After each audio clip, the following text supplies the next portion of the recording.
Volume 6, The Reformation, by Will Durant. Part 2, continued. Cassette 5, Side 2. If we bear these limiting factors in mind, we may admit a quiet and growing entente between Calvinism and business. Calvin could not long have kept his leadership had he obstructed the commercial development of a city whose commerce was its life. He adjusted himself to the situation, allowed interest charges of 10%, and recommended state loans to finance the introduction or expansion of private industry, as in the manufacture of clothing or the production of silk. Commercial centers like Antwerp, Amsterdam, and London took readily to the first modern religion that accepted the modern economy. Calvinism took the middle classes into its fold and grew with their growth. What were the results of Calvin's rule? The difficulties of enforcement must have been extreme, for never in history had such strict virtue been required of a city. A considerable party opposed the regimen, even to the point of open revolt, but a substantial number of influential citizens must have supported it, if only on the general theory of morals, that others need them. The influx of French Huguenots and other Protestants must have strengthened Calvin's hand, and the limitation of the experiment to Geneva and its hinterland raised the chances of success. The recurrent fear of invasion and absorption by hostile states, Savoy, Italy, France, the Empire, compelled political stability and civic obedience. External danger promoted internal discipline. In any case, we have an enthusiastic description of the results from the pen of an eyewitness, Bernardino Occhino, an Italian Protestant who had found refuge in Geneva. Cursing and swearing, unchastity, sacrilege, adultery, and impure living, such as prevail in many places where I have lived, are here unknown. There are no pimps and harlots. The people do not know what rouge is, and they are all clad in seemly fashion. Games of chance are not customary. Benevolence is so great that the poor need not beg. The people admonish one another in brotherly fashion, as Christ prescribes. Lawsuits are banished from the city, nor is there any simony, murder, or party spirit, but only peace and charity. On the other hand, there are no organs here, no voice of bells, no showy songs, no burning candles or lamps in the churches, no relics, pictures, statues, canopies, or splendid robes, no farces or cold ceremonies. The churches are quite free from idolatry. The extant records of the council for this period do not quite agree with this report.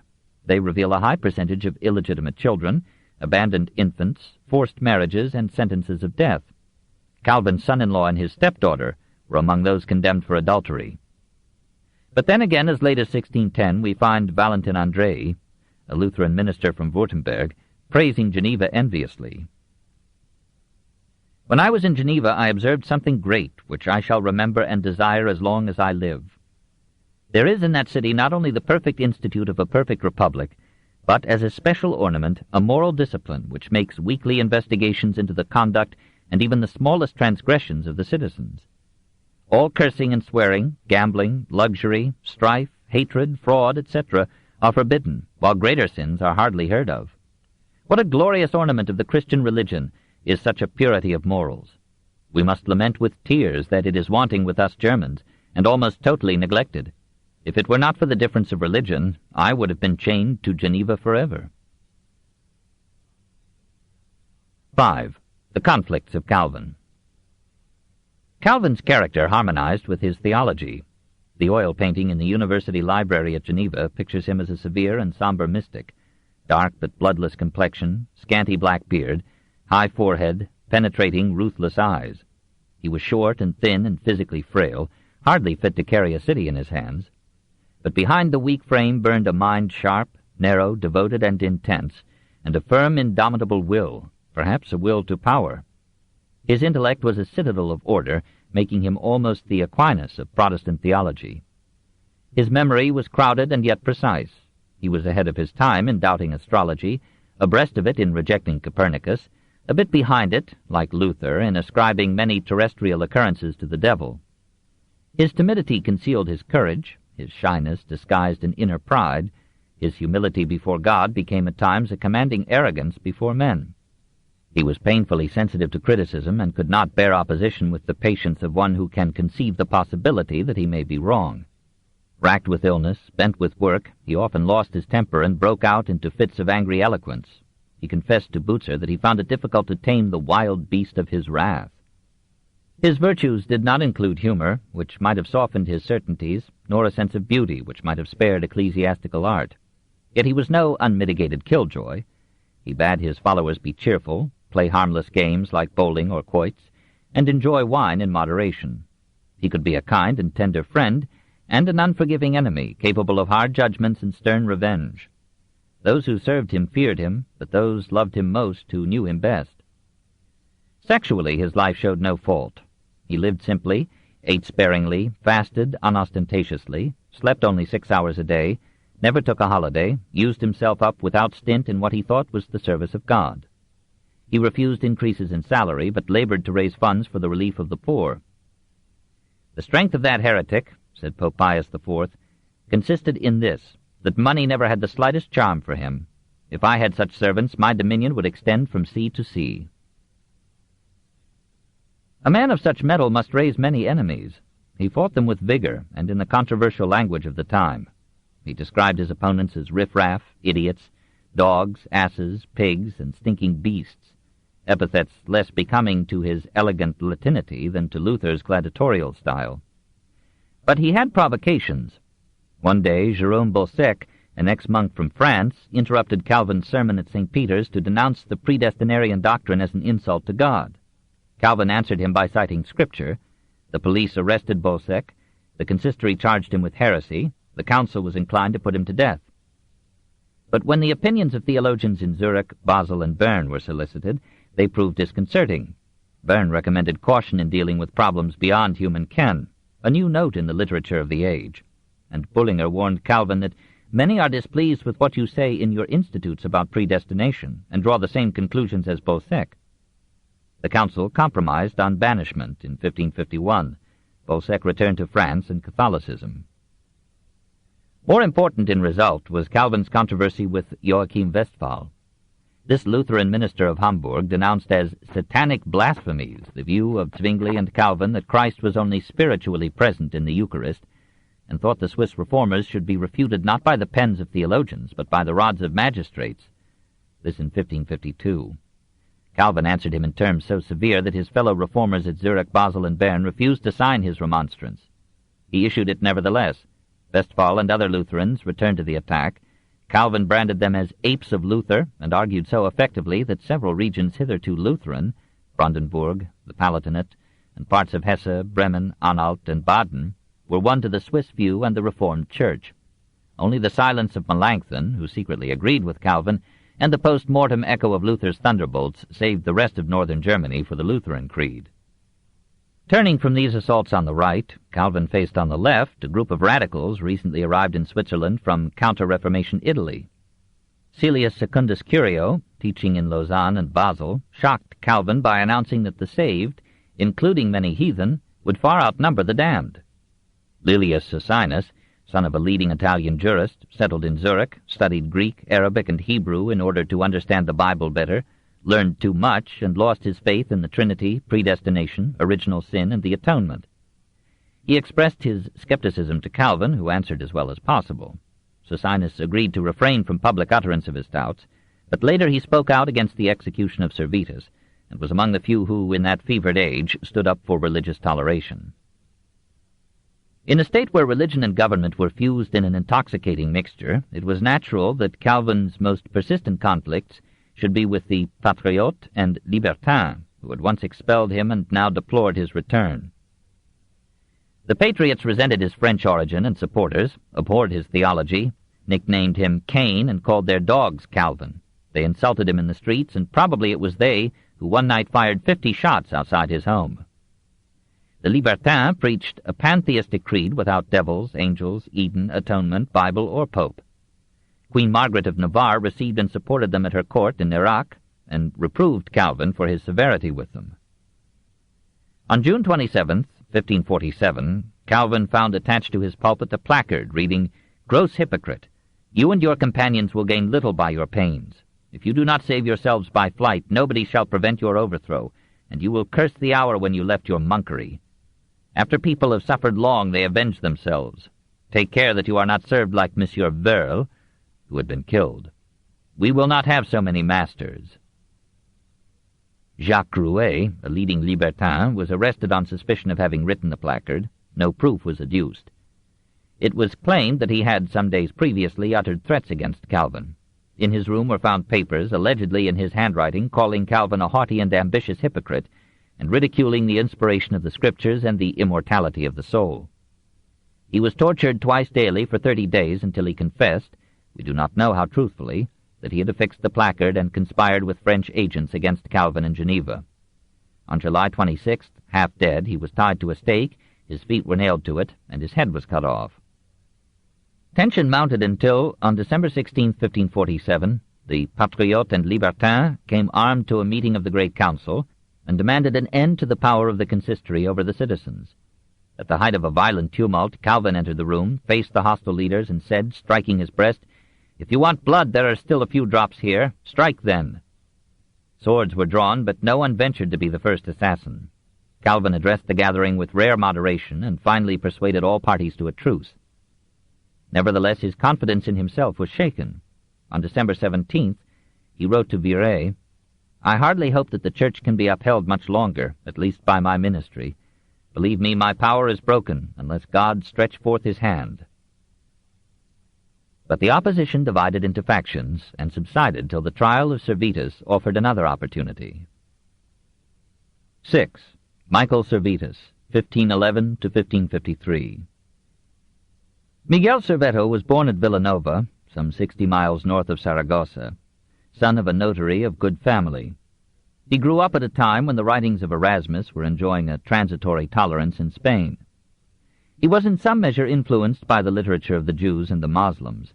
He read the Koran, made his way through rabbinical commentaries, and was impressed by the Semitic criticism of Christianity, with its prayers to a Trinity, to Mary, and to saints, as polytheistic. Luther called him the Moor. At Toulouse, where he studied law, he saw for the first time a complete Bible, vowed to read it 1,000 times, and was deeply moved by the visions of the Apocalypse. He won the patronage of Juan de Quintana, confessor to Charles V, and was taken by Juan to Bologna and Augsburg in 1530. Michael discovered Protestantism and liked it. He visited Ecolampadius at Basel and Capito and Bucer at Strasbourg. Soon he was too heretical for their taste and was invited to graze in other fields.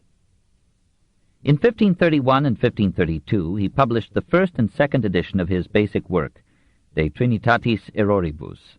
It was rather confused, and in a crude Latin that must have made Calvin smile, if ever. But in wealth of biblical erudition it was an astonishing performance for a lad of 20. Jesus, in Servetus's view, was a man into whom God the Father had breathed the Logos, the divine wisdom. In this sense, Jesus became the Son of God. But he was not equal or co-eternal with the Father, who might communicate the same spirit of wisdom to other men. The Son was sent from the Father in no other way than as one of the prophets. This was pretty close to Muhammad's conception of Christ. Servetus proceeded to take the Semitic view of Trinitarianism. All those who believe in a Trinity in the essence of God are tritheists, and he added they are true atheists as deniers of the one God. This was youthfully extreme, but Servetus tried to soften his heresy by inditing rhapsodies on Christ as the light of the world. Most of his readers, however, felt that he had extinguished the light. As if to leave no stone unhurled, he concurred with the Anabaptists that baptism should be given only to adults. Ecolampadius and Bucer repudiated him, and Servetus, reversing Calvin's itinerary, fled from Switzerland to France in 1532. On July 17th, the Inquisition at Toulouse issued a warrant for his arrest. He thought of going to America, but found Paris more agreeable. There, disguising himself as Michel de Villeneuve, the family name, he studied mathematics, geography, astronomy, and medicine, and flirted with astrology. The great Vesalius was his fellow student in dissection, and their teachers praised them equally. He quarreled with the dean of the medical faculty, and seems in general to have given offense by his impetuosity, passion, and pride. He challenged Calvin to a debate, but did not appear at the appointed place and time, this in 1534. In the furor over Cope's address and the heretical placards, Servetus, like Calvin, left Paris. At Lyon he edited a scholarly edition of Ptolemy's Geography. In 1540 he moved to Vienne, 16 miles south of Lyon, and there he lived till his last year, practicing medicine and scholarship. Out of so many scholars available to the Lyon publishers' printers, he was chosen to edit a Latin translation of the Bible by Sante Spagnini. The work took him 3 years and ran to 6 volumes. In a note on Isaiah chapter 7, verse 14, which Jerome had rendered, "A virgin shall conceive," Servetus explained that the Hebrew word meant not virgin, but young woman, and he suggested that it referred not prophetically to Mary, but simply to Hezekiah's wife. In the same spirit, he indicated that other seemingly prophetic passages in the Old Testament referred only to contemporary figures or events. This proved disconcerting to Protestants and Catholics alike. We do not know when Servetus discovered the pulmonary circulation of the blood, the passage of the blood from the right chamber of the heart along the pulmonary artery to and through the lungs, its purification there by aeration, and its return via the pulmonary vein to the left chamber of the heart. So far as is now known, he did not publish his finding till 1553, when he included it in his final work, The Restitution of Christianity. He brought the theory into a theological treatise because he thought of the blood as the vital spirit in man, and therefore, more probably than the heart or the brain, the real seat of the soul. Deferring for a while the problem of Servetus's priority in this discovery, we merely note that he had apparently completed the Christianismi Restitutio by 1546, for in that year he sent the manuscript to Calvin. The very title was a challenge to the man who had written the Christianae Religionis Institutio. But further, the book sharply rejected as blasphemy the notion that God had predestined souls to hell regardless of their merits or guilt. God, said Servetus, condemns no one who does not condemn himself. Faith is good, but love is better, and God himself is love. Calvin thought it sufficient refutation of all this to send Servetus a copy of the Institutes. Servetus returned it with insulting annotations, and followed up with a series of letters so contemptuous that Calvin wrote to Farel, on February 13, 1546, "Servetus has just sent me a long volume of his ravings. If I consent, he will come here, but I will not give my word. For should he come, if my authority is of any avail, I will not suffer him to get out alive." Servetus, angry at Calvin's refusal to continue the correspondence, wrote to Abel Pupin, one of the Genoese ministers, in 1547. "Your gospel is without God, without true faith, without good works. Instead of a God, you have a three-headed Cerberus," the predestinating Trinity. "For faith, you have a deterministic dream. Man is with you an inert trunk, and God is a chimera of the enslaved will. You close the kingdom of heaven before men. Woe, woe, woe! This is the 3rd letter I have written to warn you, that you may know better. I will not warn you again.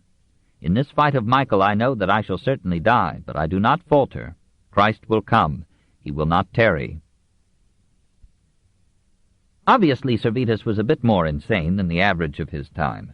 He announced that the end of the world was at hand, that the Archangel Michael would lead a holy war against both the papal and the Genoese antichrists, and that he, who had been named after the Archangel, would fight and die in that war. The Restitutio was a call to that war. No wonder it had difficulty finding a publisher. The Basel printers shied away from it. Finally, on January 3, 1553, it was clandestinely printed in Vienne by Balthazar Annouillet and Guillaume Guéraud. Their names and the place of publication were omitted, and the author signed himself only as MSV. He paid all the expenses, corrected the proofs, and then destroyed the manuscript. The volume ran to 734 pages, for it included a revised form of De Trinitatis Erroribus and Servetus's 30 letters to Calvin. Of the 1,000 copies printed, some were sent to a bookseller in Geneva. There one came into the hands of Guillaume Tree, a friend of Calvin's. The 30 letters made plain to Calvin that MSV stood for Michael Servetus of Villanova. On February 26, 1553, Tree wrote to a Catholic cousin in Lyon, Antoine Arnay, expressing surprise that Cardinal François de Tournon should allow such a book to be printed in his diocese. How did Tree know the place of publication? Calvin knew that Servetus was living in Lyon or Vienne. Arnay brought the matter to Matthias Horry, inquisitor at Lyon. Horry notified the cardinal, who ordered Maugiron, lieutenant governor of Vienne, to investigate. On March 16th, Servetus was summoned to Maugiron's house. Before obeying, he destroyed all papers that might incriminate him. He denied having written the book. Arnay dispatched to Tree a request for more evidence of Servetus's authorship. Tree obtained from Calvin some of Servetus's letters and sent them to Lyon. They tallied with several letters in the book. On April 4th, Servetus was arrested. 3 days later, he escaped by leaping over a garden wall. On June 17th, the Civil Court of Vienne condemned him, if found, to be burned alive by a slow fire. Servetus wandered about France for 3 months. He decided to seek refuge in Naples and to go via Geneva. For reasons unknown, he remained in Geneva a month under an assumed name, and meanwhile he arranged for transportation to Zurich. On Sunday, August 13th, he attended church, perhaps to avoid investigation by the authorities. He was recognized. Calvin was informed and ordered his arrest. Calvin explained this action in a later letter of September 9, 1553. When the papists are so harsh and violent in defense of their superstitions that they rage cruelly to shed innocent blood, are not Christian magistrates shamed to show themselves less ardent in defense of the sure truth? The small council followed Calvin's lead and outran his ferocity. Since Servetus was only a transient and not a citizen subject to the laws of Geneva, the council could not legally do more than banish him. He was confined in the former episcopal palace, now a prison. He was not tortured, except by the lice that infested his cell. He was allowed paper and ink and whatever books he cared to buy, and Calvin lent him several volumes of the early Fathers. The trial was carefully conducted, lasting over 2 months. The indictment was drawn up by Calvin in 38 articles, supported by quotations from the writings of Servetus. One charge was that he had accepted Strabo's description of Judea as a barren country, whereas the Bible called it a land flowing with milk and honey. The basic accusations were that Servetus had rejected the Trinity and infant baptism. He was also accused of having, in the person of Monsieur Calvin, defamed the doctrines of the Gospel of the Church of Geneva. On August 17th and 21st, Calvin appeared in person as the accuser. Servetus defended his views boldly, even to pantheism. By an unusual cooperation of hostile faiths, the Protestant Council of Geneva asked the Catholic judges at Vienne for particulars of the charges that had been brought against Servetus there. One new count was sexual immorality. Servetus replied that rupture had long since made him impotent and had kept him from marriage. He was further accused of having attended Mass at Vienne. He pleaded fear of death as exculpation. He challenged the jurisdiction of a civil court over cases of heresy. He assured the court that he had engaged in no sedition and had not violated the laws of Geneva, and he asked for an attorney, better acquainted than himself with these laws, to help him in his defense. These pleas were refused. The French Inquisition sent an agent to Geneva to demand that Servetus be sent back to France for the execution of the sentence that had been pronounced against him. Servetus, in tears, begged the council to reject this demand. It did, but the demand may have stimulated the council to equal the Inquisition in severity. On September 1st, 2 enemies of Calvin, Ami Perrin and Philibert Berthier, were allowed to join the judges in the trial.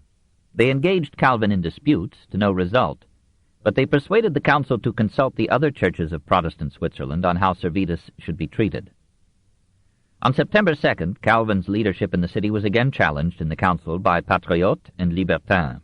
He survived the storm, but the evident desire of the opposition to rescue Servetus may have hardened Calvin to pursue the heretic to the death.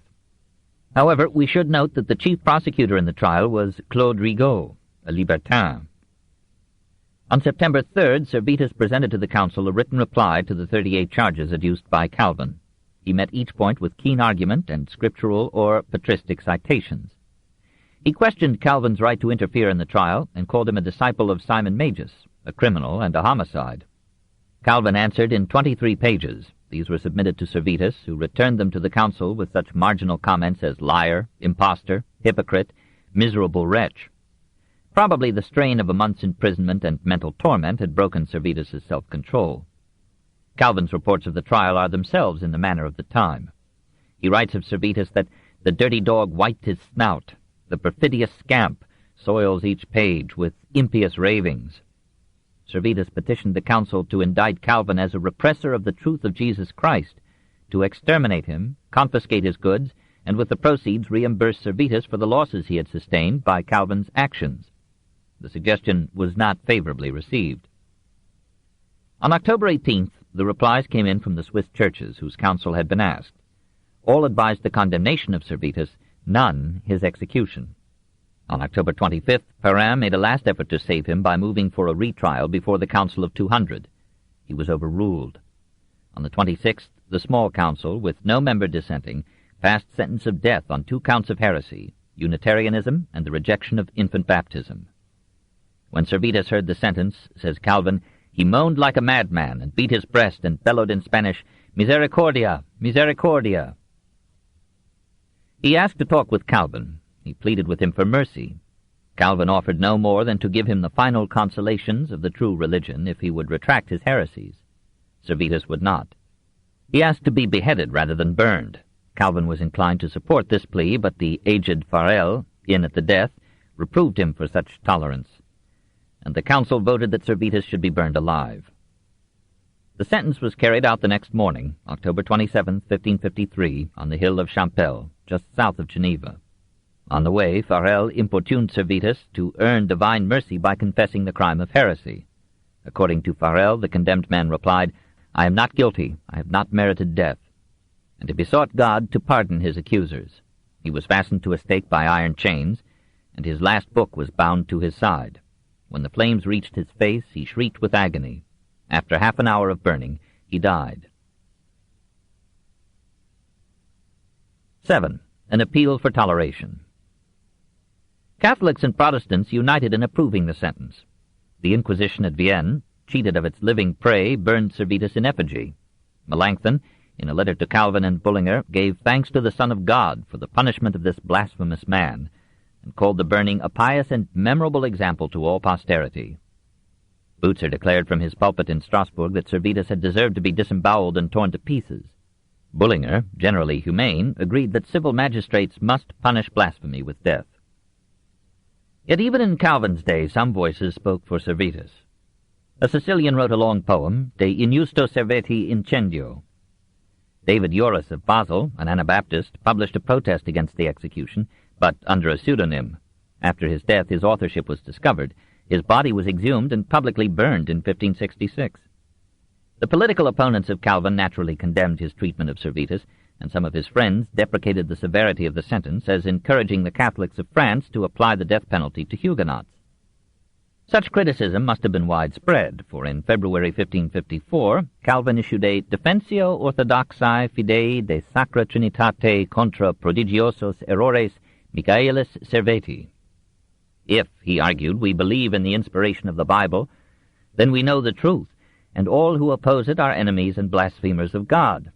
Since their offense is immeasurably greater than any other crime, the civil authority must punish heretics as worse than murderers, for murder merely kills the body, while heresy, accepted, damns the soul to everlasting hell. This was precisely the Catholic position.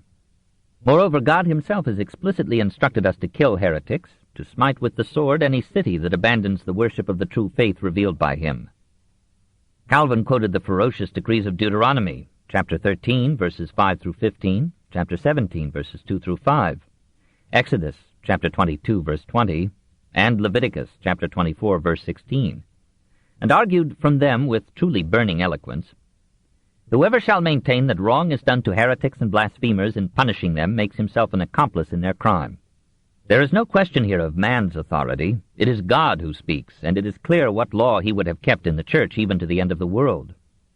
Wherefore does he demand of us so extreme severity, if not to show us that due honor is not paid him so long as we set not his service above every human consideration, so that we spare not kin nor blood of any, and forget all humanity when the matter is to combat for his glory?" Calvin moderated his conclusions by counseling mercy to those whose heresies were not fundamental, or were clearly due to ignorance or feebleness of mind. But whereas in general he accepted St. Paul as his guide, he refused to use the Pauline expedient of declaring the old law superseded by the new.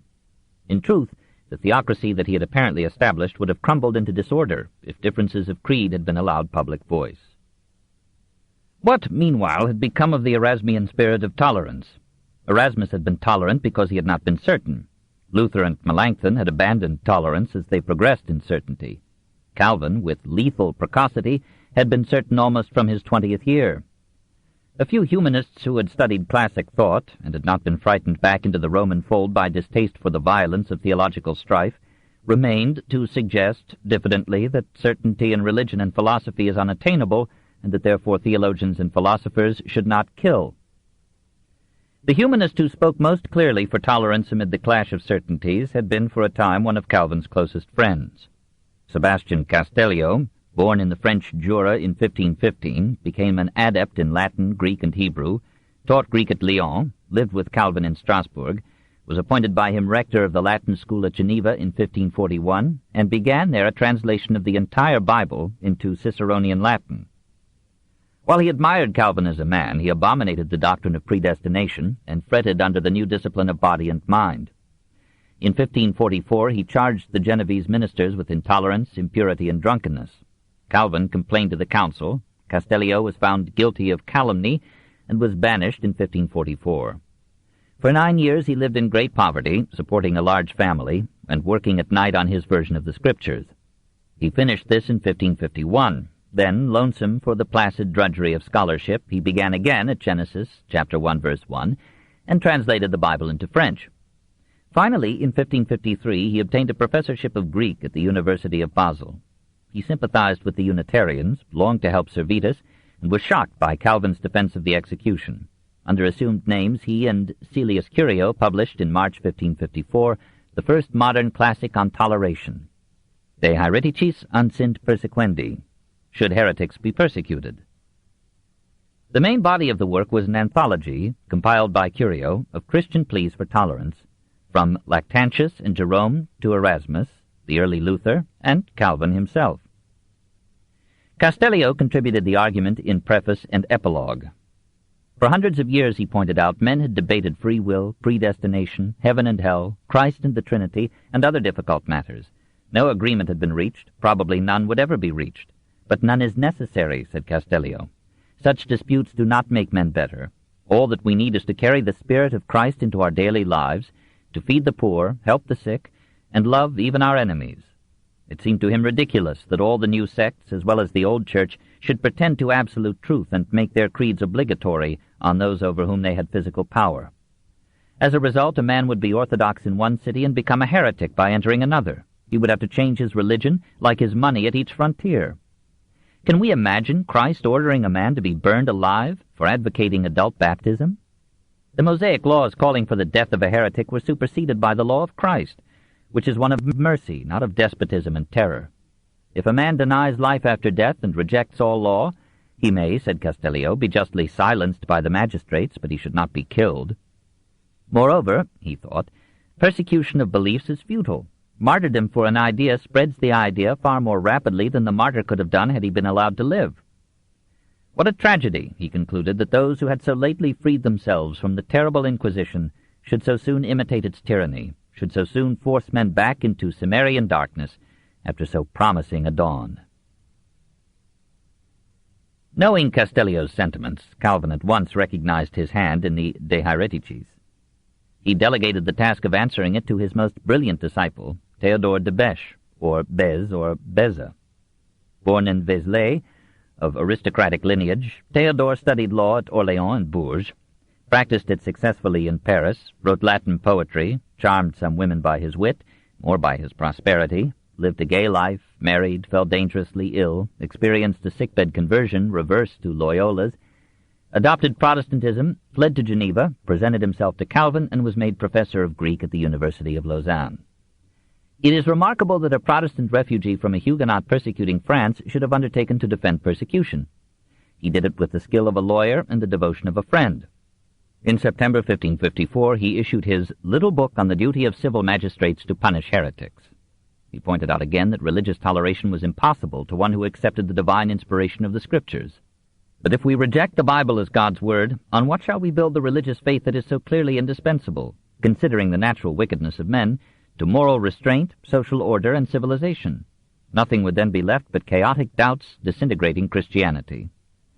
To a sincere believer in the Bible, there could be only one religion. All others must be false or incomplete. Yes, the New Testament preaches a law of love, but this does not excuse us from punishing thieves and murderers. How then does it warrant us in sparing heretics? Castellio returned to the contest in a tract Contra Libellum Calvini, but it lay unpublished for half a century. In another manuscript, De Arte Dubitandi, he anticipated Descartes by making the art of doubting the first step in the pursuit of truth. In Four Dialogues of 1578, he defended free will and the possibility of universal salvation. In 1562, in Conseil à la France désolée, he appealed in vain to Catholics and Protestants to end the civil wars that were devastating France, and to allow every believer in Christ to serve God according not to other men's faith, but to his own. Hardly anyone heard a voice so out of tune with the time. Castellio died in poverty at the age of 48 in 1563. Calvin pronounced his early death a just judgment of a just God. 8.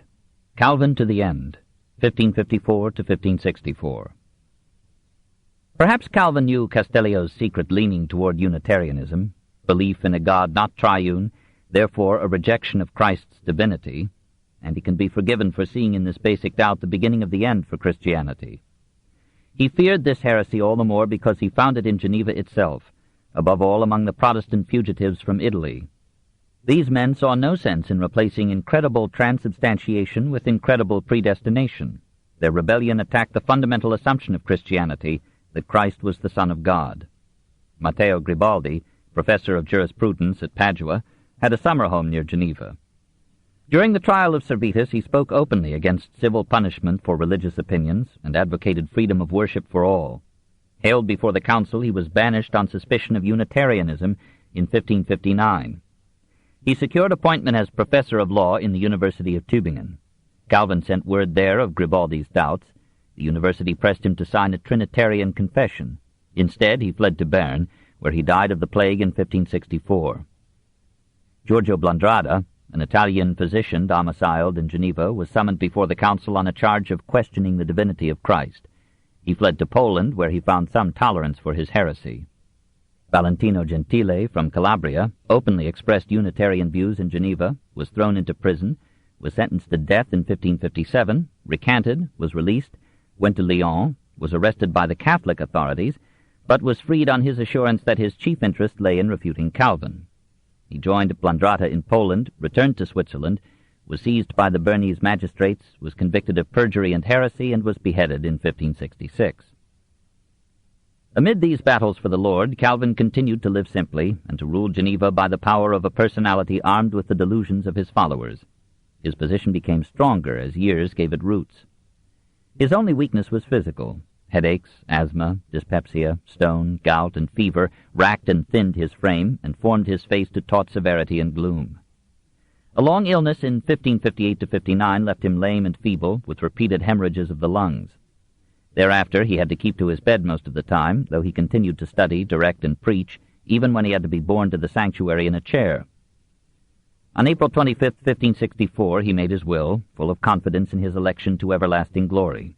On the 26th, the syndics and the council came to his bedside. He asked their pardon for his outbreaks of anger, and begged them to hold steadfastly to the pure doctrine of the Reformed Church. Farel, now in his 80th year, came from Neuchâtel to bid him au revoir. After many days of prayer and suffering, Calvin found peace on May 27, 1564. His influence was even greater than Luther's, but he walked in a path that Luther had cleared.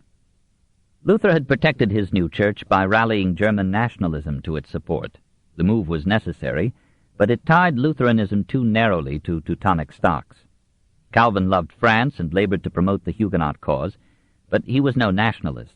Religion was his country, and so his doctrine, however modified, inspired the Protestantism of Switzerland, France, Scotland, and America, and captured large sectors of Protestantism in Hungary, Poland, Germany, Holland, and England. Calvin gave to Protestantism in many lands an organization, confidence, and pride that enabled it to survive 1,000 trials. A year before his death, his pupil, Olevianus, joined with Melanchthon's pupil Ursinus in preparing the Heidelberg Catechism, which became the accepted expression of the Reformed faith in Germany and Holland. Bez and Bullinger reconciled the creeds of Calvin and Zwingli in the Second Helvetic Confession in 1566, which became authoritative for the Reformed churches in Switzerland and France. In Geneva itself, Calvin's work was ably continued by Bez. But year by year the business leaders who controlled the councils resisted more and more successfully the attempts of the consistory and the Venerable Company to place moral checks upon economic operations. After Bez's death in 1608, the merchant princes consolidated their supremacy, and the Genevan Church lost the directive privileges that Calvin had won for it in non-religious affairs. In the 18th century, the influence of Voltaire moderated the Calvinist tradition and ended the sway of a Puritan ethic among the people.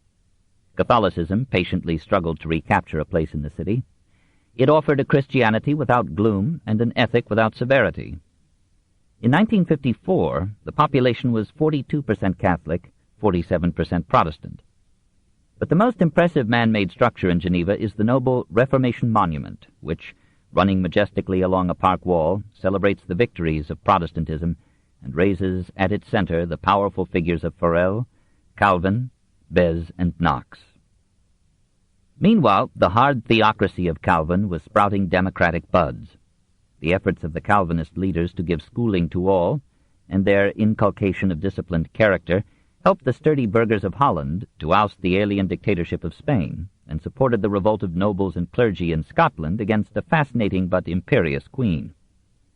The stoicism of a hard creed made the strong souls of the Scottish Covenanters, the English and Dutch Puritans, the Pilgrims of New England. It steadied the heart of Cromwell, guided the pen of blind Milton, and broke the power of the backward-facing Stuarts. It encouraged brave and ruthless men to win a continent and spread the base of education and self-government until all men could be free. Men who chose their own pastors soon claimed to choose their governors, and the self-ruled congregation became the self-governed municipality. The myth of divine election justified itself in the making of America. When this function had been performed, the theory of predestination fell into the backwaters of Protestant belief. As social order returned in Europe after the 30 Years' War, in England after the revolutions of 1642 and 1689, in America after 1793, the pride of divine election changed into the pride of work and accomplishment. Men felt stronger and more secure. Fear lessened, and the frightened cruelty that had generated Calvin's God gave way to a more humane vision that compelled a reconception of deity. Decade by decade, the churches that had taken their lead from Calvin discarded the harsher elements of his creed. Theologians dared to believe that all who died in infancy were saved, and one respected divine announced without causing a commotion that the number of the finally lost will be very inconsiderable. We are grateful to be so reassured, and we will agree that even error lives because it serves some vital need. But we shall always find it hard to love the man who darkened the human soul with the most absurd and blasphemous conception of God in all the long and honored history of nonsense. Chapter 22. Francis I and the Reformation in France, 1515 to 1559. 1. Le Roi Grand Nez. He was born under a tree in Cognac on September 12, 1494. His grandfather was Charles of Orleans, the poet.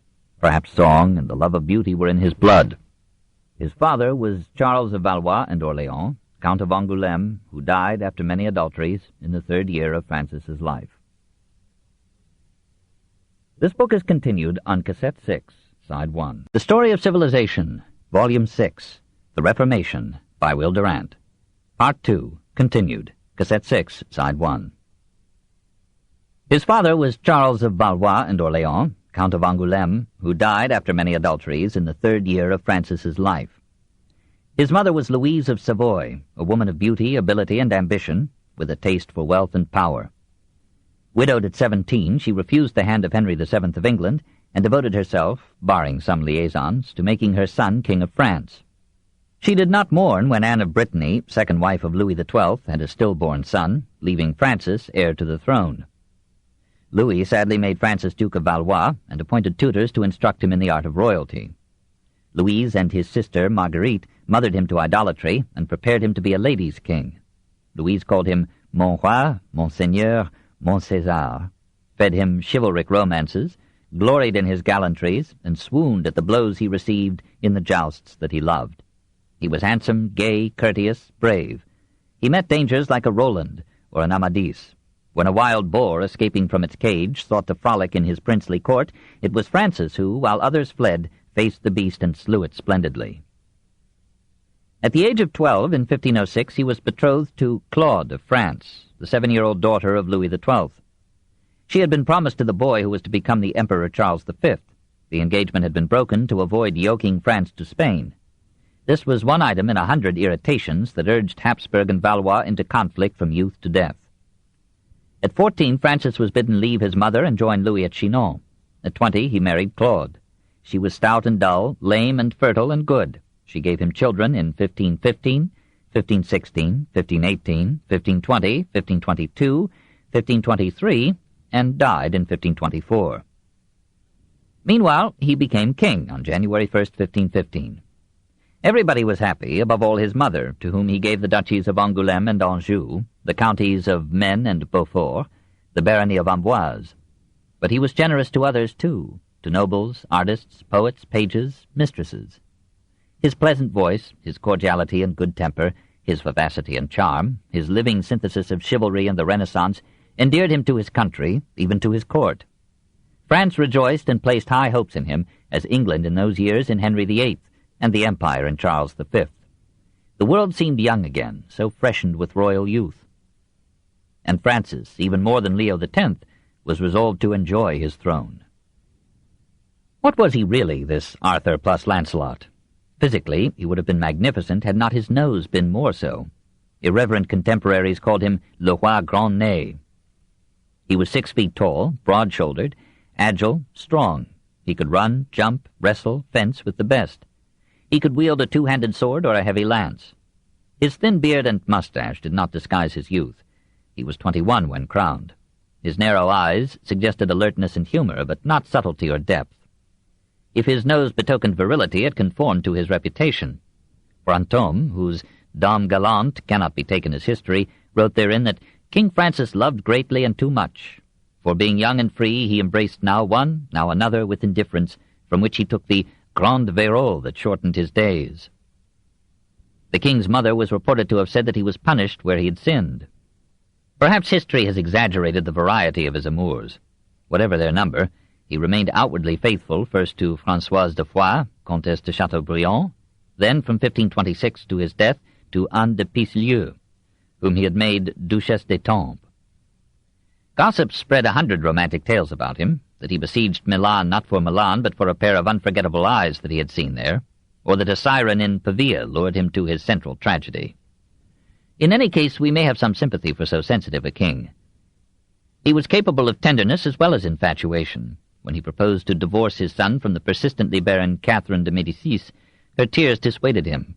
"Nothing can be imagined more humane than Francis," said Erasmus. And if that was the pathos of distance, Boudet, France's own humanist, described him as gentle and accessible. He was vain, even for a man. He rivaled Henry VIII in the splendor of his royal robes and in the furry insouciance of his beret. He took the salamander as his symbol, betokening persistent resurrection from every conflagration, but life scorched him none the less. He loved honors, distinctions, adulation, and could not bear criticism. He had an actor whipped for satirizing the court. Louis XII, bitten by the same wit, had merely smiled.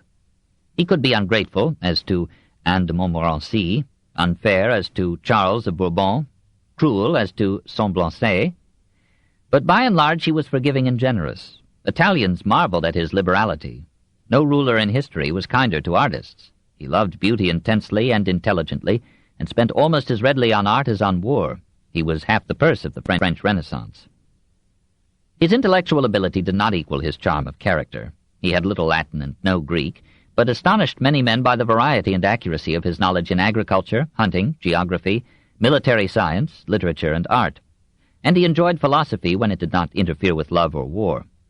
He was too reckless and impetuous to be a great commander, too light-hearted and fond of pleasure to be a great statesman, too fascinated by appearances to get to essences, too amiably influenced by favorites and mistresses to choose the best available generals and ministers, too open and frank to be a competent diplomat. His sister Marguerite grieved over his incapacity for government and foresaw that the subtle but inflexible emperor would unhorse him in their lifelong joust. Louis XII, who admired him as a fine young gallant, saw with foreboding the lavish hedonism of his successor. "All our work is useless," he said. "This great boy will spoil everything." 2. France in 1515. France was now enjoying the prosperity engendered by a bountiful soil, a skillful and thrifty people, and a beneficent reign. The population was some 16 million, compared with 3 million in England and 7 million in Spain. Paris, with 300,000, was the largest city in Europe after Constantinople. The social structure was semi-feudal. Nearly all the peasants owned the land they tilled, but usually they held it in fief, and owed dues or services to seigneurs and chevaliers, whose function was to organize agriculture and provide military protection to their locality and the nation. Inflation, caused by the repeated debasement of coinages and the mining or import of precious metals, eased the traditional money dues and enabled peasants to buy land cheaply from the land-rich, money-poor nobility. Hence a rural prosperity that kept the French merry and Catholic while the German Bauer was making economic and religious revolution. Stimulated by ownership, French energy drew from the soil the best corn and wine in Europe. Cattle grew fat and multiplied. Milk, butter, and cheese were on every table. Chickens or other fowl were in almost every yard. And the peasant accepted the odor of his pigsty as one of the blessed fragrances of life. The town worker, still chiefly a craftsman in his own shop, did not share proportionately in this prosperity.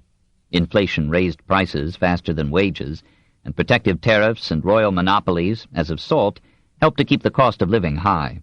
Discontented workers went on strike, but were nearly always defeated, and the law forbade working men to unite for economic purposes. Commerce moved leisurely along the bountiful rivers, but painfully along the poor roads, paying each lord a toll to pass through his domain. Lyon, where the trade of the Mediterranean, ascending the Rhone, met the flow of goods from Switzerland and Germany, was second only to Paris in French industry and only to Antwerp as a bourse or center of investment and finance. From Marseille, French commerce roamed the Mediterranean and profited from the friendly relations that Francis dared to maintain with Suleiman and the Turks. From this economy, Francis, after the fashion of governments, drew revenues to the limit of tolerance. The taille, or cut, fell as a personal or property tax upon all but nobles and clergy. The clergy paid the king ecclesiastical tithes and grants. The nobles supplied and equipped the cavalry that was still the flamboyant mainstay of French arms. Taking a lesson from the popes, Francis sold and created to sell noble titles and political offices. In this way, the nouveau riche slowly formed, as in England, a new aristocracy, and the lawyers buying offices established a powerful bureaucracy that sometimes, over the head of the king, administered the government of France. The king's pleasures did not allow him much time for government. He delegated its tasks, even the formation of its policies, to men like Admiral Bonnivet, Anne de Montmorency, Cardinals Duprat and de Tournon, and Vicomte de Lautrec. 3 councils aided and advised these men and the king: a privy council of nobles, a more intimate council of affairs, and a grand council that handled appeals to the king. Except for this, the Parlement of Paris, composed of some 200 secular or ecclesiastical members appointed for life by the king, served as a supreme court. It had the right to remonstrate with him when it thought that his edicts contravened the fundamental institutions of France. And his decrees lacked the full prestige of law until registered, in effect ratified, by this ancient corps. Dominated by lawyers and old men, the Parlement of Paris became the national political organ of the middle classes and, next to the Sorbonne, the most conservative organization in France. Local parlements and governors appointed by the king administered the provinces. The States General was for the time being ignored. The collection of taxes replaced grants in aid, and the role of the nobility in government declined. The function of the nobles was twofold: to organize the army and to serve the king at court. The court, consisting of administrative heads, the leading nobles, their wives, and the family and favorites of the king, now became the head and front of France, the mirror of fashion, the mobile, perpetual festival of royalty. At the summit of this world was the master of the king's household, who organized the whole and patrolled the protocol, then the chamberlain, who had charge of the royal bedchamber, then 4 gentlemen of the bedchamber or first lords-in-waiting, who were always at the king's elbow to wait on his desires. These men were changed every 3 months, to give other notables a turn at this exhilarating intimacy. Lest anyone be overlooked, there were 20 to 54 lords of the bedchamber to serve the highest 4. Add 12 pages of the bedchamber and 4 ushers of the bedchamber, and the king's sleeping quarters were adequately cared for. 20 lords served as stewards of the king's cuisine, managing a staff of 45 men and 25 cupbearers. Some 30 enfants d'honneur, boys of awesome pedigree, functioned as royal pages, shining in silvered livery, and a host of secretaries multiplied the hand and memory of the king. A cardinal was grand chaplain of the royal chapel, A bishop was master of the oratory or prayer service, and 50 diocesan bishops were allowed to grace the court and so augment their fame. Honorary positions as grooms of the chamber, with pensions of 240 livres, were awarded for divers accomplishments, as to scholars like Boudet and poets like Marot. We must not forget 7 physicians, 7 surgeons, 4 barbers, 7 choristers, 8 craftsmen, 8 clerks of the kitchen, 8 ushers for the audience chamber. Each of the king's sons had his own attendants, stewards, chancellors, tutors, pages, and servants. Each of the 2 queens at court, Claude and Marguerite, had her retinue of 50 or 10 ladies-in-waiting, 16 or 8 maids of honor, filles demoiselles. It was the most characteristic distinction of Francis that he raised women to high place at his court, winked expertly at their liaisons, encouraged and enjoyed their parade of finery and soft charms. A court without ladies, he said, is a garden without flowers. And probably it was the women, dowered with the ageless beauty of art, who gave the court of Francis I a graceful splendor and gay stimulus unequaled even in the palaces of imperial Rome. All the potentates of Europe taxed their peoples to provide some minor mirroring of this Parisian fantasy.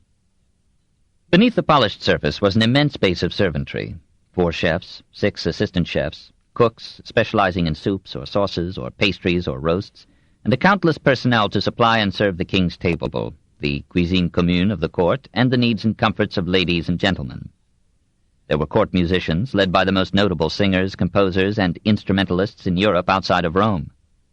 A master of the horse, 25 noble equerries, and a swarm of coachmen and grooms attended the royal stables. There were masters of the hunt, 100 dogs, and 300 falcons, trained and cared for by 100 falconers under a grand falconer. 400 archers formed the king's bodyguard and brightened the court with their colorful costumes. For court banquets, balls, marriages, and diplomatic receptions, no one building in Paris sufficed. The Louvre was then a gloomy fortress. Francis abandoned it for the assorted palaces known as Les Tournelles, the little towers near the Bastille, or for the spacious palace where the Parlement had been wont to sit. Better still, loving to hunt, he moved out to Fontainebleau, or down to his chateaux along the Loire at Blois, Chambord, Amboise, or Tours, dragging half the court and wealth of France with him. Cellini, with his wonted hyperbole, described his royal patron as traveling with a retinue of 18,000 persons and 12,000 horses. Foreign ambassadors protested the cost and weariness of catching or keeping up with the king, and when they found him he was, as like as not, in bed till noon, recovering from the pleasures of the night before, or busy preparing a hunt or a tournament. The cost of all this perambulating glory was enormous. The treasury was always near bankruptcy, taxes were forever mounting, the bankers of Lyons were dragooned into risky royal loans. In 1523, perceiving that his expenditures were losing sight of his revenues, the king promised to put a limit on his personal indulgences, not including, however, the ordinary run of our little necessities and pleasures. He excused his extravagance as needed to impress envoys, overwhelm ambitious nobles, and please the populace.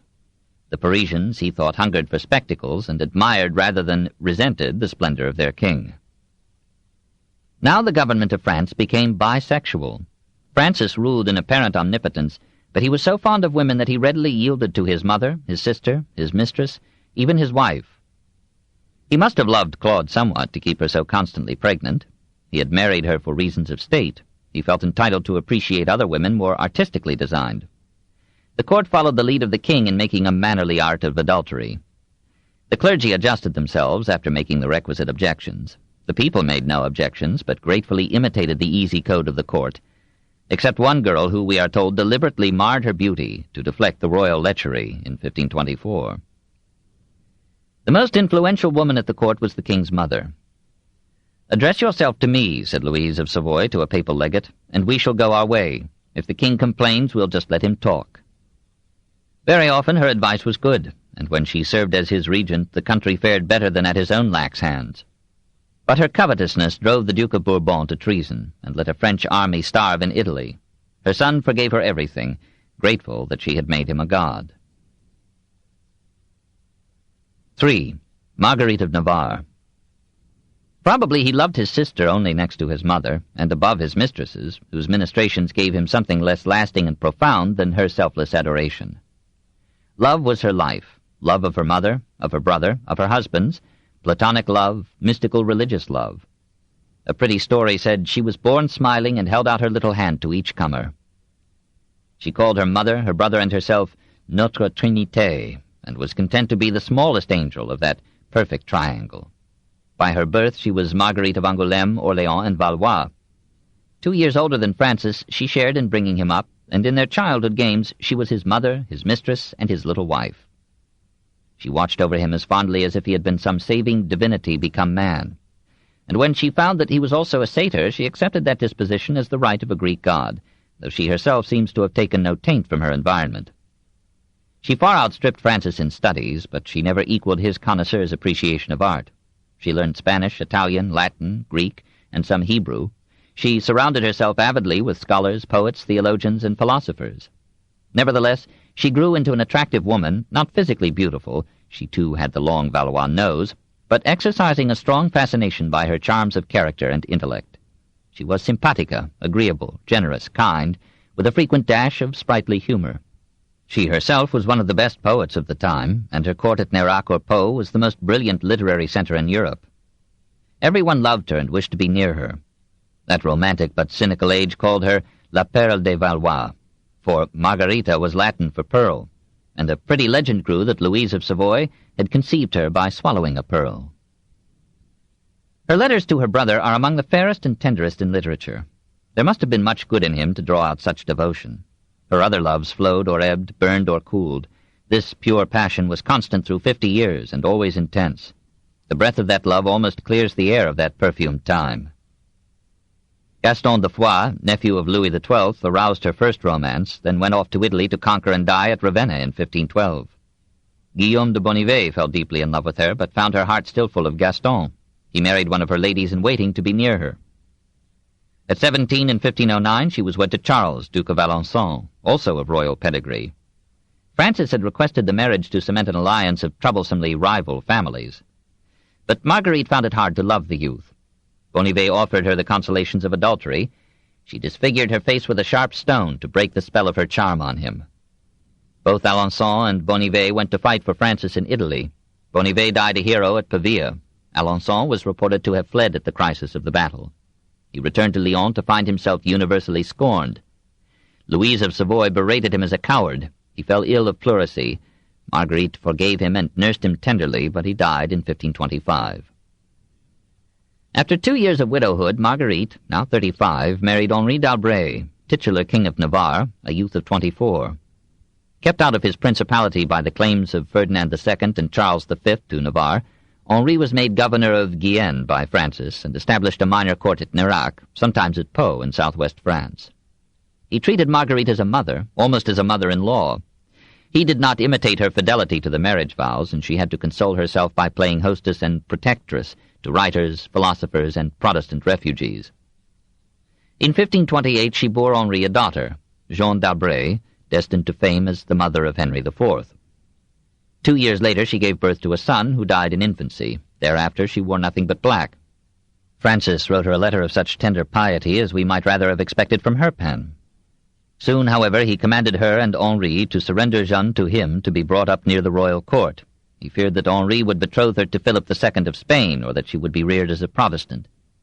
This separation was the profoundest of Marguerite's many griefs before the death of the king, but it did not interrupt her devotion to him. It is sad but necessary to relate that when Francis bade Jeanne marry the Duke of Cleves, and Jeanne refused, Marguerite supported the king to the point of instructing Jeanne's governess to thrash her till she consented.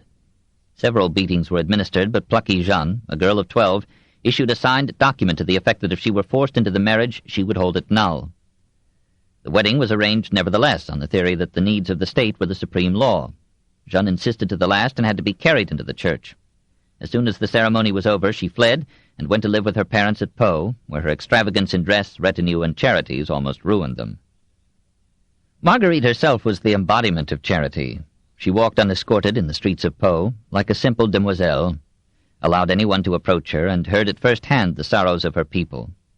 No one ought to go away sad or disappointed from the presence of a prince, she said, for kings are the ministers of the poor, and the poor are the members of God. She called herself the Prime Minister of the poor. She visited them in their homes and sent them physicians from her court. Henri cooperated fully in this, for he was as excellent a ruler as he was a negligent husband, and the public works directed by him served as a model to France. Together he and Marguerite financed the education of a large number of poor students, among them the Amiot, who later translated Plutarch. Marguerite gave shelter and safety to Marot, Rabelais, Despériers, Lefebvre d'Etaples, Calvin, and so many others that one of her protégés compared her to a hen carefully calling together her chicks and covering them with her wings. Aside from her charities, three interests dominated her life at Nérac and Pau: literature, Platonic love, and a mystic theology that found room for Catholicism and Protestantism alike, and tolerance even for free thought. It was her custom to have poets read to her as she embroidered, and she herself composed verses of some worth, in which human and divine love mingled in one obscure ecstasy. She published in her lifetime several volumes of poetry and drama. They are not as fine as her letters, which were not printed till 1841. All the world knows of her Heptameron because of its reputed indecency, but patrons of pornography will be disappointed in it. These stories were in the manner of the time, which found its chief humor in the pranks, anomalies, and vicissitudes of love, and in the deviations of monks from their vows. The stories themselves are told with restraint. They are the tales related by the men and women of Marguerite's court or that of Francis. They were written down by or for her between 1544 and 1548, but were never published by her. They appeared in print 10 years after her death. She had intended them to form another Decameron, but as the book stopped short with the seventh day of the storytelling, the editor called it Heptameron. Many of the narratives seemed to be authentic histories, disguised with changed names. Brantôme tells us that his mother was one of the storytellers, and that she had a key to the real persons concealed by pseudonyms in the tales. He assures us, for example, that the fourth tale of the fifth day is an account of Bonnivet's attempts upon Marguerite herself. It must be admitted that the professed taste of our day would feel obliged to blush at these stories of seduction, told by French ladies and gentlemen who thus beguiled their days of waiting for a flood to abate and let them return from the baths of Cauterets. Some of the incidental remarks are startling. You mean to say, then, that all is lawful to those who love, provided no one knows? Yes, in truth, 'tis only fools who are found out. The general philosophy of the book finds expression in a pregnant sentence of the fifth story. Unhappy the lady who does not carefully preserve the treasure which does her so much honor when well kept, and so much dishonor when she continues to keep it. The stories are lightened by many a jolly quip. So we hear of a pious pharmacist of Pau who never had anything to do with his wife except in Holy Week by way of penance. Half the humor, as in Boccaccio, turns on monastic gambling. These good fathers, says a character in the fifth story, preach chastity to us and want to foul our wives. An outraged husband agrees. They dare not touch money, but they are ready to handle women's thighs, which are much more dangerous. It should be added that the merry storytellers hear Mass every morning and fumigate every second page with arias of piety. That Marguerite should have enjoyed or collected these tales points the mood of the age and cautions us not to picture her as a saint until her declining years. While she herself seems to have been sedulously pure, she tolerated much laxity in others, made no recorded objections to the king's distribution of his powers, and kept on terms of intimate friendship with his successive mistresses. Apparently the men and most of the women thought of love between the sexes in unashamedly sexual terms. It was a charming custom of French women, in that light-hearted reign, to make presents of their garters to imaginative men. Marguerite considered physical desire as quite permissible, but she herself made room in her heart for Platonic and religious love. The cult of Platonic love had come down from medieval courts of love, reinforced by such Italian strains as Bembo's paean at the end of Castiglione's Courtier. It was good, Marguerite felt, that women should accept, in addition to the usual sexual passion, the devotion of men who were to be rewarded only with a tender friendship and some harmless intimacies. This association would train aesthetic sensitivity in the male, refine his manners, and teach him moral restraint. So woman would civilize man. But in Marguerite's philosophy there was a higher love than either the sexual or the Platonic, the love of goodness, beauty, or any perfection, and therefore above all the love of God. But to love God one must first love a human creature perfectly. Her religion was as complex and confused as her conception of love. Just as the selfishness of her brother could not dim her devotion to him, so the tragedies and brutalities of life left her religious faith pure and fervent, however unorthodox. She had skeptical moments. In Le Miroir de l'âme pécheresse, she confessed that at times she had doubted both Scripture and God. She charged God with cruelty and wondered had he really written the Bible. In 1533, the Sorbonne summoned her to answer an accusation of heresy. She ignored the summons. A monk told his congregation that she deserved to be sewn in a sack and thrown into the Seine. But the king told the Sorbonne and the monks to let his sister alone. He could not credit the charges against her. "She loves me so much," he said, "that she will believe only what I believe." He was too happy and confident to dream of being a Huguenot. But Marguerite could. She had a sense of sin and made mountain peaks out of her peccadilloes. She despised the religious orders as idling, wenching wastrels. Reform, she felt, was long overdue. She read some of the Lutheran literature and approved its attacks upon ecclesiastical immorality and greed. Francis was amazed to find her, once, praying with Farel, the John the Baptist of Calvin. At Nerac and Po, while continuing to pray to the Virgin with trustful piety, she spread her protective skirts over fugitive Protestants, including Calvin himself. However, Calvin was much offended to find at her court freethinkers like Etienne Dolet and Bonaventure Desperriers. He reproved her for her tolerance, but she continued it. She would gladly have composed the Edict of Nantes for her grandson. In Marguerite, the Renaissance and the Reformation were for a moment one. Her influence radiated through France. Every free spirit looked up to her as protectress and ideal. Rabelais dedicated Gargantua to her. Ronsard and Joachim du Bellay followed, now and then, her Platonizing mysticism. Marot's translations of the Psalms breathed her half-Huguenot spirit. In the 18th century, Bayle sang an ode to her in his Dictionnaire. In the 19th century, the Protestant Michelet, in that magnificent, interminable, unwearying rhapsody called Histoire de France, offered her his gratitude. "Let us always remember this tender Queen of Navarre, in whose arms our people, fleeing from prison or the pyre, found safety, honor, and friendship. Our gratitude to you, lovable mother of our Renaissance. Your hearth was that of our saints.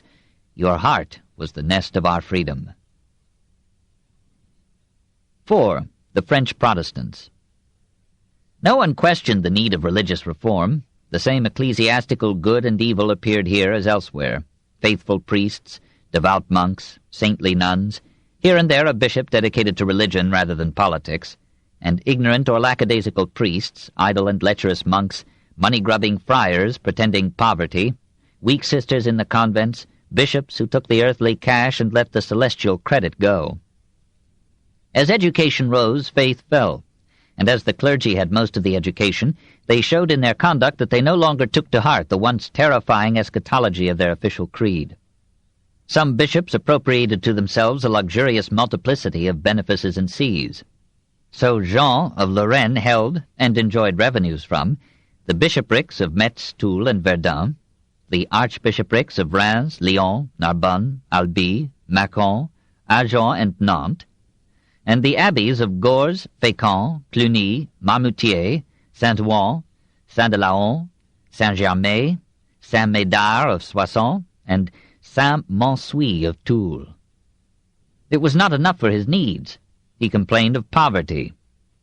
Monks denounced the worldliness of the bishops. Priests denounced the monks. Brantôme quotes a phrase then popular in France: "Avaricious or lecherous as a priest or a monk." The first sentence of the Heptameron describes the Bishop of Sées as itching to seduce a married woman, and a dozen stories in the book retail the similar enterprises of various monks.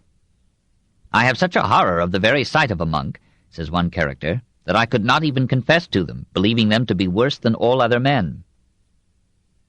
"There are some good men among them," admits Ouisil, which is Marguerite's name in the Heptameron for her mother.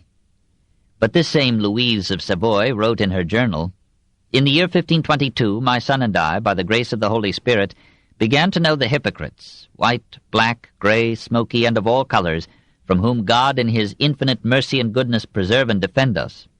For if Jesus Christ is not a liar, there is not among all mankind a more dangerous generation." Yet the acquisitiveness of Louise, the polygyny of her son, the anarchic morals of the court gave no inspiring example to the clergy, who were so largely subject to the king. In 1516, Francis secured from Leo X a concordat, empowering him to appoint the bishops and abbots of France. But since he used these appointments largely as rewards for political services, the worldly character of the prelacy was confirmed. The concordat in effect made the Gallican Church independent of the papacy and dependent upon the state.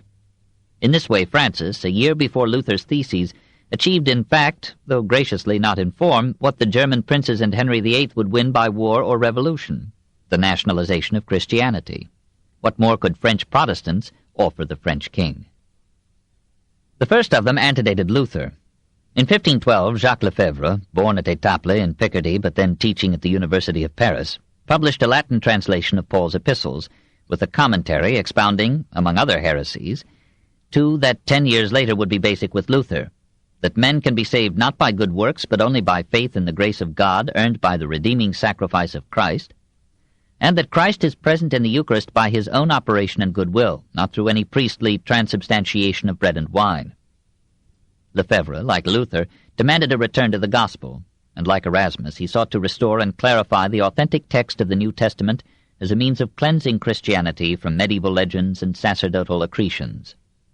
In 1523 he issued a French translation of the Testament, and a year later of the Psalms. "How shameful it is," said one of his comments, "to see a bishop soliciting people to drink with him, caring for naught but gambling, constantly hunting, frequenting bad houses." The Sorbonne condemned him as a heretic. He fled to Strasbourg in 1525. Marguerite interceded for him. Francis recalled him and made him royal librarian at Blois and tutor to his children.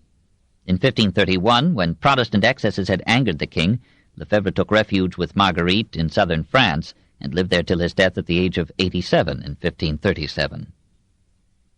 His pupil, Guillaume Brissonnet, appointed Bishop of Meaux in 1516, set himself to reform that diocese in the spirit of his master. After 4 years of zealous work, he felt strong enough to venture upon theological innovations. He appointed to benefices such known reformers as Lefebvre, Farel, Louis de Berquin, Gérard Roussel, and François Vatable, and encouraged them to preach a return to the gospel. Marguerite applauded him and made him her spiritual director. But when the Sorbonne, the school of theology that now dominated the University of Paris, proclaimed its condemnation of Luther in 1521, Brissonnet bade his cohorts make their peace with the Church. The unity of the Church seemed to him, as to Erasmus and Marguerite, more important than reform. The Sorbonne could not stop the flow of Lutheran ideas across the Rhine. Students and merchants brought Luther's writing from Germany as the most exciting news of the day. Froben sent copies from Basel to be sold in France. Discontented working men took up the New Testament as a revolutionary document and listened gladly to preachers who drew from the Gospels a utopia of social equality. In 1523, when Bishop Brissonnet published on his cathedral doors a bull of indulgences, Jean Leclerc, a wool carder of Meaux, tore it down and replaced it with a placard calling the Pope Antichrist. He was arrested, and by order of the Parlement of Paris was branded on the forehead in 1525. He moved to Metz, where he smashed the religious images before which a procession was planning to offer incense. His right hand was cut off, his nose was torn away, his nipples were plucked out with pincers, his head was bound with a band of red-hot iron, and he was burned alive in 1526. Several other radicals were sent to the stake in Paris for blasphemy or for denying the intercessory power of the Virgin and the saints. The people of France generally approved of these executions. It cherished its religious faith as God's own revelation and covenant, and abominated heretics as robbing the poor of their greatest consolation. No Luther appeared in France to rouse the middle class against papal tyranny and exactions. The Concordat precluded such an appeal. And Calvin had not as yet reached the Genevan eminence from which he could send his stern summons to reform. The rebels found some support among the aristocracy, but the lords and ladies were too light-hearted to take the new ideas to the point of unsettling the faith of the people or the comforts of the court. Francis himself tolerated the Lutheran propaganda so long as it offered no threat of social or political disturbance. He, too, had his doubts about the powers of the Pope, the sale of indulgences, the existence of purgatory, and possibly he thought to use his toleration of Protestantism as a weapon over a Pope too inclined to favor Charles V. He admired Erasmus, sought him for the new Collège Royal, and believed with him in the encouragement of education and ecclesiastical reform, but by steps that would not divide the people into warring halves, or weaken the services of the Church to private morality and social order. The King and Madame, Louise of Savoy, wrote Marguerite to Brissonnet in 1521, are more than ever well disposed toward the reformation of the Church. When the Sorbonne arrested Louis de Berquin for translating some of Luther's works in 1523, he was freed by Marguerite's intercession with the king. But Francis was frightened by the peasants' revolt in Germany, which seemed to have grown out of Protestant propaganda, and before leaving for his debacle at Pavia, he bade the prelates stamp out the Lutheran movement in France. While the king was a captive in Madrid, Berquin was again imprisoned, but Marguerite again secured an order for his release. When Francis himself was freed, he indulged in a jubilee of liberalism, perhaps in gratitude to the sister who had so labored for his liberation. He recalled Lefebvre and Roussel from exile, and Marguerite felt that the movement for reform had won the day. Two events drove the king back to orthodoxy. He needed money to ransom the two sons whom he had surrendered to Charles in exchange for his own freedom. The clergy voted him 1,300,000 livres, but accompanied the grant with a request for a firmer stand against heresy, and he agreed on December 16, 1527. On May 31, 1528, he was dismayed to learn that both the heads on a statue of the Virgin and Child outside a church in the parish of Saint-Germain had been smashed during the night. The people cried out for vengeance. Francis offered 1,000 crowns for the discovery of the vandals and led a somber procession of prelates, state officials, nobles, and populace to repair the broken statues with silver heads. The Sorbonne took advantage of the reaction to imprison Berquin once more, and while Francis was absent at Blois, the impenitent Lutheran was burned at the stake on April 17, 1529, to the joy of the attendant multitude. The mood of the king varied with the shifts of his diplomacy. In 1532, angry at the collaboration of Clement VII with Charles V, he made overtures to the Lutheran princes of Germany and allowed Marguerite to install Roussel as preacher to large gatherings in the Louvre. And when the Sorbonne protested, he banished its leaders from Paris. In October 1533, he was on good terms with Clement and promised active measures against the French Protestants. On November 1st, Nicolas Cope delivered his pro-Lutheran address at the university. The Sorbonne rose in wrath, and Francis ordered a new persecution. But then his quarrel with the emperor sharpened, and he sent Guillaume du Bellay, favorable to reform, to Wittenberg with a request that Melanchthon should formulate a possible reconciliation between the old faith and the new ideas, this in 1534, and thereby make possible an alliance of Protestant Germany and Catholic France. Melanchthon complied, and matters were moving fast, when an extreme faction among the French reformers posted in the streets of Paris, Orléans, and other cities, and even on the doors of the king's bedchamber at Amboise, placards denouncing the Mass as idolatry and the Pope and the Catholic clergy as a brood of vermin, apostates, wolves, liars, blasphemers, murderers of souls. This on October 18, 1534. Enraged, Francis ordered an indiscriminate imprisonment of all suspects. Soon the jails were full. Many printers were arrested, and for a time all printing was prohibited. Marguerite, Marot, and many moderate Protestants joined in condemning the placards. The king, his sons, ambassadors, nobles, and clergy marched in solemn silence, bearing lighted candles to hear an expiatory mass in Notre Dame on January 21, 1535. France declared that he would behead his own children if he found them harboring these blasphemous heresies. That evening 6 Protestants were burned to death in Paris by a method judged fit to appease the deity. They were suspended over a fire, and were repeatedly lowered into it and raised from it so that their agony might be prolonged. Between November 10, 1534, and May 5, 1535, 24 Protestants were burned alive in Paris. Pope Paul III reproved the king for needless severity and ordered him to end the persecution. Before the year was out, Francis was again wooing the German Protestants. He himself wrote to Melanchthon on July 23, 1535, inviting him to come and confer with some of our most distinguished doctors as to the means of re-establishing in the Church that sublime harmony which is the chief of all my desires. Melanchthon did not come. Perhaps he suspected Francis of using him as a thorn in the emperor's side, or he was dissuaded by Luther or the Elector of Saxony, who said, "The French are not evangelicals, they are Erasmians." This was true of Marguerite, Brissonnet, Lefebvre, Roussel, not true of the placardists or of the Calvinistic Huguenots, who were beginning to multiply in southern France. After making peace with Charles in 1538, Francis abandoned all efforts to conciliate his own Protestants. The darkest disgrace of his reign was only partly his fault.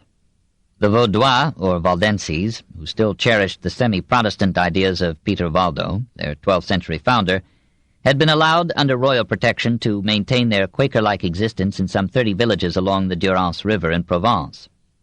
In 1530 they entered into correspondence with reformers in Germany and Switzerland, and 2 years later they drew up a profession of faith based on the views of Butzer and Ecolampadius. A papal legate set up the Inquisition among them, They appealed to Francis. He bade the prosecution cease in 1533. But Cardinal de Tournon, alleging that the Waldenses were in a treasonable conspiracy against the government, persuaded the ailing, vacillating king to sign a decree on January 1st, 1545, that all Waldenses found guilty of heresy should be put to death. The officers of the Parlement at Aix-en-Provence interpreted the order to mean mass extermination. The soldiers at first refused to obey the command. They were, however, induced to kill a few. The heat of murder inflamed them, and they passed into massacre. Within a week, from April 12th to April 18th, several villages were burned to the ground. In one of them, 800 men, women, and children were slaughtered. In 2 months, 3,000 were killed, 22 villages were razed, 700 men were sent to the galleys. 25 terrified women seeking refuge in a cavern were asphyxiated by a fire built at its mouth. Protestant Switzerland and Germany raised horrified protests. Spain sent Francis congratulations. A year later, a small Lutheran group was found meeting at Meaux under the leadership of Pierre Leclerc, brother of branded Jean. 14 of the group were tortured and burned, 8 after having their tongues torn out, on October 7th, 1546. These persecutions were the supreme failure of Francis's reign. This book is continued at this point on the other side of this cassette. Please reverse or turn the cassette over now.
The Story of Civilization, Volume 6, The Reformation, by Will Durant.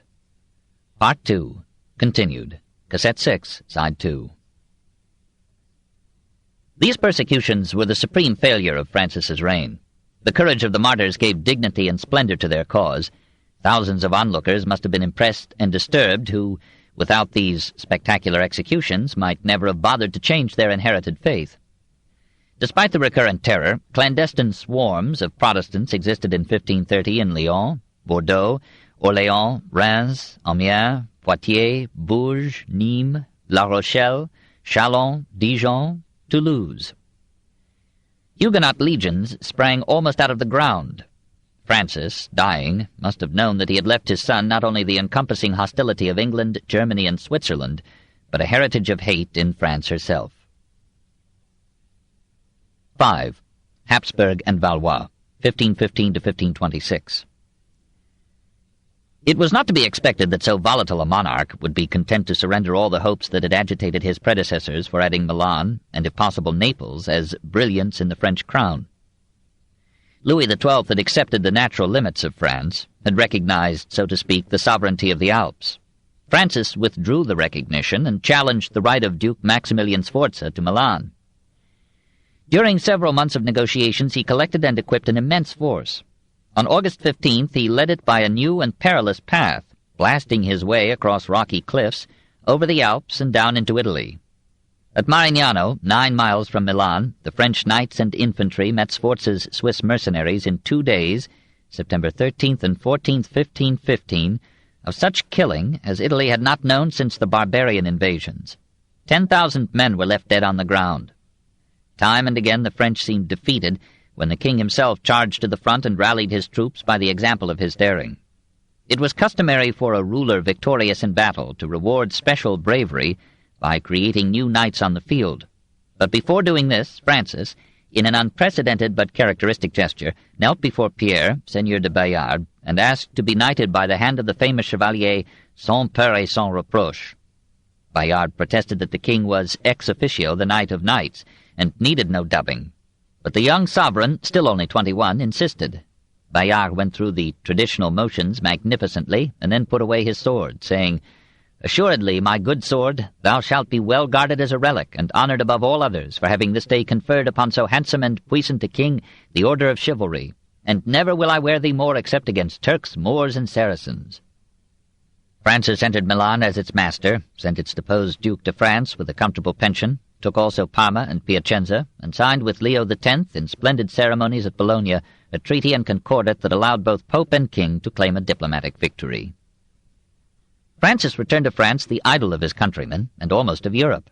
He had charmed his soldiers by sharing their hardships and outbraving their bravery. And though in his triumph he had indulged his vanity, he tempered it by giving credit to others, softening all egos with words of praise and grace. In the intoxication of fame, he made his greatest mistake. He entered his candidacy for the imperial crown. He was legitimately disturbed by the prospect of having Charles I, King of Spain and Naples and Count of Flanders and Holland, become also head of the Holy Roman Empire, with all those claims to Lombardy and therefore Milan for which Maximilian had so repeatedly invaded Italy. Within such a new empire, France would be surrounded by apparently invincible enemies. Francis bribed and lost. Charles bribed more and won in 1519. The bitter rivalry began that kept Western Europe in turmoil till within 3 years of the king's death. Charles and Francis never ran out of reasons for hostility. Even before becoming emperor, Charles had claimed Burgundy through his grandmother Mary, daughter of Charles the Bold, and had refused to recognize the reunion of Burgundy with the French crown. Milan was formally a fief of the empire. Charles continued the Spanish occupation of Navarre. Francis insisted that it should be returned to his vassal, Henri d'Albret. And above all these casus belli lay the question of questions. Who was to be master of Europe, Charles or Francis? The Turks answered, SULEIMAN. Francis struck the first blow. Noting that Charles had on his hands a political revolution in Spain and a religious revolution in Germany, he sent an army across the Pyrenees to recapture Navarre. It was defeated in a campaign whose most important incident was the wounding of Ignatius Loyola in 1521. Another army went south to defend Milan. The troops mutinied for lack of pay. They were routed at Le Bicocca by imperial mercenaries, and Milan fell to Charles V in 1522. To cap these mishaps, the constable of the French armies went over to the emperor. Charles, Duke of Bourbon, was head of the powerful family that would rule France from 1589 to 1792. He was the richest man in the country after the king. 500 nobles were among his retainers. He was the last of the great barons who could defy the monarch of the now centralized state. He served Francis well in war, fighting bravely at Marignano, less well in government, alienating the Milanese by his harsh rule. Ill supplied there with funds from the king, he laid out 100,000 livres of his own, expecting to be repaid. He was not. Francis looked with jealous misgiving upon this almost royal vassal. He recalled him from Milan and offered him thoughtless or intentional affronts that left Bourbon his brooding enemy. The Duke had married Suzanne of Bourbon, whose extensive estates were by her mother's will to revert to the crown if Suzanne should die without issue. Suzanne so died in 1521, but after making a will that left all her property to her husband. Francis and his mother claimed the property as the most direct descendants of the previous Duke of Bourbon. Charles fought the claim. The Parlement of Paris decided against him. Francis proposed a compromise that would let the Duke enjoy the income of the property till his death. He rejected the proposal. Louise, 51, offered herself as a bribe to the 31-year-old Duke, with a clear title to the property as her dowry. He refused. Charles V made a rival offer, the hand of his sister Eleonora in marriage, and full support by imperial troops of the Duke's claims. The Duke accepted, fled by night across the frontier, and was made Lieutenant General of the Imperial Army in Italy in 1523. Francis sent Bonnivet against him. Marguerite's lover proved incompetent. His army was overwhelmed at Romagnano by the Duke, and in the retreat the Chevalier de Bayard, commanding the dangerous rearguard, was fatally wounded by a shot from a harquebus, this on April 30th, 1524. The victorious Bourbon found him dying under a tree and offered him some consolatory compliments. "My lord," answered Bayard, "there is pity for me. I die having done my duty. But I have pity for you, to see you serving against your king, your country, and your oath." The Duke was moved, but had burned all bridges behind him. He entered into an agreement with Charles V and Henry VIII by which all three were to invade France simultaneously, overwhelm all French forces, and divide the land among them. As his part of the bargain, the Duke entered Provence, took Aigues, and laid siege to Marseille. But his campaign was poorly provisioned, met unexpectedly strong resistance, and collapsed. He retreated into Italy in September 1524. Francis thought it wise to pursue him and recapture Milan. Bonnivet, foolish to the end, advised him to take Pavia first, and then come upon Milan from the south. The king agreed and laid siege on August 26, 1524. But here, too, the defense was superior to the offense. For 4 months the French host was held at bay, while Bourbon, Charles of Lannoy, Viceroy of Naples, and the Marquis of Pescara, husband of Vittoria Colonna, gathered a new army of 27,000 men. Suddenly this force appeared behind the French. On the same day, February 24th, 1525, Francis found his men assaulted on one side by this unexpected multitude, and on the other by a sortie from Pavia. As usual, he fought in the van of the melee and killed so many of the enemy with his own sword that he thought victory assured. But his generalship was sacrificed to his courage. His forces were poorly deployed. His infantry moved in between his artillery and the foe, making the superior French guns useless. The French faltered. The Duke of Alençon fled, taking the rearguard with him. Francis challenged his disordered army to follow him back into the battle. Only the most gallant of his nobles accompanied him, and a slaughter of French chivalry ensued. Francis received wounds in the face, on the arms and legs, but struck out tirelessly. His horse collapsed under him. Still he fought. His loyal knights fell one by one till he was left alone. He was surrounded by enemy soldiers and was about to be slain when an officer recognized him, saved him, and led him to Lannoy, who, with low bows of respect, accepted his sword. The fallen king was confined in the fortress of Pizzighettone, near Cremona, whence he was allowed to send his oft-quoted, oft-misquoted letter to his mother, who was ruling France in his absence. To the Regent of France, Madam, that you may know how stands the rest of my misfortune.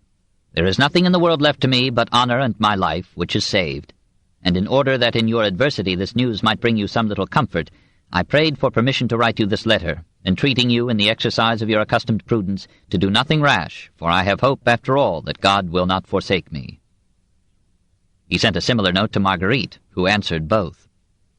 My lord, the joy we are still feeling at the kind letters which you were pleased to write yesterday to me and your mother makes us so happy with the assurance of your health, on which our life depends, that it seems to me that we ought to think of nothing but of praising God and desiring a continuance of your good news, which is the best meat we can have to live on. And inasmuch as the Creator has given us grace that our Trinity should be always united, the other two do entreat you that this letter, presented to you who are the third, may be accepted with the same affection with which it is cordially offered you by your most humble and obedient servants, your mother and sister, Louise Marguerite. To the Emperor at Madrid, Francis wrote a very humble letter, telling him that, if it please you to have so much honorable pity as to answer for the safety which a captive king of France deserves to find, you may be sure of obtaining an acquisition instead of a useless prisoner, and of making a king of France your slave forever. Francis had not been trained to misfortune. Charles received the news of his victory calmly, and refused to celebrate it, as many suggested, with a splendid festival. He retired into his bedroom, we are told, and knelt in prayer. To Francis and Louise he sent what seemed to him moderate terms for peace and the liberation of the king. 1. France must give up Burgundy and all claims to Flanders, Artois, and Italy. 2. All lands and dignities claimed by the Duke of Bourbon must be surrendered to him. 3. Provence and Dauphiné should be made an independent state. 4. France must restore to England all French territory formerly held by Britain, that is, Normandy, Anjou, Gascony, and Guienne. 5. Francis must sign an alliance with the Emperor and join him in a campaign against the Turks. Louise answered that France would not yield an inch of territory and was prepared to defend itself to the last man. The regent acted now with an energy, resolution, and intelligence that made the French people forgive her headstrong faults. She arranged at once for the organization and equipment of new armies, and sent them to guard all points of possible invasion. To keep the Emperor's mind off France, she urged SULEIMAN of Turkey to defer his attack on Persia and undertake instead a westward campaign. We do not know what part her plea played in the Sultan's decision, but in 1526 he marched into Hungary and inflicted so disastrous a defeat upon the Christian army at Mohács that any invasion of France by Charles would have been deemed treason to Christendom. Meanwhile, Louise pointed out to Henry VIII and Clement VII how both England and the papacy would be reduced to bondage if the emperor were allowed all the territory that he demanded. Henry wavered. Louise persisted and offered him an indemnity of 2,000,000 crowns.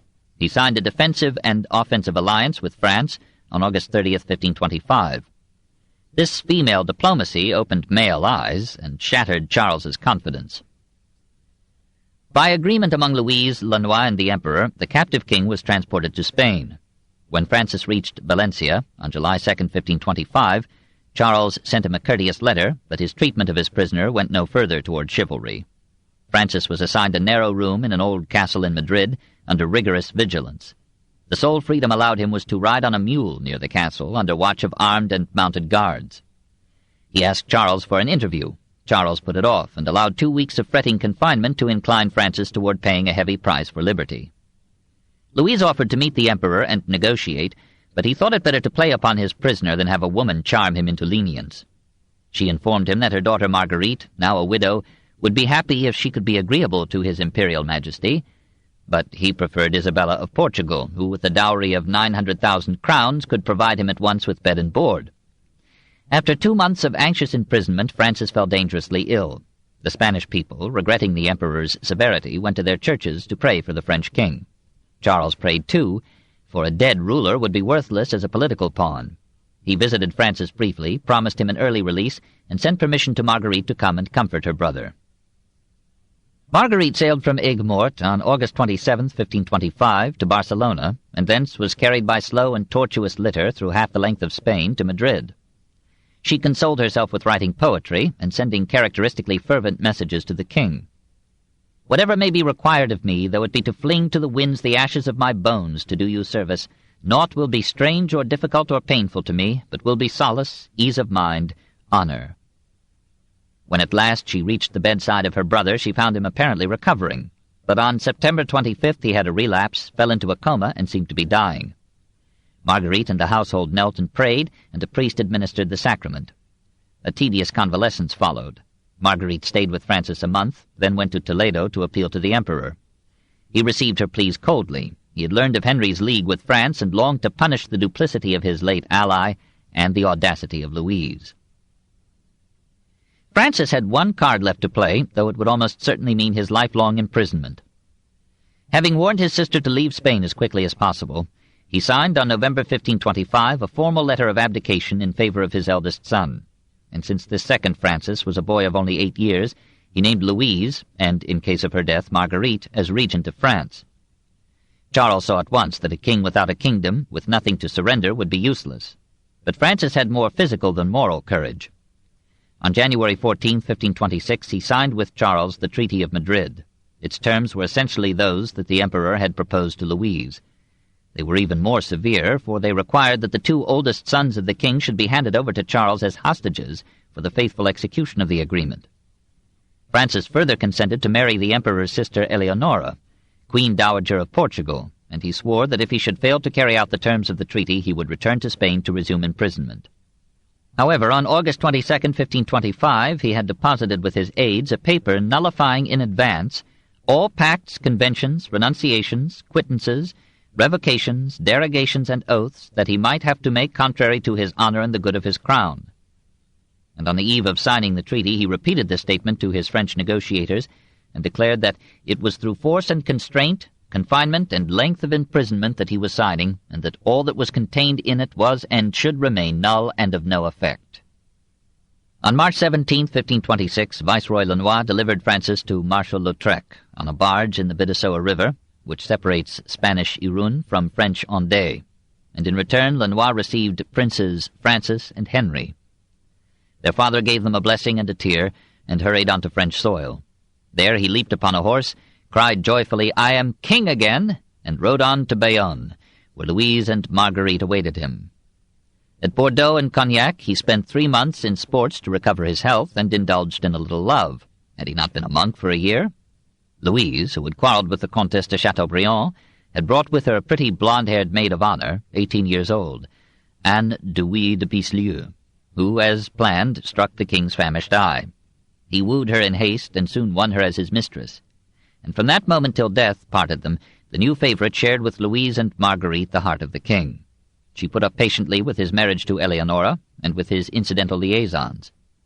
To save appearances, he gave her a husband, Jean de Brosse, made him Duke and her Duchesse d'Étampes, and smiled appreciatively when Jean retired to a distant estate in Brittany. 6. War and Peace, 1526 to 1547. When the terms of the Treaty of Madrid became generally known, they aroused almost universal hostility to Charles. The German Protestants trembled at the prospect of facing so strengthened an enemy. Italy resented his claim to suzerainty in Lombardy. Clement VII absolved Francis from the oath he had sworn at Madrid, and joined France, Milan, Genoa, Florence, and Venice in forming the League of Cognac for common defense on May 22, 1526. Charles called Francis no gentleman, bade him return to his Spanish prison, ordered a harsher confinement for the king's sons, and gave free rein to his generals to discipline the Pope. An imperial army collected in Germany and Spain poured down through Italy, scaled the walls of Rome, the Duke of Bourbon dying in the process, sacked the city more thoroughly than any Goths or Vandals had ever done, killed 4,000 Romans, and imprisoned Clement in Sant'Angelo. The emperor, who had remained in Spain, assured a scandalized Europe that his starving army had exceeded his instructions. Nevertheless, his representatives in Rome kept the Pope shut up in Sant'Angelo from May 6th to December 7th, 1527, and exacted from an almost bankrupt papacy an indemnity of 368,000 crowns. Clement appealed to Francis and Henry for aid. Francis dispatched Lautrec to Italy with an army that sacked Pavia in reckless revenge for its resistance 2 years before, and Italy wondered whether French friends were any better than German enemies. Lautrec bypassed Rome and besieged Naples, and the city began to starve. But meanwhile, Francis had offended Andrea Doria, head of the Genoese navy. Doria called his fleet from the siege of Naples, went over to the side of the emperor, and provisioned the besieged. Lautrec's army starved in turn. Lautrec himself died, and his army melted away in 1528. The comedy of the rulers hardly relieved the tragedy of the people. When the emissaries of Francis and Henry appeared at Burgos to make a formal declaration of war, Charles retorted to the French envoy, "The King of France is not in a position to address to me such a declaration. He is my prisoner. Your master acted like a dastard and a scoundrel in not keeping his word that he gave me touching the Treaty of Madrid. If he likes to say the contrary, I will maintain my words against him with my body to his." This challenge to a duel was readily accepted by Francis, who sent a herald to tell Charles, "You have lied in your throat." Charles responded grandly, naming a place for the encounter and asking Francis to name the time. But French nobles intercepted the messenger, and judicious delays put off the match to the Greek kalends. Nations had grown so large that their differences of economic or political interest could not be settled by private combat, or by the small mercenary armies that had been playing the game of war in Renaissance Italy. The modern method of decision by competitive destruction took form in this Hapsburg-Valois debate. It took 2 women to teach the potentates the art and wisdom of peace. Louise of Savoy communicated with Margaret of Austria, regent of the Netherlands, and suggested that Francis, anxious for the return of his sons, would abandon all claim to Flanders, Artois, and Italy, and would pay a ransom of 2 million gold crowns for his children, but would never cede Burgundy. Margaret persuaded her nephew to defer his claim to Burgundy and to forget the claims of the Duke of Bourbon, now conveniently dead. On August 3, 1529, the 2 women and their diplomatic aides signed La Paix aux Dames, the Ladies' Peace of Cambrai. The ransom was raised out of the commerce, industry, and blood of France, and the royal princes, after 4 years of captivity, returned to freedom with stories of cruel treatment that enraged Francis and France. While the 2 able women found lasting peace, Margaret in 1530, Louise in 1531, the kings prepared to renew their war. Francis turned everywhere for help. To Henry VIII he sent a money appeasement for having almost ignored him in the Cambrai settlement, and Henry, furious at Charles for opposing his divorce, pledged his support to France. Within a year or so, Francis negotiated alliances with the Protestant princes of Germany, with the Turks, and with the Pope. The vacillating pontiff, however, soon made peace with Charles and crowned him emperor in 1530, the last coronation of a Holy Roman Emperor by a pope. Then, frightened by a monarch who had in effect made Italy a province of his realm, Clement sought a new bond with France by offering his niece, Catherine de Médicis, in marriage to Francis's son, Henry, Duke of Orleans. King and Pope met at Marseille on October 28, 1533, and the marriage, pregnant with history, was performed by the Pope himself. A year later Clement died, not yet having made up his mind about anything. The emperor, already old at 35, shouldered his self-imposed burdens with weary fortitude. He was shocked to learn, on the word of the Sultan's vizier to Ferdinand of Austria, that the Turkish siege of Vienna in 1529 had been undertaken in response to an appeal from Francis, Louise, and Clement VII for help against the encompassing empire. Moreover, Francis had allied himself with the Tunisian chieftain Kheireddin Barbarossa, who was harassing Christian commerce in the western Mediterranean, raiding coastal towns, and carrying captive Christians into slavery. Charles collected another army and navy, crossed to Tunis in 1535, captured it, freed 10,000 Christian slaves, and rewarded his unpaid troops by letting them loot the city and massacre the Moslem population. Leaving garrisons in Bona and La Galeta, Charles returned to Rome on April 5, 1535, as the triumphant defender of Christendom against Islam and the King of France. Francis had meanwhile renewed his claim to Milan, and in March 1536 he had conquered the Duchy of Savoy to clear his road into Italy. Charles was furious. In a passionate address before the new pope, Paul III, and the full consistory of cardinals, he recounted his efforts for peace, the French king's violations of the treaties of Madrid and Cambrai, and the alliances of his Most Christian Majesty, as Francis was called, with the enemies of the Church in Germany and of Christianity in Turkey and Africa.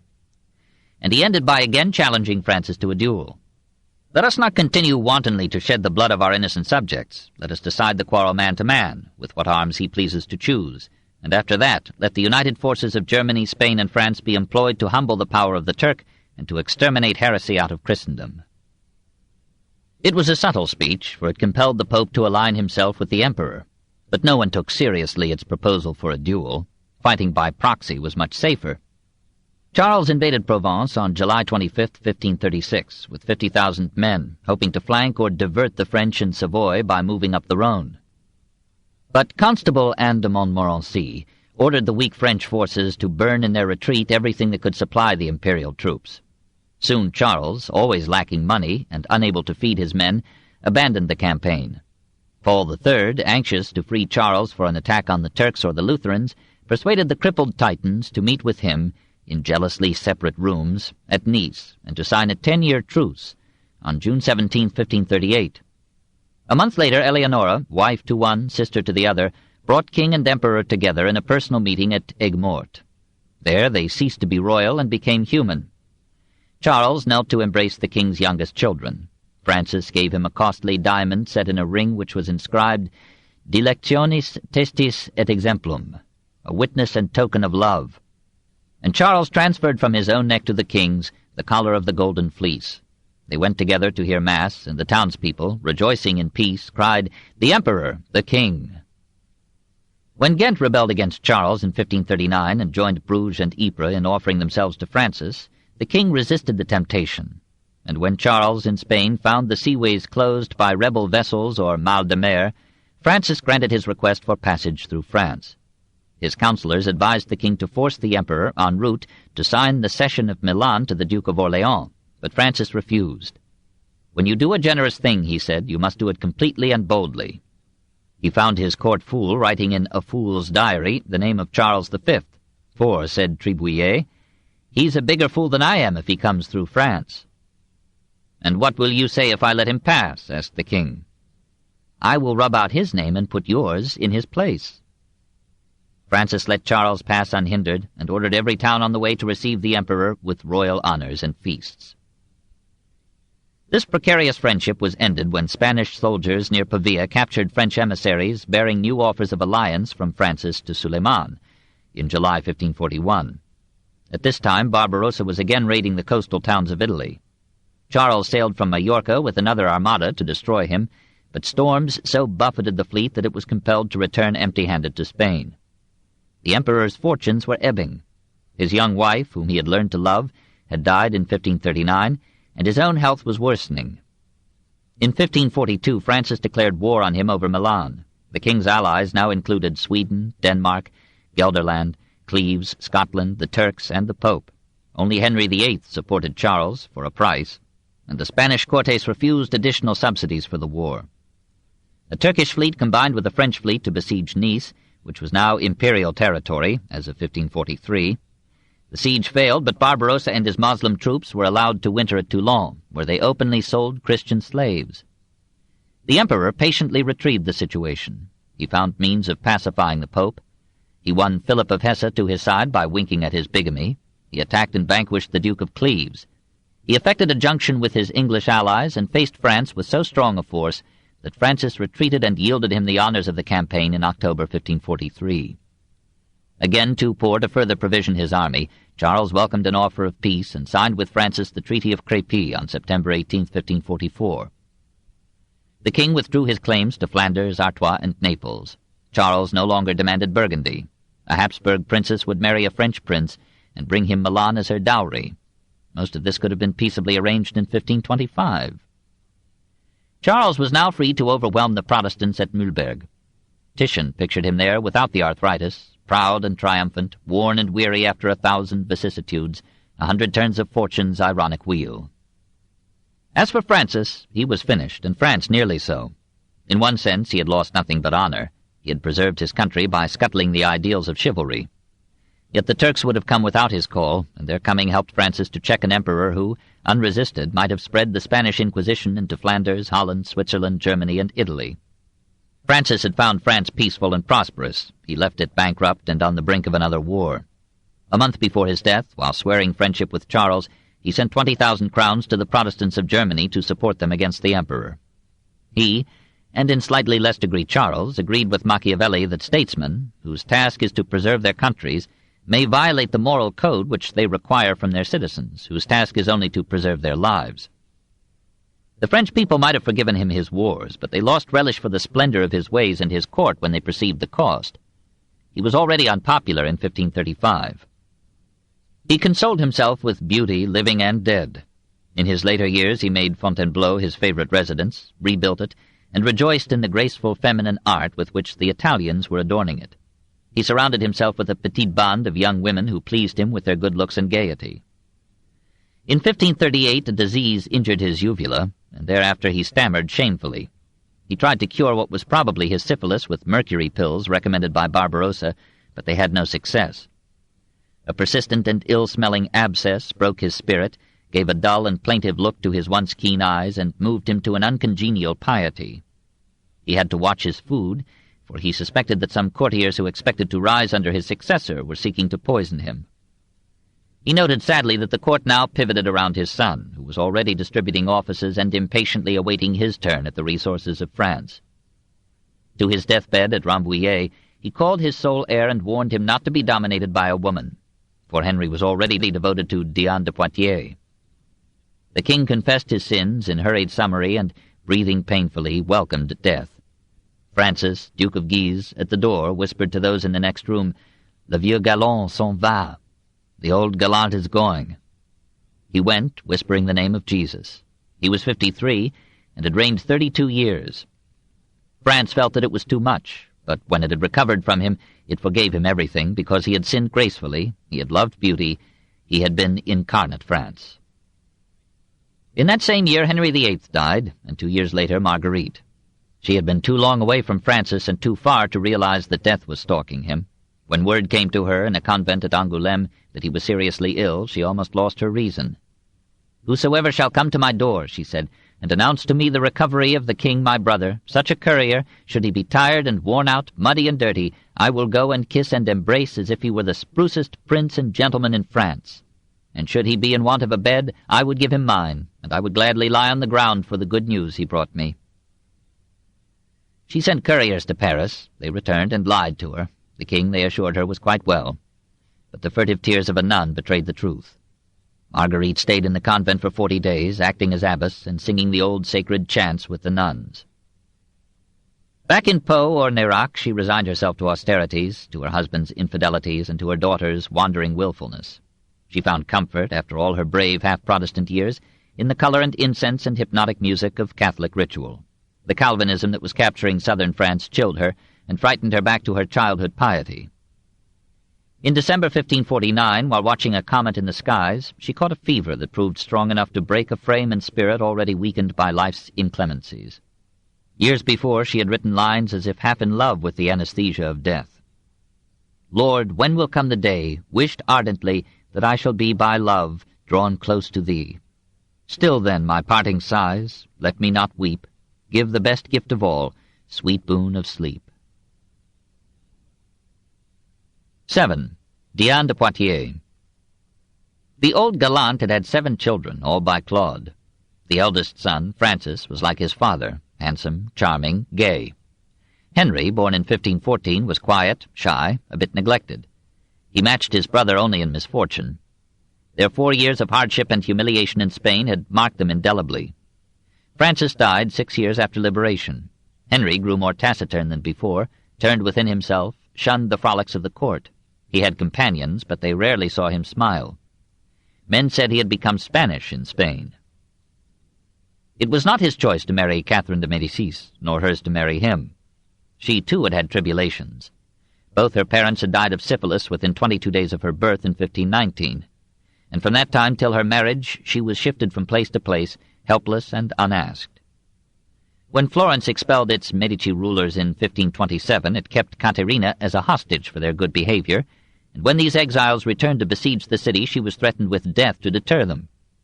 Clement VII used her as a pawn to win France to papal policies. She went obediently to Marseille, a girl of 14, and married a boy of 14 who hardly spoke to her during all the festival. When they arrived in Paris, she met a cold reception because she brought too many Italians with her. She became to the Parisians the Florentine, and though she tried hard to charm them, neither they nor her husband ever warmed to her. Despite many efforts, she remained barren for 10 years, and the doctors suspected some evil inheritance from her infected parents. Losing hope of offspring, Catherine de Médicis, as she was called in France, went to Francis weeping and offered to submit to a divorce and retire to a convent. The king graciously refused the sacrifice. At last the gates of motherhood burst, and children came in almost annual succession. 10 in all. They were chiefly Francis II, who would marry Mary Stuart, Elizabeth, who would marry Philip II, Charles IX, who would give the order for the massacre of St. Bartholomew, Edward, who became the tragic Henry III, and Marguerite of Valois, who would marry and harry Henry of Navarre. Through all but the first 4 of these barren or fertile years, her husband, while begetting children on her body, gave his love to Diane de Poitiers. Diane was unique among the royal mistresses who played so leading a role in French history. She was not beautiful. When Henry, 17, fell in love with her in 1536, she was already 37, her hair was turning gray, and wrinkles were beginning to score the years on her brow. Her only physical charms were grace and a complexion kept fresh by washing with cold water at all seasons. She was not a courtesan. Apparently she was faithful to her husband, Louis de Brezé, till his death. And though, like Henry, she indulged in 2 or 3 asides during her royal liaison, these were venial incidents, mere grace notes in her song of love. She was not romantic. Rather, she was too practical, making hay while her sun shone. France condemned not her morals, but her money. She was not like Francis's mignons, pretty heads but empty, prancing on gay feet till motherhood surprised them. Diane had good education, good sense, good manners, good wit. Here was a mistress who charmed with her mind. She came of high lineage and was brought up by the art-loving court of the Bourbons at Moulins. Her father, Jean de Poitiers, Comte de Saint-Vallier, shared the Duke of Bourbon's treason after trying to prevent it. He was captured and sentenced to death in 1523. Diane's husband, in favor with Francis, secured her father's pardon. Louis de Brezé was grandson of Charles VII by Agnès Sorel. He had ability or influence, for he became Grand Seneschal and governor of Normandy. He was 56 when Diane, 16, became his wife in 1515. When he died in 1531, she raised to his memory at Rouen a magnificent tomb with an inscription vowing eternal fidelity. She never married again and wore, thereafter, only black and white. She met Henry when, a lad of 7, he was being handed over at Bayonne as a hostage for his father. The bewildered boy wept. Diane, then 27, mothered and comforted him, whose own mother, Claude, was 2 years dead. And perhaps the memory of those pitying embraces revived in him when he met her again 11 years later. Though then 4 years a husband, he was still mentally immature, as well as abnormally melancholy and diffident. He wanted a mother more than a wife. And here again Diane appeared, quiet, tender, comforting. He came to her first as a son, and their relations for some time were apparently chaste. Her affection and counsel gave him confidence. Under her tutelage, he ceased to be a misanthrope and prepared to be a king. Popular opinion credited them with having 1 child, Diane de France, whom she brought up with her 2 daughters by Brezé. She also adopted the daughter born to Henry in 1538 by a Piedmontese maiden who paid for her royal moment by a lifetime as a nun. Another illegitimate child resulted from Henry's later affair with Mary Fleming, governess of Mary Stuart. Despite these experiments, his devotion was increasingly to Diane de Poitiers. He wrote to her poems of real excellence. He showered her with jewelry and estates. He did not entirely neglect Catherine. Usually he dined and spent the evenings with her, and she, grateful for the pairings of his love, accepted in silent sorrow the fact that another woman was the real Dauphiness of France. She must have felt it as an added wound that Diane occasionally prodded Henry into sleeping with his wife. His accession to the throne did not lower Diane's state. He wrote to her the most abject letters, entreating her to let him be her servant for life. His infatuation made her almost as rich as the Queen. He guaranteed to Diane a fixed percentage of all receipts from the sale of appointments to office, and nearly all appointments were in her power. He gave her the crown jewels that the Duchesse d'Étampes had worn. When the Duchess protested, Diane threatened to accuse her of Protestantism and was bought off only by a gift of property. Henry allowed her to keep for her use 400,000 thalers that Francis had bequeathed for the secret support of the Protestant princes in Germany. So dowered, Diane rebuilt, on a design by Philibert Delorme, the old Brezé mansion of Annay into an extensive chateau that became not only a second home for the king, but also a museum of art and a handsome rendezvous for poets, artists, diplomats, dukes, generals, cardinals, mistresses, and philosophers. Here, in effect, sat the Privy Council of the state, and Diane was prime ministress, passionless and intelligent. Everywhere, at Annay, Chenonceau, Amboise, the Louvre, dishes, coats of arms, works of art, choir stalls, bore the bold symbol of the royal romance, 2 Ds placed back to back with a dash between them forming the letter H. There is something touching and beautiful about this unique friendship, built on love and money, but enduring till death.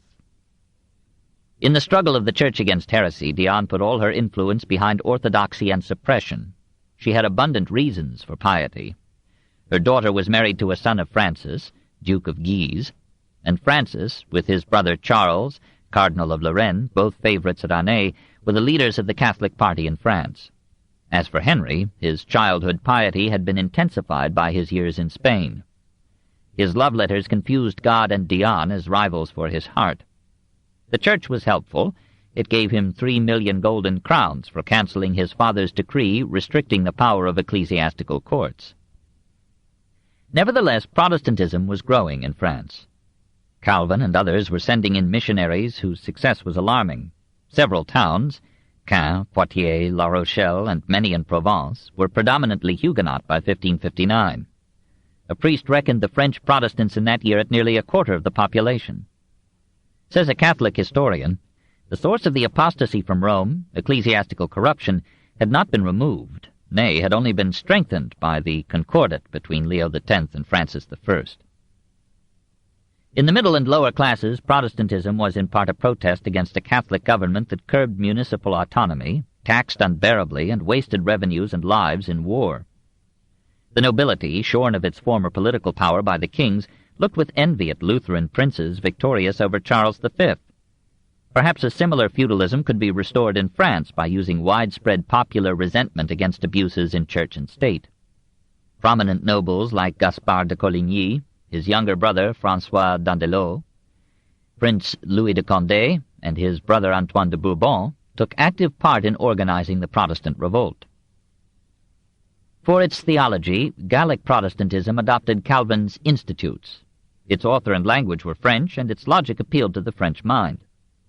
After 1550, Luther was almost forgotten in France. The very name Huguenot came from Zurich through Geneva to Provence. In May 1559, the Protestants felt strong enough to send deputies to their first General Synod, held secretly in Paris.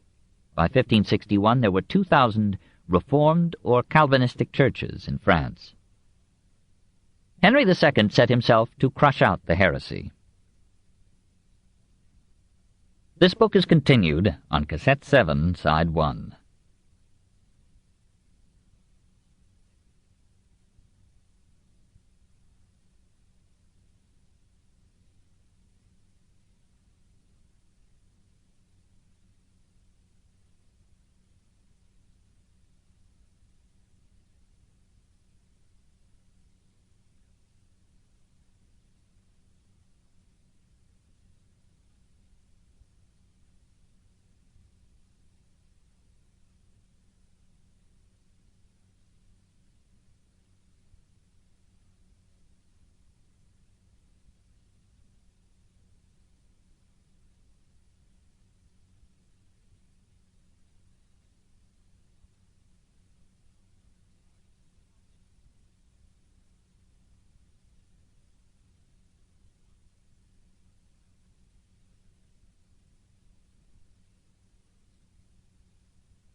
Story of Civilization, Volume 6, The Reformation, by Will Durant. Part 2, continued, Cassette 7, Side 1. Henry II set himself to crush out the heresy. By his instructions, the Parlement of Paris organized a special commission in 1549 to prosecute dissent. Those condemned were sent to the stake, and the new court came to be called the Chambre Ardente, the burning room. By the Edict of Chateaubriand of 1551, the printing, sale, or possession of heretical literature was made a major crime, and persistence in Protestant ideas was to be punished with death. Informers were to receive a third of the goods of the condemned. They were to report to the Parlement any judge who treated heretics leniently, and no man could be a magistrate unless his orthodoxy was beyond doubt. In 3 years, the Chambre Ardente sent 60 Protestants to a flaming death. Henry proposed to Pope Paul IV that the Inquisition should be established in France on the new Roman model, but the Parlement objected to allowing its authority to be superseded. One of its members, Anne du Bourg, boldly suggested that all pursuit of heresy should cease until the Council of Trent should complete its definitions of orthodox dogma. Henry had him arrested and vowed to see him burned, but fate cheated the king of this spectacle. For meanwhile he had been lured into renewing the war against the emperor. He could never forgive the long imprisonment of his father, his brother, and himself. He hated Charles with the same intensity with which he loved Diane. When the Lutheran princes made their decisive stand against the emperor for Christ and feudalism, they sought alliance with Henry and invited him to seize Lorraine. So he agreed in the Treaty of Chambord of 1552. In a rapid and well-directed campaign, he took with little trouble Toul, Nancy, Metz, and Verdun. Charles, readier to yield victory to Protestantism in Germany than to the Valois in France, signed a humble peace with the princes at Passau and hurried to besiege the French in Metz. Francis, Duke of Guise, made his reputation there by the skill and pertinacity of his defense. From October 19th to December 26th, 1552, the siege continued. Then Charles, pale, haggard, white-bearded, crippled, withdrew his disheartened troops. "I see very well," he said, "that fortune resembles a woman. She prefers a young king to an old emperor. Before 3 years are up," he added, "I shall turn Cordelier," that is, a Franciscan friar. In 1555 to 56 he resigned his power in the Netherlands and Spain to his son, signed the Truce of Vaucelles with France, and left for Spain on September 17, 1556. He thought he was bequeathing to Philip a realm at peace, but Henry felt that the situation called for another sally into Italy. Philip had no reputation as a general. He was unexpectedly plunged into war with Pope Paul IV. To Henry the opportunity seemed golden. He sent Guise to take Milan and Naples, and himself prepared to meet Philip on the ancient battlefields of northeastern France. Philip rose to the occasion. He borrowed 1,000,000 ducats from Anton Fugger and charmed Queen Mary of England into the war. At Saint-Quentin, on August 10, 1557, Duke Emmanuel Philibert of Savoy led Philip's combined armies to an overwhelming victory, took Coligny and Montmorency prisoners, and prepared to march upon Paris. The city was in panic. Defense seemed impossible. Henry recalled Guise and his troops from Italy. The Duke crossed France, and by remarkable celerity of movement, surprised and captured Calais in 1558, which England had held since 1348. Philip, hating war and anxious to return to Spain, was readily persuaded to sign the Treaty of Cateau-Cambrésis on April 2, 1559. Henry agreed to stay north of the Alps, and Philip consented to let him keep Lorraine and, over Mary's tears, Calais. Suddenly the two kings became friends. Henry gave his daughter Elizabeth in marriage to Philip, and his sister Marguerite of Berry was pledged to Emmanuel Philibert, who now recovered Savoy. And a stately festival of jousts, banquets, and weddings was arranged. So, while cautious Philip remained in Flanders, French, Flemish, and Spanish notables gathered around the royal palace of Les Tournelles in Paris. Lists were fenced off in the Rue Saint-Antoine, with gaily decorated stands and balconies, and all went merry as a wedding bell. On June 22nd, the Duke of Alva, as proxy for Philip, received Elizabeth as new Queen of Spain. Henry, now 40, insisted on entering the tournament. In such jousts, victory was adjudged to the rider who, without being unhorsed, broke 3 lances against the armor of his foe. Henry accomplished this upon the Dukes of Guise and Savoy, who knew their proper roles in the play. But a third opponent, Montgomery, after breaking a lance against the king, awkwardly allowed the sharp-pointed stump of the weapon to pass under Henry's visor. It pierced the king's eye and reached the brain. For 9 days he lay unconscious. On July 9th, the marriage of Philibert and Marguerite was celebrated. On July 10th, the king died. Diane de Poitiers retired to Anet and survived 7 years. Catherine de Médicis, who had hungered for his love, wore mourning all the rest of her life. Chapter 23. Henry VIII and Cardinal Wolsey, 1509 to 1529. 1. A promising king, 1509 to 1511. No one, beholding the youth who mounted the throne of England in 1509, would have foreseen that he was to be both the hero and the villain of the most dramatic reign in English history. Still a lad of 18, his fine complexion and regular features made him almost girlishly attractive, but his athletic figure and prowess soon cancelled any appearance of femininity. Foreign ambassadors vied with native eulogists in praising his auburn hair, his golden beard, his extremely fine calf. "He is extremely fond of tennis," reported Giustiniani to the Venetian Senate. "It is the prettiest thing in the world to see him play, his fair skin glowing through a shirt of finest texture." In archery and wrestling he equaled the best in his kingdom. At the hunt he never seemed to tire. 2 days a week he gave to jousts, and there only the Duke of Suffolk could match him. But he was also an accomplished musician, sang and played all kinds of instruments with rare talent, wrote the papal nuncio, and composed 2 masses, which are still preserved. He loved dancing and masquerades, pageantry and fine dress. He liked to drape himself in ermine or purple robes, and the law gave him alone the right to wear purple or gold brocade. He ate with gusto, and sometimes prolonged state dinners to 7 hours, but in the first 20 years of his reign his vanity curbed his appetite.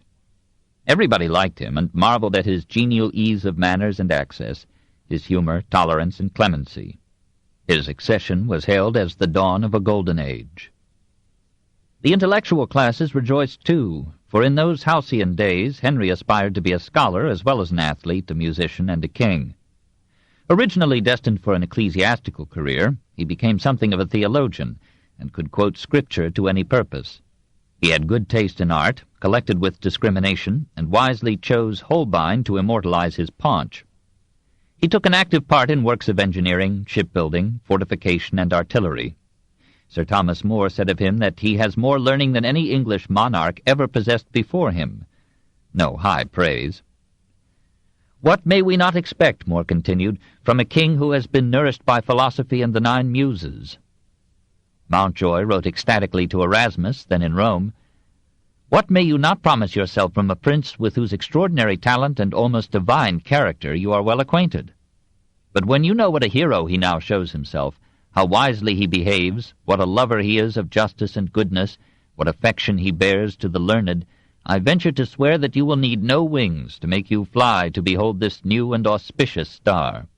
Oh, my Erasmus, if you could see how all the world here is rejoicing in the possession of so great a prince, how his life is all their desire, you would not contain your tears for joy. The heavens laugh, the earth exults." Erasmus came, and for a moment shared the delirium. "Heretofore," he wrote, "the heart of learning was among such as professed religion. Now, while these for the most part give themselves up to the belly, luxury, and money, the love of learning is gone from them to secular princes, the court, and the nobility. The king admits not only such men as More to his court, but he invites them, forces them to watch all that he does, to share his duties and his pleasures.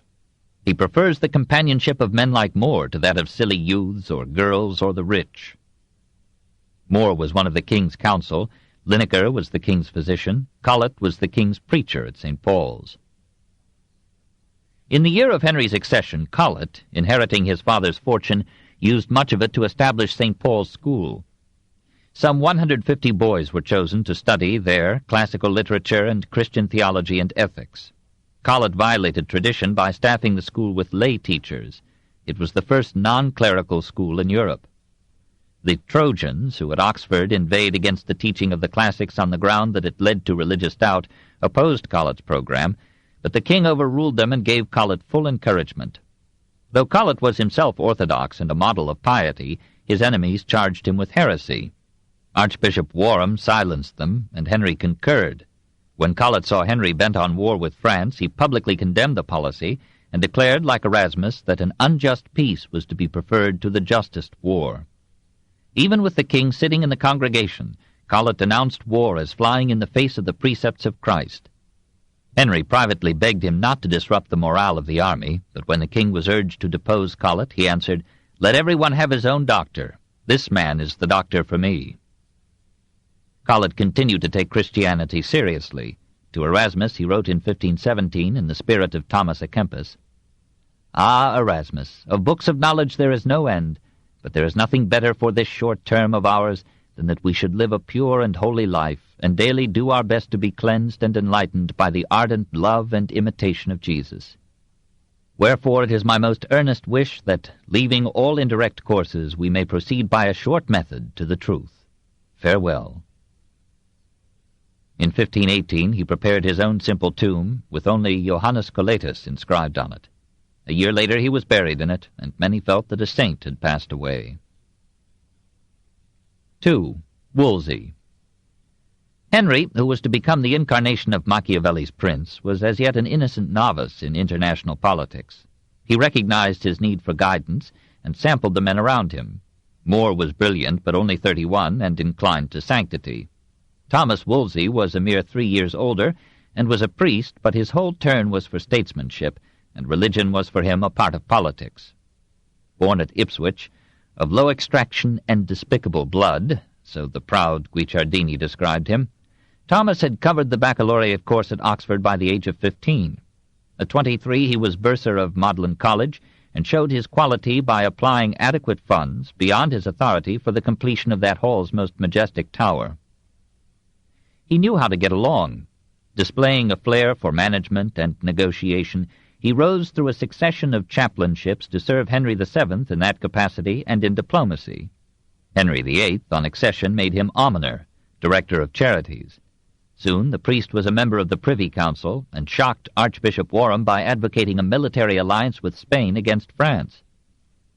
Louis XII was invading Italy, and might again make the papacy a dependency of France. In any case, France must not become too strong.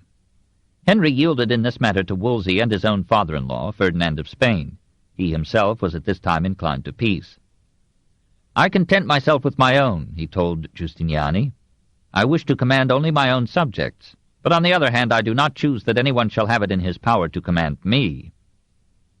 This almost sums up Henry's political career. He had inherited the claim of the English kings to the crown of France, but he knew that this was an empty pretense. The war petered out quickly in the Battle of the Spurs in 1513. Wolsey arranged the peace and persuaded Louis XII to marry Henry's sister Mary. Leo X, pleased with being rescued, made Wolsey Archbishop of York in 1514 and Cardinal in 1515. Henry, triumphant, made him Chancellor in 1515. The king prided himself on having protected the papacy, and when a later pope refused him a marriage easement, he deemed it gross ingratitude.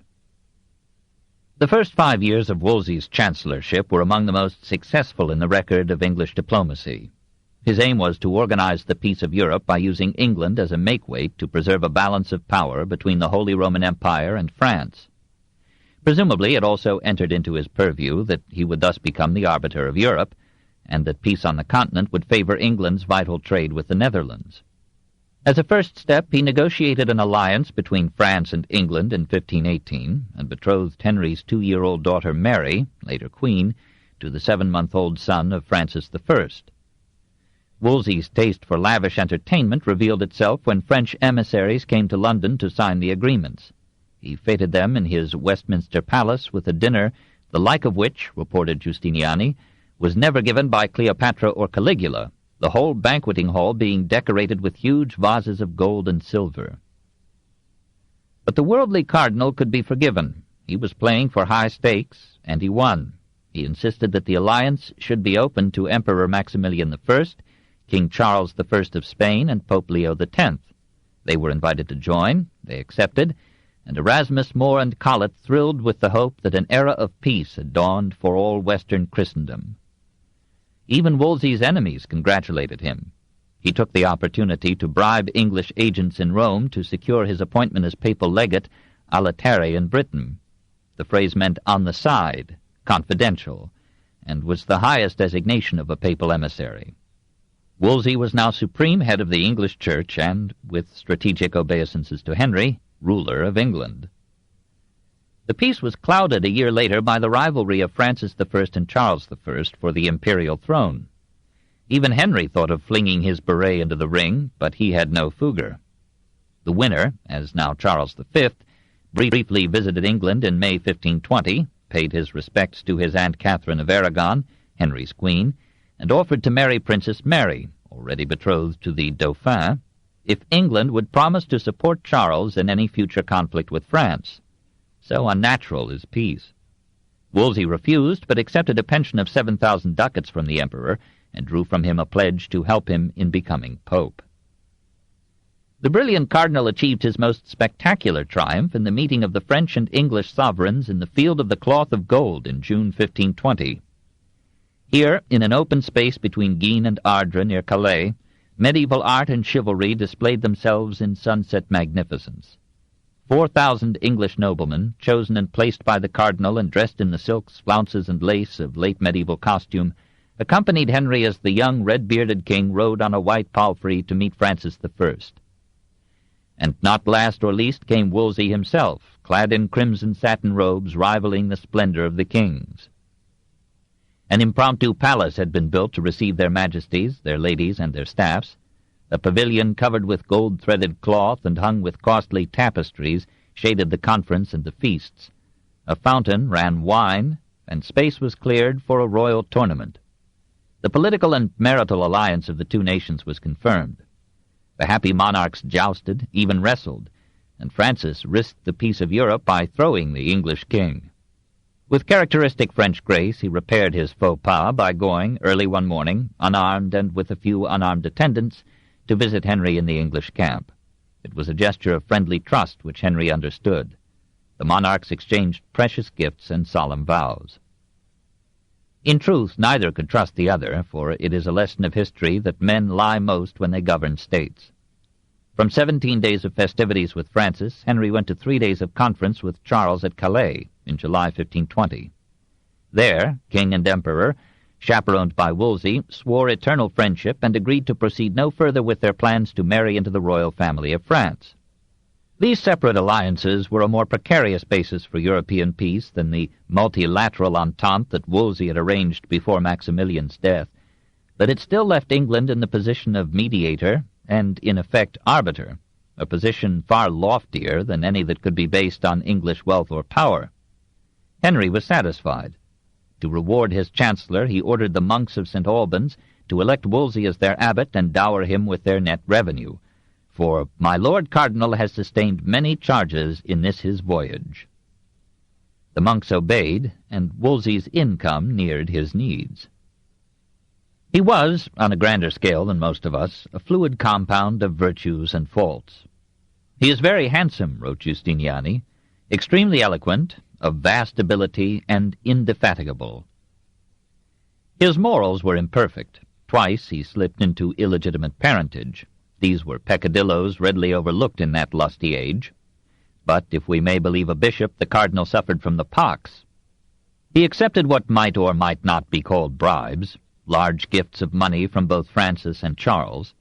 He kept them bidding against each other with the pensions and benefices that they offered him.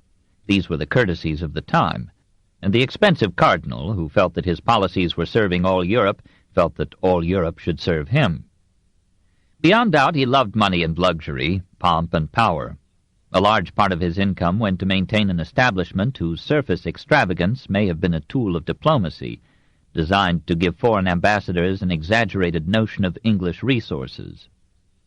Henry paid Wolsey no salary, so that the chancellor had to live and entertain on his ecclesiastical revenues and his pensions from abroad. Even so, we may marvel that he should have required all the income that came to him as holder of 2 rectories, 6 prebends, 1 provostship, as abbot of St. Albans, bishop of Bath and Wells, archbishop of York, administrator of the diocese of Winchester, and a partner of the absentee Italian bishops of Worcester and Salisbury. He disposed of nearly all the major ecclesiastical and political patronage of the realm, and presumably each appointment yielded him a gratuity. A Catholic historian has estimated that Wolsey at his zenith received 1/3 of all the ecclesiastical revenues of England. He was the richest and most powerful subject in the nation. 7 times more powerful than the Pope, thought Giustiniani. He is, said Erasmus, the 2nd king. Only 1 step more remained to be taken, the papacy. Twice Wolsey tried for it, but in that game the wily Charles, ignoring promises, outplayed him. The cardinal believed that ceremony is the cement of power. Force can gain power, but only public habituation can cheaply and peaceably sustain it, and people judge a man's altitude by the ceremony that hedges him in. So in his public and official appearances, Wolsey dressed in the formal splendor that seemed to him advisable in the supreme representative of both Pope and King. Red hat of a cardinal, red gloves, robes of scarlet or crimson taffeta, shoes of silver or gilt inlaid with pearls and precious stones. Here were Innocent III, Benjamin Disraeli, and Beau Brummel all in one. He was the first clergyman in England who wore silk. When he said Mass, which was seldom, he had bishops and abbots as his acolytes, and on some occasions dukes and earls poured out the water with which he washed his consecrating hands. He allowed his attendants to kneel in waiting upon him at table. 500 persons, many of high lineage, served him in his office and his home. Hampton Court, that he built as his residence, was so luxurious that he presented it to the king in 1525 to avert the evil eye of royal jealousy. Sometimes, however, he forgot that Henry was king. On my first arrival in England, Giustiniani wrote to the Venetian Senate, the cardinal used to say to me, His Majesty will do so-and-so. Subsequently, by degrees, he forgot himself and commenced saying, We shall do so-and-so. At present, he says, I shall do so-and-so. And again the ambassador wrote, If it were necessary to neglect either king or cardinal, it would be better to pass over the king. The cardinal might resent precedence conceded to the king. Peers and diplomats seldom obtained audience with the chancellor until their 3rd request. With each passing year, the cardinal ruled more and more openly as a dictator. He called Parliament only once during his ascendancy. He paid little attention to constitutional forms. He met opposition with resentment and criticism with rebuke. The historian Polydore Virgil wrote that these methods would bring Wolsey's fall. Virgil was sent to the Tower, and only repeated intercession by Leo X secured his release. Opposition grew. Perhaps those whom Wolsey superseded or disciplined secured the ear of history and transmitted his sins unabsolved. But no one questioned his ability or his assiduous devotion to his many tasks. He transacts as much business, Giustiniani told the proud Venetian Senate, as that which occupies all the magistracies, offices, and councils of Venice, both civil and criminal, and all state affairs are likewise managed by him, let their nature be what they may. He was loved by the poor and hated by the powerful for his impartial administration of justice. Almost beyond any precedent in English history after Alfred, he opened his court to all who complained of oppression, and he fearlessly punished the guilty, however exalted. He was generous to scholars and artists, and began a religious reform by replacing several monasteries with colleges.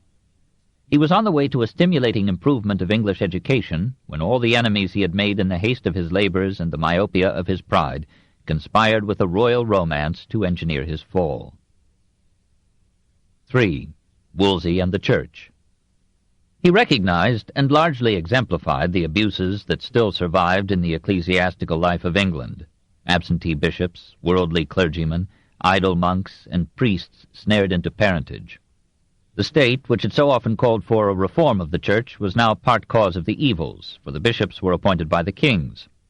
Some bishops, like Morton and Warham and Fisher, were men of high character and caliber. Many others were too absorbed in the comforts of prelacy to train their clergy in spiritual fitness as well as financial assiduity.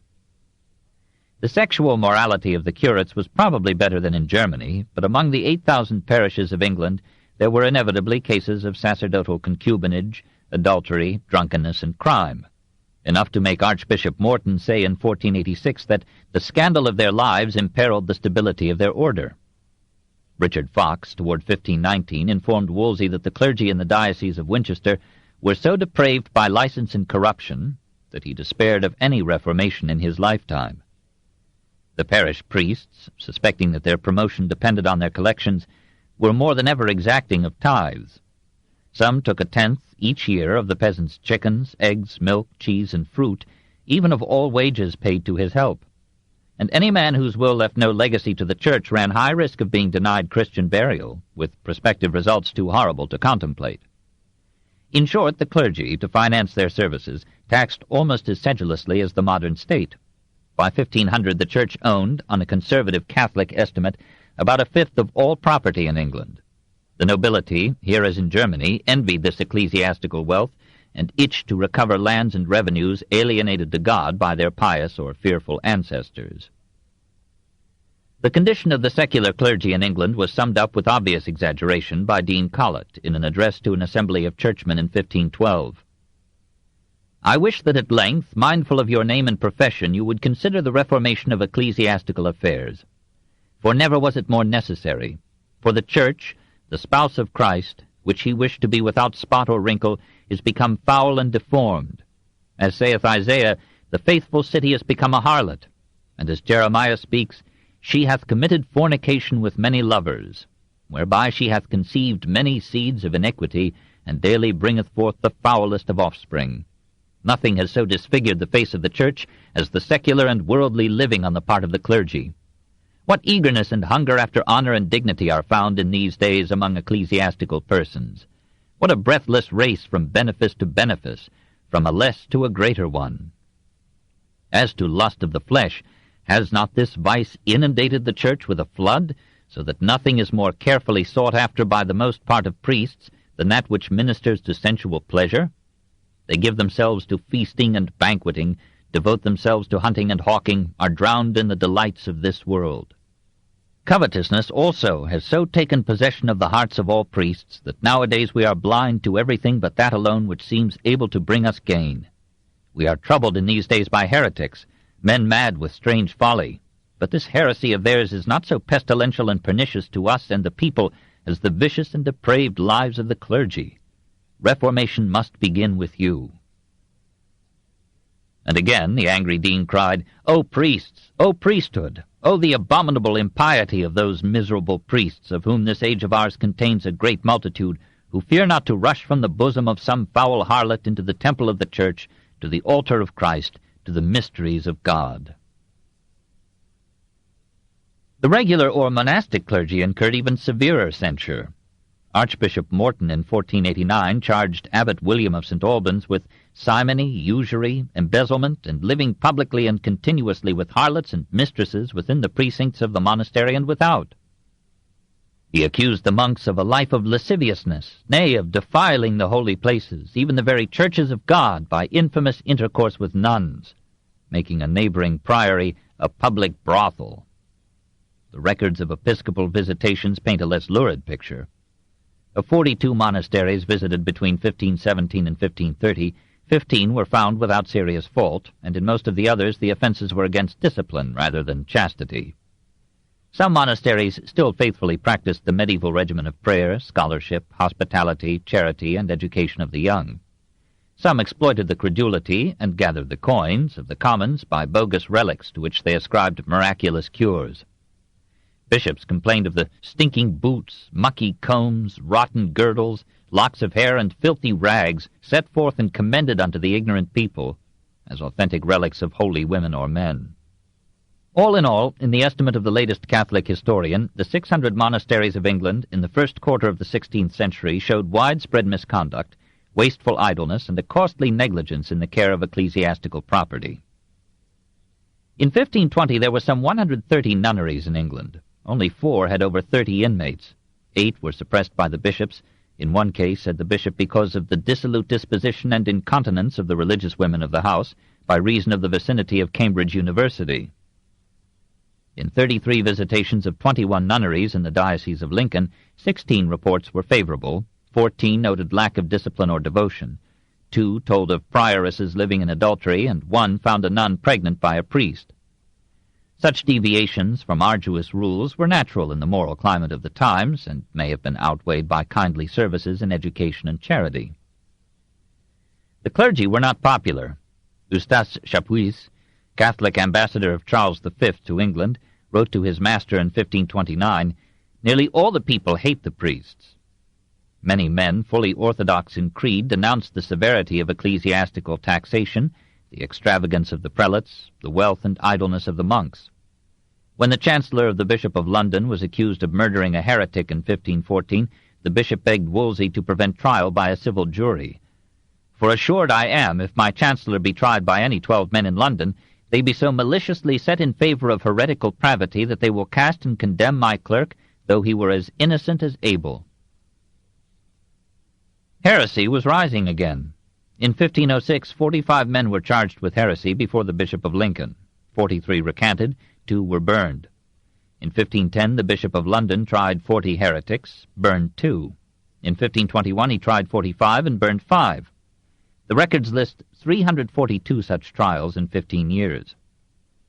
Among the heresies were contentions that the consecrated host remains merely bread, that priests have no more power than other men to consecrate or absolve, that the sacraments are not necessary to salvation, that pilgrimages to holy shrines and prayer for the dead are worthless, that prayers should be addressed only to God, that man can be saved by faith alone, regardless of good works, that the faithful Christian is above all laws but that of Christ, that the Bible, not the Church, should be the sole rule of faith, that all men should marry, and that monks and nuns should repudiate their vows of chastity. Some of these heresies were echoes of Lollardry, some were reverberations of Luther's trumpet blasts. As early as 1521, young rebels in Oxford eagerly imported news of the religious revolution in Germany.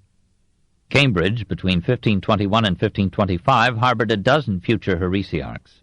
William Tyndall, Miles Coverdale, Hugh Latimer, Thomas Bilney, Edward Fox, Nicholas Ridley, Thomas Cranmer.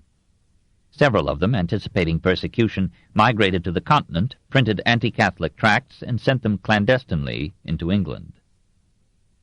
Possibly as a deterrent to this movement, and perhaps to display his theological erudition, Henry VIII issued in 1521 his famous Assertion of the Seven Sacraments against Martin Luther. Many thought Wolsey the secret author, and Wolsey may have suggested the book and its leading ideas as part of his diplomacy at Rome.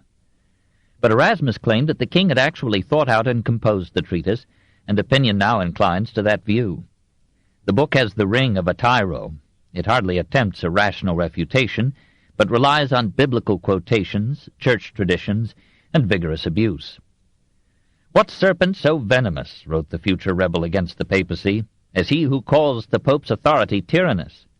What a great limb of the devil he is, endeavoring to tear the Christian members of Christ from their head. No punishment could be too great for one who will not obey the chief priest and supreme judge on earth, for the whole church is subject not only to Christ, but to Christ's only vicar, the Pope of Rome." Henry envied the honorific titles given by the Church to the King of France as Most Christian, and to Ferdinand and Isabella as the Catholic sovereigns. Now his agent, presenting the book to Leo X, asked him to confer on Henry and his successors the title Defensor Fidei, Defender of the Faith. Leo consented, and the inaugurator of the English Reformation placed the words upon his coins. Luther took his time answering. In 1525 he replied characteristically to that lubberly ass, that frantic madman, that king of lies, King Heinz, by God's disgrace King of England, since with malice aforethought that damnable and rotten worm has lied against my king in heaven, it is right for me to bespatter this English monarch with his own filth. Henry, unaccustomed to such sprinkling, complained to the Elector of Saxony, who was too polite to tell him not to meddle with lions. The king never forgave Luther, despite the latter's later apology, and even when in full rebellion against the papacy, he repudiated the German Protestants. Luther's most effective answer was his influence in England. In that same year, 1525, we hear of a London Association of Christian Brothers, whose paid agents went about distributing Lutheran and other heretical tracts, and English Bibles in part or whole. In 1408, Archbishop Arundel, disturbed by the circulation of Wycliffe's version of the Scriptures, had forbidden any vernacular translation without episcopal approval, on the ground that an unauthorized version might misconstrue difficult passages or color the rendering to support a heresy. Many clergymen had discouraged the reading of the Bible in any form, arguing that special knowledge was necessary to a right interpretation and that scriptural excerpts were being used to foment sedition. The Church had raised no official objection to pre-Wycliffe translations, but this tacit permission had been of no moment, since all English versions before 1526 were manuscript. Hence the epical importance of the English New Testament printed by Tyndale in 1525-26. Early in his student days he had planned to translate the Bible not from the Latin Vulgate as Wycliffe had done, but from the original Hebrew and Greek. When an ardent Catholic reproved him, saying, "It would be better to be without God's law," that is, the Bible, "than without the Pope's," Tyndale answered, "If God spare me life ere many years, I will cause the boy that driveth the plough to know more of the Scripture than you do." A London alderman gave him bed and board for 6 months, while the youth labored on the task. In 1524, Tyndale went to Wittenberg and continued the work under Luther's guidance. At Cologne he began to print his version of the New Testament from the Greek text as edited by Erasmus. An English agent roused the authorities against him. Tyndale fled from Catholic Cologne to Protestant Worms, and there printed 6,000 copies, to each of which he added a separate volume of notes and aggressive prefaces based on those of Erasmus and Luther. All these copies were smuggled into England and served as fuel to the incipient Protestant fire.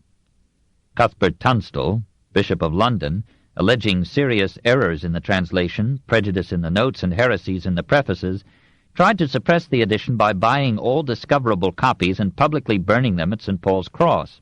But new copies kept coming from the continent, and More commented that Tunstall was financing Tyndale's press. More himself wrote a lengthy dialogue in 1528 criticizing the new version. Tyndale replied. More replied to the reply in a confutation of 578 folio pages. The king thought to quiet the disturbance by forbidding the reading or circulation of the Bible in English until an authoritative translation could be made in 1530. Meanwhile, all printing, sale, importation, or possession of heretical works was banned by the government. Wolsey sent orders to arrest Tyndale, but Philip, Landgrave of Hesse, protected the author, and he proceeded at Marburg with his translation of the Pentateuch in 1530. Slowly, by his own labor or under his supervision, most of the Old Testament was rendered into English. But in a careless moment he fell into the hands of imperial officials. He was imprisoned for 16 months at Vilvoorde, near Brussels, and was burned at the stake in 1536, despite the intercession of Thomas Cromwell, minister to Henry VIII. Tradition reports his last words as, "Lord, ope the King of England's eyes." He had lived long enough to accomplish his mission. The ploughboy could now hear the evangelists tell in firm, clear, pithy English the inspiring story of Christ. When the historic authorized version appeared in 1611, 90% of the greatest and most influential classic in English literature was unaltered Tyndale. Wolsey's attitude toward this nascent English Reformation was as lenient as could be expected of a man who headed both church and state. He hired secret police to spy out heresy, to examine suspicious literature, and to arrest heretics. But he sought to persuade these to silence rather than to punish them, and no heretic was ever sent to the stake by his orders. In 1528, 3 Oxford students were jailed for heresy. The Bishop of London allowed one to die in confinement. One recanted and was released. The third was taken in charge by Wolsey and was allowed to escape. When Hugh Latimer, the most eloquent of the early reformers in 16th century England, denounced the deterioration of the clergy, and the Bishop of Ely asked Wolsey to suppress him, Wolsey gave Latimer license to preach in any church in the land. The cardinal had an intelligent plan for church reform. He despised the clergy, according to Bishop Burnet, and in particular the monks that did neither the church nor state any service, but were through their scandalous lives a reproach to the church and a burden to the state. Therefore, he resolved to suppress a great number of them and to change them to another institution. To close a malfunctioning monastery was not unheard of. It had been done by ecclesiastical order in many instances before Wolsey. He began in 1519 by issuing statutes for the reform of the canons regular of St. Augustine. If these rules were followed, the canons became quite exemplary. He commissioned his secretary, Thomas Cromwell, to visit the monasteries in person or through agents and to report the conditions found. These visitations made Cromwell a practiced hand in later executing Henry's orders for a severer scrutiny of England's conventual life. Complaints were heard of the harshness of these agents, of their receiving or exacting gifts, and of their sharing these with Cromwell and the Cardinal. In 1524, Wolsey obtained permission from Pope Clement VII to close such monasteries as had less than 7 inmates, and to apply the revenues of these properties to establishing colleges. He was happy when these funds enabled him to open a college in his native Ipswich and another at Oxford. He hoped to continue this process, to close more monasteries year by year and replace them with colleges. But his good intentions were lost in the confusion of politics, and the chief result of his monastic reforms was to provide Henry with a respectable precedent for a more extensive and lucrative scheme. Meanwhile, the cardinal's foreign policy had come to grief, perhaps because he sought the emperor's support for election to the papacy. In 1521 and 1523, he allowed England to join Charles in war with France in 1522. The English campaigns were unsuccessful and expensive in money and lives.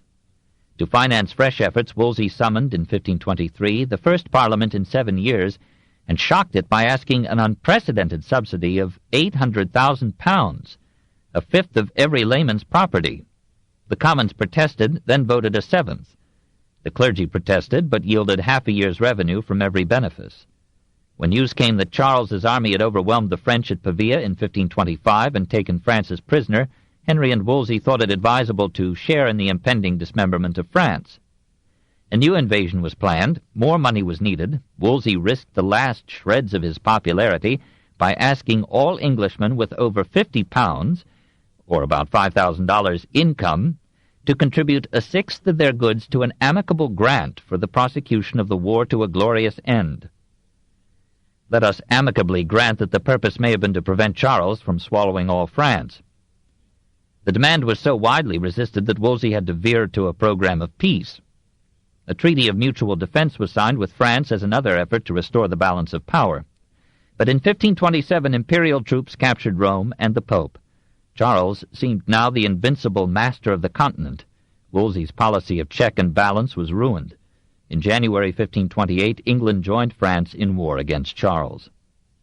Now Charles was the nephew of Catherine of Aragon, from whom Henry earnestly desired a divorce, and Clement VII, who could grant it for reasons of state, was in person and policy a captive of Charles. 4. The King's Divorce. Catherine of Aragon, daughter of Ferdinand and Isabella, came to England in 1501, aged 16, and married on November 14th Arthur, aged 15, oldest son of Henry VII. Arthur died on April 2nd, 1502. It was generally assumed that the marriage had been consummated. The Spanish ambassador dutifully sent proofs thereof to Ferdinand, and Arthur's title, Prince of Wales, was not officially transferred to his younger brother Henry till 2 months after Arthur's death. But Catherine denied the consummation. She had brought with her a dowry of 200,000 ducats, or about $5 million. Loath to let Catherine go back to Spain with these ducats, and anxious to renew a marital alliance with the powerful Ferdinand, Henry VII proposed that Catherine should marry Prince Henry, though she was the lad's elder by 6 years. A biblical passage, Leviticus, chapter 20, verse 21, forbade such a marriage. If a man shall take his brother's wife, it is an unclean thing. They shall be childless. Another passage, however, ruled quite the contrary. If brethren dwell together, and one of them die and have no child, her husband's brother shall take her to him to wife. Deuteronomy, chapter 25, verse 5. Archbishop Warham condemned the proposed union. Bishop Fox of Winchester defended it if a papal dispensation could be obtained from the impediment of affinity. Henry VII applied for the dispensation. Pope Julius II granted it in 1503. Some canonists questioned, some affirmed the papal power to dispense from a biblical precept, and Julius himself had some doubts. The betrothal, in effect a legal marriage, was made formal in 1503, but as the bridegroom was still only 12, cohabitation was postponed. In 1505, Prince Henry asked to have the marriage annulled as having been forced upon him by his father, but he was prevailed upon to confirm the union as in the interest of England. And in 1509, 6 weeks after his accession, the marriage was publicly celebrated. 7 months later, on January 31st, 1510, Catherine bore her first child, which died at birth. This book is continued at this point on the other side of this cassette. Please reverse or turn the cassette over now. Soon after birth, in 1513 and 1514. Henry began to think of a divorce, or more precisely, an annulment of his marriage as invalid. Poor Catherine tried again, and in 1516 she gave birth to the future Queen Mary. Henry relented. If it was a daughter this time, he told himself, by the grace of God the sons will follow. In 1518 Catherine was delivered of another stillborn child. The disappointment of king and country was sharpened by the fact that Mary, aged 2, had already been betrothed to the Dauphin of France. If no son came to Henry, Mary would inherit the English throne, and her husband, becoming King of France, would in effect be King of England too, making Britain a province of France. The Dukes of Norfolk, Suffolk, and Buckingham had hopes of displacing Mary and securing the crown. Buckingham talked too much, was accused of treason, and was beheaded in 1521.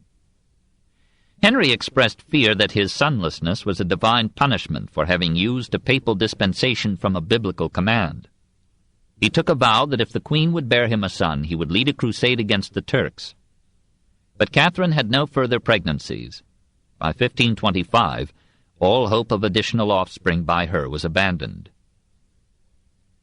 Henry had long since lost taste for her as a woman. He was now 34, in the prime of lusty manhood. She was 40, and looked older than her years. She had never been alluring, but her frequent illnesses and misfortunes had deformed her body and darkened her spirit. She excelled in culture and refinement, but husbands have seldom found erudition charming in a wife. She was a good and faithful spouse, loving her husband only next to Spain. She thought of herself as, for a time, she was, Spanish envoy, and she argued that England should always side with Ferdinand or Charles. About 1518, Henry took his first known post-marriage mistress, Elizabeth Blunt, sister of Erasmus's friend Mountjoy. She gave him a son in 1519. Henry made the boy Duke of Richmond and Somerset, and thought of entailing the succession to him. About 1524 he took another mistress, Mary Boleyn. Indeed, Sir George Throckmorton accused him to his face of adultery with Mary's mother, too. It was an unwritten law of the times that royalty, if married for reasons of state rather than choice, might seek outside of marriage the romance that had missed the legal bed. In or before 1527, Henry turned his charm upon Mary's sister Anne. Their father was Sir Thomas Boleyn, a merchant and diplomat long favored by the king. Their mother was a Howard, daughter of the Duke of Norfolk. Anne was sent to Paris as a finishing school. There she was made a lady-in-waiting to Queen Claude, then to Marguerite of Navarre, from whom she may have imbibed some Protestant leanings. Henry could have seen her as a vivacious girl of 13 at the Field of the Cloth of Gold. Returning to England at 15, in 1522, she became lady-in-waiting to Queen Catherine. She was not strikingly beautiful. She was short, with dark complexion, broad mouth, and long neck. But Henry and others were lured by her flashing black eyes, her flowing brown hair, her grace and wit and gaiety. She had some ardent lovers, including Thomas Wyatt the poet, and Henry Percy, future Earl of Northumberland. Her enemies later charged that she had been clandestinely married to Percy before she set her sights on the king. The evidence is inconclusive. We do not know when Henry began to court her. The earliest of his extant love letters to her is conjecturally assigned to July 1527. What was the relation of this romance to Henry's petition for the annulment of his marriage? Unquestionably, he had thought of this as far back as 1514, when Anne was a girl of 7. He seems to have put the notion aside till 1524, when, according to his own account, he ceased to have conjugal relations with Catherine. The earliest recorded proceedings for an annulment were taken in March 1527, long after Henry's acquaintance with Anne, and about the time that she replaced her sister in the bosom of the king. Wolsey was apparently unaware of any royal intention to marry Anne when, in July 1527, he went to France partly to arrange a union between Henry and Renée, that daughter of Louis XII, who was soon to make a Protestant stir in Italy. The first known reference to Henry's intention is in a letter sent on August 16, 1527, by the Spanish ambassador informing Charles V of a general belief in London that if the king obtained a divorce, he would marry a daughter of Sir Thomas Boleyn. This could hardly have meant marry Boleyn, for by the end of 1527 Henry and Anne were living in neighbouring apartments under the same roof in Greenwich. We may conclude that Henry's suit for annulment was accelerated, though hardly caused, by his infatuation with Anne. The basic cause was his desire for a son, to whom he might transmit the throne with some confidence in a peaceful succession. Practically all England shared that hope. The people remembered with horror the many years, from 1454 to 1485, of war between the houses of York and Lancaster for the crown. The Tudor dynasty was but 42 years old in 1527. Its title to the throne was dubious. Only a legitimate and direct male heir to the king could continue the dynasty unchallenged. If Henry had never met Anne Boleyn, he would still have desired and deserved a divorce and an adequately fertile wife. Wolsey agreed with the king on this point and assured him that a papal annulment could be readily obtained. The papal power to grant such separations was generally accepted as a wise provision for precisely such national needs, and many precedents could be adduced. But the busy cardinal had reckoned without two disagreeable developments. Henry wanted not Renee but Anne, and the annulment would have to come from a pope who, when the problem reached him, was a prisoner of an emperor who had plentiful cause for hostility to Henry. Probably Charles would have opposed the annulment as long as his aunt resisted it, and all the more if a new marriage, such as Wolsey planned, would ally England firmly with France. The proximate cause of the English Reformation was not the climbing beauty of Anne Boleyn, but the obstinate refusal of Catherine and Charles to see the justice of Henry's desire for a son. The Catholic Queen and the Catholic Emperor collaborated with the captive Pope to divorce England from the Church. But the ultimate cause of the English Reformation was not Henry's suit for annulment so much as the rise of the English monarchy to such strength that it could repudiate the authority of the Pope over English affairs and revenues.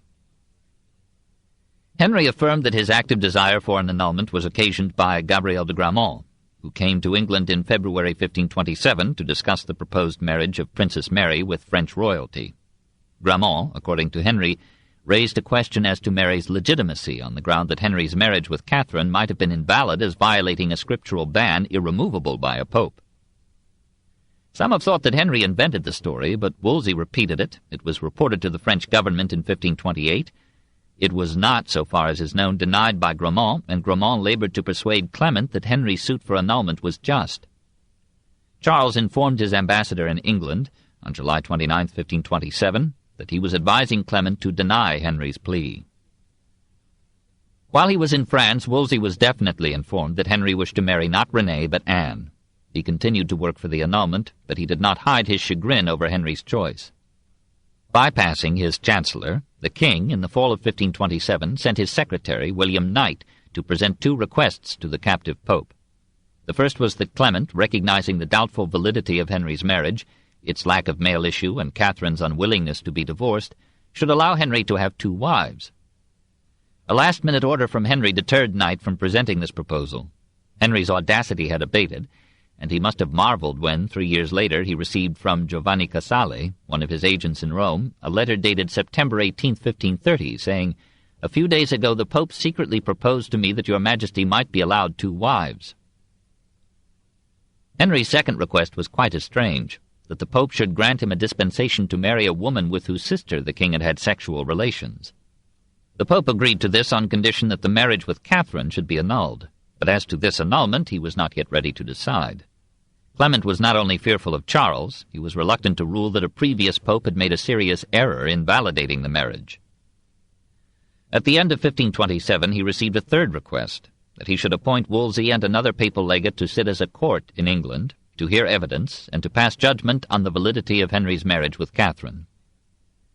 Clement complied on April 13, 1528, named Cardinal Campeggio to sit with Wolsey in London, and promised, in a bull to be shown only to Wolsey and Henry, to confirm whatever decision the legates should render.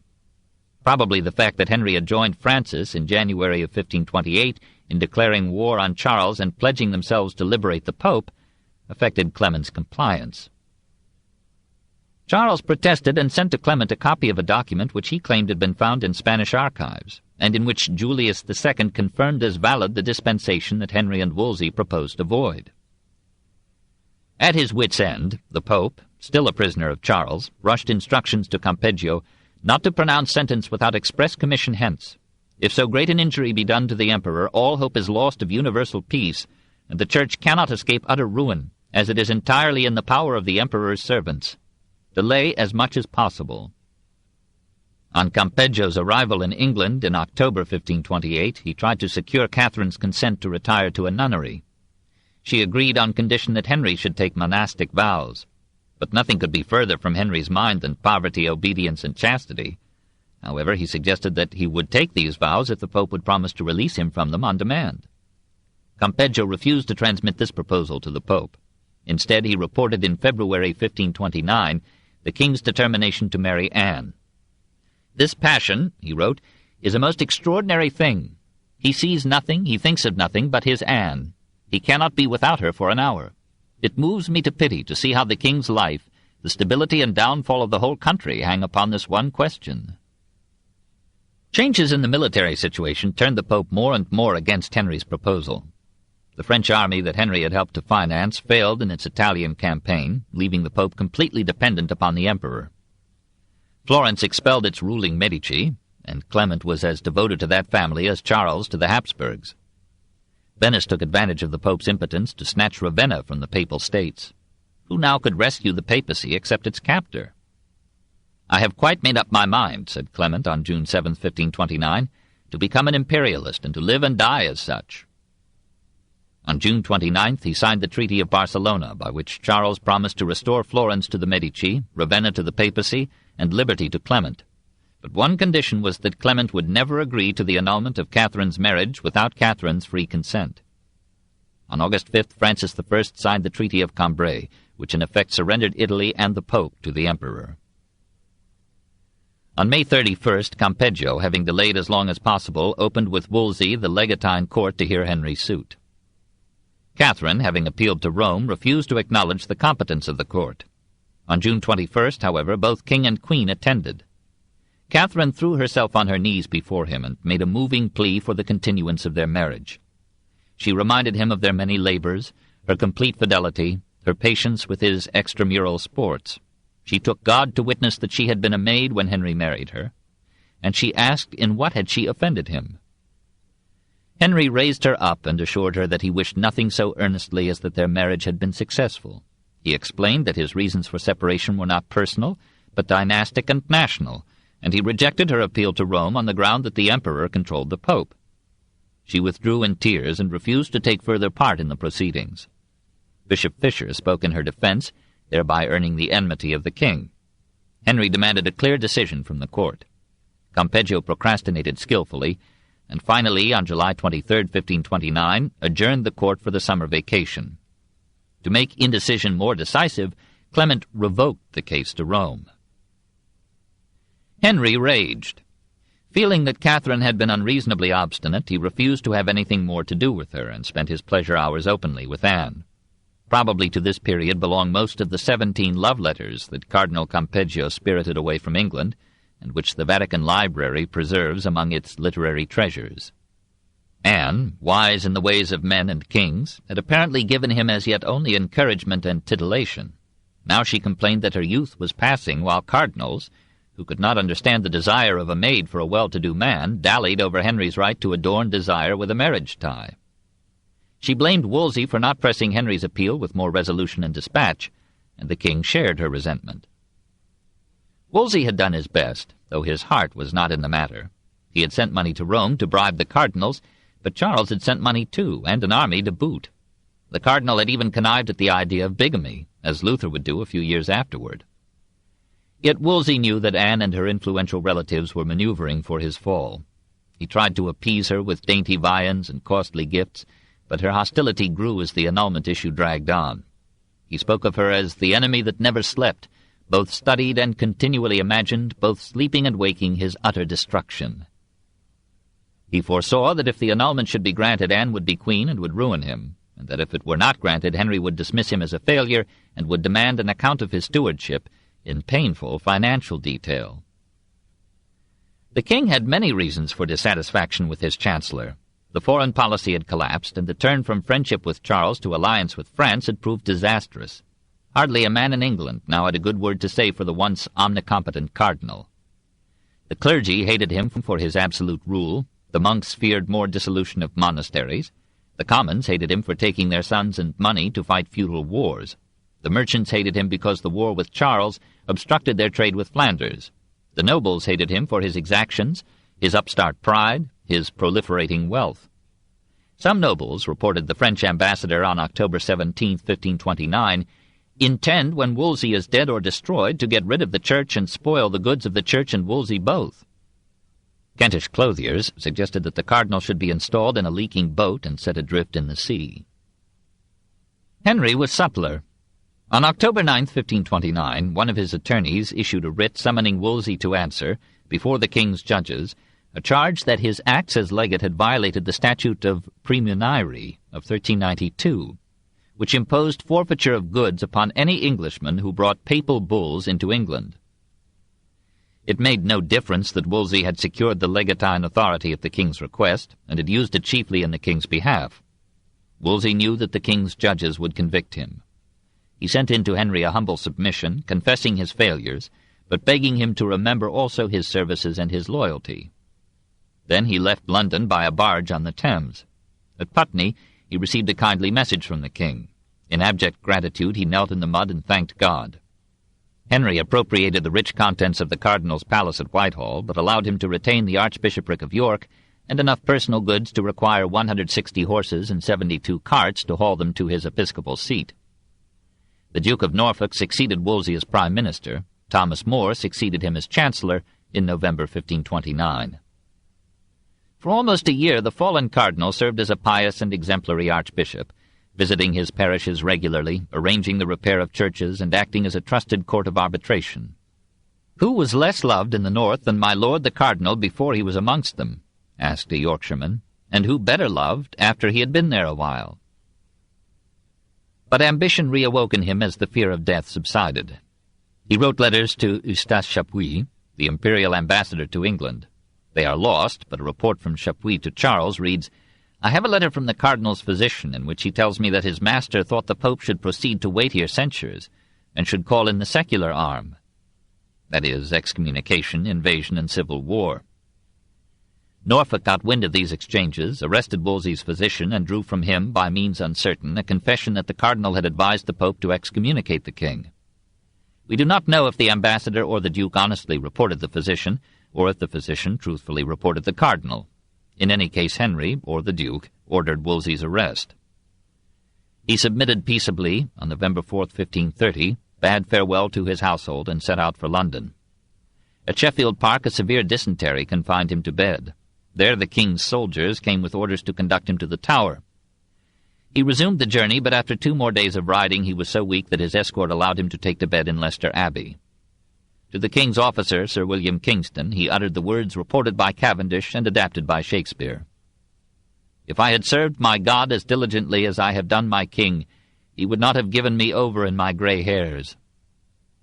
In Leicester Abbey, on November 29, 1530, Wolsey, aged 55, died. Chapter 24. Henry III and Thomas More, 1529 to 1535. 1. The Reformation Parliament.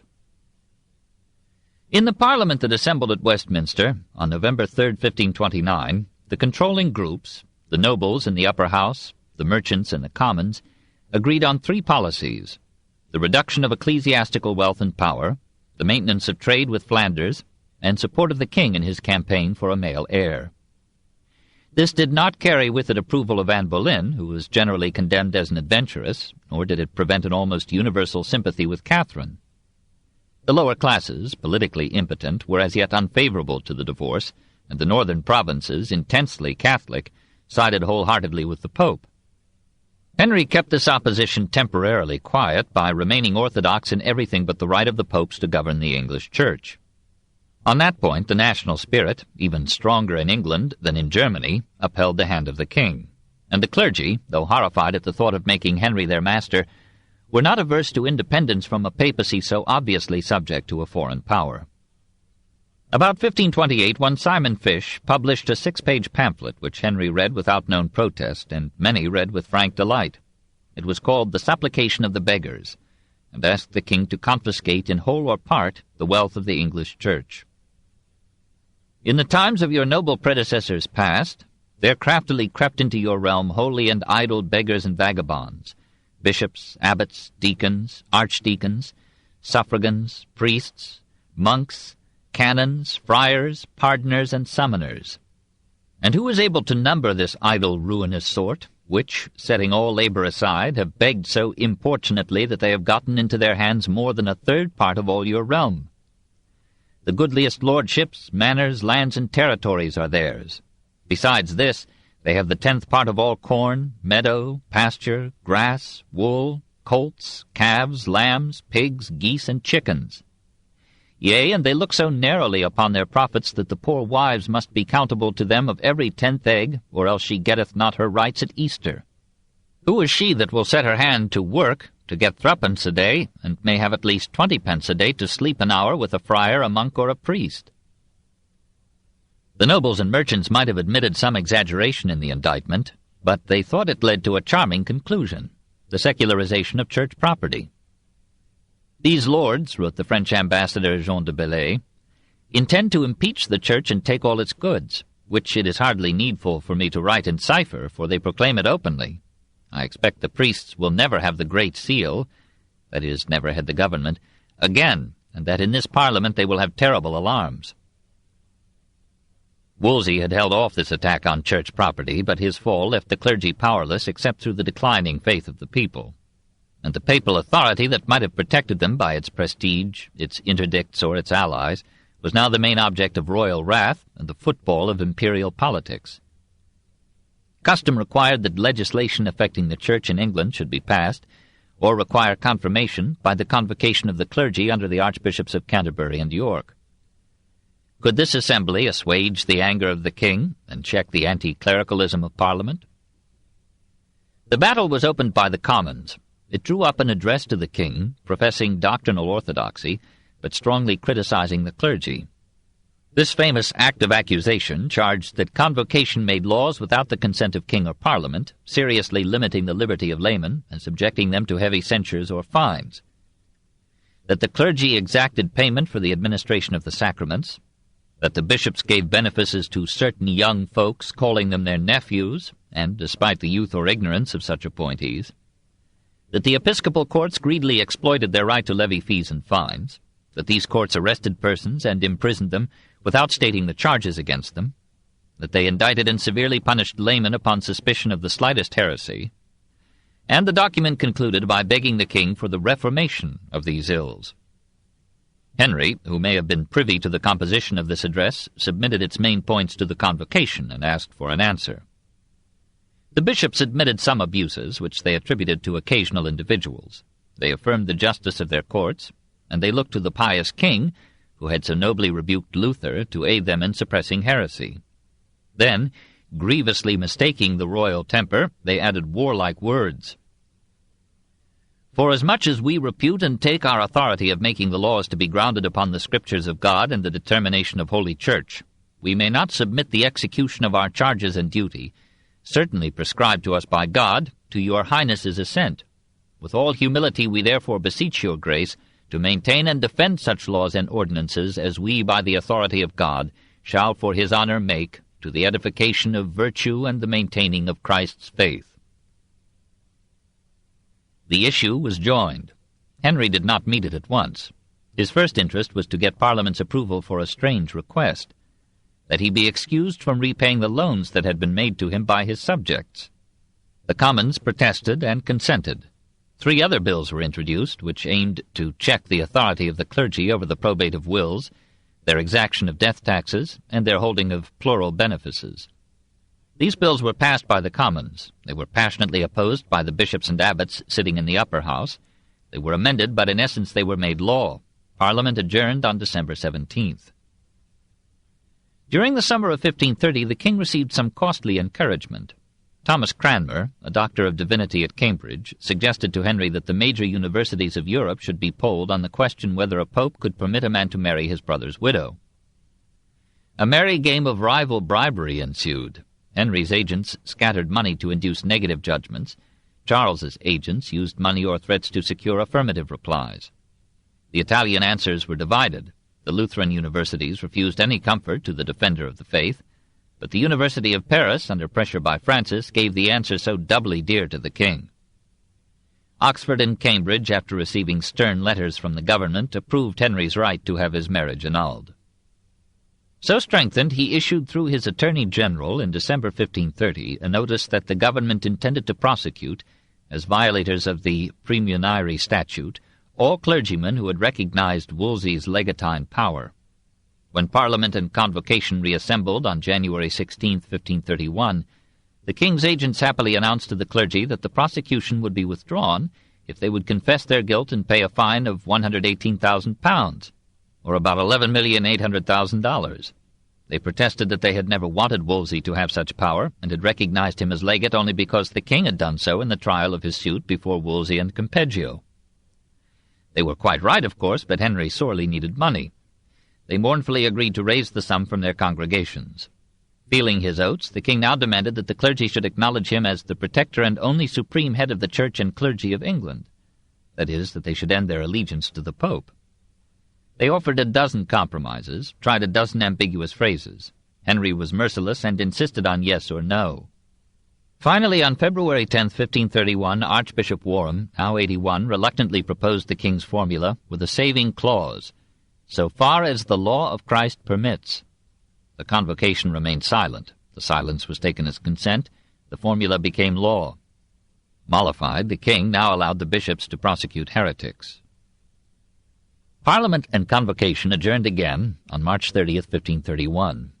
In July, Henry left Catherine at Windsor, never to see her again. Soon thereafter she was removed to Ampthill, while Princess Mary was lodged at Richmond. The jewels that Catherine had worn as queen were required of her by Henry, who gave them to Anne Boleyn. Charles V protested to Clement, who addressed a brief to the king on January 25, 1532, rebuking him for adultery and exhorting him to dismiss Anne and keep Catherine as his lawful queen until decision should be given on his application for annulment. Henry ignored the rebuke and pursued his romance. About this time he wrote one of his tender missives to Anne. "Mine own sweetheart, this shall be to advertise you of the great loneliness, that I find here since your departure. For I assure you, methinketh the time longer since your departing now last than I was wont to do a whole fortnight. I think your kindness and my fervence of love causeth it. But now that I am coming toward you, methinketh my pains by half released, in wishing myself, especially in evening, in my sweetheart's arms, whose pretty duckies, breasts, I trust shortly to kiss. Written with the hand of him that was, is, and shall be yours by his will, H.R." When Parliament and Convocation reconvened, on January 15, 1532, Henry secured from all four houses further anti-clerical legislation.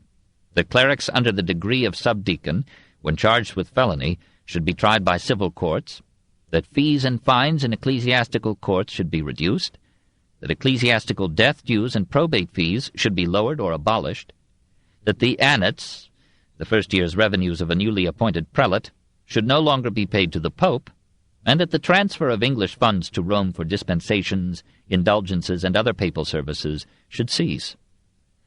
A sly hint was sent to the Curia that the annats would be restored to the Pope if the marriage with Catherine should be annulled. By this time a majority of the bishops had been won over to the view that they would not lose in authority or revenue if the English Church were independent of Rome. In March 1532 the Convocation announced its readiness to separate from the papacy. "May it please your grace to cause the said unjust exactions to cease, and in case the Pope will make process against this realm for the attaining these annats, may it please your Highness to ordain in the present Parliament that the obedience of your Highness and of the people be withdrawn from the See of Rome." And on May 15th the Convocation presented to the king a pledge to submit all its subsequent legislation to a committee, half laymen, half clergymen, empowered to veto any ordinances which it should judge injurious to the realm. So, in this epochal Reformation Parliament and Convocation, the Church of England was born and became an arm and subject of the state. On May 16th, Thomas More, having failed to stem the anti-clerical tide, resigned as Chancellor and retired to his home. In August, Archbishop Warham died after dictating a deathbed repudiation of the Convocation's submission to the king. Henry replaced More with Thomas Audley, and Warham with Thomas Cranmer. The revolution proceeded. In February 1533, Parliament enacted a Statute of Appeals, by which all litigation that had formerly been sent for judgment to Rome was henceforth to be decided in the spiritual and temporal courts within the realm, without regard to any foreign inhibition, excommunication, or interdict. On January 15, 1533, Henry married Anne, who was already 4 months pregnant. The king had now urgent reasons for the annulment of his union with Catherine.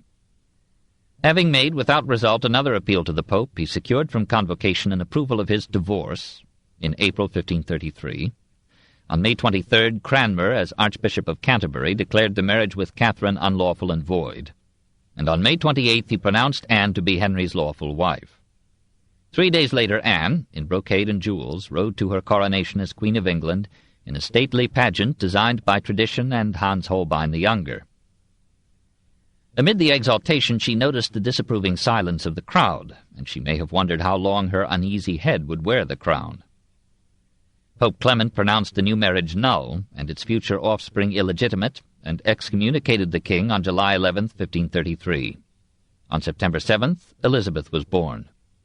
Charles's ambassador reported to him that the king's mistress had given birth to a bastard. Parliament, which had adjourned on May 4th, resumed its sittings on January 15, 1534. Annats and other papal revenues were now definitely appropriated to the crown, and the appointment of bishops became in law, as already in practice, a prerogative of the king.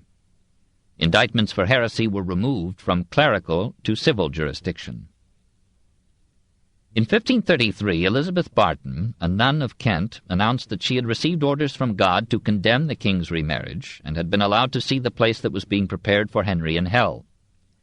The royal court put her through a severe examination, and drew from her a confession that her divine revelations were impostures, and that she had permitted others to use them in a conspiracy to overthrow the king. She and 6 accomplices were tried by the House of Lords, were judged guilty, and were executed on May 5, 1534. Bishop Fisher was accused of having known of the conspiracy and of having failed to warn the government.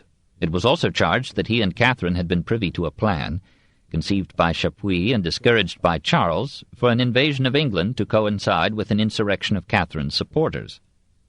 Fisher denied the charges, but remained under suspicion of treason. Henry's most aggressive agent in these affairs was Thomas Cromwell.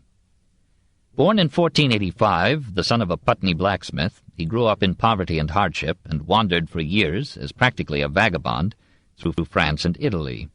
Back in England, he entered the textile business, became a moneylender, and made a fortune. He served Wolsey faithfully for 5 years, defended him in adversity, and earned Henry's respect for his industry and loyalty. He was made successively Chancellor of the Exchequer, Master of the Rolls, and, in May 1534, Secretary to the King. From 1531 to 1540, he was the chief administrator of the government as an obedient executor of the royal will. His aristocratic enemies, who despised him as a parvenu symbol of their rising rivals, the businessmen, accused him of practicing the principles of Machiavelli's prince, of accepting bribes, of selling offices, of inordinately loving wealth and power. His aim, which he hardly sought to disguise, was to make the king supreme over every phase of English life, and to finance an absolute monarchy with the confiscated wealth of the Church. In pursuing his purposes he showed consummate and unscrupulous ability, multiplied his fortune, and won every battle except the last. It was probably at his suggestion and through his manipulation that Henry, disturbed by increasing hostility among the people, persuaded Parliament to pass an Act of Succession on March 30, 1534, which declared the marriage with Catherine invalid, transformed Mary into a bastard, named Elizabeth heiress to the throne unless Anne should have a son, and made it a capital crime for any person to question the validity of Anne's marriage to Henry, or the legitimacy of their offspring. All Englishmen and women were by act required to take an oath of loyalty to the king. Royal commissioners, supported by soldiery, rode through the country, entered homes, castles, monasteries, and convents, and exacted the oath. Only a few refused it. Among these were Bishop Fisher and Thomas More. They offered to swear to the succession, but not to the other contents of the act. They were committed to the Tower. Finally, the Parliament voted the decisive Statute of Supremacy on November 11, 1534. This reaffirmed the king's sovereignty over church and state in England, christened the new national church Ecclesia Anglicana, and gave the king all those powers over morals, organization, heresy, creed, and ecclesiastical reform which had heretofore belonged to the church. The act made it treason to speak or write of the king as a usurper, tyrant, schismatic, heretic, or infidel. A new oath was required of all bishops that they would accept the civil and ecclesiastical supremacy of the king without the reservation so far as the law of Christ allows, and would never in the future consent to any resumption of papal authority in England. All the forces of the government were deployed to paralyze the opposition to these unprecedented decrees. The secular clergy generally pretended to submit. Many monks and friars, owing a direct allegiance to the Pope, shied away from the oaths, and their resistance shared in the king's later decision to close the monasteries. Henry and Cromwell were especially incensed by the obstinacy of the friars in the Charter House, a Carthusian monastery in London. 3 Carthusian priors came to Cromwell to explain their reluctance to acknowledge any layman as head of the church in England. Cromwell sent them to the Tower. On April 26, 1535, they, with another friar and a secular priest, were tried by the king's judges, who were for pardoning them. But Cromwell, fearing that lenience would encourage wider resistance, demanded a verdict of guilty, and the judges yielded. On May 3rd, all 5 men, still refusing to accept the act of supremacy, were dragged on hurdles to Tyburn, and one after another was hanged, cut down alive, disemboweled, and dismembered. One severed arm was hung over the entrance arch of the Charter House to instruct the remaining friars, but none withdrew his refusal. 3 were put in the Tower. They were fastened to uprights by irons around their necks and feet, and were forced to stand in that position for 17 days, fed but never loosed for any natural need. The remaining Carthusians, still obdurate, were dispersed among other monasteries, with the exception of 10 who were imprisoned in Newgate. 9 of these died of prison, fever, and filth. Henry was now the sole judge of what, in religion and politics, the English people were to believe. Since his theology was still Catholic in every respect except the papal power, he made it a principle to persecute impartially Protestant critics of Catholic dogma and Catholic critics of his ecclesiastical supremacy. Indeed, the prosecution of heresy had continued and would continue all through his reign. In 1531, by order of Chancellor More, Thomas Bilney was burned for speaking against religious images, pilgrimages, and prayers for the dead. James Bainham was arrested for holding that Christ was only spiritually present in the Eucharist. He was tortured to draw from him the names of other heretics. He held fast and was burned at Smithfield in April 1532. 2 others were burned in that year, and the Bishop of Lincoln offered an indulgence of 40 days to good Christians who would carry a faggot to feed the fire. This reign of terror reached its apex in the prosecution of Fisher and More. Erasmus had described the Bishop of Rochester as a person loaded with every virtue. But Fisher had himself been guilty of persecution, and he had joined the Spanish ambassador in urging Charles to invade England and depose Henry. In law, he had committed treason to the state, which could not excuse him on the plea that he had been loyal to the Church. The new pontiff, Paul III, made the mistake of naming the imprisoned bishop a cardinal. Though Fisher declared that he had not sought the honor, Henry interpreted the appointment as a challenge. On June 17, 1535, the bishop, now in his 80th year, was given a final trial and again refused to sign the oath acknowledging Henry as head of the English Church. On June 22nd, he was led to a block on Tower Hill. A long, lean body, an eyewitness described him, nothing in a manner but skin and bones, so that the most part that there saw him marveled to see any man bearing life to be so far consumed. On the scaffold he received an offer of pardon if he would take the oath. He refused. His severed head was hung upon London Bridge. It might now, if it could, said Henry, go to Rome and get its cardinal's hat. But a more troublesome recusant remained. 2. The Utopian. The father of Thomas More was a successful lawyer and prominent judge. Thomas received his education at St. Anthony's School in London, was farmed out as a page to Archbishop Morton, and was by him confirmed in orthodoxy, integrity, and a cheerful piety. Morton predicted, we are told, that this child here waiting at table will prove a marvelous man. At 15, the youth went to Oxford, and was soon so fascinated with classical literature that his father, to save the youth from becoming an impecunious scholar, pulled him out of the university and sent him to study law in London. Oxford and Cambridge still aimed at preparing students for an ecclesiastical career.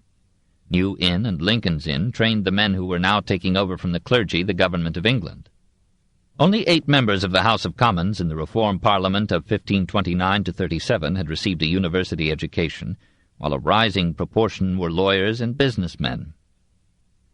In 1499, aged 21, More met Erasmus and was charmed into humanism. Their friendship is one of the fragrant essences of the time. They were both given to a measured merriment, and salted their studies with laughing satire. They shared a distaste for scholastic philosophy, whose subtleties, said More, were as profitable as milking a he-goat into a sieve. They both hoped for a reform of the Church from within, avoiding a violent disruption of religious unity and historical continuity. More was not the peer of Erasmus in learning or tolerance. Indeed, his customary gentleness and generosity were sometimes interrupted by strong passions, even by bigotry. In controversy, he stooped now and then, like nearly all his contemporaries, to fierce invective and bitter vituperation. But he was the superior of Erasmus in courage, sense of honor, and devotion to a cause. The letters that they exchanged are a precious testimony to the graces of an ungracious age. "Farewell," ends one of More's, "sweetest Erasmus, dearer to me than my eyes." He was one of the most religious men of the century, shaming with his laic piety the worldliness of ecclesiastics like Wolsey. At 23, when he was already advanced in the study of law, he thought of becoming a priest. He gave public lectures in 1501 on Augustine's City of God, and such older pundits as Grocyn sat in his audience. Though he criticized the monks for shirking their rule, he fervently admired the sincere monastic state, and sometimes regretted that he had not chosen it. For a long time he wore a horsehair shirt next to his skin. Now and then it drew enough blood to visibly stain his clothing. He believed in miracles and saintly legends, therapeutic relics, religious images, and pilgrimages, and wrote devotional works to the medieval tune that life is a prison, and that the aim of religion and philosophy should be to prepare us for death. He married twice and brought up several children in a Christian discipline at once sober and cheerful, with frequent prayer, mutual love, and complete trust in Providence. The manor house in Chelsea, to which he moved in 1523, was famous for its library and gallery, and its gardens extending for 100 yards down to the Thames. At 26 in 1504 he was chosen a burgess delegate to Parliament. There he argued so successfully against a measure proposed by Henry VII that the king briefly imprisoned and heavily fined the senior More as a devious means of teaching the young orator the comforts of conformity. At the close of that Parliament, More returned to private life and prospered in the practice of law. In 1509 he was persuaded to take the office of under-sheriff in the city, that is, ancient London north of the Thames. His functions, suiting his temperament, were judicial rather than adventurous. His judgments earned him wide renown for wisdom and impartiality, and his polite refusal of presents from litigants violated time-dishonored precedents that were still vigorous in Francis Bacon's day. Soon he was back in Parliament, and by 1515 he was Speaker of the House of Commons. In a famous letter to Houghton on July 23, 1517, Erasmus described More as of medium height, pale complexion, auburn hair, careless of dress or formality, abstemious in food and drink, cheerful with quick humor and ready smile, inclined to jokes and pranks, and keeping in his house a jester, a monkey, and many minor animal pets. All the birds in Chelsea came to him to be fed. A faithful husband, a loving and idolized father, a persuasive orator, a judicious counselor, a man alert with charity and friendly offices. In short, concluded this font sketch, what did nature ever create milder, sweeter, and happier than the genius of Thomas More? He found time to write books. This book is continued on Cassette 8, Side 1. The Story of Civilization, Volume 6, The Reformation, by Will Durant. Part 2, continued, Cassette 8, Side 1. He found time to write books. He began a history of Richard III, but as its tenor was sharply against autocracy, and autocracy was on the throne, he thought it discreet to avoid the fatality of print. It was published after his death. Shakespeare based a play on it, and the biography broadcast by the drama may bear some responsibility for the character that Richard bears. In 1516, as if in a playful aside, More tossed off, in Latin, one of the most famous of all books, creating a word, setting a precedent and pace for modern utopias, anticipating half of socialism, and voicing such criticism of English economy, society, and government that again he put valor behind discretion and had the volume published abroad in 6 Latin editions before allowing it to be printed, still in Latin, in England. He professed to have written it for amusement, with no intention to make it public, but he thanked Erasmus for seeing it through the press at Louvain. It was translated into German, Italian, and French before the first English version appeared in 1551, 16 years after the author's death. By 1520 it was the talk of the continent. More had called it nusquama, nowhere. We do not know who had the happy thought of changing this, amid the printing, to the Greek equivalent utopia. The mise-en-scène of the tale was so ingenious that many readers took it as authentic history, and a missionary was said to have planned to go and convert the Utopians to Christianity. More had been sent by Henry VIII on an embassy to Bruges in 1515. Thence he had passed to Antwerp with a letter of introduction from Erasmus to Peter Giles, the city clerk.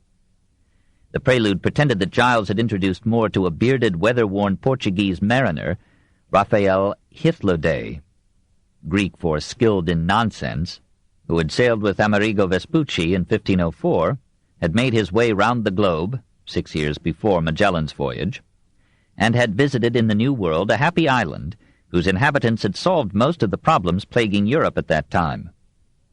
The Louvain edition made the hoax more plausible by prefixing a woodcut of the isle and a specimen of the Utopian language. Only one slip gave the plot away. Hythloday digresses to praise Archbishop Morton in terms more natural to More's gratitude than to the mariner's experience. The imaginary Magellan describes the communism of the islanders.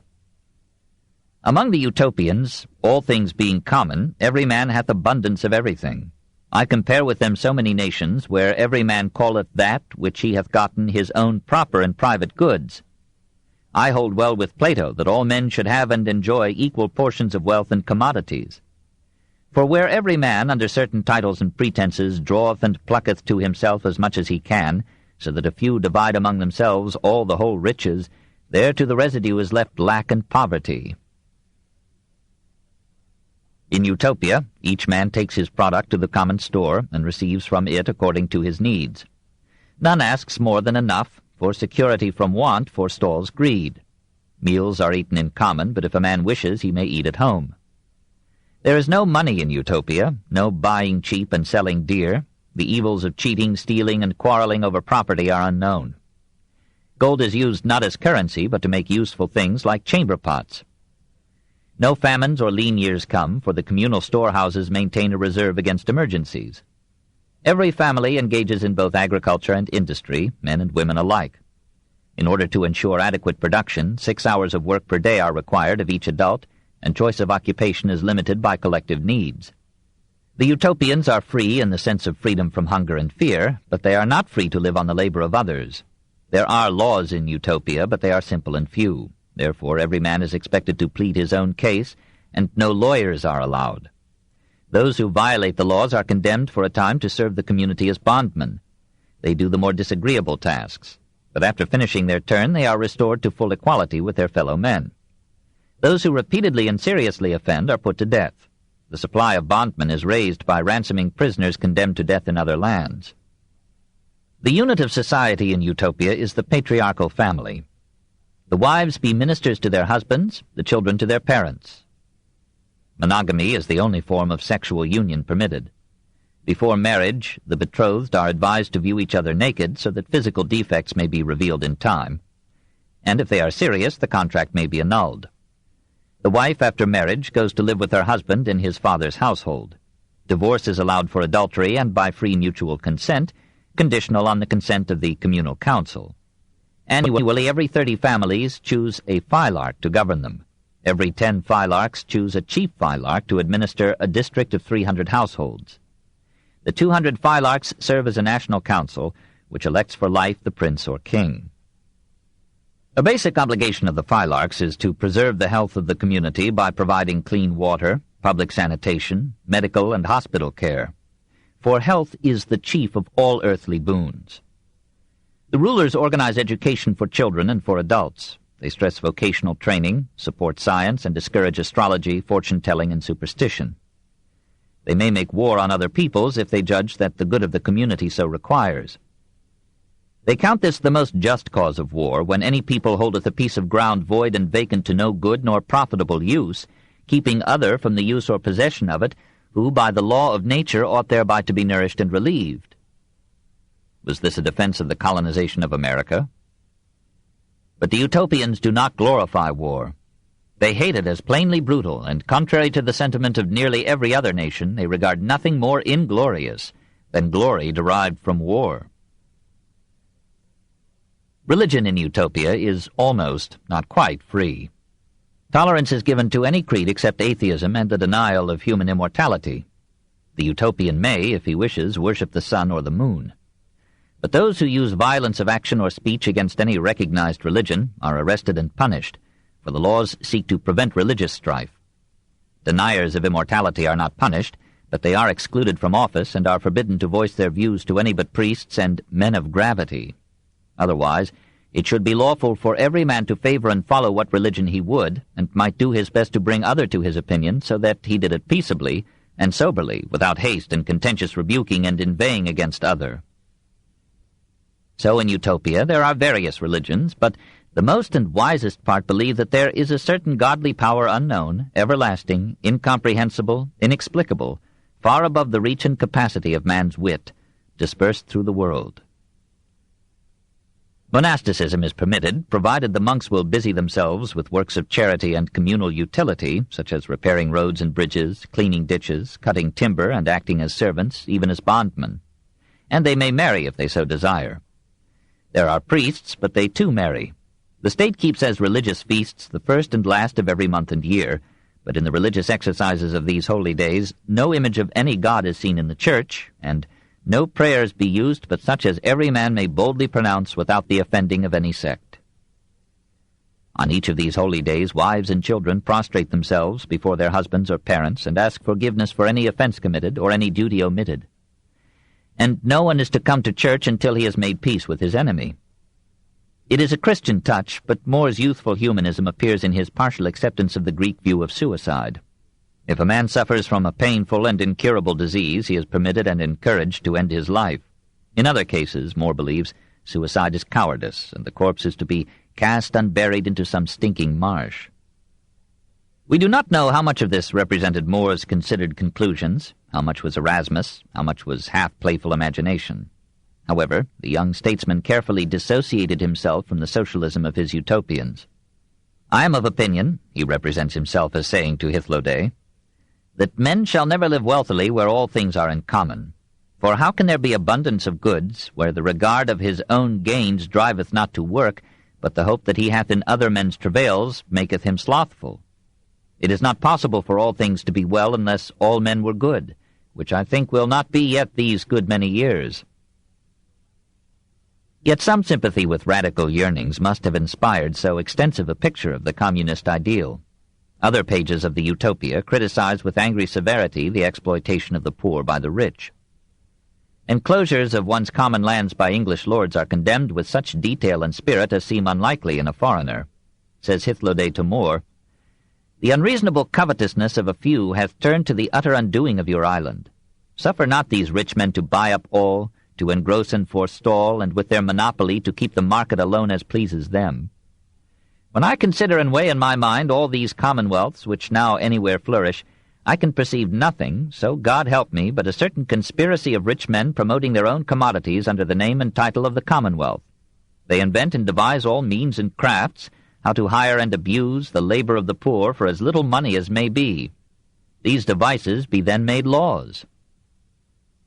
It is almost the voice of Karl Marx moving the world from a foot of space in the British Museum. Certainly Utopia is one of the most powerful, as well as one of the first indictments of the economic system that continued in modern Europe until the 20th century. And it remains as contemporary as a planned economy and the welfare state. 3. The Martyr. How did it come about that a man with such ideas seething in his head should have been appointed to Henry VIII's council in the year after the publication of Utopia? Probably the king, despite his reputation for learning, could not bear to read the book in Latin, and died before it was Englished. More kept his radical fancies for his friends. Henry knew him as a rare synthesis of ability and integrity, valued him as a tie with the House of Commons, knighted him, made him under-treasurer in 1521, and entrusted him with delicate tasks of diplomacy. More opposed the foreign policy by which Wolsey led England into war with Charles V. The emperor, in More's view, was not only dangerously resourceful, he was also the heroic defender of Christendom against the Turks.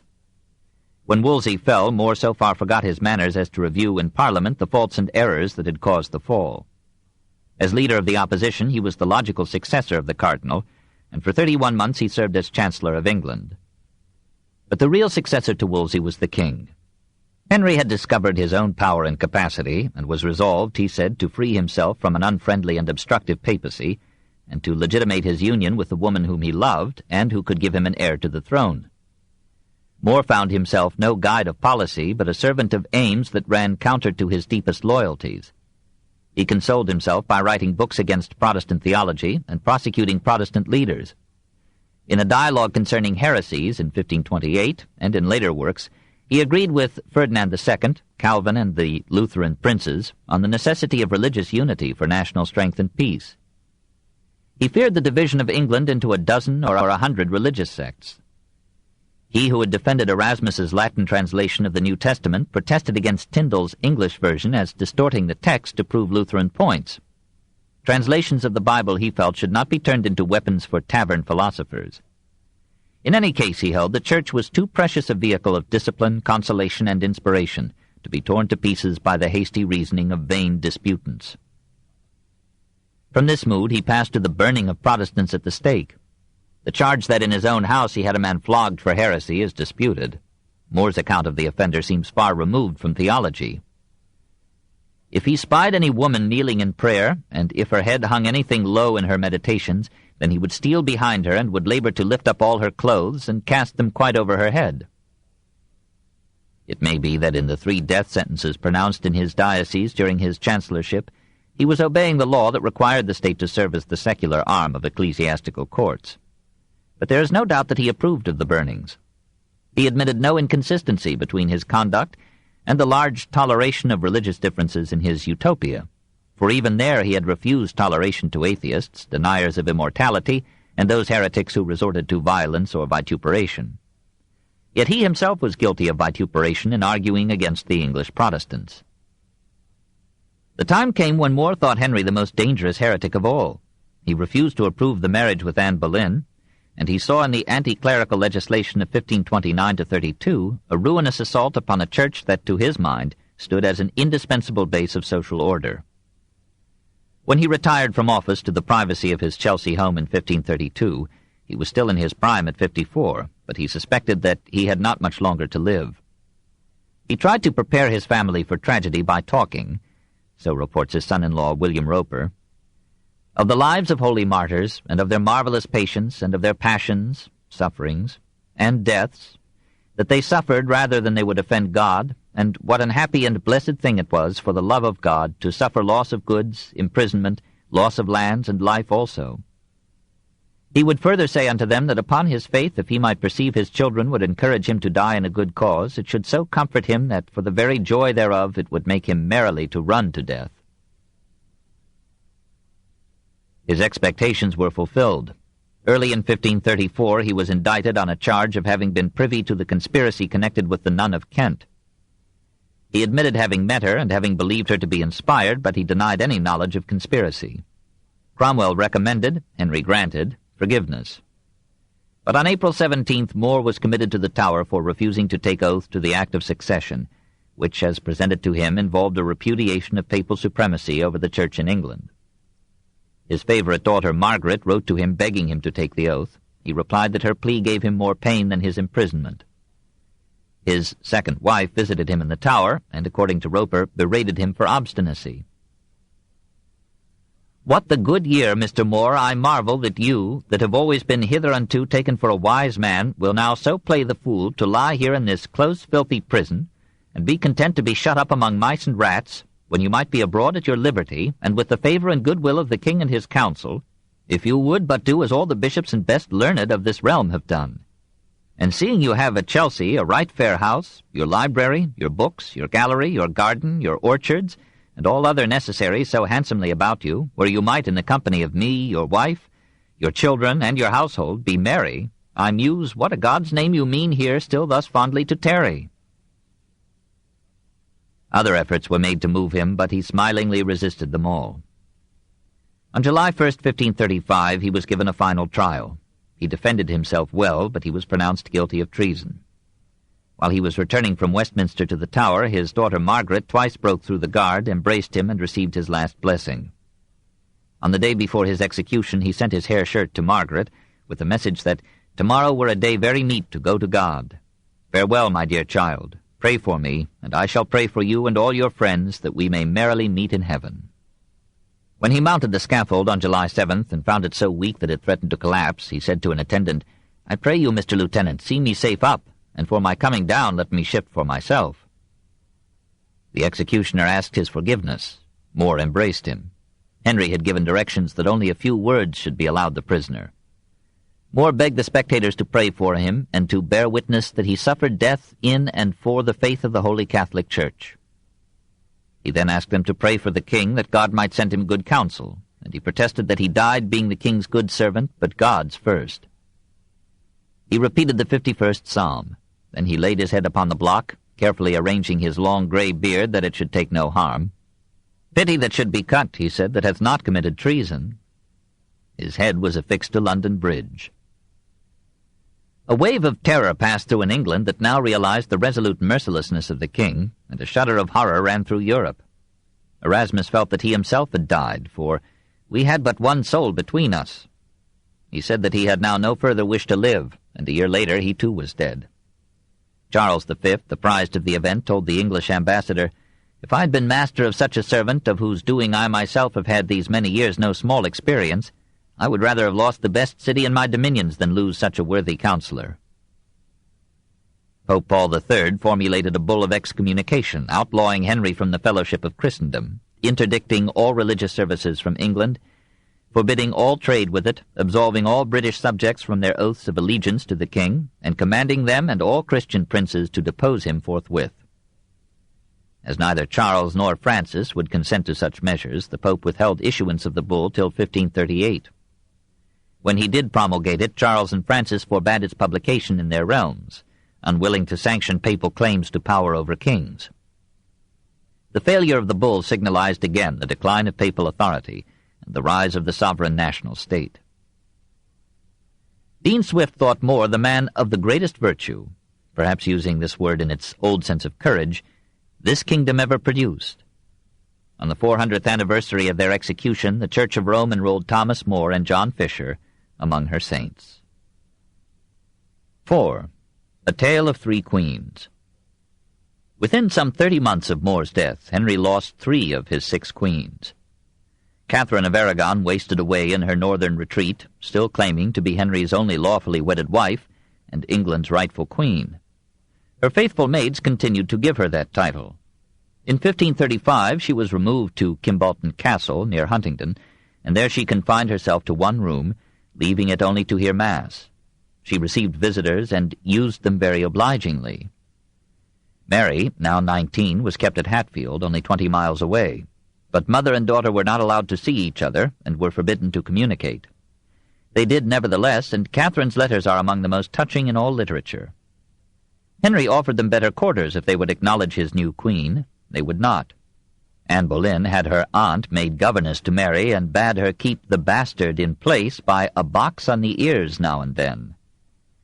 In December 1535, Catherine sickened, made her will, wrote to the emperor asking him to protect her daughter, and addressed a moving farewell to her most dear lord and husband, the king.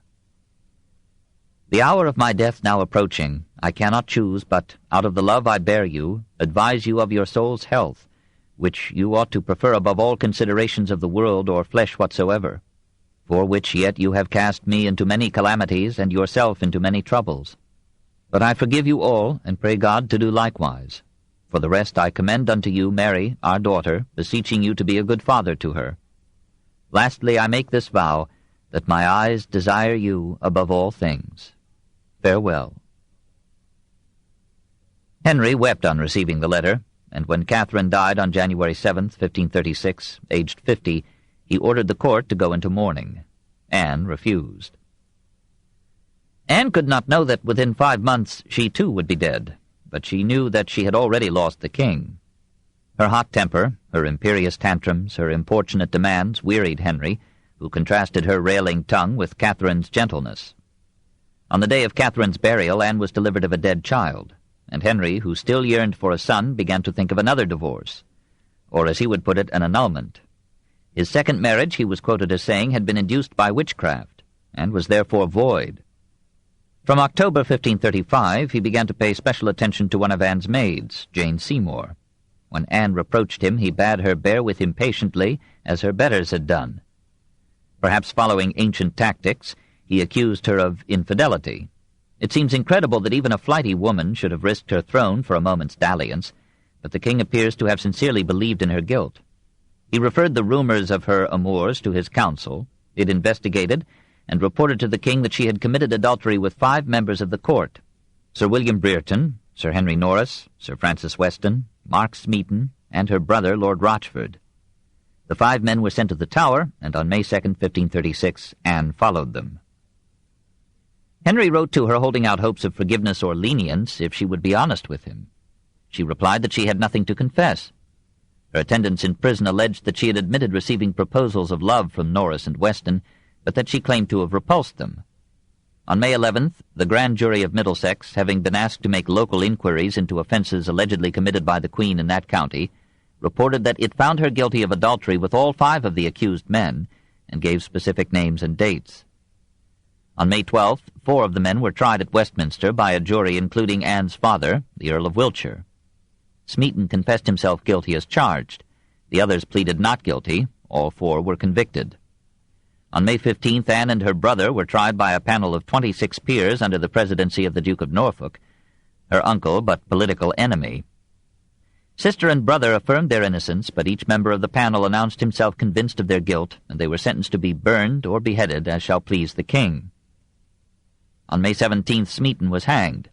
The other 4 men were beheaded as befitted their rank. On that day, Archbishop Cranmer was required by royal commissioners to declare the marriage with Anne invalid, and Elizabeth a bastard. He complied. The grounds for this judgment are not known, but presumably Anne's alleged prior marriage with Lord Northumberland was now pronounced real. On the eve of her death, Anne knelt before Lady Kingston, wife of the warden, and asked a last favour, that she should go and kneel before Mary and beseech her, in Anne's name, to forgive the wrongs that had come to her through the pride and thoughtlessness of a miserable woman. On May 19th, she begged that her execution should take place soon. She appeared to derive some comfort from the thought that the executioner I have heard to be very good, and I have a little neck, whereupon she laughed. That noon she was led to the scaffold. She asked the spectators to pray for the king, for a gentler and more merciful prince was there never, and to me he was ever a good, a gentle, and sovereign lord. No one could be sure of her guilt, but few regretted her fall. On the day of her death, Cranmer gave the king a dispensation to marry again in renewed quest for a son. On the morrow, Henry and Jane Seymour were secretly betrothed. On May 30th, 1536, they were married, and on June 4th, she was proclaimed queen. She was of royal lineage, being descended from Edward III. She was related to Henry in the 3rd or 4th degree of consanguinity, which called for another dispensation from the obedient Cranmer. She was of no special beauty, but she impressed all with her intelligence, kindness, even modesty.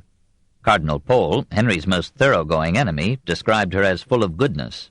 She discouraged the king's advances while Anne lived, refused his gifts, returned his letters unopened, and asked him never to speak to her except in the presence of others. One of her first acts after marriage was to effect a reconciliation between Henry and Mary. He did it in his own way. He had Cromwell send her a paper entitled The Confession of the Lady Mary. It acknowledged the king as supreme head of the Church in England, repudiated the Bishop of Rome's pretended authority, and recognized the marriage of Henry with Catherine as incestuous and unlawful. Mary was required to sign her name to each clause. She did, and never forgave herself. 3 weeks later the king and queen came to see her and gave her presents and 1,000 crowns. She was again called princess, and at Christmas 1536 she was received at court. There must have been something good in Henry, and in Bloody Mary, for in his later years she almost learned to love him. When Parliament met again on June 8, 1536, it drew up at the King's request a new Act of Succession, by which both Elizabeth and Mary were declared illegitimate, and the crown was settled on the prospective issue of Jane Seymour. In July, Henry's bastard son, the Duke of Richmond, died. Now all the hopes of the King lay in Jane's pregnancy. England rejoiced with him when, on October 12, 1537, she was delivered of a boy, the future Edward VI.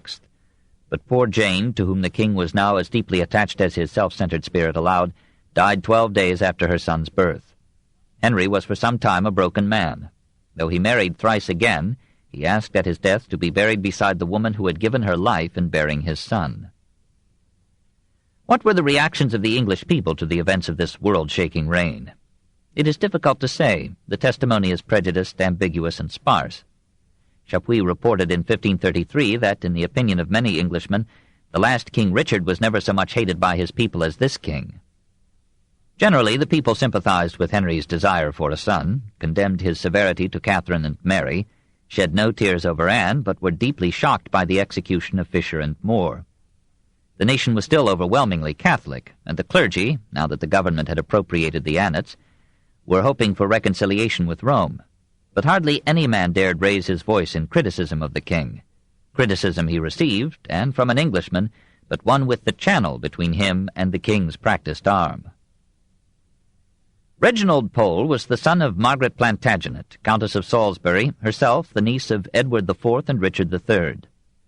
He was educated at Henry's expense, received a royal pension of 500 crowns a year, and was apparently destined for the highest offices in the English Church. He studied in Paris and Padua, and returned to England in high favor with the king. But when Henry insisted on hearing his opinion of the divorce, Reginald frankly replied that he could not approve of it unless it should be sanctioned by the Pope. Henry continued the youth's pension and permitted him to return to the continent. There Pole remained 22 years, rose in papal esteem as scholar and theologian, and was made a cardinal at the age of 36 in 1536. In that year he composed in Latin a passionate attack upon Henry, Pro Ecclesiasticae Unitatis Defensione, in defense of church unity. He argued that Henry's assumption of ecclesiastical supremacy in England invited the division of the Christian religion into national varieties, and that the resultant clash of creeds would bring social and political chaos to Europe. He charged Henry with egomania and autocracy. He scored the English bishops for yielding to the enslavement of the church by the state. He denounced the marriage with Anne as adultery and predicted, not too wisely, that the English nobility would forever rank Elizabeth as a harlot's bastard. He called upon Charles V to waste no ammunition on the Turks, but to turn the imperial forces against England's impious king. It was a powerful invective, spoiled by youthful pride and eloquence. Cardinal Contarini advised the author not to publish it, but Pole insisted, and sent a copy to England. When Paul III made Pole a cardinal, Henry took it as an act of war. The king abandoned all thought of compromise, and agreed with Cromwell that the monasteries of England should be dissolved, and their property added to the crown. Chapter 25. Henry VIII and the Monasteries, 1535 to 1547. 1. The Technique of Dissolution. In 1535, Henry, too busy with love and war to play pope in retail as well as gross, appointed the agnostic Cromwell vice-regent of the king in all his ecclesiastical jurisdiction. Cromwell now guided foreign policy, domestic legislation, the higher judiciary, the Privy Council, the Intelligence Service, the Star Chamber, and the Church of England. Wolsey at Apogee had never had so many long and grasping fingers in so many juicy pies.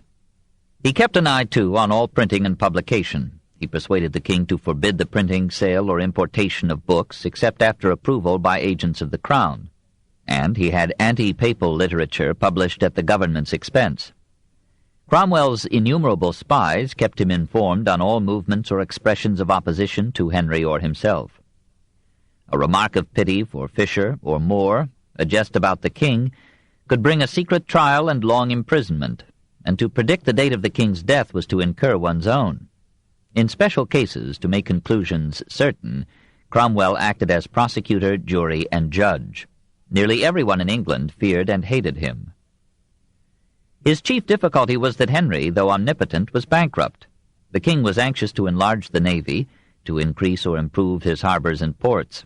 His court and personal expenses were extravagant, and Cromwell's system of government required a broad stream of funds. How to raise money? Taxes were already high to the point where resistance made further collection more costly than lucrative. The bishops had drained their parishes to appease the king, and no gold poured in from America, such as daily succored England's enemy, the emperor. Yet one institution in England was wealthy, suspect, decrepit, and defenseless: the monasteries. They were suspect because their ultimate allegiance was to the Pope, and their subscription to the Act of Supremacy was considered insincere and incomplete. They were, in the eyes of the government, a foreign body in the nation, bound to support any Catholic movement against the king.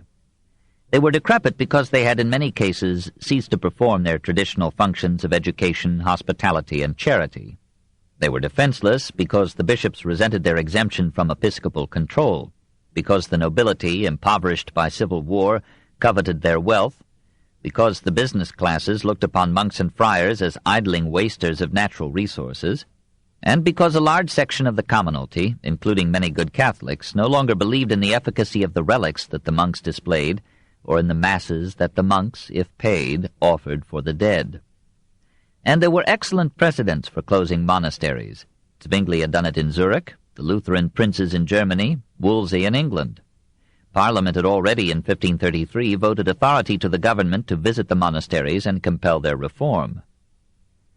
In the summer of 1535, Cromwell sent out a trio of visitors, each with a numerous staff, to examine and report on the physical, moral, and financial condition of the monasteries and nunneries of England, and for good measure, the universities and episcopal sees as well. These visitors were young, impetuous men, likely to execute their work rather thoroughly than delicately. They were not immune to presents.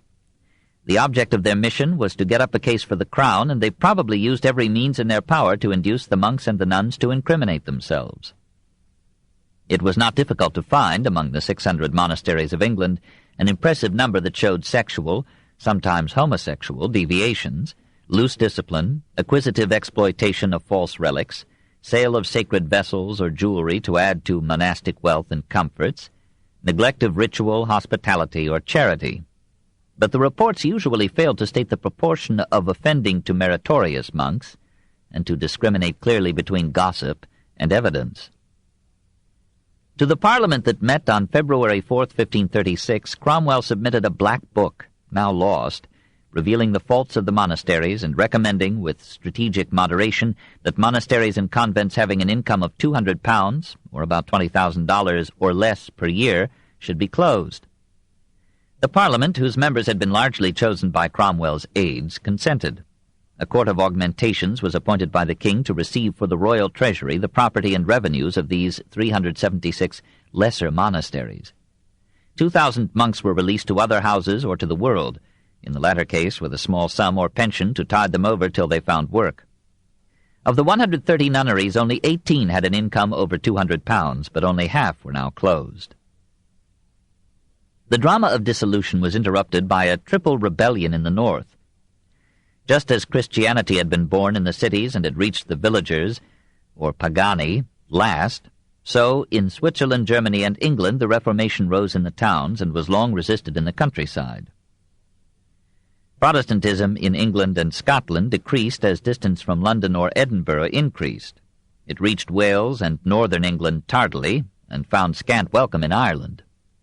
In the northern shores of England, the spoliation of the lesser monasteries kindled a fire of resentment that had long been prepared by mounting taxation, the royal dictatorship over the clergy, and clandestine priestly exhortations. Dispossessed monks who found it hard to collect their pensions or to get work joined the already numerous and plaintive unemployed. Dispossessed nuns, wandering from shelter to shelter, stirred public anger against the government, and the aides of Cromwell's visitors fed the fury by decking themselves in the spoils of the monastic chapels, making copes into doublets, priestly tunics into saddlecloths, and relic cases into dagger sheaths. On October 2, 1536, a visitor who had just closed a convent in Legbourne was attacked by a crowd in neighboring Louth. His records and credentials were seized and burned, and with a sword at his breast he was compelled to swear loyalty to the Commons. All in the crowd took an oath to be faithful to the king and the Roman Catholic Church. On the morrow, a rebel army gathered at Caister, a few miles away. Priests and homeless monks exhorted them. The local gentry were forced, some were willing, to join. On the same day, a larger muster of villagers took place at Horncastle, another town in Lincolnshire. The Chancellor of the Bishop of Lincoln was accused of being an agent of Cromwell. He was taken from his bed and beaten to death with staves. The rebels designed a banner picturing a plough, a chalice, a horn, and the 5 last words of Christ, and they drew up demands which were dispatched to the king. The monasteries should be restored, taxes should be remitted or eased, the clergy should no more pay tithes or annats to the crown, villain blood, namely Cromwell, should be removed from the Privy Council, and heretic bishops, chiefly Cranmer and Latimer, should be deposed and punished. Recruits for the rebellion came in from the northern and eastern counties. Some 60,000 men assembled at Lincoln and awaited the answer of the king. His answer was furious and uncompromising. He charged the rebels with ingratitude to a gracious ruler, insisted that the closing of the lesser monasteries was the will of the nation expressed through Parliament, and bade the insurgents surrender their leaders and disperse to their homes on pain of death and confiscation of goods. At the same time, Henry ordered his military aides to collect their forces and march under the Earl of Suffolk to the assistance of Lord Shrewsbury, who had already organized his retainers to withstand attack. And he wrote privately to the few nobles who had joined the revolt.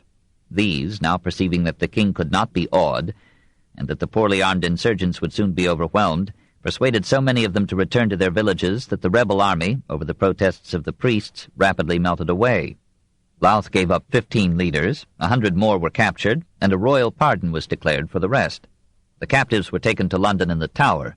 33, including 7 priests and 14 monks, were hanged. The rest were leisurely freed. Meanwhile, a still more serious uprising had developed in Yorkshire. A young barrister, Richard Aske, found himself caught physically and emotionally in the movement. Another lawyer, William Stapleton, was frightened into the captaincy of a rebel division at Beverley. Lord Darcy of Templehurst, an ardent Catholic, lent the revolt his secret support. 2 Percys joined, and most of the northern nobility followed suit. On October 15, 1536, the main army of some 9,000 men, under Aske, laid siege to York. The citizens of the city compelled the mayor to open the gates. Aske kept his men from pillage, and in general maintained remarkable order in his untrained host. He proclaimed the reopening of the monasteries. The monks joyfully returned to them and gladdened the hearts of the pious with the new ardor of their chants. Aske advanced and captured Pomfret, and Stapleton took Hull without shedding blood. To the demands presented by the Lincolnshire men, others were added and sent to the king. To suppress all heretics and their literature, to resume ecclesiastical ties with Rome, to legitimize Mary, to dismiss and punish Cromwell's visitors, and to annul all enclosures of common lands since 1489. This was the most critical point in Henry's reign. Half the country was in arms against his policies. Ireland was in revolt, and Paul III and Cardinal Pole were urging Francis I and Charles V to invade England and depose the king. With the last burst of his declining energy, he sent out orders in all directions for the mustering of loyal troops, and meanwhile instructed the Duke of Norfolk to bemuse the rebellious leaders with negotiations. The Duke arranged a conference with Aske and several nobles, and won them over by a promise of pardon to all. Henry invited Aske to a personal conference and gave him a safe conduct. He came to the king, was charmed by the aura of royalty, and returned meek and unharmed to Yorkshire in January 1537. There, however, he was arrested and was sent to London as a prisoner. Shorn of its captains, the insurgent host fell into angry divisions and wild disorder. Defections multiplied, and as the united levies of the king approached, the rebel army disappeared like a vanishing mirage in February 1537. When Henry was assured that the revolt and invasion had both collapsed, he repudiated Norfolk's promise of a general pardon, ordered the arrest of such disaffected leaders as could be found, and had several of them, including Aske, put to death. To the Duke he wrote, "Our pleasure is that before you close up our banner again, you shall cause such dreadful execution to be done upon a good number of the inhabitants of every town, village, and hamlet that have offended, as they may be a fearful spectacle to all others hereafter that would practice any like matter. For as much as all these troubles have ensued by the solicitation and traitorous conspiracies of the monks and canons of these parts, we desire you, at such places as have conspired and kept their houses with force, You shall without pity or circumstance cause all the monks and canons that be in any wise faulty to be tied up without further delay or ceremony." With the opposition so sternly terrified, Cromwell proceeded to close the remaining religious houses in England. All the monasteries and nunneries that had joined the revolt were dissolved forthwith, and their property was confiscated to the state. Visitations were extended and yielded reports of indiscipline, immorality, treason, and decay. Many monks, anticipating closure, sold relics and valuables from their houses to the highest bidder. A finger of St. Andrew fetched 40 pounds. The monks at Walsingham were convicted of faking miracles, and their lucrative image of the Virgin was cast into the fire. The historic tomb of St. Thomas a Becket at Canterbury was demolished. Henry III proclaimed the victor over Henry II to have been no real saint. The relics that had offended Colet and amused Erasmus were burned. The precious objects donated by the piety of pilgrims during 250 years were carted away to the royal treasury in 1538, and thereafter Henry wore on his thumb a great ruby taken from the shrine. Some monasteries sought to fool fate by sending Cromwell money or gifts. Cromwell accepted everything and closed all. By 1540, all monasteries and all monastic property except cathedral abbey churches had passed to the king. All in all, 578 monasteries were closed, some 130 convents. 6,521 monks or friars were dispersed, 1,560 nuns. Among these, some 50 monks and 2 nuns willingly abandoned the religious habit, but many more pleaded to be allowed to continue somewhere their conventual life. Some 12,000 persons formerly employed by or dependent upon the religious houses lost their places or alms. The confiscated lands and buildings had enjoyed an annual revenue of some £200,000, or about $20 million, but quick sales reduced the annual income of the properties after nationalization to some £37,000. To this should be added £85,000 in confiscated precious metal, so that the total spoils in goods and income accruing to Henry during his life may have been some £1,423,500. The king was generous with these spoils. This book is continued at this point on the other side of this cassette. Please reverse or turn the cassette over now.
The Story of Civilization, Volume 6, The Reformation, by Will Durant.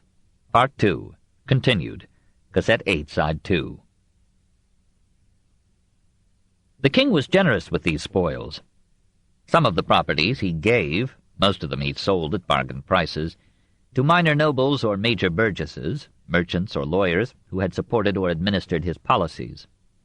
Cromwell received or bought 6 abbeys with an annual revenue of £2,293. His nephew Sir Richard Cromwell received 7, with an income of £2,552. This was the origin of the fortune that made Richard's great-grandson Oliver a man of substance and influence in the next century. Some of the spoils went to build ships, forts, and ports.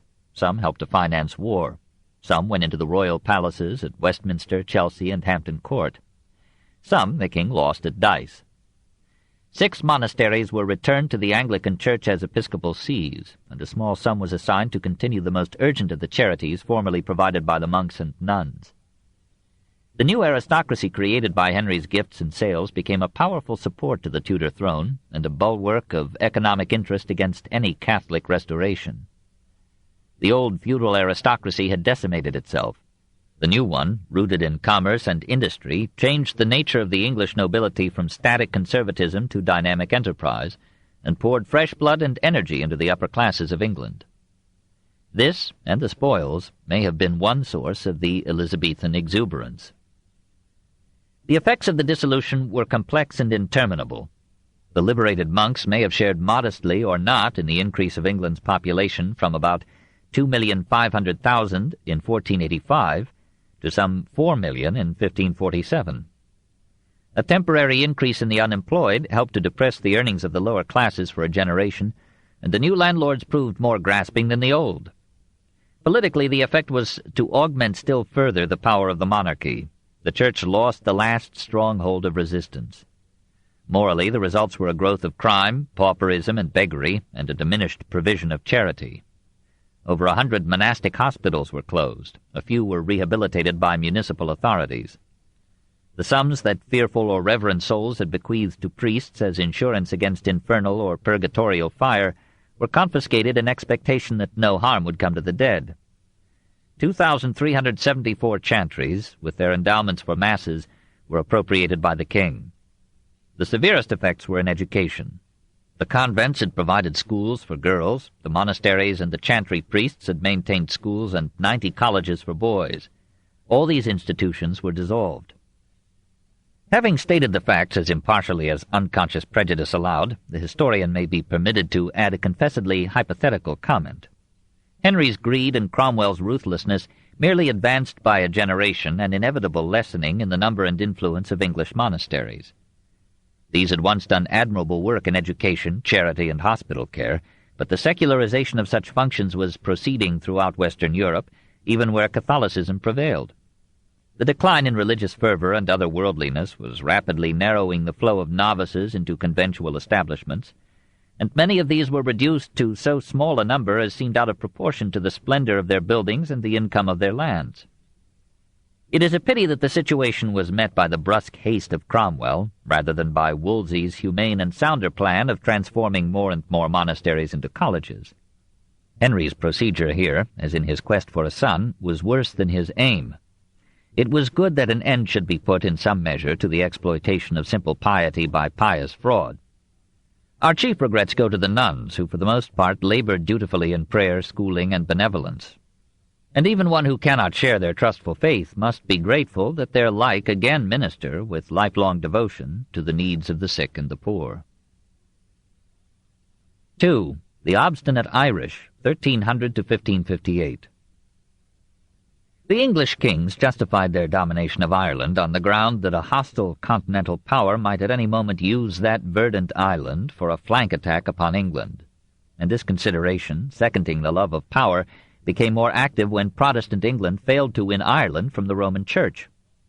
The Irish people, heroic and anarchic, virile and violent, poetically gifted and politically immature, resisted every day their subjection to an alien blood and speech.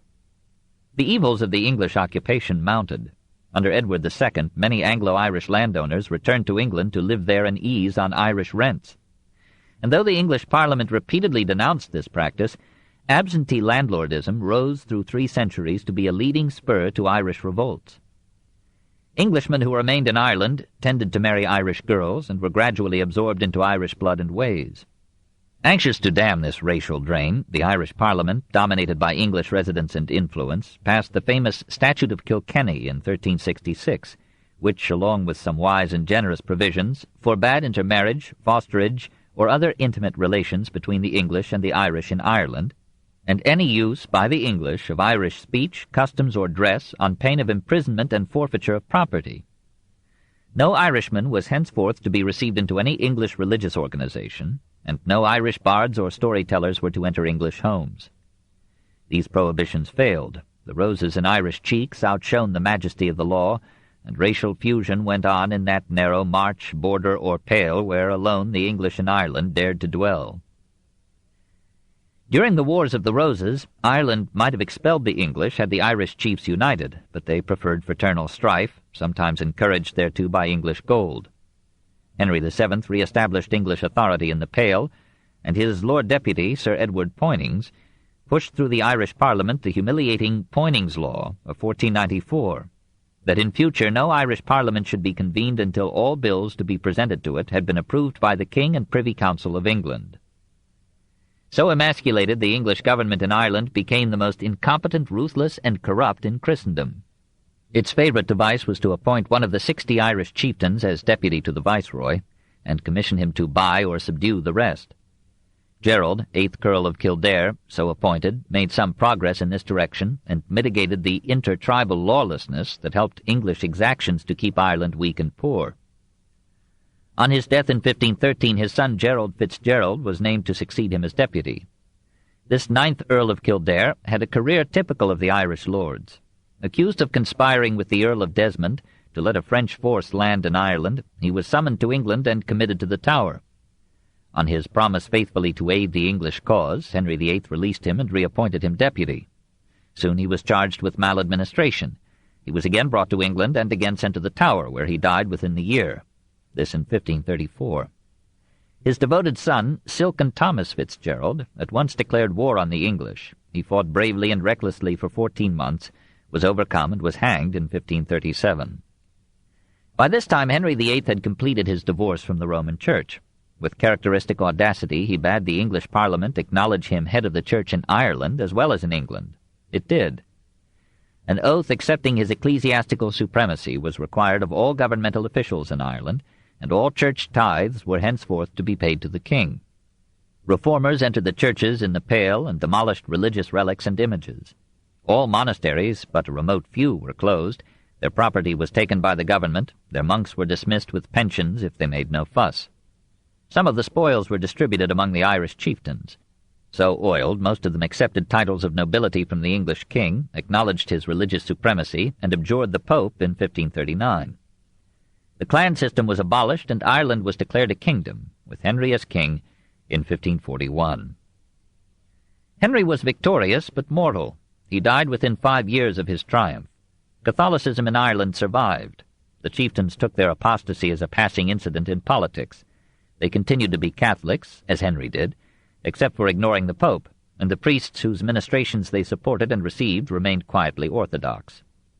The faith of the people underwent no change, or rather it took on a new vigor because it maintained the pride of nationality against a schismatic king and, later, a Protestant queen. The struggle for freedom became more intense than before, since now it spoke for body and soul. 3. Every ounce a king. Henry in 1540 was the most absolute monarch that England had ever known.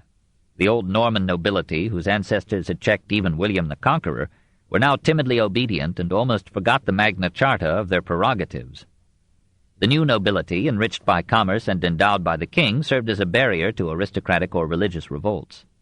The House of Commons, once the jealous protector of English liberties, but now hand-picked by agents of the king, yielded to him almost unprecedented powers: the right to confiscate property, to name anyone his successor, to determine orthodoxy and heresy, to send men to death after only a mock trial, and to issue proclamations that were to have the authority of Acts of Parliament. In Henry's reign, the English spirit of independence burned low in its socket, and love of freedom grew cold. The English people accepted this absolutism partly through fear, partly because it seemed the alternative to another War of the Roses. Order was more important than liberty. The same alternatives persuaded Englishmen to suffer Henry's ecclesiastical supremacy. With Catholics and Protestants ready to fly at each other's throats, with Catholic citizens, ambassadors, and potentates conspiring against him almost to invasion, Henry believed that order could be secured in the religious life of England only by royal determination of faith and ritual. Implicitly, he accepted the case that the Church had made for authority in religion. He tried to dictate who should read the Bible. When the bishops suppressed Tyndale's translation, he bade them prepare a better one. When they dallied too long, he allowed Cromwell to commission a new translation by Miles Coverdale. This first complete British version appeared in Zurich in 1535. In 1539 a revised edition was printed, and Cromwell ordered this great Bible placed in every English church. Henry, of the royal liberality and goodness, granted the citizens the privilege of reading the Bible in their homes, and soon it became a daily influence in nearly every English family. But it was a fountain of discord as well as of inspiration. Every village sprouted amateur exegetes who proved anything or its opposite by Scripture. Fanatics wrangled over it in churches and came to blows over it in taverns.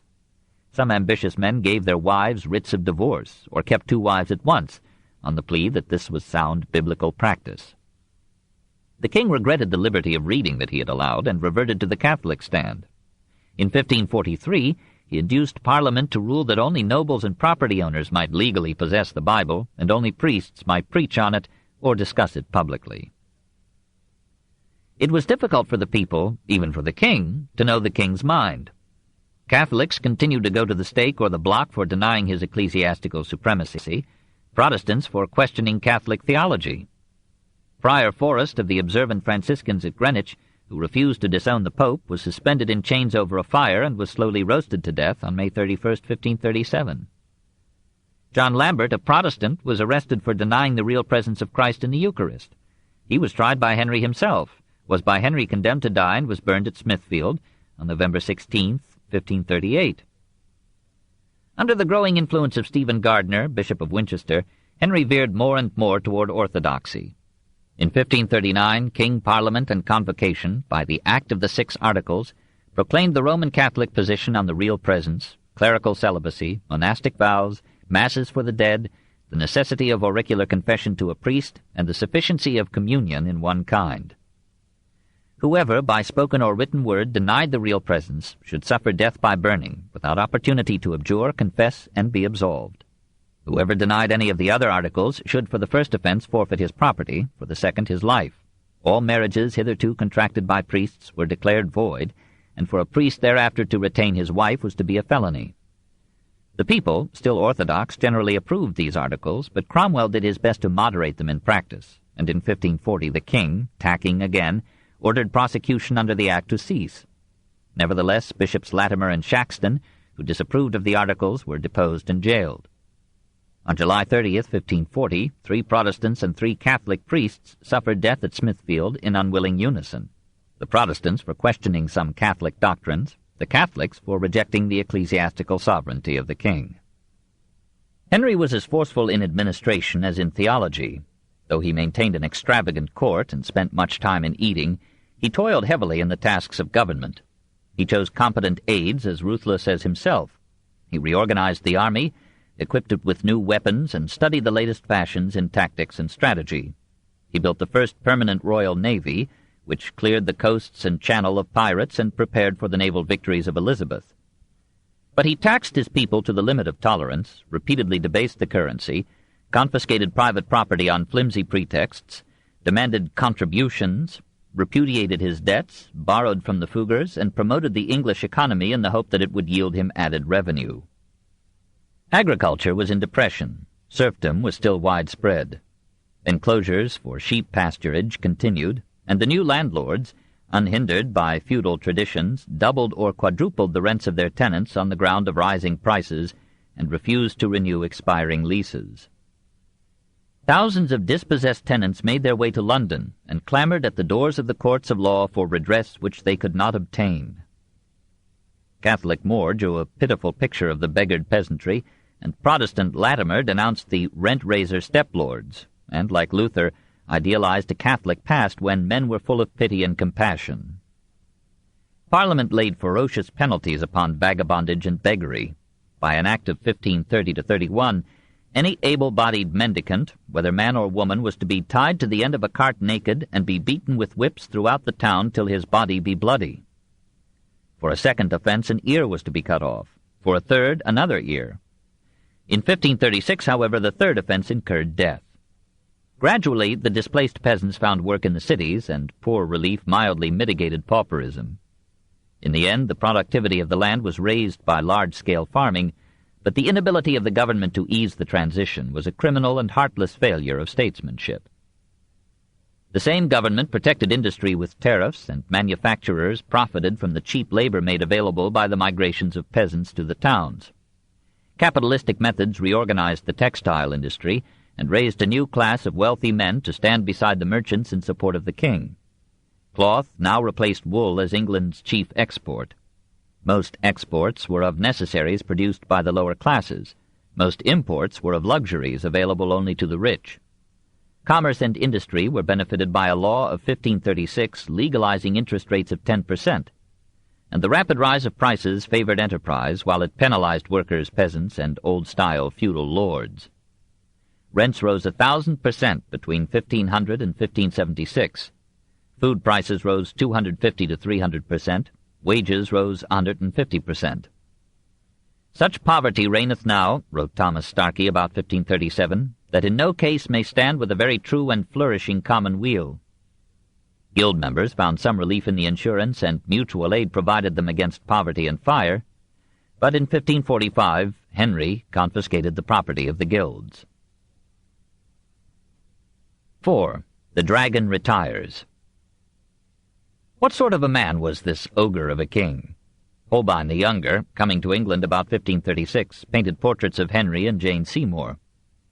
The gorgeous costume almost conceals the royal corpulence. The gems and ermine, the hand on the jeweled sword, reveal the pride of authority, the vanity of the uncontradicted male. The broad, fat face bespeaks a hearty sensualism. The nose is a pillar of strength. The tight lips and stern eyes warn of a despot, quick to anger and cold to cruelty. Henry was now 46, at the top of his political curve, but entering physical decline. He was destined to marry thrice again, and yet to have no further progeny. From all his 6 wives he had but 3 children who outlived infancy. One of these 3, Edward VI, was sickly and died at 15. Mary remained desolately barren in marriage. Elizabeth never dared marry, probably through consciousness of some physical impediment. The curse of semi-sterility or bodily defect lay upon the proudest dynasty in English history. Henry's mind was keen, his judgment of men was penetrating, his courage and willpower were immense. His manners were coarse, and his scruples disappeared with his youth. To his friends, however, he remained kind and generous, jovially amiable, and capable of winning affection and devotion. Born to royalty, he was surrounded from birth with obeisance and flattery. Only a few men dared withstand him, and they were buried without their heads. "Surely," wrote More from the Tower, "it is a great pity that any Christian prince should by a flexible, meaning knee-bending, counsel, ready to follow his affections, meaning desires, and by a weak clergy be with flattery so shamefully abused." This was the external source of Henry's retrogression in character, that the absence of resistance to his will after the death of More made him as flabby in moral sense as in physique. He was not more lax in sex than Francis I, and after the passing of Anne Boleyn he seems to have been more monogamous, seriatim, than Charles V. Sexual looseness was not his worst failing. He was greedy for money as well as for power, and seldom allowed considerations of humanity to halt his appropriations. His ungrateful readiness to kill women whom he had loved, or men who, like More and Cromwell, had served him loyally for many years, is despicable. Yet in result he was not 1/10 as murderous as the well-meaning Charles IX sanctioning the massacre of St. Bartholomew, or Charles V condoning the sack of Rome, or German princes fighting through 30 years for their right to determine the religious beliefs of their subjects. The inner source of his deterioration was the repeated frustration of his will in love and parentage. Long disappointed in his hope for a son, dishonestly checked in his reasonable request for an annulment of his first marriage, deceived, he believed, by the wife for whom he had risked his throne, bereaved so soon of the only wife who gave him an heir, tricked into marriage by a woman utterly alien to him in language and temperament, cuckolded, he thought, by the wife who seemed to promise him at last the happiness of a home. Here was a king possessing all England, but denied the domestic joys of the simplest husband in his realm. Suffering intermittent agony from an ulcer in his leg, buffeted with revolts and crises throughout his reign, forced at almost every moment to arm against invasion, betrayal, and assassination, How could such a man develop normally, or avoid degeneration into suspicion, craft, and cruelty? And how shall we, who fret at the pinpricks of private tribulation, understand a man who bore in his mind and person the storm and stress of the English Reformation, weaned his people by perilous steps from a deeply rooted loyalty, and yet must have felt in his divided soul an erosive wonder? Had he freed a nation or shattered Christendom? Danger, as well as power, was the medium in which he lived. He could never tell how far his enemies would go, or when they would succeed. In 1538 he ordered the arrest of Sir Geoffrey Pole, brother to Reginald. Fearing torture, Geoffrey confessed that he, another brother, Lord Montague, Sir Edward Neville, and the Marquess and Marchioness of Exeter had had treasonable correspondence with the Cardinal. Geoffrey was pardoned. Exeter, Montague, and several others were hanged and quartered between 1538 and 1539. Lady Exeter was imprisoned, and the Countess of Salisbury, mother of the Poles, was placed under guard. When the Cardinal visited Charles V in Toledo in 1539, bearing a futile request from Paul III that the Emperor would join with Francis in outlawing all commerce with England, Henry retaliated by arresting the Countess, who was now 70 years old. Perhaps he hoped that by keeping her in the Tower he could check the Cardinal's enthusiasm for invasion. All was fair in the game of life and death. Having remained for 2 years unmarried, Henry bade Cromwell seek for him a marital alliance that would strengthen his hand against Charles. Cromwell recommended Anne, sister-in-law of the Elector of Saxony and sister of the Duke of Cleves, who was then at odds with the Emperor. Cromwell set his heart on the marriage, by which he hoped ultimately to form a league of Protestant states, and thereby compel Henry to repeal the anti-Lutheran 6 Articles.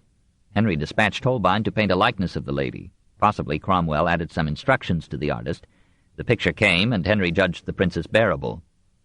She looks discouragingly sad in the Holbein portrait that hangs in the Louvre, but not less plain of feature than the Jane Seymour who had for a moment softened the heart of the king.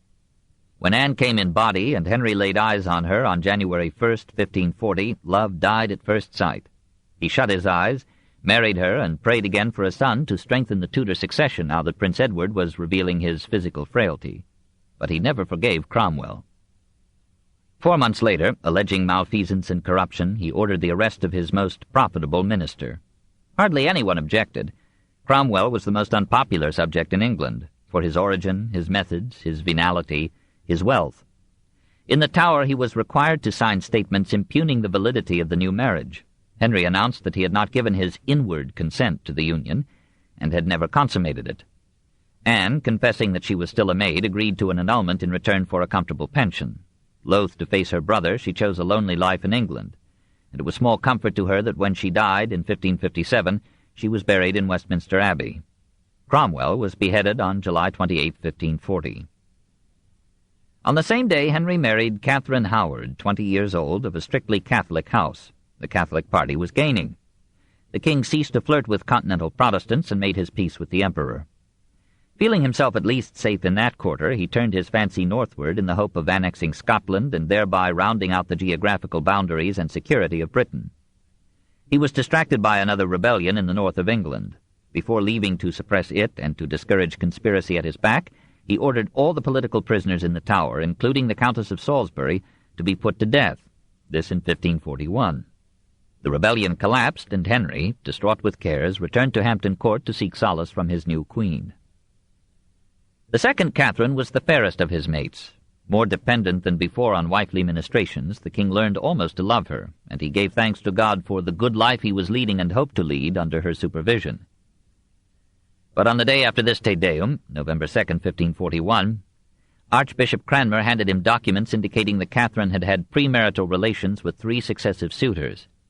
2 of these confessed, so did the Queen. Henry took such grief, the French ambassador reported, that it was thought he had gone mad. The fear haunted him that God had cursed all his marriages. He was inclined to pardon Catherine, but evidence was given him that she had, since her royal marriage, committed adultery with her cousin.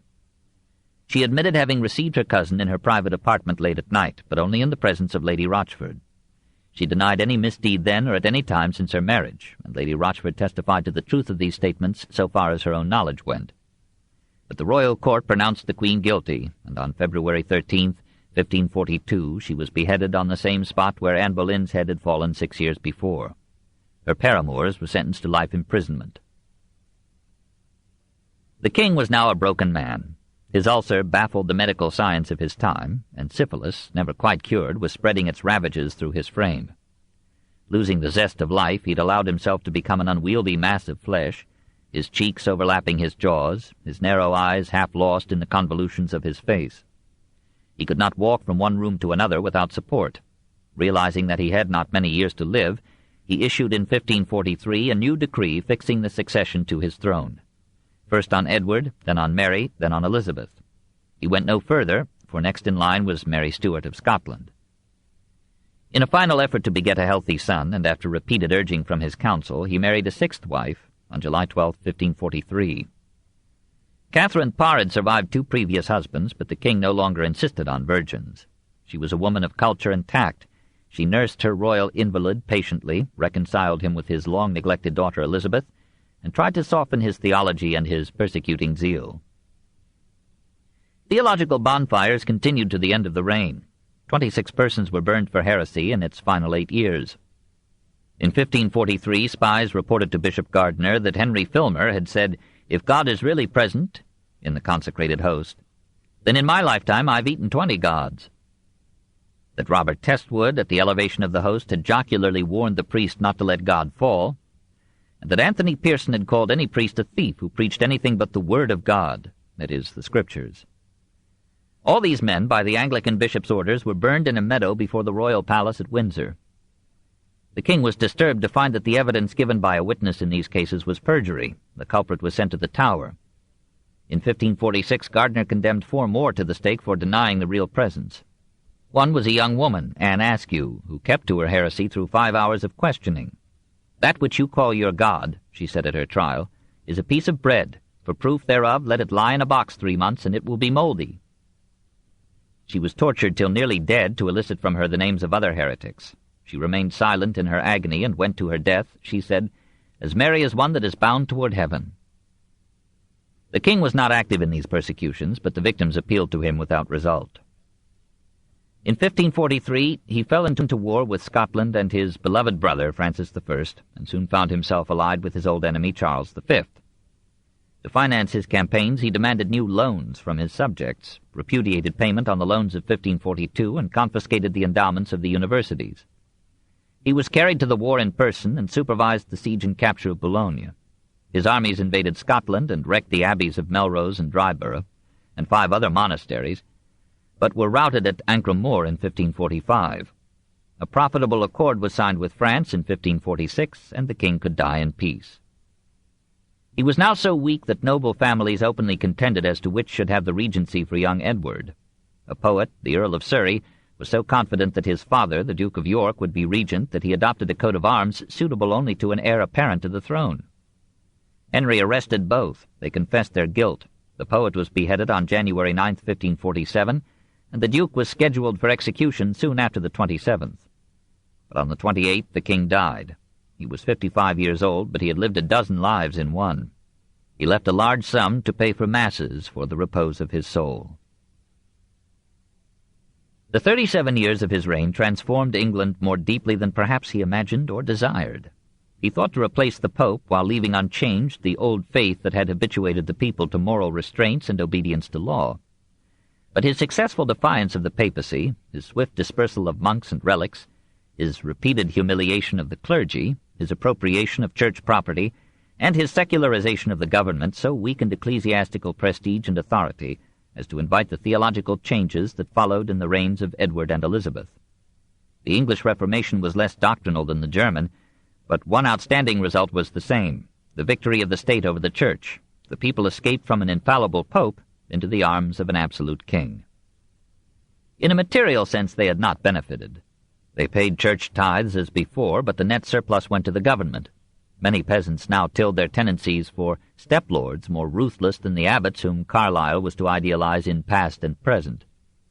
William Cobbett thought that, viewed merely in its social aspect, the English Reformation was in reality the rising of the rich against the poor.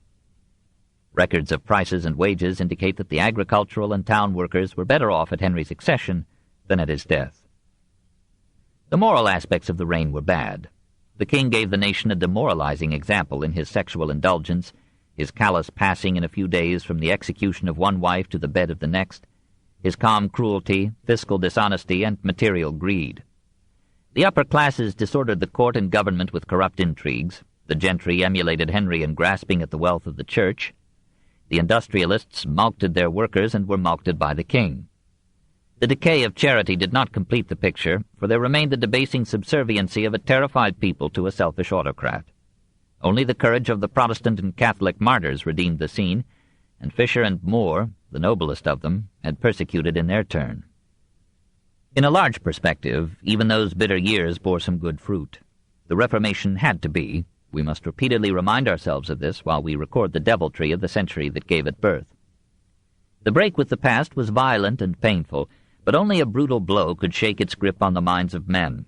When that incubus was removed, the spirit of nationalism, which at first permitted despotism, became a popular enthusiasm and a creative force. The elimination of the papacy from English affairs left the people for a time at the mercy of the state, but in the long run it compelled them to rely on themselves in checking their rulers and claiming, decade after decade, a measure of freedom commensurate with their intelligence. The government would not always be as powerful as under Henry the Terrible. It would be weak under a sickly son and an embittered daughter. Then, under a vacillating but triumphant queen, the nation would rise in a burst of liberated energy and lift itself to the leadership of the European mind. Perhaps Elizabeth and Shakespeare could not have been, had not England been set free by her worst and strongest king. Chapter 26. Edward VI and Mary Tudor, 1547 to 1548. 1. The Somerset Protectorate, 1547 to 1549. The 10-year-old boy who succeeded to the throne of England as Edward VI had been painted by Holbein 4 years before in one of the most appealing of all portraits. Feathered beret, red hair, ermine-collared robe, and a face of such gentleness and wistful delicacy that we should imagine him to be all Jane Seymour, nothing of Henry VIII. Perhaps he inherited the physical frailty that had made her life his ransom. He never gained the strength to rule. Yet he took in noble earnest the obligations falling to him as prince or king, zealously studied languages, geography, government, and war, kept close watch on all affairs of state that were allowed to come under his ken, and showed to all except nonconforming Catholics so much kindness and goodwill that England thought it had buried an ogre to crown a saint. Educated by Cranmer, he had become an ardent Protestant. He discouraged any severe punishment for heresy, but was unwilling to let his Catholic half-sister Mary hear Mass, for he sincerely believed the Mass to be the most blasphemous idolatry. He accepted gladly the decision of the royal council that chose as regent for him his uncle Edward Seymour, soon made Duke of Somerset, who favored a Protestant policy. Somerset was a man of intelligence, courage, and integrity, imperfect but in his time outstanding. Handsome, courteous, generous, he shamed by his life the cowardly and self-seeking aristocracy that could forgive him everything but his sympathy for the poor. Though almost absolute in power, he ended the absolutism established by Henry VII and VIII, allowed much greater freedom of speech, reduced the number of actions previously classed as treason or felony, required sounder evidence for conviction, returned their dowries to the widows of condemned men, and repealed the more oppressive laws of the preceding reign concerning religion. The king remained head of the English Church, and to speak irreverently of the Eucharist was still a punishable offense, but the same statute ordered the sacrament to be administered in both kinds, prescribed English as the language of the service, and repudiated purgatory and masses for the dead.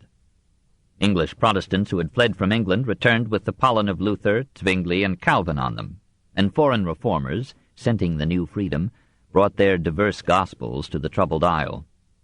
Peter Martyr Vermigli and Martin Butzer came from Strasbourg, Bernardino Ochino from Augsburg, Jan Lasky from Emden. Anabaptists and Unitarians crossed the Channel to preach in England heresies that shocked Protestants as much as Catholics. Iconoclast crowds in London removed crucifixes, paintings, and statues from the churches. Nicholas Ridley, principal of Pembroke College, Cambridge, preached powerfully against religious images and holy water. And to cap it all, Archbishop Cranmer did eat meat openly in Lent, the like of which was never seen since England was a Christian country. The royal council thought this was going too far, but Somerset overruled it and gave reform its head. Under his lead, Parliament in 1547 ordered that every picture on church wall or window commemorating a prophet, apostle, or saint should be extirpated so that there should remain no memory of the same. Most of the stained glass in the churches was destroyed. Most of the statues were crushed. Crucifixes were replaced with the royal arms. Whitewashed walls and stainless windows took the color out of the religion of England. There was a general scramble in each locality for church silver and gold, and in 1551 the government appropriated what remained. The magnificent medieval cathedrals barely remained. The leading spirit in these changes was Archbishop Cranmer. Their leading opponents were Edmund Bonner, Bishop of London, and Stephen Gardiner, Bishop of Winchester. Cranmer had them sent to the Fleet, a London jail so named from its proximity to the Fleet stream, an estuary, now covered, of the Thames. Meanwhile, the Archbishop had been working for years on an attempt to provide in one book a substitute for both the Missal and the Breviary of the defeated Church. Peter Martyr and other scholars helped him, but this first Book of Common Prayer in 1548 was essentially Cranmer's personal product, in which zeal for the new faith merged with a fine sense for solemn beauty in feeling and phrase. Even his translations from the Latin had the spell of genius on them. The book was not quite revolutionary. It followed some Lutheran leads, as in rejecting the sacrificial character of the Mass, but it neither denied nor affirmed transubstantiation. It retained much Catholic ritual and could be accepted by not too precise a Romanist. Cranmer submitted it not to Convocation but to Parliament, and that laic body had no qualms of jurisdiction in prescribing religious ritual and belief. The book was made law of the realm, and every church in England was ordered to adopt it. Bonner and Gardiner, who were released from jail in a general amnesty in 1549, were re-imprisoned when they rejected the right of Parliament to legislate on religion. Princess Mary was allowed to hear Mass in the privacy of her chambers. A dangerous international situation quieted for a time the violent debate between Catholics and Protestants. Henry II of France demanded the evacuation of Boulogne. Refused, he prepared to besiege it, and at any moment Mary Stuart, Queen of Scots, then a girl of 5 in France, might bring Scotland into the war. Learning that the Scots were arming and were stirring up rebellion in Ireland, Somerset led a force across the border and defeated them at Pinkie Cleugh on September 10, 1547. The terms that he offered to the Scots were remarkably generous and far-seeing. The Scots were not to suffer any forfeiture of liberty or property. Scotland and England were to be merged into one empire of Great Britain. Each nation was to have self-government under its own laws, but both were to be ruled, after the current reign, by the offspring of the Queen of Scots.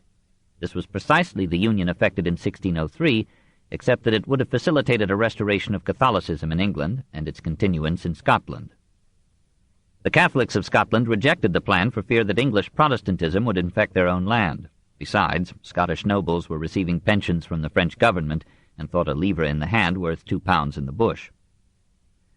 Frustrated in seeking peace, facing war with France, struggling to establish a compromise among uncompromising faiths at home, and hearing renewed noises of agrarian revolt in England, Somerset drank the cup of power to the dregs when his own brother plotted to overthrow him.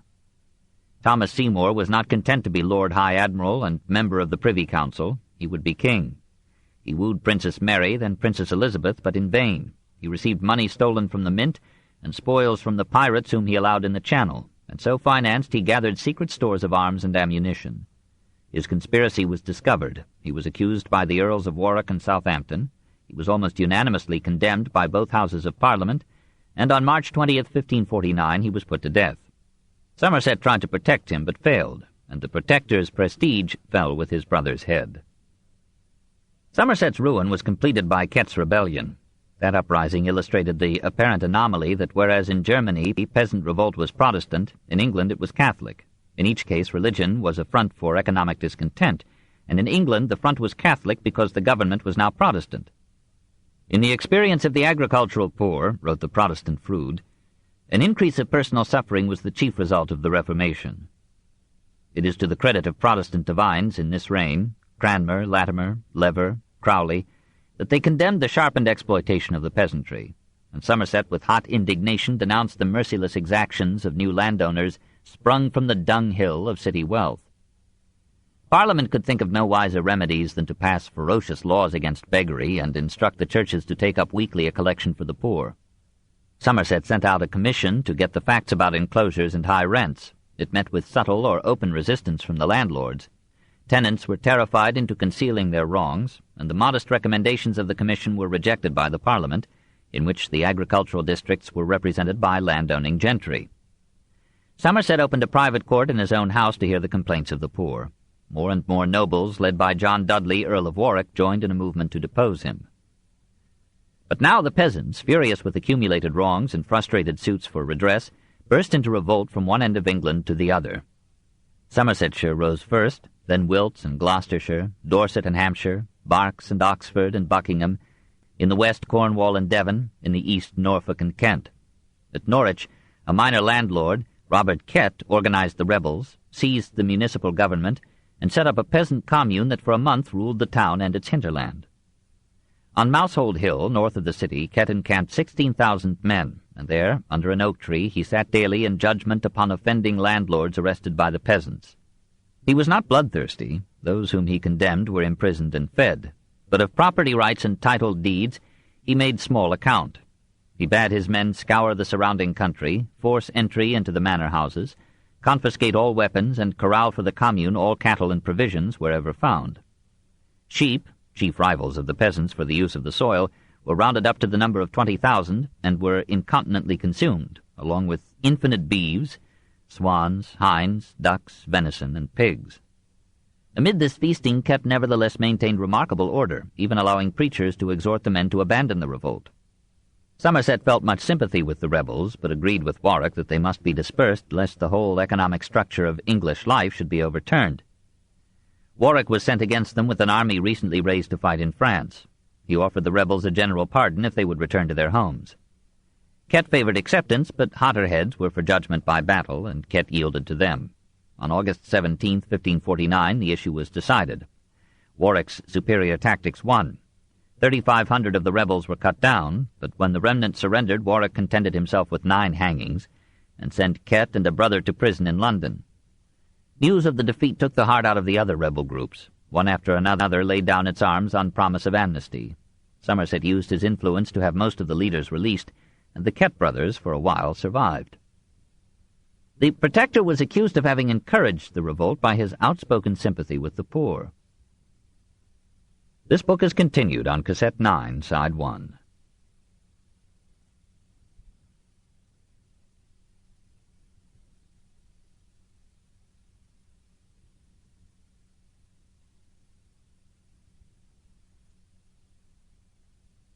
The Story of Civilization, Volume 6, The Reformation, by Will Durant, Part 2, continued, Cassette 9, Side 1. The Protector was accused of having encouraged the revolt by his outspoken sympathy with the poor. He was branded also with failure in foreign affairs, for France was now besieging Bologna. He was justly accused of allowing corruption among governmental personnel, of debasing the currency, of augmenting his own fortune, of building his sumptuous Somerset House amid the near bankruptcy of the nation. Warwick and Southampton led a move to unseat him. The majority of the nobles, who could pardon his wealth but not his tenderness for their peasants, seized the opportunity for revenge. On October 12, 1549, the Duke of Somerset was paraded as a prisoner through the streets of London and was shut up in the Tower. 2. The Warwick Protectorate, 1549 to 1553. By the standards of the time, Somerset's enemies were lenient. He was deprived of such property as he had acquired during his regency. On February 6, 1550, he was released. In May, he was restored to membership in the Royal Council, but Warwick was now protector of the realm. He was a frank Machiavellian. Himself inclined to Catholicism, he adopted a Protestant line because his rival Southampton was the accepted leader of the Catholics, and the majority of the nobles were financially wedded to the new creed. He had learned well the art of war, but he knew that with a bankrupt government and an impoverished people, he could not hold Bologna against a France having twice the resources of England. He surrendered the town to Henry II and signed an ignominious, inescapable peace in 1550. Under the domination of landlords, noble or common, Parliament in 1549 passed legislation fearfully punishing the rebellion of the peasants. Enclosures were sanctified by express law. The taxes that Somerset had imposed on sheep and wool to discourage enclosures were repealed. Severe penalties were prescribed for workers who combined to raise their wages. Assemblies gathering to discuss a lowering of rents or prices were declared illegal. Persons attending them were to forfeit their property. Robert Kett and his brother were hanged. Poverty increased, but the almshouses that had been swept away by the religious revolution were not replaced. Sickness became endemic, but hospitals were abandoned. The people were famished, but the currency was again debased, and prices soared. The once sturdy yeomanry of England were perishing, and the poorest of the poor were sinking into savagery. Religious chaos rivaled economic anarchy. The majority of the people remained Catholic, but the victory of Warwick over Southampton left them leaderless, and they felt the weakness of those who stand for the past. The collapse of the spiritual and moral authority of the priesthood, together with the instability and corruption of the government, allowed not only a growth of immorality, but a bedlam of heresies that frightened Catholics and Protestants alike. John Clement, in 1556, described the wonderful sort of sects swarming everywhere, not only of papists, but also of Arians, Anabaptists, and all other kind of heretics, some denying the Holy Ghost to be God, some denying original sin, some denying predestination, innumerable such like too long to be recited. Roger Hutchinson, circa 1550, wrote of Sadducees and libertines, or freethinkers, who say that the devil is nothing but a filthy affection of the flesh, that there is neither place of rest nor pain after this life, that hell is nothing but a tormenting and desperate conscience, and that a joyful, quiet, and merry conscience is heaven. And John Hooper, Protestant Bishop of Gloucester, reported that there are some who say that the soul of a man is no better than the soul of a beast, and is mortal and perishable. There are wretches who dare in their conventicles not only to deny that Christ is our Savior, but to call that blessed child a mischief-maker and deceiver. Utilizing the liberty that had been granted by Somerset, a reckless fringe among the Protestants satirized the old religion heartlessly. Oxford students parodied the Mass in their farces, chopped missals to pieces, snatched consecrated bread from the altar, and trampled it underfoot. London preachers called priests imps of the whore of Babylon, that is, the Pope. Businessmen met for conference in St. Paul's. Young gallants gathered there, fought, and slew. The new protectorate was now definitely Protestant. Reformers were named to bishoprics, usually on condition that they transfer part of the episcopal manor to the courtiers responsible for their appointment. Parliament in 1550 ruled that all paintings and statues were to be removed from any church in England except the monumental figures of kings or nobles who had never been taken for saints. And all prayer books except that of Cranmer were to be destroyed. Vestments, copes, and altar textiles were confiscated, sold, or given away, and soon graced the homes of the nobility. An order of council confiscated to the treasury all plate remaining in the churches after 1550. Later, Parliament appropriated for the government the coins in the poor boxes of the churches. Further funds were found for the government or its personnel by cancelling scholarships for poor students and suppressing the regius, or state-supported professorships, established at the universities by Henry VIII. The Parliament of 1552 recommended celibacy to the clergy, but permitted them to marry if chastity proved irksome. Religious persecution, so long of heretics by Catholics, was now in England, as in Switzerland and Lutheran Germany, of heretics and Catholics by Protestants. Cranmer drew up a list of heresies which, if not abjured, were to be punished with death. They included affirmation of the real presence in the Eucharist, or the ecclesiastical supremacy of the Pope, and denial of the inspiration of the Old Testament, or the two natures in Christ, or justification by faith. Joan Bocher of Kent went to the stake for questioning the Incarnation in 1550. To Ridley, Protestant Bishop of London, who begged her to recant, she said, "Not long ago you burnt Anne Askew for a piece of bread," for denying transubstantiation. "Yet came yourselves to believe the doctrine for which you burnt her, and now you will burn me for a piece of flesh," referring to the phrase in the fourth Gospel, "The Word was made flesh. And in the end you will believe this also." Only 2 heretics were burned in Edward's reign. However, many Catholics were imprisoned for hearing Mass or openly criticizing the currently Orthodox creed. Obstinately Catholic priests were deposed from their posts, and some were sent to the Tower. Gardiner, still there, was offered freedom if he would consent to preach the Reformed faith. Refusing, he was removed to a meaner lodging in the Tower, and was deprived of paper, pen, and books. In 1552, Cranmer issued his second Book of Common Prayer, which denied the real presence, rejected the sacrament of extreme unction, and otherwise revised the first book in a Protestant direction. Parliament now passed a second Act of Uniformity, which required all persons to attend regularly and only religious services conducted according to this Book of Common Prayer. 3 violations of this act were to be punished with death. In 1553, the Royal Council promulgated 42 Articles of Religion drawn up by Cranmer and made them obligatory on all Englishmen. While virtue and orthodoxy became law, the Warwick Protectorate was distinguishing itself, in a corrupt age, by its corruption. This did not prevent the malleable young Edward from making Warwick Duke of Northumberland on October 4, 1551.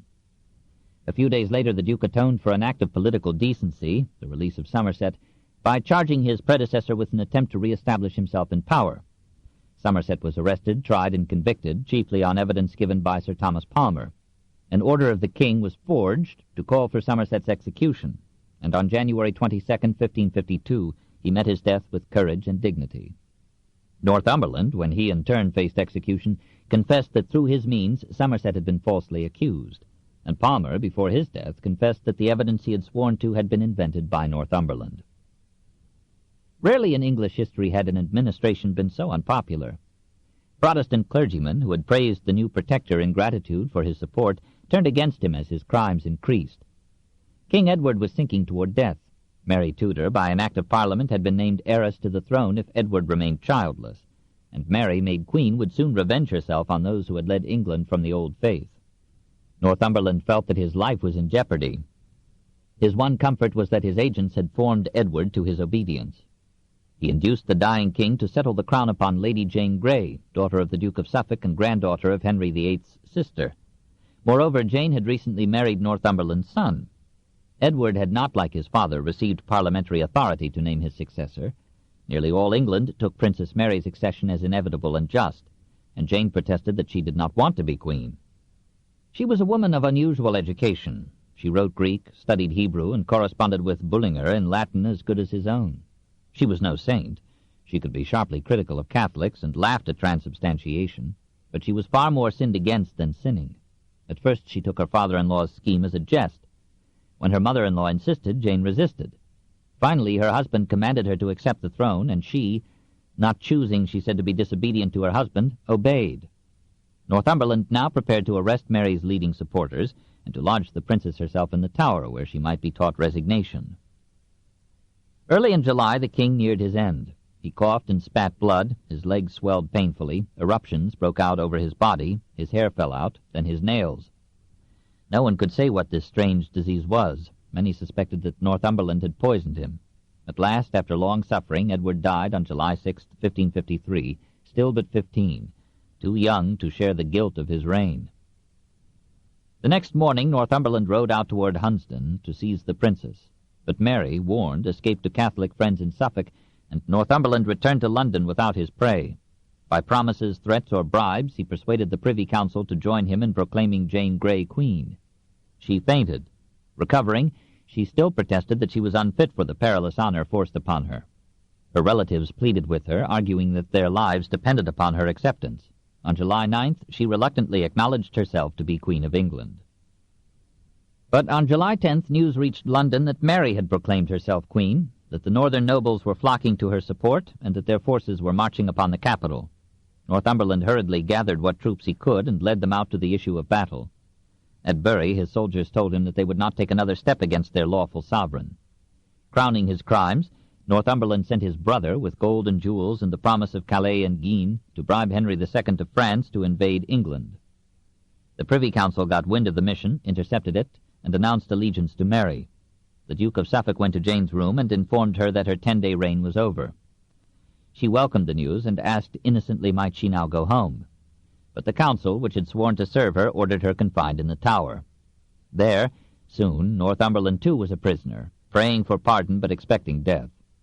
The council sent out heralds to proclaim Mary Tudor queen. England received the tidings with wild rejoicing. All through that summer night bells caroled and bonfires blazed. The people brought out tables and food and picnicked and danced in the streets. The nation seemed to regret the Reformation and to look with longing upon a past that now could be idealized since it could not return. And truly the Reformation had as yet shown only its bitterest side to England, not a liberation from dogma, inquisition, and tyranny, but their intensification. Not a spread of enlightenment, but a spoliation of universities and the closing of hundreds of schools. No enlargement of kindness, but almost an end to charity and carte blanche to greed. No mitigation of poverty, but such merciless grinding of the poor as England had not known for centuries, perhaps had never known.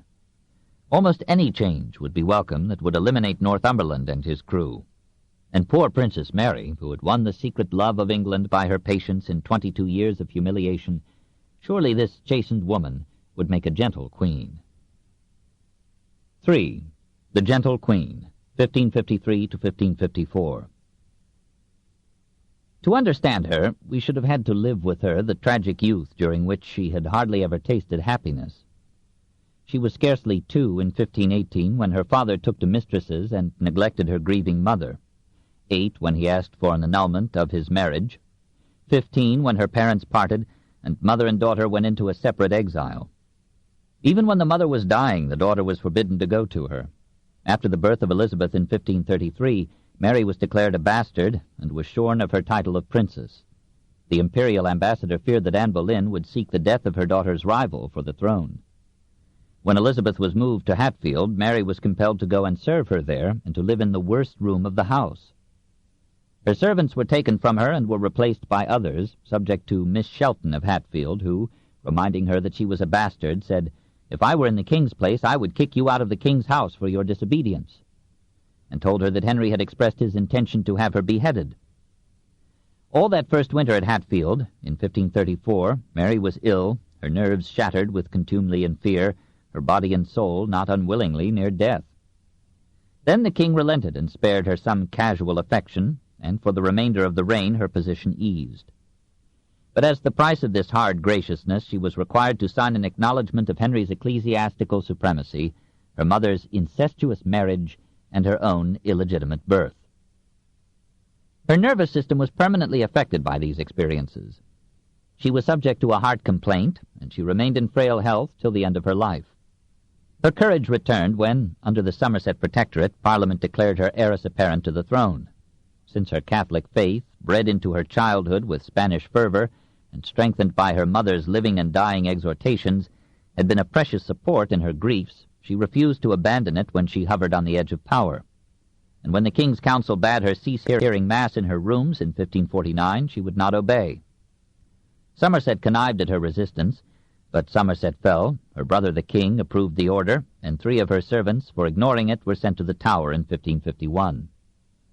The chaplain who had said Mass for her was taken from her, and she finally agreed to forego the beloved ritual. Her spirit broken, she begged the imperial ambassador to arrange her escape to the continent. The cautious emperor refused to sanction the plan, and it fell through. Her moment of triumph came at last when Northumberland could find no man to fight against her, and those who came in arms to uphold her cause asked no pay, but brought their own supplies and offered their personal fortunes to finance the campaign. When she entered London as queen, on August 3, 1553, even that half-Protestant city rose almost unanimously to welcome her. Princess Elizabeth came diffidently to meet her at the city gates, wondering whether Mary would hold against her the indignities suffered in Elizabeth's name. But Mary greeted her with a warm embrace and kissed all the ladies in her half-sister's train. England was as happy as when Henry VIII, young and handsome and generous, had mounted the throne. Mary was now 37, and heartless time had already crossed her face with omens of decay. She had seldom known an adult year without a serious illness. She was troubled with dropsy, indigestion, and racking headaches. She was treated with repeated bloodlettings which left her nervous and pale.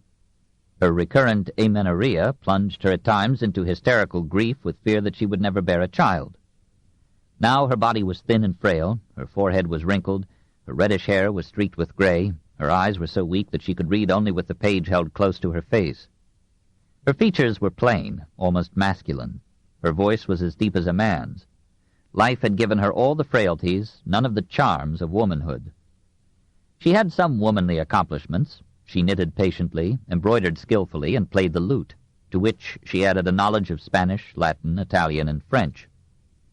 She would have made a good woman had she not been cursed with theological certainty and royal power. She was honest to the point of simplicity, incapable of diplomacy, and pitifully anxious to love and be loved. She had bursts of temper and shrewish speech. She was obstinate but not proud. She recognized her mental limitations and listened humbly to advice. She was inflexible only where her faith was concerned. Otherwise, she was clement and compassionate, liberal to the unfortunate, and eager to redress the wrongs of the law. Frequently she visited incognito the homes of the poor, sat and talked with the housewives, made note of needs and grievances, and gave whatever help she could. She restored to the universities the endowments, filched from them by her predecessors. The best side of her character showed in the relative tolerance of her early reign. She not only released Gardiner, Bonner, and others who had been imprisoned for refusing to accept Protestantism, but she pardoned almost all those who had tried to keep her from the throne. Some of these, however, like the Duke of Suffolk, she compelled to pay heavy fines into the treasury. Then, the revenue being so aided, she reduced taxes substantially.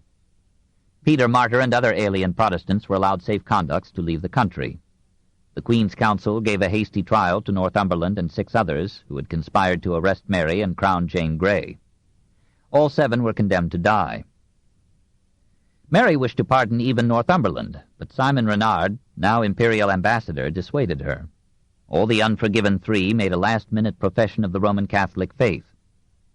Jane Grey called the sentence just and the confessions cowardly. Mary proposed to release her, but yielded so far to her counselors as to order her to be kept in loose confinement within the Tower grounds. On August 13th, the Queen issued an official declaration that she would not compel or constrain consciences in the matter of religious belief. This was one of the first proclamations of religious tolerance by a modern government. Innocently hopeful of converting Protestants by argument, she arranged a public debate between opposed theologians, but it evaporated in bitter and inconclusive dispute. Shortly thereafter, Bishop Bonner's chaplain had a dagger thrown at him from a crowd that resented his Catholic preaching. He was rescued from death by 2 Protestant divines. Frightened out of her tolerance, Mary ordered on August 18, 1553, that until Parliament could meet and consider the problems raised by the conflict of faiths, no doctrinal sermons should be preached except in the universities. Cranmer, still Archbishop, was bidden keep to his Lambeth palace. He retorted with a blast against the Mass as an abominable blasphemy. He and Latimer were committed to the Tower in September 1553. Bishop Ridley of London, who had branded both Mary and Elizabeth as bastards, had gone to the Tower 2 months before. All in all, Mary's conduct in these early months of her reign excelled in lenience and tolerance that of the other major rulers of her time. The problems she faced might have overwhelmed one far superior to her in intelligence and tact. She was shocked by the confusion and corruption prevalent in the administration. She ordered the corruption to stop. It hid its head and continued. She gave a good example by reducing the expenses of the royal household, pledging a stable currency, and leaving parliamentary elections free from royal influence. The new elections were the fairest which had taken place for many years. But her reduction of taxes left government income lower than outgo. To make up the difference, she levied an export duty on cloth and an import duty on French wines. These measures, which were expected to help the poor, caused a commercial recession. She tried to arrest the growth of capitalism by limiting to 1 or 2 the looms that any individual might own. She denounced rich clothiers for paying low wages and forbade the payment of wages in kind. But she could not find in her entourage men of the force and integrity required to implement her goodwill, and economic laws overrode her aims. Even in religion she met with severe economic obstacles. There was hardly an influential family in England that did not hold property taken from the Church. Such families, of course, opposed any return to the Roman faith. The Protestants, numerically a minority, financially powerful, might at any moment provide the sinews for a revolt that would place Protestant Elizabeth on the throne. Mary was anxious to restore the right of Catholics to worship according to their own ritual. Yet the Emperor, who had been fighting Protestantism for 32 years, cautioned her to move slowly and to be content with having Mass said privately for herself and her immediate circle. But she felt her religion too deeply to be politic with it. The skeptical generation that had grown up in London marveled at the frequency and fervor of her prayers, and the Spanish ambassador probably thought it a nuisance when she asked him to kneel beside her to ask divine guidance. She felt that she had a sacred mission to restore the faith that had become so dear to her because she had suffered for it. She sent a messenger to the Pope, begging him to remove the interdict on religious services in England. But when Cardinal Pole wished to come to England as papal legate, she agreed with Charles that the time was not ripe for so bold a move. The Parliament that met on October 5, 1553, was by no means subservient. It agreed to repeal all the legislation of Edward's reign concerning religion. It reduced to their earlier proportions the severe penalties prescribed in the laws of Henry VIII and Edward VI. And it graciously informed the Queen that the illegitimation of your most noble person was now annulled, and she had ceased to be a bastard. But it refused even to consider the restoration of ecclesiastical property. It resisted any hint that papal sovereignty should be acknowledged, and it left Mary the unwilling head of the English Church. By this authority she replaced Protestant bishops with the Catholic prelates that had been expelled. Bonner was again Bishop of London, Gardiner was again Bishop of Winchester, and a close adviser of the Crown. Married priests were dismissed from their parishes. The Mass was again allowed, then encouraged, and, says a Protestant historian, the eagerness with which the country generally availed itself of the permission to restore the Catholic ritual proved beyond a doubt that, except in London and a few large towns, the popular feeling was with the Queen. By an edict of March 4, 1554, the Catholic worship was completely reinstated, Protestantism and other heresies were made illegal, and all Protestant preaching or publication was prohibited. The nation was much less disturbed by this return of the theological pendulum than by Mary's marriage plans. She was constitutionally fearful of marriage, but she faced the trial in the hope of having an heir who would prevent the accession of Protestant Elizabeth. Mary claimed to be a virgin, and probably was. Perhaps if she had sinned a bit, she would have been less somber, tense, and certain. Her council recommended to her Edward Courtenay, great-grandson of Edward IV, but his debauched ways were not to Mary's taste. Rejected, he schemed to marry Elizabeth, depose Mary and enthrone Elizabeth, and rule England through her, never dreaming how little chance he had of dominating that virile lady. Charles V offered Mary his son Philip, to whom he was about to bequeath all but the imperial title, and he pledged the Netherlands as a gift to any male issue of the marriage. Mary thrilled at the thought of having as her husband the ruler of Spain, Flanders, Holland, Naples, and the Americas, and her half-Spanish blood warmed at the prospect of a political and religious union of England with Spain. She modestly suggested that her greater age, 10 years above Philip's, was a barrier. She feared that her faded charms would not suffice his youthful vigor or imagination. She was not even sure that she would know how to make love. For his part, Philip was reluctant. His English agents reported that Mary was a perfect saint who dressed badly. Could not something more alluring be found among the royal families of Europe? Charles persuaded him by pointing out that the marriage would give Spain a strong ally against France and precious support in the Netherlands, which were bound to England commercially. Perhaps Protestantism in Germany could be suppressed by the united action of Spain, France, and England as Catholic states, and the union of the Hapsburgs and the Tudors would constitute a power capable of giving Western Europe a generation of compulsory peace. The Queen's Council and the English people recognized the force of these considerations, but they feared that the marriage would make England an appendage of Spain and would involve England in recurrent wars against France. Charles countered by offering, in his son's name, a marriage contract by which Philip should bear the title King of England only so long as Mary lived. She was to retain sole and full authority over English affairs. She was to share all of Philip's titles, and if Don Carlos, Philip's son by an earlier marriage, died without issue, Mary or her son was to inherit the Spanish Empire. Moreover, added the astute emperor, Mary was to receive £60,000 a year for life from the imperial revenues. All this seemed generous enough, and with a few minor provisions, the English council sanctioned the marriage. Mary herself, despite her modest timidity, looked forward to it eagerly. How long she had waited for a lover! But the people of England resented her choice.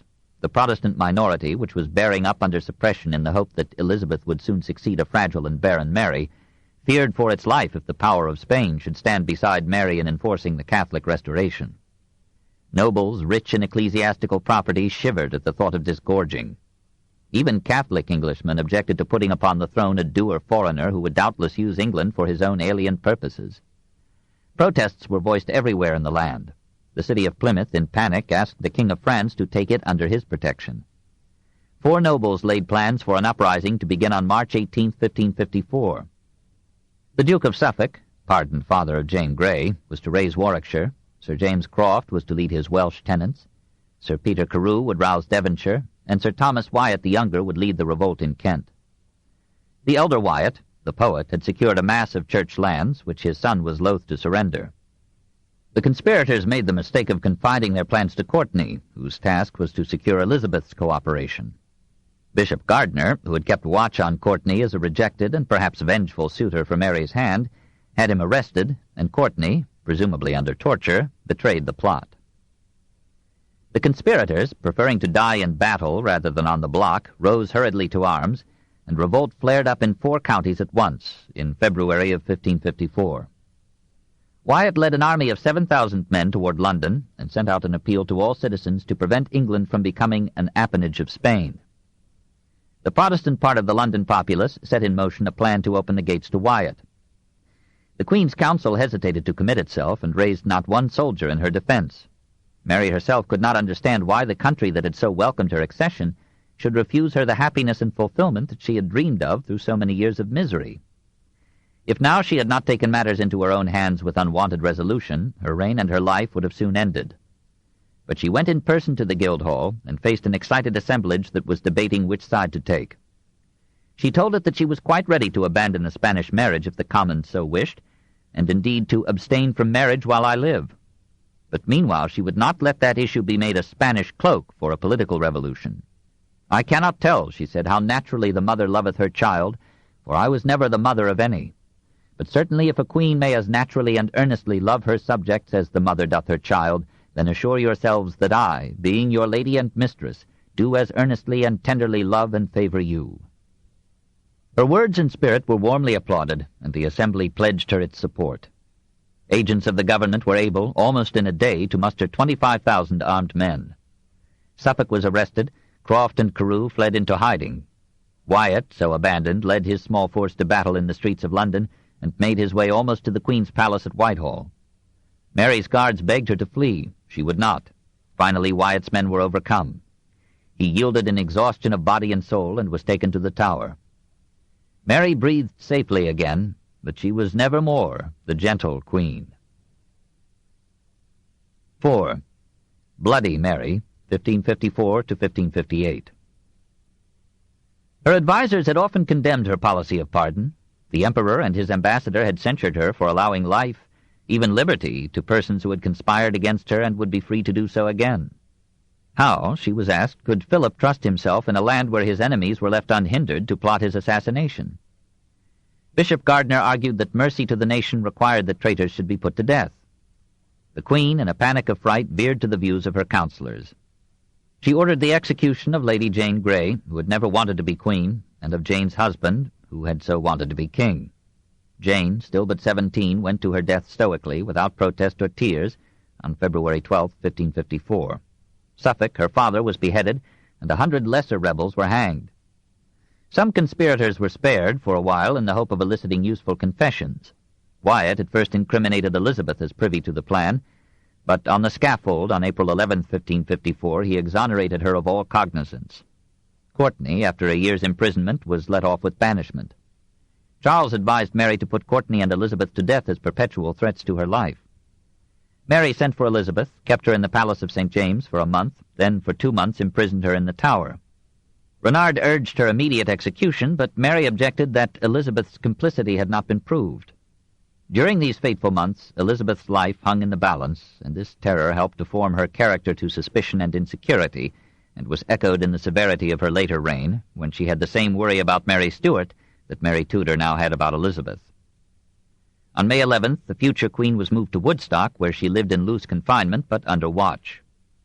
Fear that another plot might raise Elizabeth to the throne urged Mary on to marriage in the hope of motherhood. Philip was not so eager. Through a proxy in England, he married Mary on March 6, 1554, but he did not reach England till July 20th. The English were pleasantly surprised to find him physically and socially tolerable. A rather strange triangular face, sloping from a broad forehead to narrow chin, adorned with yellow hair and beard, but also a gracious manner, a ready wit, gifts for all, and no hint that he and his retinue considered the English to be barbarians. Even for Elizabeth he had a kind word, perhaps foreseeing that Mary might prove childless, that Elizabeth would someday be queen, and that this would be a lesser evil than the accession of Mary Queen of Scots, long since bound to France, to the throne of England. Mary, though so much older than Philip, looked up to him with girlish admiration. Starved for affection through so many years, she rejoiced now to have won so charming and mighty a prince, and she gave herself to him with such unquestioning devotion that her court wondered whether England was not already subject to Spain. To Charles V she wrote humbly that she was now happier than I can say, as I daily discover in the king my husband so many virtues and perfections that I constantly pray God to grant me grace to please him. Her desire to give Philip a son and England an heir was so absorbing that she soon conceived herself pregnant. Her amenorrhea was now welcomed as a royal sign, and hope silenced the thought that that condition had often come to her before. Digestive disturbances were accepted as additional proofs of motherhood, and the Venetian ambassador reported that the Queen's paps had swollen and given milk. For a long time Mary rejoiced in the thought that she, too, like the poorest woman in her realm, could bear a child. And we cannot imagine her desolation when her doctors finally convinced her that her swelling was dropsy. Meanwhile, the rumor of her pregnancy had swept through England. Prayers and processions were arranged for her happy delivery. Soon gossip said that she had borne a boy. Shops closed for a holiday, men and women feasted in the streets, church bells rang, and a clergyman announced that the child was fair and beautiful, as became a prince. Broken with frustration and shame, Mary hid herself for months from the public view. She was in a measure consoled by the return of Cardinal Pole to England. Charles had detained him at Brussels because Pole had opposed the Spanish marriage, but now that this had been consummated, the imperial objections subsided. The cardinal, as papal legate, crossed the Channel on November 20th, 1554, to the land that he had left 22 years before, and the warm welcome given him by officials, clergy, and people attested the general satisfaction over renewal of relations with the papacy. He greeted Mary with almost the choicest phrase in his vocabulary. Ave Maria, gratia plena, Dominus tecum, benedicta tu in mulieribus. And he trusted that he might soon add, Blessed is the fruit of thy womb. When Parliament learned that Pole brought papal consent to the retention of confiscated church property by the present holders, all went merry as a wedding should. Parliament, on its knees, expressed repentance for its offences against the Church, and Bishop Gardiner, having confessed his own vacillation, gave the penitents absolution. The ecclesiastical supremacy of the Pope was acknowledged, his right to annats and the first fruits was reaffirmed, episcopal courts were re-established, and parish tithes were restored to the clergy. The old statutes against lollardry were renewed, and censorship of publications was returned from state to church authorities. After the turmoil of 20 years, everything seemed as before. Philip stayed with Mary 13 months, hoping with her for a child. When no sure sign of it appeared, he begged her to let him go to Brussels, where the planned abdication of his father required his presence. She consented sadly, went with him to the barge that was to take him down the Thames, and watched from a window till the barge disappeared, on August 28, 1555. Philip felt that he had done his duty through an arduous year of making love to a sick woman, and he rewarded himself with the full-blooded ladies of Brussels. Pole was now the most influential man in England. He busied himself with the reorganization and reform of the English Church. With Mary's help he restored some monasteries and a nunnery. Mary was happy to see the old religious customs live again, to see crucifixes and holy pictures again in the churches, to join in pious processions of priests, children, or guilds, to sit or kneel through long masses for the quick and the dead. On Maundy Thursday, 1556, she washed and kissed the feet of 41 old women, shuffling from one to the next on her knees, and gave alms to all. Now that hope of motherhood had gone, religion was her sustaining solace. But she could not quite resurrect the past. The new ideas had aroused an exciting ferment in city minds. There were still a dozen sects, clandestinely publishing their literature and their creeds. Mary was pained to hear of groups that denied the divinity of Christ, the existence of the Holy Ghost, the transmission of original sin. To her simple faith, these heresies seemed mortal crimes, far worse than treason. Could the heretics know better than her beloved cardinal how to deal with the human soul? Word came to her that one preacher had prayed aloud before his congregation that God would either convert her or soon remove her from the earth. One day a dead dog with a monastically tonsured head and a rope around its neck was thrown through a window into the Queen's chamber. In Kent, a priest had his nose cut off. It seemed unreasonable to Mary that the Protestant émigrés, to whom she had allowed safe departure from England, should be sending back pamphlets attacking her as a reactionary fool, and speaking of the lousy Latin service of an idolatrous Mass. Some pamphlets urged their readers to rise in revolt and depose the Queen. A meeting of 17,000 persons at Aldgate, on March 14, 1554, heard a call to put Elizabeth on the throne. Insurrections in England were planned by English Protestants abroad. Mary was by nature and habit merciful, till 1555. What transformed her into the most hated of English queens?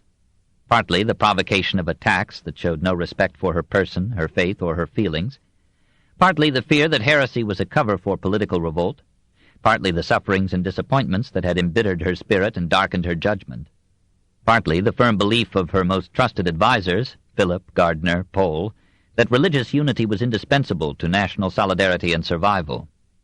Philip was soon to illustrate his principles in the Netherlands. Bishop Gardiner had already, in the spring of 1554, vowed to burn the 3 Protestant bishops, Hooper, Ridley, Latimer, unless they recanted. Cardinal Pole, like Mary, was of a kindly disposition, but inflexible in dogma. He loved the Church so much that he shuddered at any questioning of her doctrines or authority. He did not take any direct or personal lead in the Marian persecution. He counseled moderation and once freed 20 persons whom Bishop Bonner had sentenced to the stake. Nevertheless, he instructed the clergy that if all peaceful methods of suasion failed, major heretics should be removed from life and cut off as rotten members from the body. Mary's own view was expressed hesitantly. Touching the punishment of heretics, we think it ought to be done without rashness, not leaving meanwhile to do justice to such as by learning would seek to deceive the simple. Her responsibility was at first merely permissive, but it was real. When in 1558 the war with France proved disastrous to her and England, she ascribed the failure to God's anger at her lenience with heresy, and thereafter she positively promoted the persecution. Gardiner opened the Reign of Terror by summoning to his episcopal court on January 22, 1555, 6 clergymen who had refused to accept the re-established creed. 1 recanted, 4, including John Hooper, deposed Bishop of Gloucester and Worcester, were burned between February 4th and 8th, 1555. Gardiner seems to have had a revulsion of feeling after these executions. He took no further part in the persecution. His health broke down, and he died in November of this year. Bishop Bonner took charge of the slaughter. Philip, still in England, advised moderation. When Bonner condemned 6 more to the stake, the imperial ambassador, Renard, objected to this barbarous precipitancy. And Philip's confessor, a Spanish friar, preaching before the court, denounced the convictions as contrary to the mild and forgiving spirit inculcated by Christ. Bonner suspended the sentences for 5 weeks, then ordered them carried out. He thought himself lenient, and indeed was once reprimanded by the Queen's Council for insufficient zeal in prosecuting heresy. To each heretic he offered full pardon for recantation, and often added a promise of financial aid or some comfortable employment. But when such inducements failed, he passed sentence grimly. Usually a bag of gunpowder was placed between the legs of the condemned, so that the flames would cause a speedy death. But in Hooper's case, the wood burned too slowly, the powder failed to explode, and the former bishop suffered agonies for almost an hour. Most of the martyrs were simple working men who had learned to read the Bible and had been encouraged in the Protestant interpretation of it during the previous reign. Perhaps the prosecutors thought it justice that the ecclesiastics who had done most to inculcate the Protestant faith should be called upon to testify to it by martyrdom. In September 1555, Cranmer, 66, Ridley, 65, and Latimer, 80, were brought from the Tower to stand trial at Oxford. Latimer had tarnished his eloquent career by approving the burning of Anabaptists and obstinate Franciscans under Henry VIII. Ridley had actively supported Jane Grey's usurpation, had called Mary a bastard, and had assisted in deposing Bonner and Gardiner from their sees. Cranmer had been the intellectual head of the English Reformation, had dissolved the marriage of Henry and Catherine, had married Henry to Anne Boleyn, had replaced the Mass with the Book of Common Prayer, had prosecuted Frith, Lambert, and other Catholics, had signed Edward's devise of the crown to Jane Grey, and had denounced the Mass as a blasphemy. All these men had now been in the Tower for 2 years, daily expecting death. Cranmer was tried at Oxford on September 7th. His examiners made every effort to elicit a recantation. He stood his ground firmly and was judged guilty, but as he was an archbishop, his sentence was reserved to the Pope, and he was returned to the Tower. On September 30th, Ridley was tried and stood his ground. On the same day, Latimer was led before the ecclesiastical court, a man now quite careless of life, dressed in an old threadbare gown, his white head covered with a cap upon a nightcap over a handkerchief, his spectacles hanging from his neck, a New Testament attached to his belt. He too denied transubstantiation. On October 1st they were condemned. On October 6th they were burned. Before the pyre they knelt and prayed together.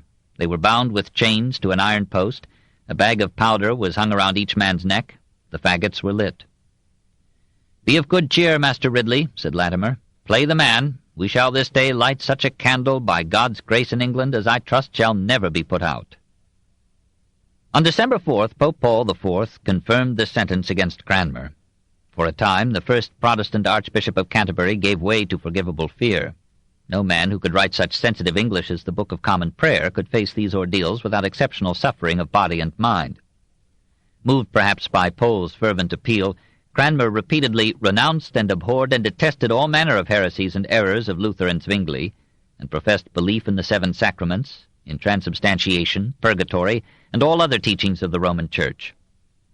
By every precedent, such recantations should have commuted his sentence to imprisonment, but, according to Fox, Mary rejected the retractions as insincere and ordered Cranmer's execution. In St. Mary's Church, Oxford, on the morning of his death, March 21st, 1556, he read his 7th and last recantation. This book is continued at this point on the other side of this cassette. Please reverse or turn the cassette over now.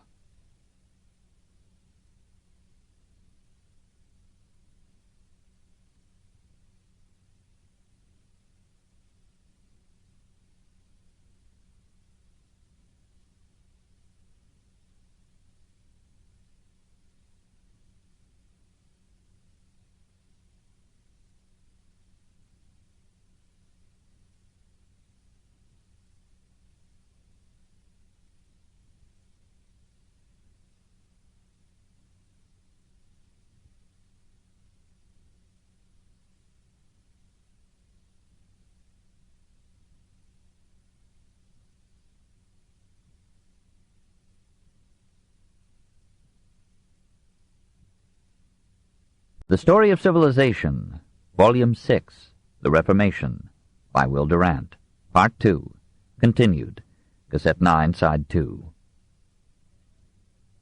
In St. Mary's Church, Oxford, on the morning of his death, March 21st, 1556, he read his 7th and last recantation. Then, to the astonishment of all present, he added, "And now I come to the great thing, which so much troubleth my conscience more than anything that ever I did or said in my whole life, and that is the setting abroad of a writing contrary to the truth, which now here I renounce and refuse, as written for fear of death, and that is, all such bills and papers which I have written or signed with my hand since my degradation. And forasmuch as my hand offended, writing contrary to my heart, my hand shall first be punished therefore, for it shall be first burned. And as for the Pope, I refuse him as Christ's enemy and Antichrist." On the pyre, as the flames neared his body, he stretched out his hand into them, and held it there, says Fox, steadfast and immovable, that all men might see his hand burned before his body was touched. And using often the words of Stephen, "Lord, receive my spirit," in the greatness of the flame he gave up the ghost. His death marked the zenith of the persecution. Some 300 persons died in its course, 273 of them in the last 4 years of the reign. As the Holocaust advanced, it became clear that it had been a mistake.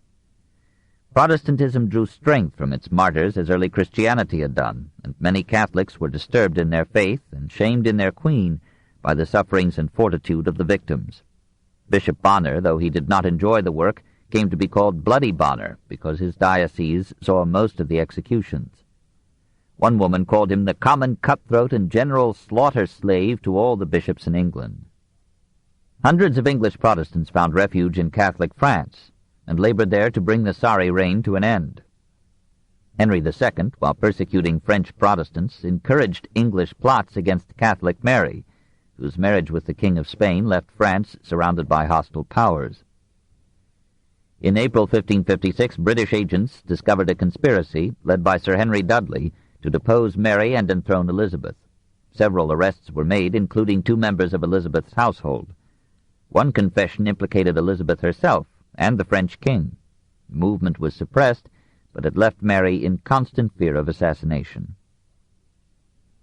One group of fugitives encountered tribulations that reveal the dogmatic temper of the times.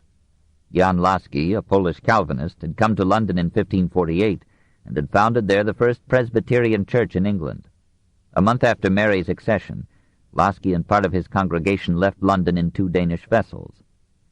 At Copenhagen they were denied entry unless they signed the official Lutheran Confession of Faith. As firm Calvinists, they declined. Refused permission to land, they sailed to Wismar, Lübeck, and Hamburg, and in each case met with the same demand and repulse. The Lutherans of Germany shed no tears over Mary's victims, but denounced them as detestable heretics and devil's martyrs for denying the real presence of Christ in the Eucharist. Calvin condemned the merciless sectarianism of the Lutherans, and in that year, 1553, burned Servetus at the stake. After buffeting the North Sea through most of the winter, the refugees at last found entry and humanity at Emden. Mary moved with somber fatality to her end. Her pious husband, now anomalously at war with the papacy as well as with France, came to England on March 20th, 1557, and urged the Queen to bring Britain into the war as his ally. To make his mission less hateful to the English, he persuaded Mary to moderate the persecution. But he could not so easily win public support. On the contrary, a month after his arrival, Thomas Stafford, a nephew of Cardinal Pole, fomented a rebellion with a view to freeing England from both Mary and Philip. He was defeated and hanged on May 28, 1557. To fill the Queen's cup of misery, the Pope in that month repudiated Pole as a papal legate and accused him of heresy. On June 7th, Mary, anxious to please Philip, and convinced that Henry II had supported Stafford's plot, declared war against France. Having accomplished his purpose, Philip left England in July. Mary suspected that she would never see him again. "I will live the rest of my days without the company of men," she said. In this unwanted war, England lost Calais, which it had held for 211 years, and the thousands of Englishmen and women who had lived there and now fled as penniless fugitives to Britain spread the bitter charge that Mary's government had been criminally negligent in defending England's last possession on the continent. Philip made a peace favorable to himself without requiring the restoration of Calais. It was an old phrase that precious fort was the brightest jewel in the English crown. Mary added another mot to the tale. "When I am dead and opened, you will find Calais lying in my heart." Early in 1558, the Queen again thought herself pregnant. She made her will in expectation of a dangerous delivery, and dispatched a message to Philip beseeching his presence at the happy event. He sent his congratulations, but he did not have to come. Mary was mistaken. She was now quite forlorn, perhaps in some measure insane. She sat for hours on the floor with knees drawn up to her chin. She wandered like a ghost through the palace galleries. She wrote tear-blotted letters to a king who, anticipating her death, ordered his agents in England to incline the heart of Elizabeth toward marriage with some Spanish grandee, or with Philip himself. In Mary's final summers, a plague of ague fever moved through England. In September 1558, it struck the Queen. Combined with dropsy and a superfluity of black bile, it so weakened her that her will to live fell away. On November 6th, she sent the crown jewels to Elizabeth. It was a gracious act in which love of the Church yielded to her desire to give England an orderly succession. She suffered long periods of unconsciousness. From one of these, she awoke to tell how she had happily dreamed of children playing and singing before her. On November 17th, she heard Mass early and uttered the responses ardently. Before dawn, she died. On the same day died Cardinal Pole, as profoundly defeated as his queen. In estimating him, we must record the bitter fact that at the beginning of his last month he had condemned 3 men and 2 women to be burned execution. In St. Mary's Church, Oxford, on the morning of his death, March 21st, 1556, he read his 7th and last recantation. Death. But nowhere in contemporary Christendom, not even in Spain, were so many men and women burned for their opinions as during Reginald Pole's primacy of the English Church. For Mary, we may speak a more lenient word. Grief, illness, and many suffered wrongs had warped her mind.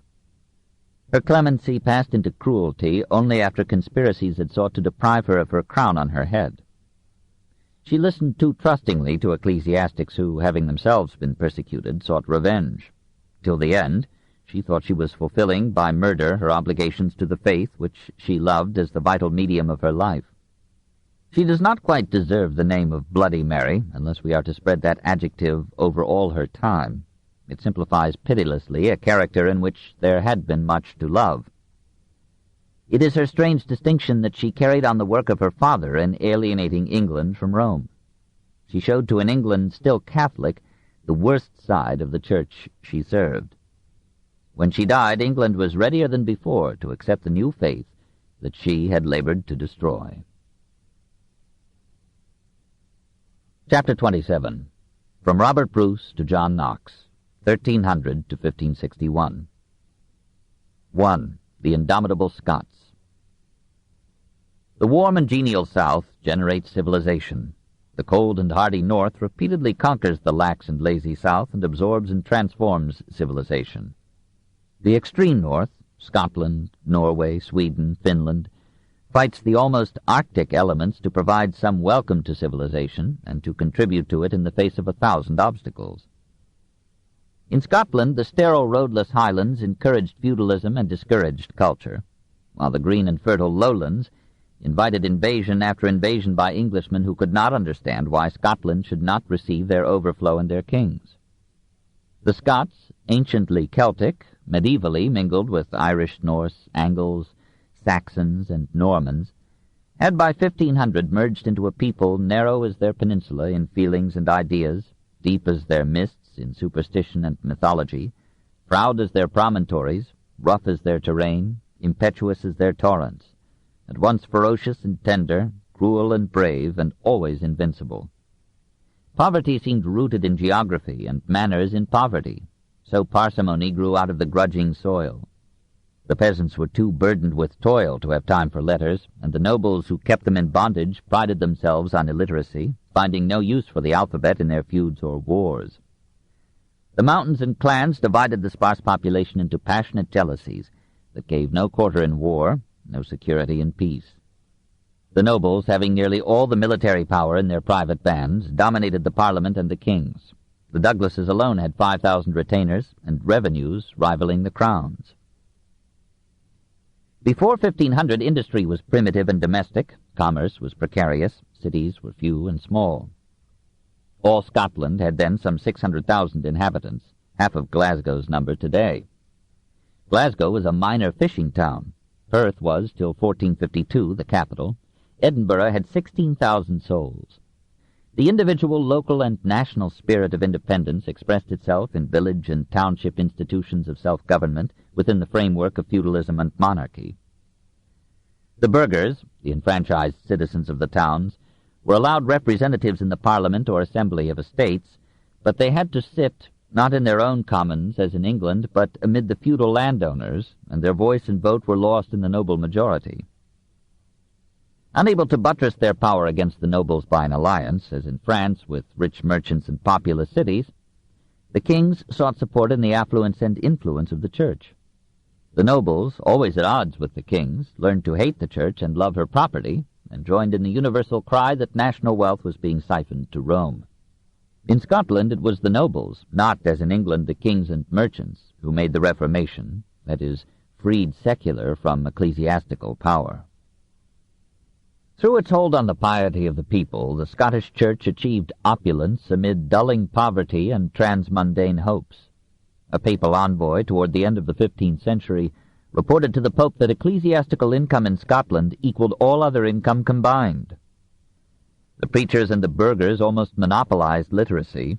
The Scottish clergy were already in the 16th century noted for scholarship, and it was the Church, of course, that founded and maintained the universities of St. Andrews and Aberdeen. After 1487, the bishops and abbots were nominated, in effect appointed, by the kings, who used these offices as rewards for political services or as sinecures for their illegitimate sons. James V endowed 3 of his bastards with the ecclesiastical revenues of Kelso, Melrose, Holyrood, and St. Andrews. The worldly tastes of these royal appointees were in a measure responsible for the deterioration of the clergy in the 16th century.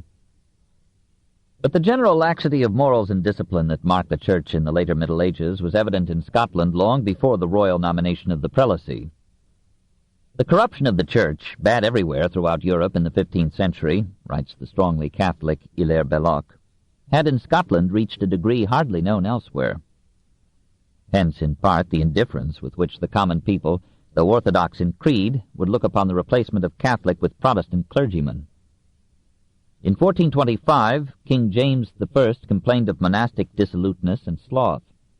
In 1455, a chaplain at Linlithgow, before receiving his appointment, had to give bond that he would not pawn the property of his church and would not keep a continual concubine.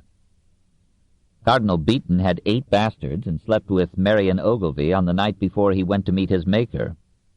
John, Archbishop Hamilton, obtained from divers sessions of the Scottish Parliament letters of legitimation for his increasing brood. The pre-Reformation poets of Scotland spared no words in satirizing the clergy, and the clergy themselves, in the Catholic Provincial Synod of 1549, ascribed the degradation of the Church in Scotland to corruption in morals and profane lewdness of life in churchmen of almost all ranks. We should add, however, that the morals of the clergy merely reflected those of the laity, above all of the nobles and the kings. 2. Royal Chronicle, 1314 to 1554. The basic fact in the history of the Scottish state is fear of England. English kings, for England's safety from rear attack, time and again tried to annex Scotland to the English crown. Scotland, to protect itself, accepted alliance with England's perennial enemy, France. Thereby hangs this chronicle. With bows and arrows and battle-axes, the Scots won freedom from England at Bannockburn in 1314.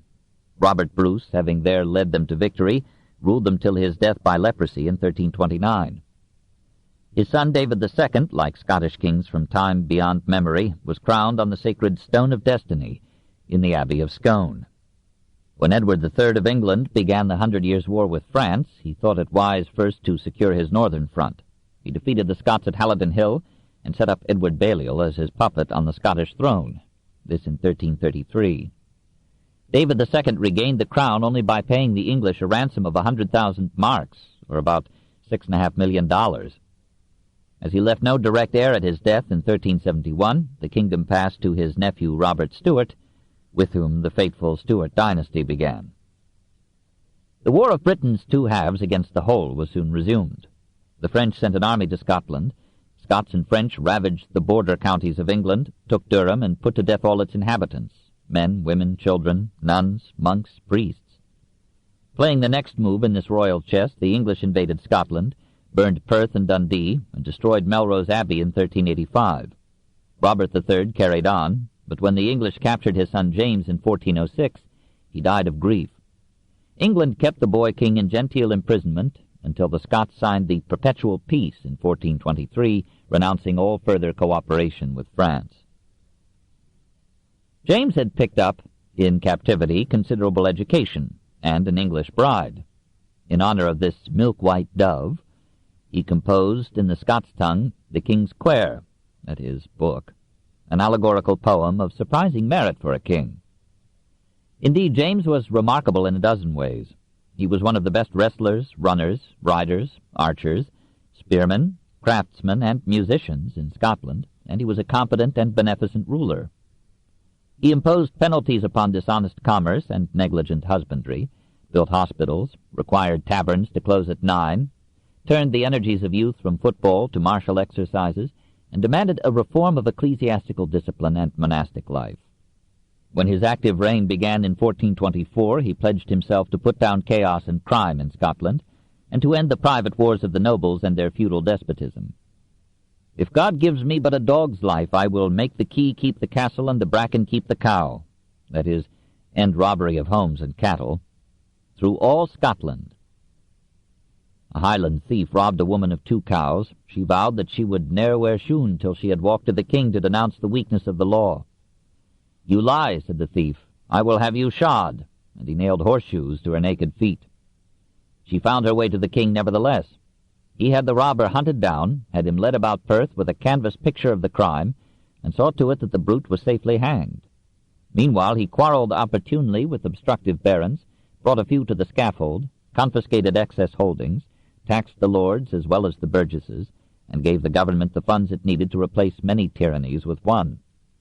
He called to the Parliament the lairds, proprietors of the lesser estates, and made them and the middle class an offset to the nobles and the clergy.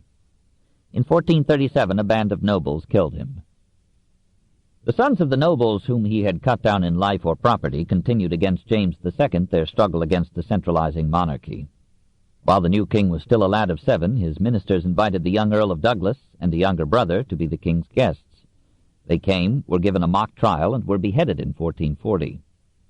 12 years later, James II himself invited William, Earl of Douglas, to his court at Stirling, gave him a safe conduct, entertained him royally, and slew him on the charge that he had had treasonable correspondence with England.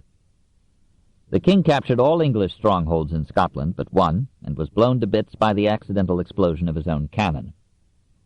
James III paid the penalty of his father's lawlessness. After many ferocious encounters, he was captured by nobles and summarily killed in 1488. James IV married Margaret Tudor, sister of Henry VIII. Through that marriage, Mary, Queen of Scots, would later claim the English throne. Nevertheless, when Henry joined Spain, Austria, Venice, and the papacy in attacking France in 1511, James felt bound to help Scotland's old ally, now so imperiled, by invading England. On Flodden Field he fought with mad courage while many of his men turned and fled, and in that disaster he died in 1513. James V was then but a year old. An involved struggle ensued for the regency. David Beaton, an ecclesiastic distinguished by ability, courage, and appreciation of women, secured the prize, was made Archbishop of St. Andrews, then Cardinal, and trained the young king in fervent allegiance to the Church. In 1438, James married Mary of Lorraine, sister of Francis, Duke of Guise, the leader of the Catholic party in dogma-divided France. The Scottish nobility, increasingly anti-clerical, looked with interest at the current divorce of England from the papacy, and envied English lords appropriating or receiving church property, and took wages from Henry VIII to oppose their king's alliance with France. When James V waged war on England, the nobles refused to support him. Defeated at Solway Moss in 1542, he fled in shame to Falkland and died there on December 14th. On December 8th, his wife had given birth to Mary, who, 6 days old, became Queen of Scots. Beaton produced a will in which the late king had named him regent for the infant queen. The nobles questioned the authenticity of the document, imprisoned the cardinal, and chose as regent James, Earl of Arran. But Arran released Beaton and made him chancellor. When Beaton renewed the alliance with France, Henry VIII resolved on merciless war. To his army in the north he sent orders to burn and destroy everything in its path, putting man, woman, and child to fire and sword without exception where any resistance shall be made, and particularly sparing no creature alive in Beaton's St. Andrews. The army did its best. Abbey and grange, castle and hamlet were buried in a common ruin. For 2 days Edinburgh was sacked and burned. Farm villages for 7 miles around were pillaged and razed. 10,000 horned cattle, 12,000 sheep, 1,300 horses were led away to England in 1544. Sir James Kirkcaldy, Norman Leslie, and other Scottish gentlemen offered to help the English burn places belonging to the extreme party in the Church, to arrest and imprison the principal opponents of the English alliance, and to apprehend and slay the cardinal himself. Henry welcomed the offer and promised £1,000 toward expenses. The plan fell through for a time, but was carried out on May 29, 1546. 2 Kirkcaldys, 2 Leslies, and a numerous band of nobles and cutthroats forced entry into the cardinal's palace and slew him almost in flagrante delicto.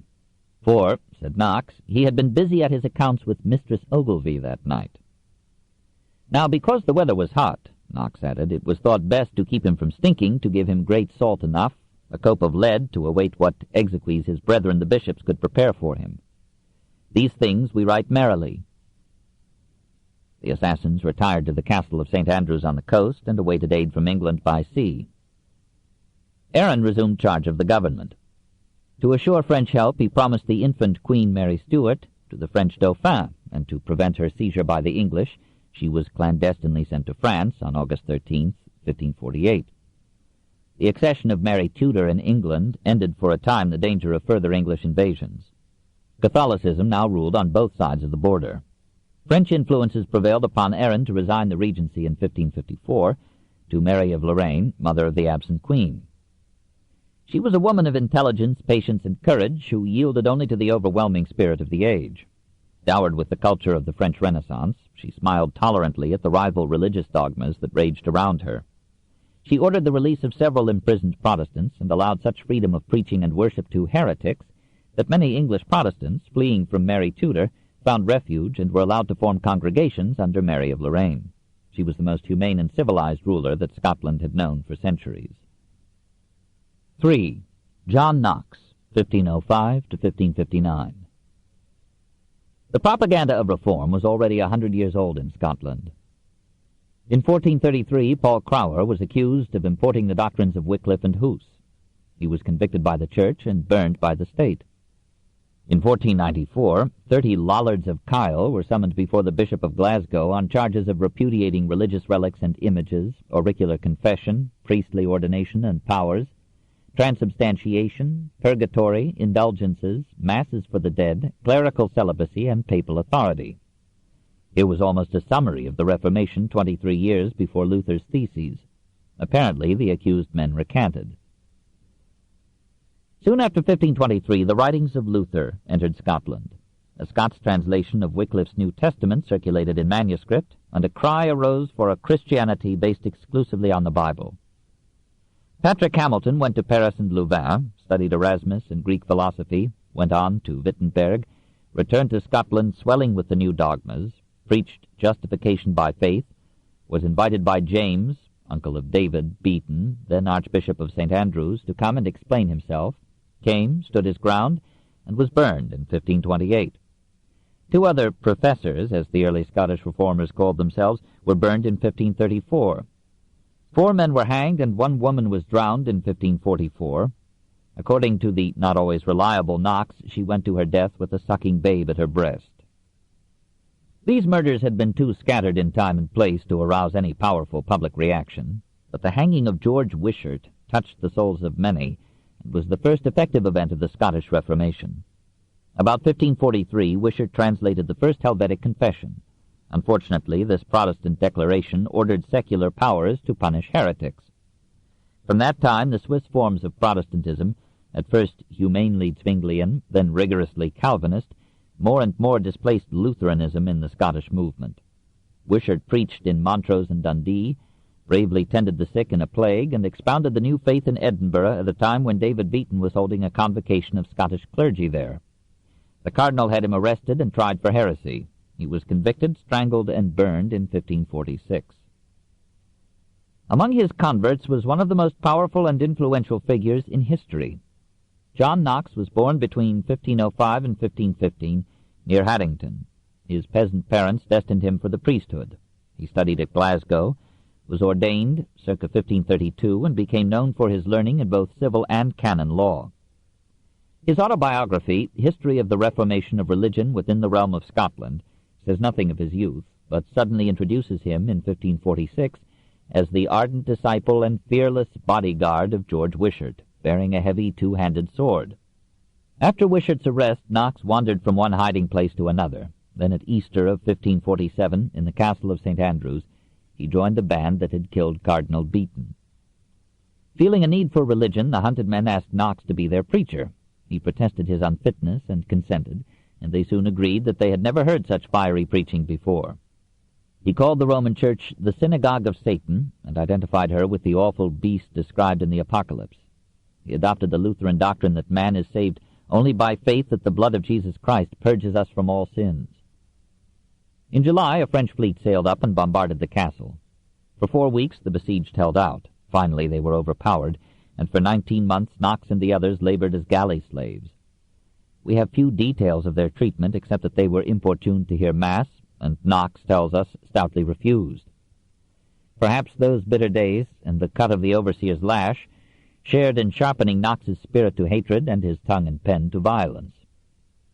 When the captives were freed in February 1549, Knox took service as a Protestant clergyman in England on a salary from the Somerset government. He preached every day in the week, if the wicked carcass would permit.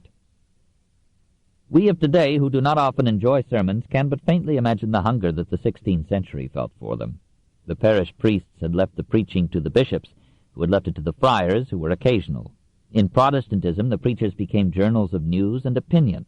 They told their congregation the events of the week or day, and religion was then so interwoven with life that nearly every occurrence touched the faith or its ministers. They denounced the vices and errors of their parishioners and instructed the government as to its duties and faults. In 1551, Knox, preaching before Edward VI and Northumberland, asked how it was that the most pious princes had so often the most ungodly counselors. The Duke tried to silence him with a bishopric, but failed. Mary Tudor was more dangerous, and after some cautious dallying, Knox fled to Dieppe and Geneva in 1554. Calvin recommended him to an English-speaking congregation at Frankfurt, but his code and countenance proved too severe for his hearers, and he was asked to leave. He returned to Geneva in 1555, and we may judge the force of Calvin's character from the influence that he now exerted upon a personality as positive and powerful as his own. Knox described Geneva under Calvin as the most perfect school of Christ that ever was on earth since the days of the apostles. Calvinism suited his temper because that faith was sure of itself, sure of being inspired by God, sure of its divine obligation to compel the individual in conduct and creed, sure of its right to direct the state. All this sank into Knox's spirit and threw him into Scottish history. Anticipating with horror the rule of Catholic Mary Stuart in Scotland, he asked Calvin and Bullinger whether a people might righteously refuse to obey a magistrate who enforces idolatry and condemns true religion. They would not commit themselves, but John Knox knew his own mind. In the fall of 1555, now presumably 50 years old, he showed the tender side of a rough character by returning to Mary Tudor's England, going to Berwick, and marrying Margaret Bowes because he loved her mother. Mrs. Elizabeth Bowes had 5 sons, 10 daughters, and a Catholic husband. She was won to Protestantism by Knox's preaching. She confided her domestic troubles to him. He found pleasure in advising her and comfort in her friendship, and apparently the relationship remained spiritual to the end. When Margaret married Knox, Mrs. Bowes left her husband and went to live with her daughter and her confessor. The wife died after 5 years of marriage.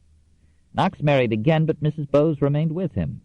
Rarely in history has a mother-in-law been so loving and so loved. The strange trio went on to Scotland, where Mary of Lorraine still found tolerance useful in winning the support of the Protestant faction in the nobility. He praised the regent as a princess honorable, endowed with wisdom and graces singularly. He organized Protestant congregations in Edinburgh and elsewhere, and made such influential converts as William Maitland, Laird of Lethington, and Mary Stuart's illegitimate brother, James Stuart, destined to be regent as Earl of Murray. An ecclesiastical court, disliking this development, summoned Knox to give an account of his doings. He chose discretion and slipped out of Scotland with his wife and her mother in July 1556. In his absence, the ecclesiastical court burned him in effigy. This painless martyrdom ennobled him in the eyes of the Scottish Protestants, and from that moment, wherever he was accepted as the leader of the Scottish Reform. In Geneva, as pastor of an English congregation, he developed the full Calvinist program of ministerial supervision over the morals and manners of his parishioners. At the same time, he invited Mrs. Anne Locke, whom he had converted in London, to leave her husband and come with her daughter to live near him in Geneva. He wrote her irresistible letters. Dearest sister, if I could express the thirst and languor which I have for your presence, I shall appear to pass measure. Yea, I weep and rejoice in remembrance of you, but that would have vanished by the comfort of your presence, which I assure you is so dear to me that if the charge of this little flock here, gathered in Christ's name, did not impede me, my presence should anticipate my letter. Were it not that partly ye be impeded by your head, or husband, in my heart I would have wished, yea, and cannot cease to wish, that it would please God to guide you to this place. Over the opposition of her head, Mrs. Locke left London and arrived in Geneva in 1557 with a son, a daughter, and a maid. The daughter died a few days later, but Mrs. Locke remained near Knox and helped the aging and now less comforting Mrs. Bowes to minister to the preacher's needs. We have no evidence of sexual relations, and we hear of no complaints from Mrs. Knox. We hardly hear of her at all. The old homebreaker would be mothered and had his way in Christ's name. He had his way in almost everything. Like so many great men, he was physically small, but his broad shoulders warned of strength, and his stern visage announced certitude and demanded authority. Black hair, narrow forehead, dense eyebrows, penetrating eyes, intrusive nose, full cheeks, large mouth, thick lips, long beard, long fingers, here were incarnate devotion and will to power. A man of fanatical energy, who liked to preach 2 or 3 times a week for 2 or 3 hours at a time, and in addition governed public affairs and private lives. No wonder that in 24 hours I have not 4 free to natural rest. His courage was tempered with timely timidity. He had the good sense to flee from imminent death. He was accused of urging Protestants to perilous revolution in England and Scotland, while himself remaining at Geneva or Dieppe. Yet he faced 100 dangers, denounced the corrupt Northumberland to his face, and would later proclaim democracy to a queen. No money could buy him. He thought or claimed that his voice was the voice of God. Many accepted his claim and hailed him as a divine oracle. Hence when he spoke, said an English ambassador, he put more life in us than 500 trumpets blustering in our ears. The Calvinist creed was one source of his strength. God had divided all men into the elect and the damned. Knox and his supporters were of the elect, and were therefore divinely destined to victory. Their opponents were reprobates, and sooner or later hell would be their home. "We are persuaded," he wrote, "that all which our adversaries do is diabolical." For such God-damned opponents no Christian love was due, for they were sons of Satan, not of God. There was no good in them whatever, and it would be well to exterminate them completely from the earth. He rejoiced in that perfect hatred which the Holy Ghost engendereth in the hearts of God's elect against the contemners of his holy statutes. In conflict with the reprobate, all methods were justified. Lies, treachery, flexible contradictions of policy. The cause hallowed the means. Yet Knox's moral philosophy on its surface was precisely the opposite of Machiavelli's. He did not admit that statesmen should be freed from the moral code required of citizens. He demanded that governors and governed alike should obey the precepts of the Bible. But the Bible to him meant chiefly the Old Testament. The thundering prophets of Judea were more to his purpose than the man on the cross. He would bend the nation to his will or burn it with flaming prophecies. He claimed prophetic power and correctly predicted Mary Tudor's early death and Mary Stuart's fall. Or were these wishes luckily fulfilled? He was an undeceivable judge of other men's characters, sometimes of his own. "Of nature I am churlish," he handsomely confessed, and he attributed his flight from Scotland to human weakness and wickedness. There was a rough humor behind his growl, and he could be gentle as well as violent. He gave himself in full-blooded sincerity to his task, which was to set up the sway of a cleansed and learned priesthood over mankind, beginning with the Scots. He argued that a virtuous priesthood would be inspired by God, so that in a society so administered, God and Christ would be the king. He believed in a theocracy, but did more for democracy than any other man of his time. His writings were no literary exercises. They were political thunderclaps. They rivaled Luther's in vigor of vituperation. The Roman Church was to him, as to Luther, a harlot, altogether polluted with all kinds of spiritual fornication. Catholics were pestilent papists and mass-mongers, and their priests were bloody wolves. No man of that eloquent age was more eloquent. When Mary Tudor married Philip II, Knox burst out in a faithful admonition to the professors of God's truth in England of 1554. Had not Mary shown herself to be an open traitress to the imperial crown of England, to bring in a stranger and make a proud Spaniard king, to the shame, dishonor, and destruction of the nobility, to the spoil from them and theirs of their honors, lands, possessions, chief offices, and promotions, to the utter decay of the treasures, commodities, navy, and fortifications of the realm, to the abasing of the yeomanry, to the slavery of the commonalty, to the overthrow of Christianity and God's true religion, and finally to the utter subversion of the whole public estate and commonwealth of England. God, for his great mercy's sake, stir up some Phineas, Elijah, or Jehu, that the blood of abominable idolaters may pacify God's wrath, that it consume not the whole multitude. But now and then, though more rarely, he wrote passages of tenderness and beauty worthy of St. Paul, who inspired them, as in a letter to his brethren in Scotland. "I will use no threatenings, for my good hope is that ye shall walk as the sons of light in the midst of this wicked generation, that ye shall be as stars in the night season, who are yet not changed in the darkness, that ye shall be as wheat amongst the cockle, that ye shall be of the number of the prudent virgins, daily renewing your lamps with oil, as they that patiently do abide the glorious apparition and coming of the Lord Jesus, whose omnipotent Spirit rule and instruct, illuminate and comfort your hearts and minds in all assaults, now and ever." More characteristic was the first blast of the trumpet against the monstrous regiment of women, written at Dieppe in 1558 against what seemed to Knox a plague of women rulers in Europe: Mary Tudor, Mary of Lorraine, Mary Stuart, and Catherine de Medicis. We can understand his horror at Mary Tudor's application of his principles, but even if Mary had not persecuted, Knox would have considered her a monster, a political freak, violating the normal rule that men should govern states. He began, "Wonder it is that amongst so many pregnant wits as the Isle of Great Britain hath produced, so many godly and zealous preachers as England did sometime nourish, and amongst so many learned and men of grave judgment, as this day by Jezebel," meaning Mary Tudor, "are exiled, none is found so stout of courage, so faithful to God, that they dare admonish the inhabitants of that isle how abominable before God is the empire or rule of a wicked woman, yea, of a traitoress and bastard. And what may a people or nation left destitute of a lawful head do by authority of God's word in electing and appointing common rulers and magistrates? We hear the blood of our brethren, the members of Jesus Christ, most cruelly to be shed, and the monstrous empire of a cruel woman we know to be the only occasion of all those miseries. To promote a woman to bear rule, superiority, dominion, or empire above any realm, nation, or city is repugnant to nature, contumely to God, a thing most contrarious to his revealed will and approved ordinance. And finally, it is the subversion of good order, of all equity and justice. For who can deny but it is repugnant to nature that the blind shall be appointed to lead and conduct such as do see, that the weak, sick, and impotent persons shall nourish and keep the whole strong, and finally that the foolish, mad, and frenetic shall govern the discreet and give counsel to such as be of sober mind? And such be all women compared unto men in bearing of authority. Woman in her greatest perfection was made to serve and obey man, not to rule and command him."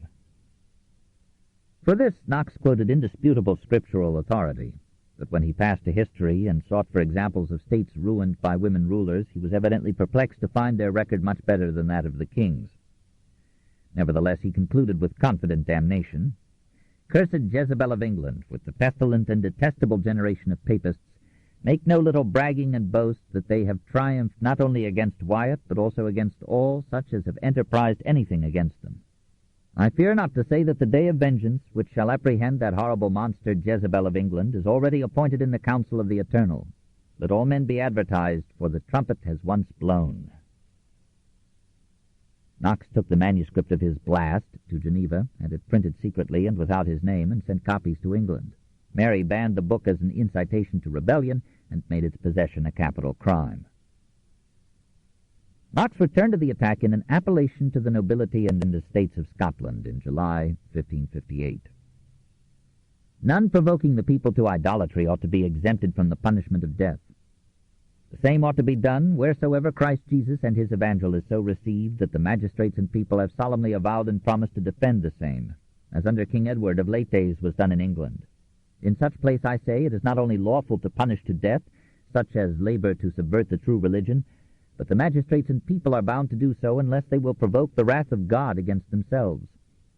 I fear not to affirm that it had been the duty of the nobility, judges, rulers, and people of England not only to have resisted and again standed Mary, that Jezebel, but also to have punished her to the death." Knox urged the people of Scotland to apply this doctrine of legitimate rebellion to Mary of Lorraine. He complained that the regent had surrounded herself with French courtiers and soldiers who were eating the spare substance of the Scots. "While strangers are brought in to suppress us, our commonwealth and posterity, while idolatry is maintained and Christ Jesus, his true religion, despised, while idle bellies and bloody tyrants, the bishops, are maintained and Christ's true messengers persecuted, while finally virtue is contemned and vice extolled, what godly man can be offended that we shall seek reformation of these enormities? Yes, even by force of arms, seeing that otherwise it is denied us. The punishment of such crimes as are idolatry, blasphemy, and others that touch the majesty of God doth not appertain to kings and chief rulers only, but also to the whole body of that people, and to every member of the same, according to that possibility and occasion which God doth minister to revenge the injury done against his glory."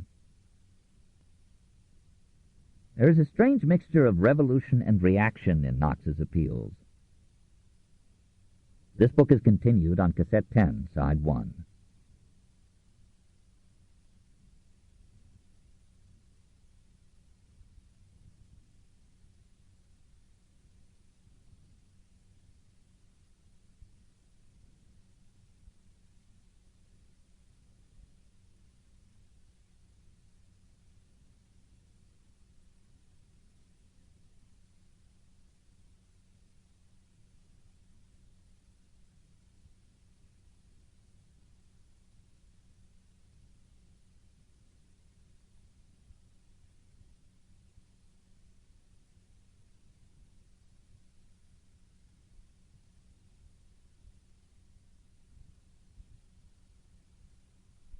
The Story of Civilization, Volume 6, The Reformation, by Will Durant, Part 2, continued, Cassette 10, Side 1.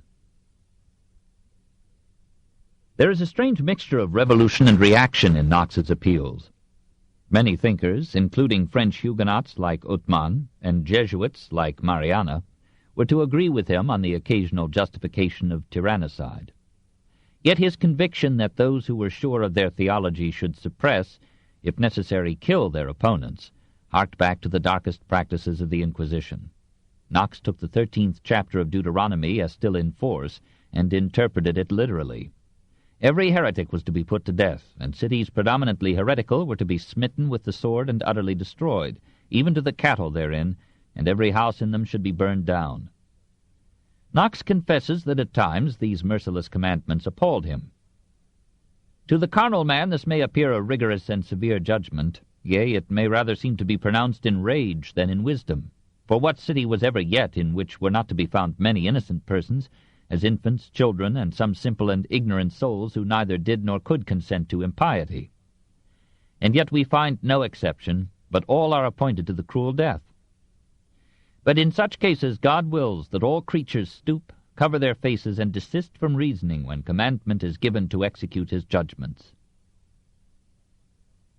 We must not try Knox by our own frail standards of tolerance. He voiced with hard consistency the almost universal spirit of the time. His years in Geneva, where Servetus had just been burned, confirmed his own tendency towards stern literalism and proud certainty. And if he read Castellio's plea for toleration, he was presumably reassured by Beza's answer to it. Yet an obscure Anabaptist in those same years penned a criticism of Calvinism under the title of Careless by Necessity. Scottish Protestants sent it to Knox to be confuted, and for a moment the voice of reason whispered amid the war of faiths. The author wondered how the Calvinists, after knowing Christ's conception of a loving Father, could believe that God had created men whose eternal damnation he had foreseen and willed. God, said the Anabaptist, had given men a natural inclination to love their offspring. If man was made in the image of God, how could God be more cruel than man? Calvinists, the author concluded, did more harm than atheists, for they are less injurious to God who believe that he is not, than they which say that he is unmerciful, cruel, and an oppressor. Knox replied that there are mysteries beyond human reason. The pride of those shall be punished who, not content with the will of God revealed, delight to mount and fly above the skies, there to ask the secret will of God. Nature and reason, he wrote elsewhere, do lead men from the true God. For what impudence is it to prefer corrupt nature and blind reason to God's Scriptures? Unconvinced by reason, and believing himself faithful to the spirit of Christ, Knox, in 1559, when England was under a Protestant queen, sent to its people a brief exhortation, advising them to atone for the Marian persecution by making the Calvinist creed and its moral discipline compulsory throughout the land. England rejected the advice. In that year Knox returned to Scotland to preside over the ideology of its revolution. 4. The Congregation of Jesus Christ, 1557 to 1560. His appeals to the Scots to throw off the yoke of Rome had combined with the preaching of other reformers, the influx of Protestants from England, the infiltration of Bibles and pamphlets from England and the Continent, the land hunger of Scottish nobles, and their irritating displacement by powdered Frenchmen at the court, to raise the temperature of revolt to the bursting point.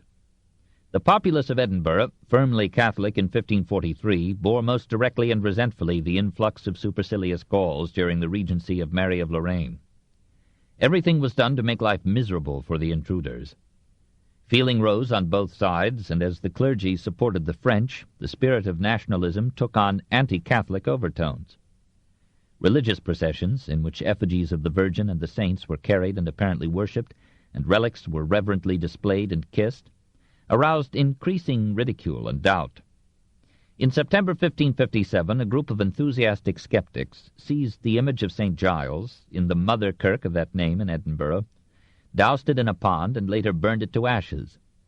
According to Knox, similar iconoclastic sallies occurred in all parts of the country. On December 3, 1557, a common band of anti-clerical nobles, Argyll, Glencairn, Morton, Lorne, and Erskine, met at Edinburgh, which had become the capital in 1542, and signed the First Scottish Covenant. They called themselves Lords of the Congregation of Jesus Christ, as opposed to the Congregation of Satan, that is, the Church. They pledged themselves to maintain the most blessed Word of God, called for a reformation in religion and government, and demanded from the Regent the liberty to use ourselves in matters of religion and conscience as we must answer to God.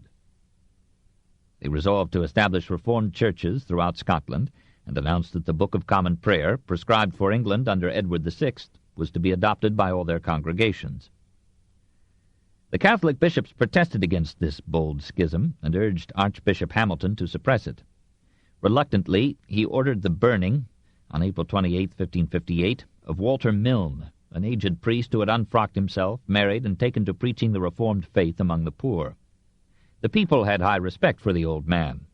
They voiced their horror at this last burning of a Scottish Protestant for heresy, and raised a cairn of stones over the site of his death.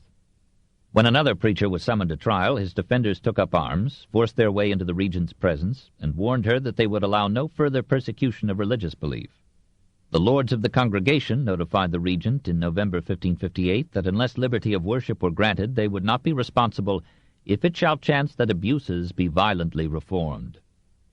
In that month they sent word to Knox that they would protect him if he returned. He took his time, but on May 2, 1559, he reached Edinburgh. On May 3rd, he preached at Perth the sermon that let loose the Revolution. It was a sermon, he tells us, vehement against idolatry. It explained what idolatry and what abomination was in the Mass, and what commandment God had given for the destruction of the monuments thereof. The rascal multitude, as he describes it, got out of hand.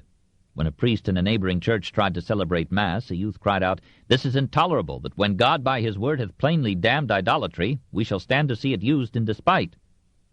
The priest, in Knox's account, gave the child a great blow, who in anger took up a stone, and casting at the priest, did hit the tabernacle and broke down an image.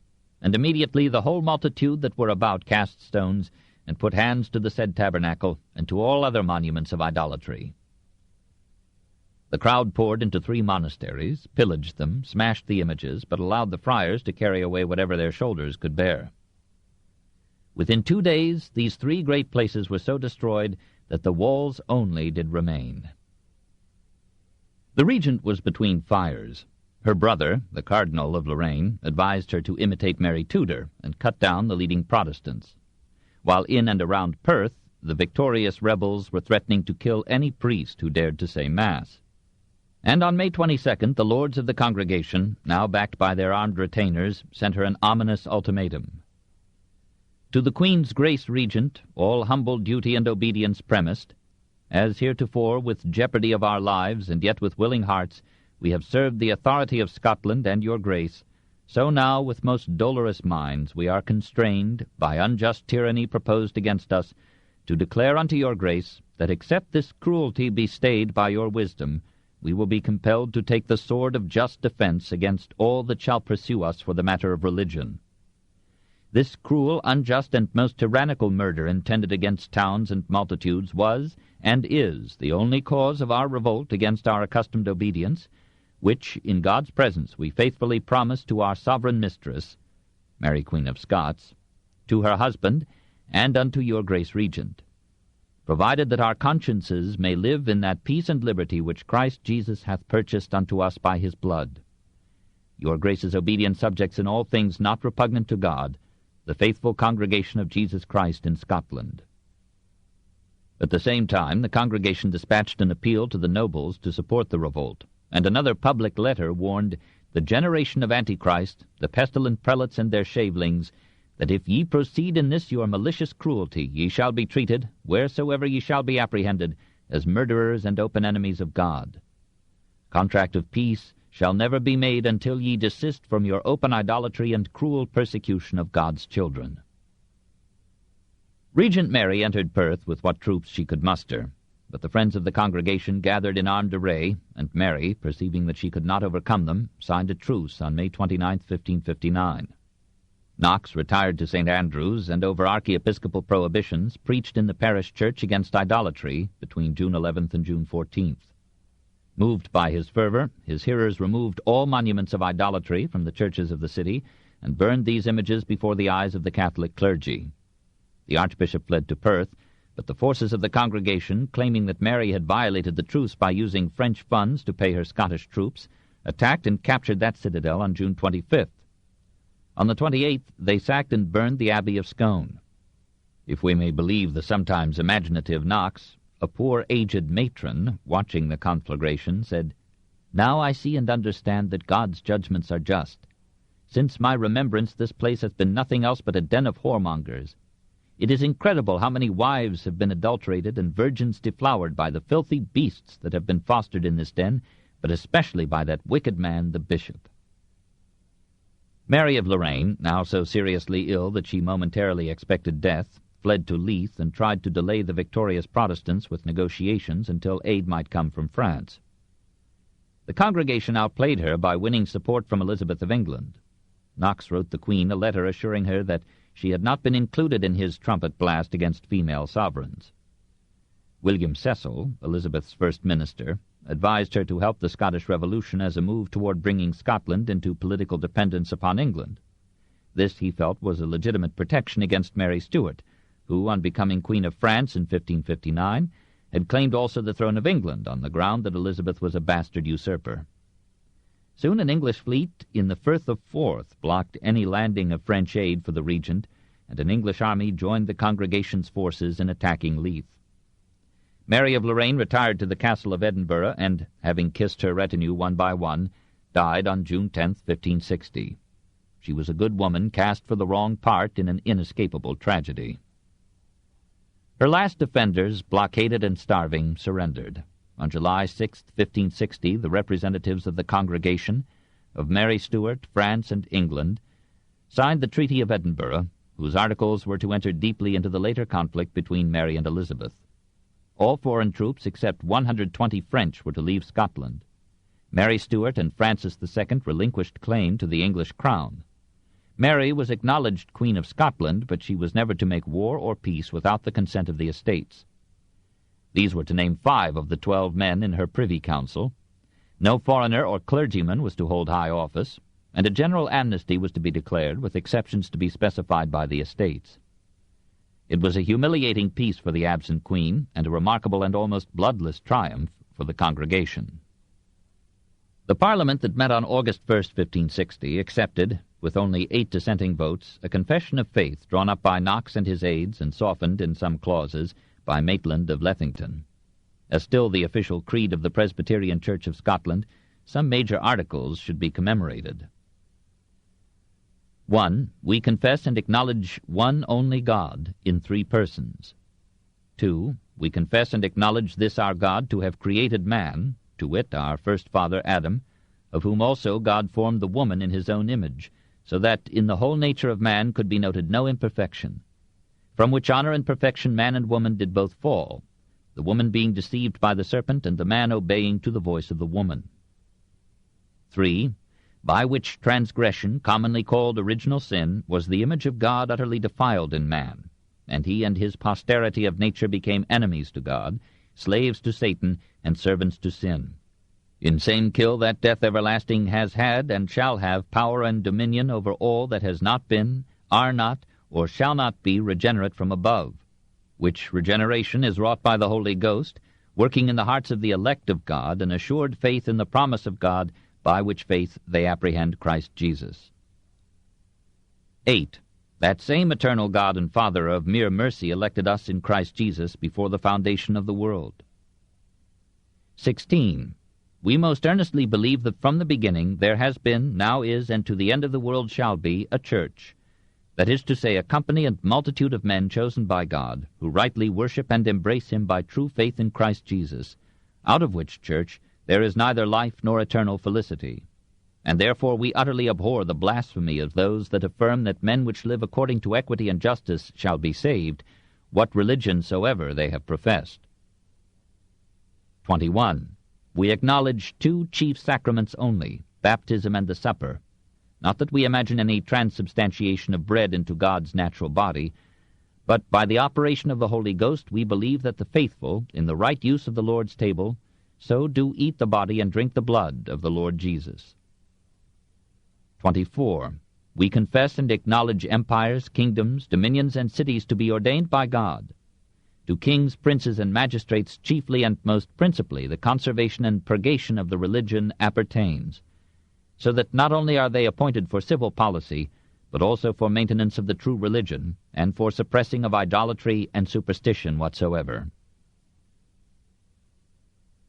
Pursuant to this confession, the Scottish Reformation Parliament repudiated the jurisdiction of the Pope, made the Reformed creed and ritual compulsory, and forbade celebration of the Mass on pain of corporal punishment and confiscation of goods for the first offense, exile for the second, death for the third. But as the nobles who controlled the Parliament wanted land rather than blood, and did not take the Calvinist theology literally, the persecution of those Scots who still remained Catholic was kept comparatively mild, and never came to corporal punishment. Now that the nobles were allowed to reject purgatory as a myth, they claimed to have been cheated in some part of their patrimony by ancestral donations of land or money to pay priests to say masses for the dead, who, on the new theology, were irrevocably saved or damned before the creation of the world. So the appropriation of ecclesiastical property could be pleasantly phrased as the restoration of stolen goods.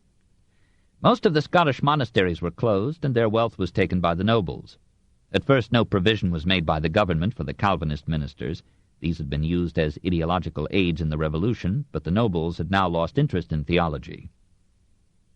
Knox and his fellow preachers, who had risked and sacrificed so much for the new order, had expected the property of the Church to be applied to the support of the Kirk and its clergy. They petitioned Parliament for such an arrangement. They received no reply, but were finally allotted a sixth of the spoils. Finding this inadequate, they turned against the grasping aristocracy and began the historic alliance of Scottish Presbyterianism with democracy. Of all the reformations, the Scottish shed the least blood and was the most permanent.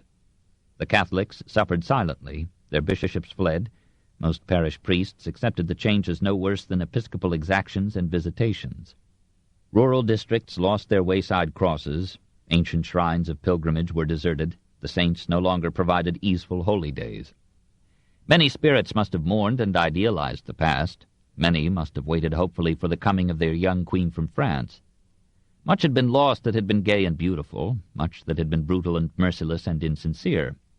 Much was to come that would be hard and dour. But the change had to be.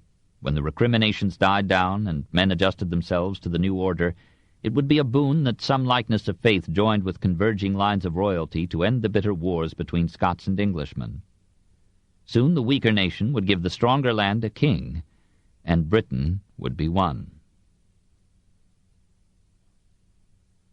Chapter 28. The Migrations of Reform, 1517 to 1560. 1. The Scandinavian Scene, 1470 to 1523. The piety of the people had by 1500 made the Church the economic master of Scandinavia. In Denmark, half the soil was owned by the Church, and was tilled by tenants verging on serfdom. Copenhagen itself was an ecclesiastical fief. Clergy and nobility were exempt from land taxes, the nobles because they served at their own expense in war, the clergy because they organized worship, morals, education, and charity. The universities at Copenhagen and Uppsala were of course in ecclesiastical hands. The Church required a tenth annually of all non-ecclesiastical produce or income. It exacted a small fee for every building raised, every child born, every couple married, every corpse interred. It claimed a day of gratis labor from every peasant yearly, and no one could inherit property without making a contribution to the Church as the probate court of wills. These imposts were defended as financing the ministrations of the Church, but complaints rose that too much of the proceeds went to maintain bishops in regal splendor. The merchants of Denmark, harassed by Hanseatic dominance in the North and Baltic seas, chafed at the additional competition of nobles and clergy who directly exported, often in their own ships, the surplus product of their estates. In Scandinavia, as elsewhere, nobles hankered after ecclesiastical lands, and there, as elsewhere, nationalism conflicted with the supranational Church. In all three countries, the Church supported the Scandinavian Union of Kalmar, which Christian I of Denmark had renewed in 1457. But in Sweden, a national party of burghers and peasants rejected the union as in effect a Danish supremacy, and proclaimed Sten Stora the Younger regent of an independent nation in 1512. Archbishop Gustav Trolle of Uppsala, then the capital of Sweden, defended the union. Sten Stora the Younger deposed him. Pope Leo X ordered him reinstated. Stora refused. Leo interdicted religious services in Sweden and commissioned Christian II of Denmark to invade Sweden and punish the regent. Christian's first attempt failed. He had to sign a truce, but he carried back with him to Copenhagen on January 18, 1520, several hostages as pledges for Swedish adherence to the truce. One of these hostages was Gustavus Vasa. In a second expedition, Christian won a decisive victory, and Stura died of wounds received in battle. His widow improvised an army which held Stockholm for 5 months against Danish siege. Finally, she surrendered on the promise, by Christian's general, of a general amnesty. On November 4th, Christian was crowned King of Sweden by the restored and triumphant Trolle.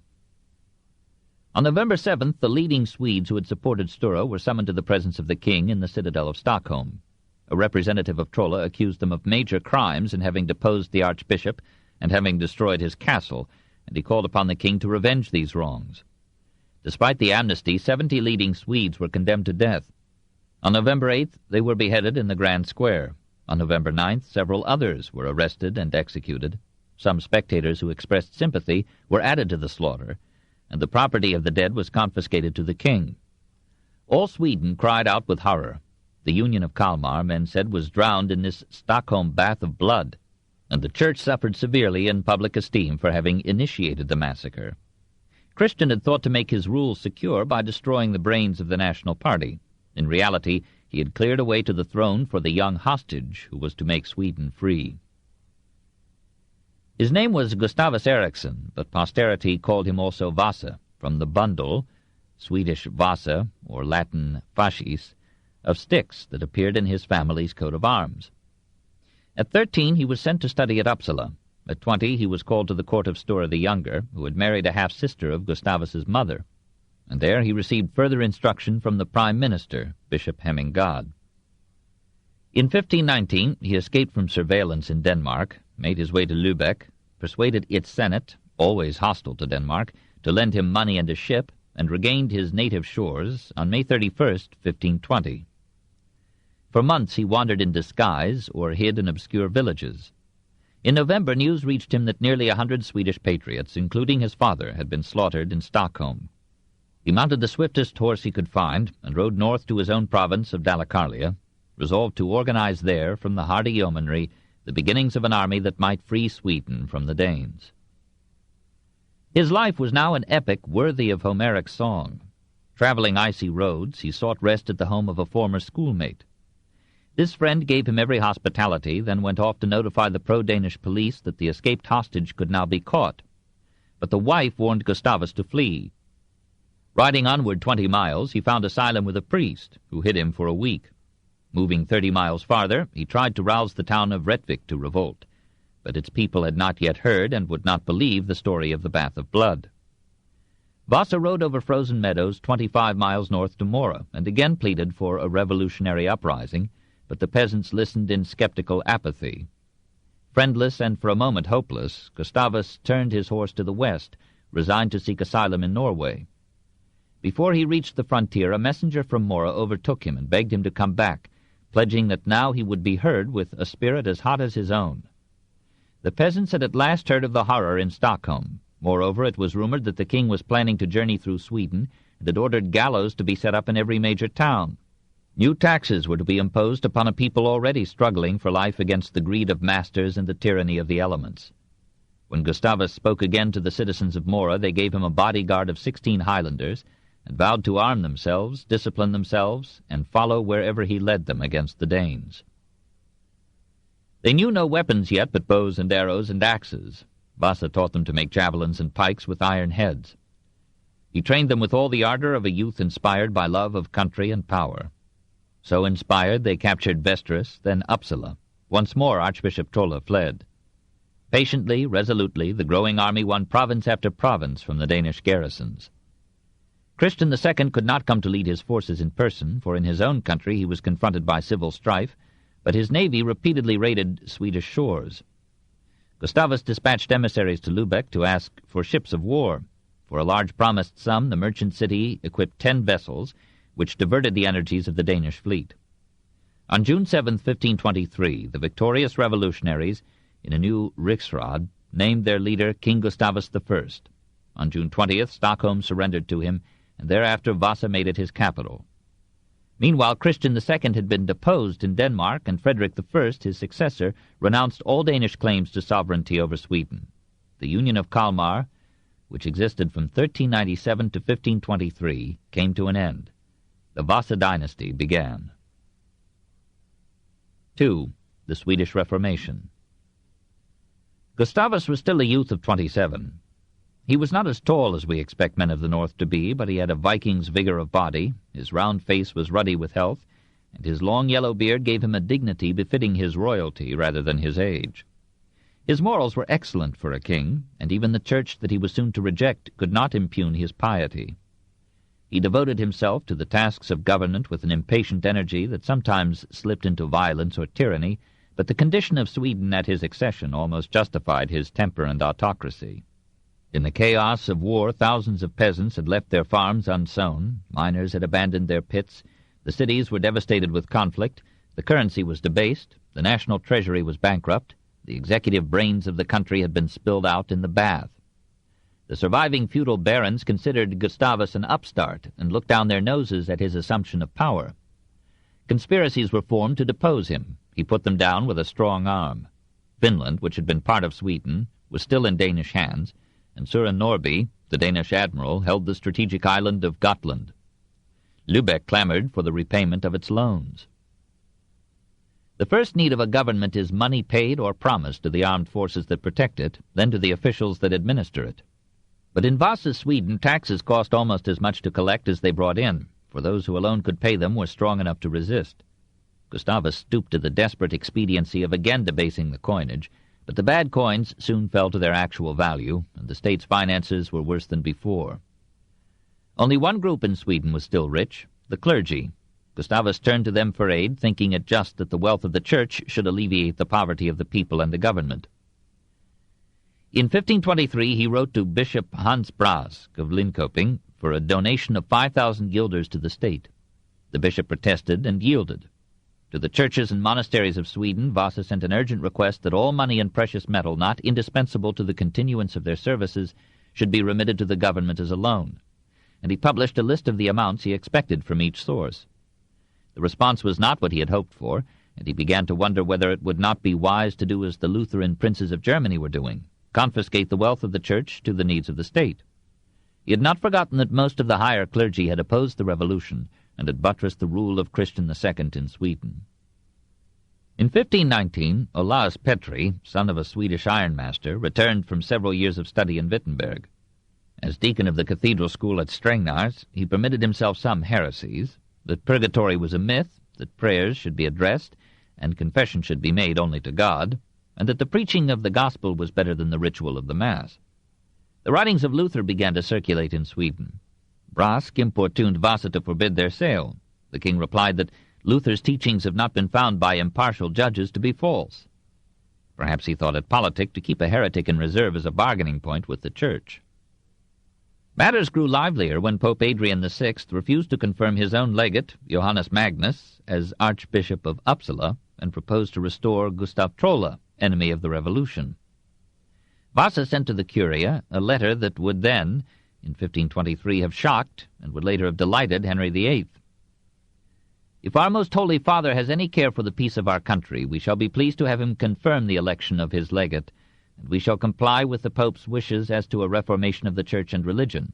But if His Holiness, against our honor and the peace of our subjects, sides with the crime-stained partisans of Archbishop Trolle, we shall allow his legate to return to Rome, and shall govern the Church in this country with the authority which we have as king. Adrian's death and the absorption of Clement VII with Luther, Charles V, and Francis I left Vasa free to advance the Swedish Reformation. He appointed Olaus Petri to the Church of St. Nicholas at Stockholm. He made Olaus's brother, Laurentius, professor of theology at Uppsala, and raised a third reformer, Laurentius Andrei, to be archdeacon of the cathedral. In the chapter house of the cathedral, under the presidency of the king, Olaus Petri defended Lutheranism in debate with Peter Gala on December 27, 1524. Vasa judged Olaus victor, and was not disturbed when Olaus, 4 months before Luther's marriage, took a wife in 1525.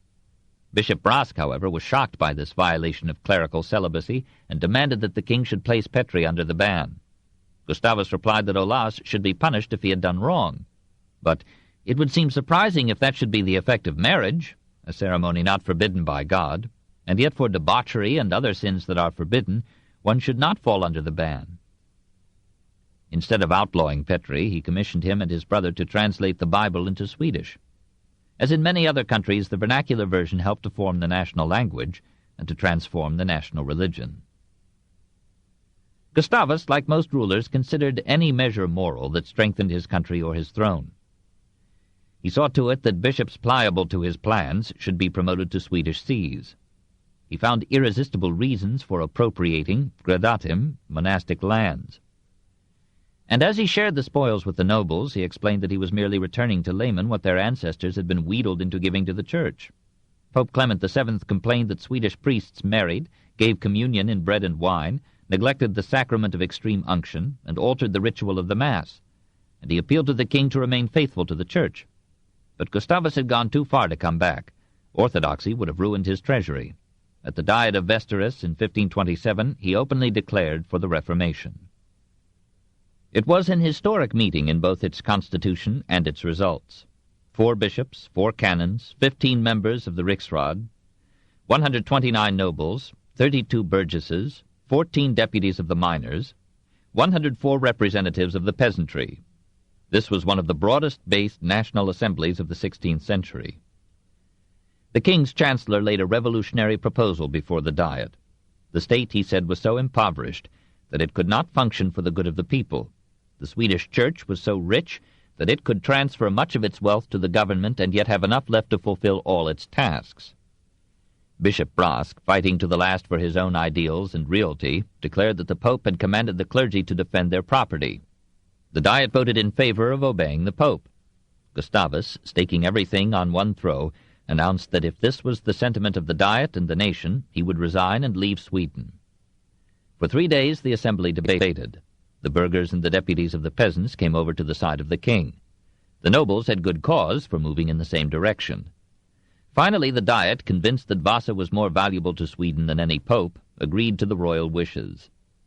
In the recess or conclusions of Vesteris, the monasteries were made fiefs of the king, though the monks were allowed to use them. All property granted by nobles to the Church since 1454 was to be returned to the donors' heirs. The bishops were to surrender their castles to the crown. No bishop was to seek papal confirmation. The clergy were to yield to the state all income not needed for their services. Auricular confession was ended, and all sermons were to be based exclusively on the Bible. In Sweden, even more decisively than elsewhere, the Reformation was the nationalization of religion, the triumph of the state over the Church. Vasa survived this crisis for 33 years and remained to the end a forceful but beneficent autocrat. He was convinced that only a centralized authority could reorganize Sweden into order and prosperity, that in so complex a task he could not stop at every step to consult a deliberative assembly.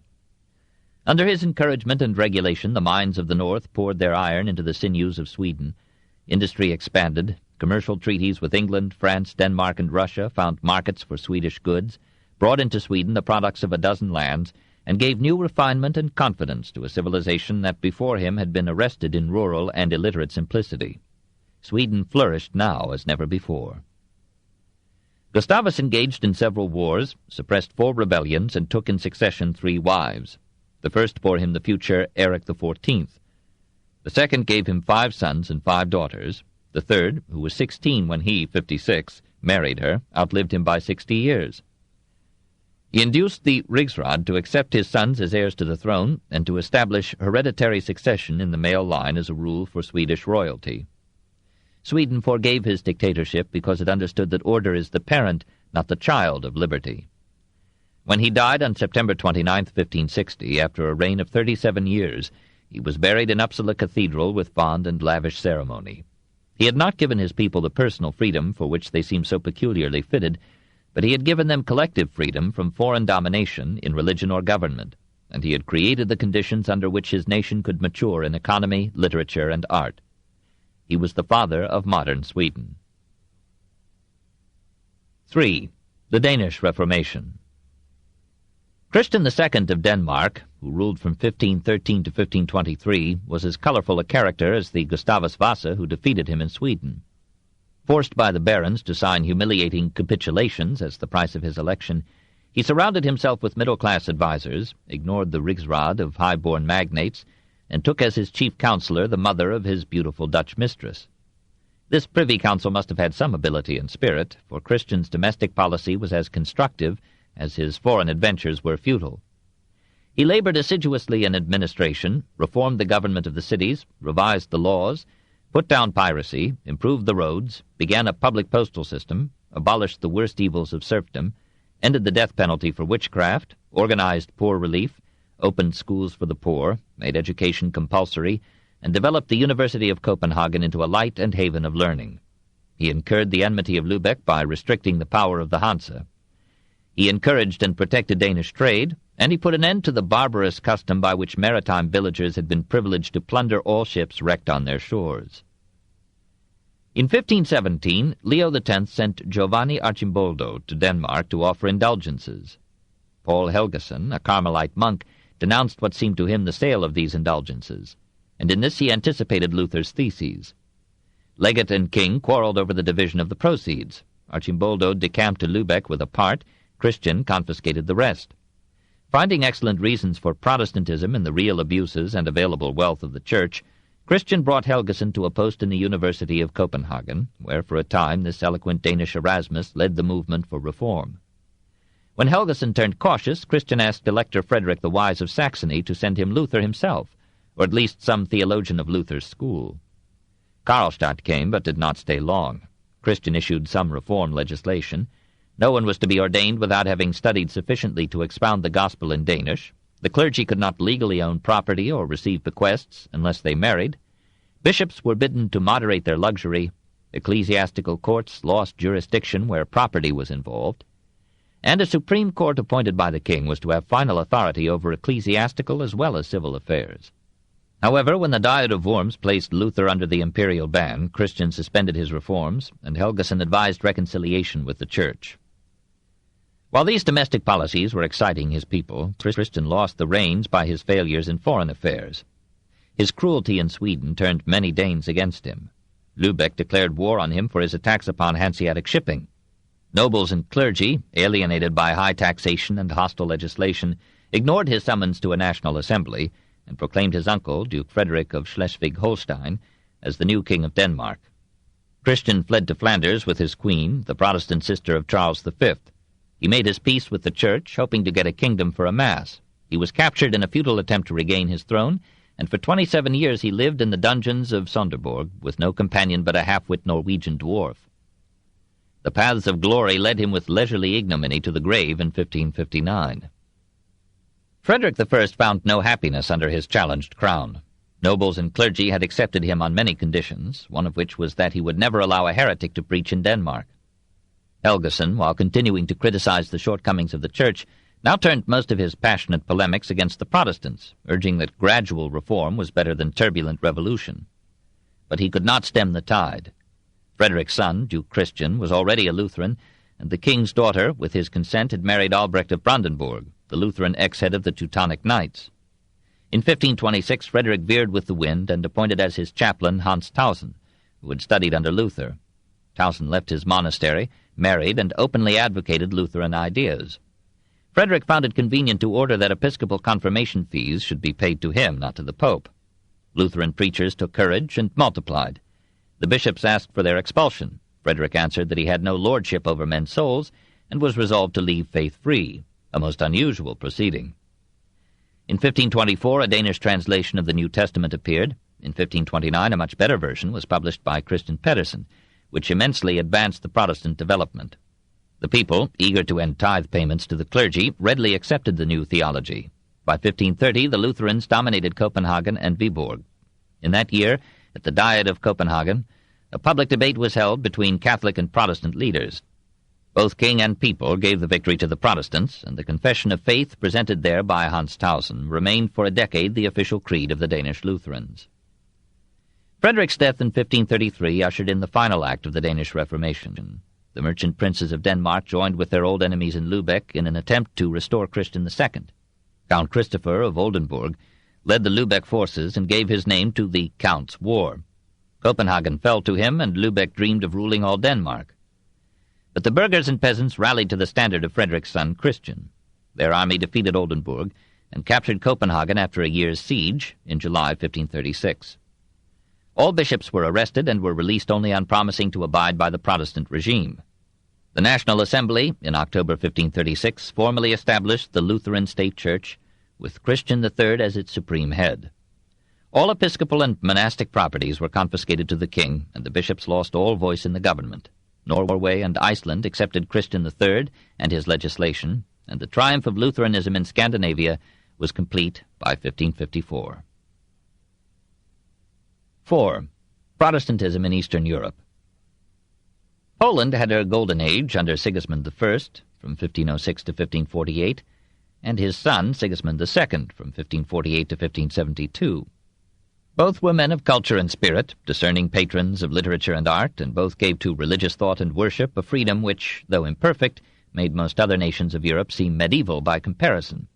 Sigismund I married the gay and talented Buonasforza in 1518, daughter of Duke Gian Galeazzo of Milan. She brought to Krakow a retinue of Italian courtiers and scholars, and the king, instead of resenting them, welcomed them as a bridge to the Renaissance. A taste for luxury and ornate dress and rich furnishings took hold of the aristocracy, language and manners became more refined, letters and arts flourished, and Erasmus wrote in 1523, "I congratulate this nation, which now, in sciences, jurisprudence, morals, and religion, and in all that separates us from barbarism, is so flourishing that it can rival the first and most glorious of nations." Dominating her husband by her beauty, grace, and craft, Bona became queen in fact as well as in fashion. Her son Sigismund II was a humanist, linguist, orator, and transvestite. Wars marred these brilliant reigns, for Poland was involved with Sweden, Denmark, and Russia in a contest for control of the Baltic Sea and its ports. Poland lost Prussia, but she absorbed Mazovia, including Warsaw, in 1529, and Livonia, including Riga, in 1561. Poland was, in this age, a major European state. Meanwhile, the Reformation filtered in from Germany and Switzerland. The freedom of worship guaranteed by the Polish crown to its Greek Catholic subjects had habituated the nation to religious tolerance, and the century-long rebellion of Hussites and Utraquists in neighboring Bohemia had made Poland somewhat careless of distant papal authority. The bishops, nominated by the kings, were cultured patriots, favoring church reform with Erasmian caution, and generously supporting the humanist movement. This, however, did not allay the envy with which nobles and townsmen looked upon their property and revenues. Complaints grew of national wealth being drained off to Rome, of indulgences expensively absurd, of ecclesiastical simony, of costly litigation in episcopal courts. The slachta, or lesser nobility, took particular offense at the exemption of the clergy from taxation, and the clerical collection of tithes from the nobles themselves. Probably for economic reasons, some influential barons listened with sympathy to Lutheran criticism of the Church, and the semi-sovereignty of the individual feudal lords provided protection to local Protestant movements, much as the independence of the German princes made possible the revolt and shielding of Luther. In Danzig, a monk championed Luther's theses, called for ecclesiastical reforms, and married an heiress, this in 1518. Another preacher followed the Lutheran vein so effectively that several congregations removed all religious images from their churches in 1522. The city council released monks and nuns from their vows and closed the monasteries in 1525. By 1540, all Danzig pulpits were in Protestant hands. When some clergymen in Polish-Prussian Braunsberg introduced the Lutheran ritual and the cathedral canons complained to their bishop, he replied that Luther based his views on the Bible, and that whoever felt able to refute them might undertake the task. This in 1520. Sigismund I was prevailed upon to censor the press and forbid the importation of Lutheran literature, but his own secretary and Bona's Franciscan confessor were secretly won to the forbidden creed, and in 1539 Calvin dedicated his Commentary on the Mass to the Crown Prince. When the prince became Sigismund II, both Lutheranism and Calvinism advanced rapidly. This book is continued at this point on the other side of this cassette. Please reverse or turn the cassette over now. The Story of Civilization, Volume 6, The Reformation, by Will Durant. Part 2, concluded. When the prince became Sigismund II, both Lutheranism and Calvinism advanced rapidly. The Bible was translated into Polish, and the vernacular began to replace Latin in religious services. Prominent priests like Jan Laski announced their conversion to Protestantism. In 1548, the Bohemian Brethren, exiled from their own country, moved into Poland, and soon there were 30 conventicles of their sect in the land. The attempt of the Catholic clergy to indict some members of the Szlachta for heresy and to confiscate their property led many minor nobles to rebel against the Church in 1552. The National Diet of 1555 voted religious freedom for all faiths based on the pure Word of God, and legalized clerical marriage and communion in bread and wine. The reform in Poland was now at its crest. The situation was complicated by the development, in Poland, of the strongest Unitarian movement in 16th century Europe. As early as 1546, the anti-Trinitarian tentatives of Servetus were discussed in this far east of Latin Christianity. Lilius Socinus visited Poland in 1551 and left a ferment of radical ideas.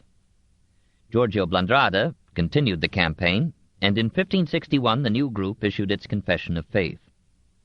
Continuing the confusion of Servetus's theology, they restricted full divinity to God the Father, but professed belief in the supernatural birth of Christ, his divine inspiration, miracles, resurrection, and ascension. They rejected the ideas of original sin and Christ's atonement. They admitted baptism and communion as symbols only, and they taught that salvation depended above all upon a conscientious practice of Christ's teachings. When the Calvinist Synod of Krakow in 1563 condemned these doctrines, the Unitarians formed their own separate church. The full flourishing of the sect came only with Lilius's nephew, Faustus Socinus, who reached Poland in 1579. The Catholic Church fought these developments with persecution, literature, and diplomacy. In 1539, the Bishop of Krakow sent to the stake an 80-year-old woman on the charge that she refused to worship the consecrated host. Stanislaus Hosius, Bishop of Kulm in Prussia, later Cardinal, carried on the counteroffensive with ability and zeal. He labored for ecclesiastical reform, but had no sympathy with Protestant theology or ritual. At his suggestion, Lodovico Lippomano, Bishop of Verona, was sent to Poland as papal legate, and Giovanni Commendone, Bishop of Zante, was made papal nuncio at Krakow. They won Sigismund II to active support of the Church by stressing the divisions among the Protestants and magnifying the difficulty of organizing the moral life of the nation on such inimical and fluctuating creeds. In 1564, Hosius and Commendone brought the Jesuits into Poland. These trained and devoted men secured strategic places in the educational system, caught the ear of pivotal personalities, and turned the Polish people back to the traditional faith. The Bohemians had been Protestants before Luther and found little to terrify them in his ideas. A large German element on the border readily accepted the reform. The Bohemian Brethren, numbering some 10% of the 400,000 population, were more Protestant than Luther. 60% were Utraquists, Catholics who took the Eucharist in wine as well as bread and ignored the protests of the popes.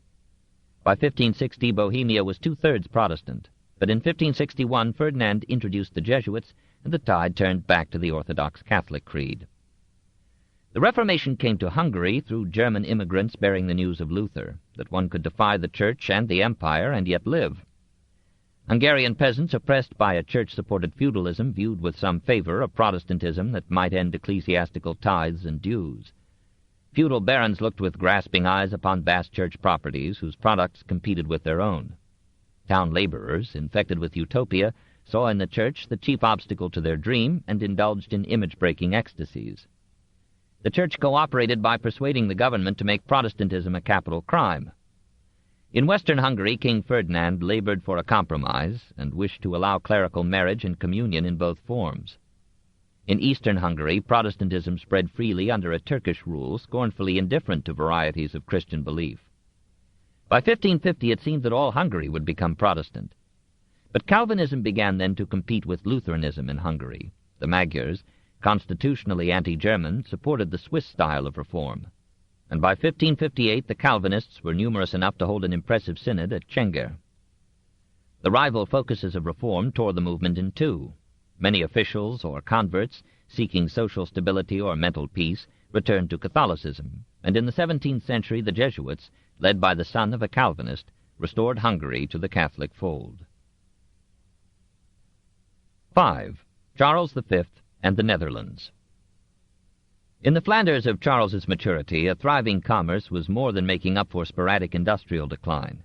Bruges and Ghent were depressed, but Brussels survived by being the Flemish capital, Louvain was brewing theology and beer, and Antwerp was becoming, would be by 1550, the richest, busiest city in Europe.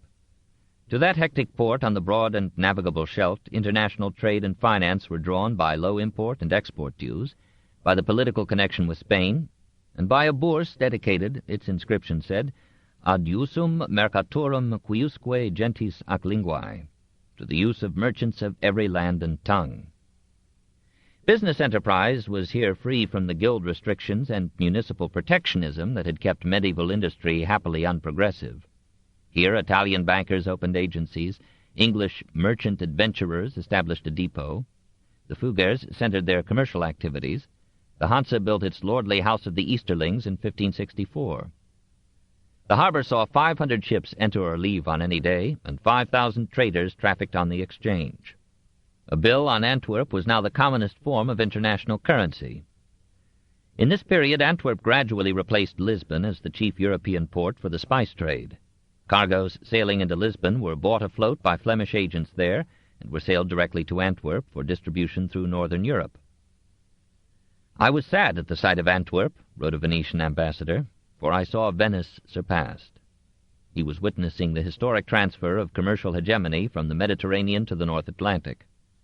Spurred on by this commerce, Flemish industry revived, even in Ghent, and the lowlands provided Charles V with 1,500,000 livres, or about $37.5 million, a year, half his total revenue. He responded by giving Flanders and Holland reasonably good government, except in religious liberty, a boon hardly conceived by his friends or his foes. His authority was constitutionally limited by his sworn pledge to observe the charters and local laws of the cities and provinces, by personal and domiciliary rights stoutly maintained by the burghers, by councils of state and finance, and a court of appeal established as part of the central administration. Generally, Charles ruled the Netherlands by indirection, through regents acceptable to the citizens. First his aunt, nurse, and tutor, Margaret of Austria, then his sister Mary, ex-Queen of Hungary, both women of competence, humanity, and tact. But Charles became more imperious with more empire. He stationed Spanish garrisons in the proud cities, and suppressed with severity any serious contravention of his international policies. When Ghent refused to vote the military funds demanded by him and granted by the other cities, Charles put down the revolt by a show of indisputable force, exacted the subsidy and an indemnity, abolished the traditional liberties of the municipality, and substituted imperial appointees for the locally chosen government. This in 1540. But this was hardly typical. Despite such occasional harshness, Charles remained popular with his lowland subjects. He received credit for the political stability and social order that supported the economic prosperity, and when he announced his abdication, nearly all citizens mourned. Accepting the current theory that national peace and strength required unity of religious belief, and fearing that Protestantism in the Netherlands would endanger his flank in his strife with France and Lutheran Germany, Charles fully supported the Church in prosecuting heresy in Flanders and Holland. The reform movement there was mild before Luther. After 1517 it entered as Lutheranism and Anabaptism from Germany, as Zwinglianism and Calvinism from Switzerland, Alsace, and France. Luther's writings were soon translated into Dutch and were expounded by ardent preachers in Antwerp, Ghent, Dordrecht, Utrecht, Zwolle, and The Hague. Dominican friars led a vivacious rebuttal. One said he wished he could fasten his teeth on Luther's throat, and would not hesitate to go to the Lord's Supper with that blood on his mouth. The emperor, still young, thought to stop the agitation by publishing in 1521, at the Pope's request, a placard forbidding the printing or reading of Luther's works. In the same year he ordered the secular courts to enforce throughout the Netherlands the Edict of Worms against all proponents of Lutheran ideas. On July 1st, 1523, Henry Vos and Johann Eck, two Augustinian friars, were sent to the stake at Brussels as the first Protestant martyrs in the lowlands. Henry of Zutphen, friend and pupil of Luther's and prior of the Augustinian monastery at Antwerp, was imprisoned, escaped, was caught in Holstein, and was there burned in 1524. These executions advertised the Reformers' ideas. Despite censorship, Luther's translation of the New Testament was widely circulated, more fervently in Holland than in rich Flanders. A longing for the restoration of Christianity to its pristine simplicity generated a millenarian hope for the early return of Christ and the establishment of a new Jerusalem, in which there would be no government, no marriage, and no property. And with these notions were mingled communistic theories of equality, mutual aid, and even free love. Anabaptist groups formed at Antwerp, Maastricht, and Amsterdam. Melchior Hofmann came from Emden to Amsterdam in 1531, and in 1534 John of Leyden returned the visit by carrying the Anabaptist creed from Haarlem to Münster. In some Dutch towns it was estimated that 2/3 of the population were Anabaptists. In Deventer, even the burgomaster was converted to the cause. Fanned by famine, the movement became a social revolt. "In these provinces," wrote a friend to Erasmus in 1534, "we are made extremely anxious by the Anabaptist conflagration, for it is mounting up like flames. There is hardly a spot or town where the torch of insurrection does not secretly glow." Mary of Hungary, then regent, warned the emperor that the rebels planned to plunder all forms of property among the nobility, clergy, and mercantile aristocracy, and to distribute the spoils to every man according to his need. In 1535, John of Leyden sent emissaries to arrange a simultaneous uprising of Anabaptists at several Dutch centers. The rebels made heroic efforts. One group captured and fortified a monastery in West Friesland. The governor besieged them with heavy artillery. 800 died in a hopeless defense in 1535. On May 11th, some armed Anabaptists stormed and captured the city hall of Amsterdam. The burghers dislodged them and wreaked upon the leaders the frightful vengeance of frightened men. Tongues and hearts were torn from living bodies and flung into the faces of the dying or dead. Thinking the whole social structure challenged by a communistic revolution, Charles imported the Inquisition into the Netherlands and gave its officials power to stamp out the movement and all other heresies at whatever cost to local liberties. Between 1521 and 1555 he issued placard after placard against social or religious dissent. The most violent of these, of September 25, 1550, revealed the deterioration of the emperor and laid the foundations for the revolt of the Netherlands against his son.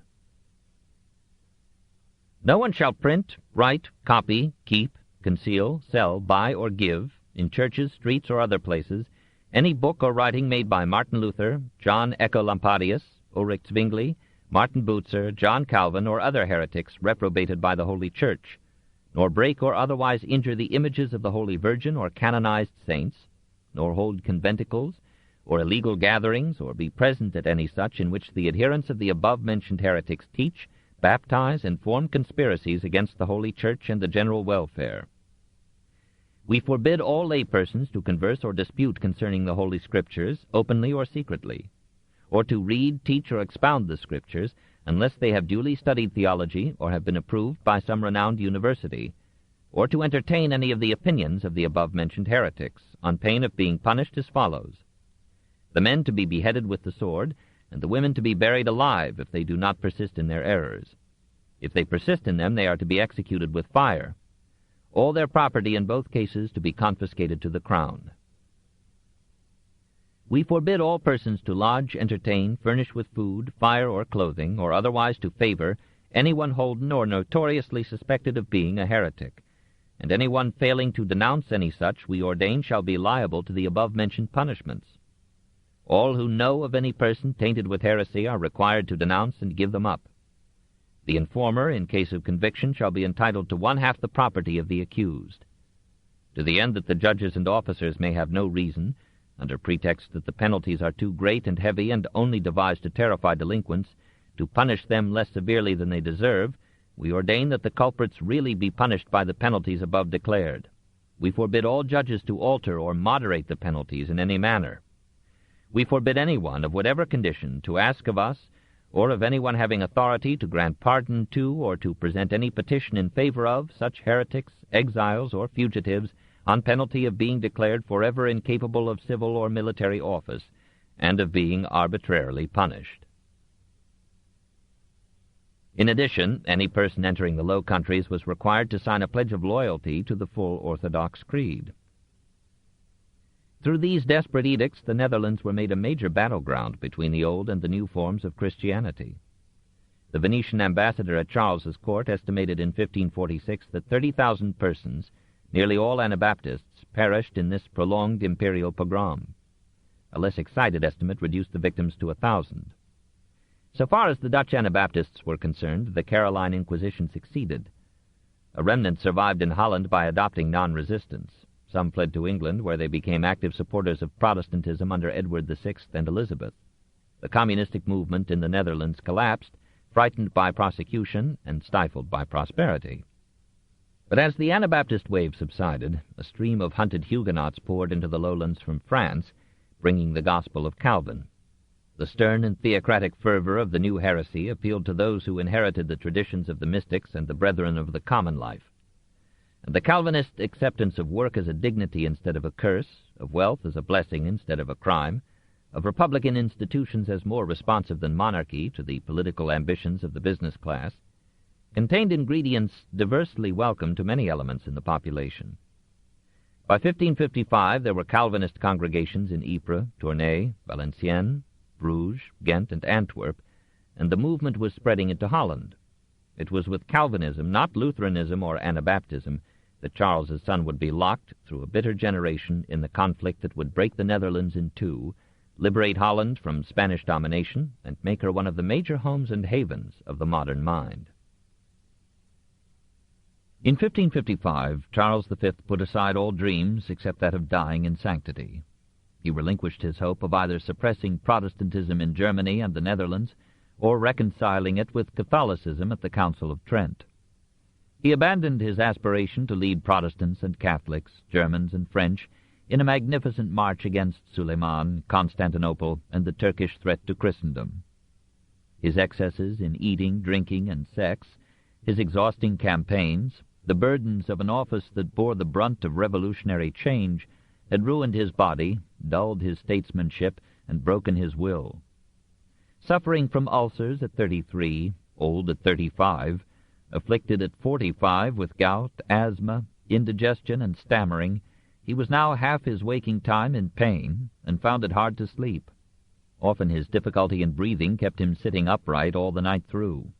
His fingers were so distorted with arthritis that he could hardly grasp the pen with which he signed the Peace of Crépy.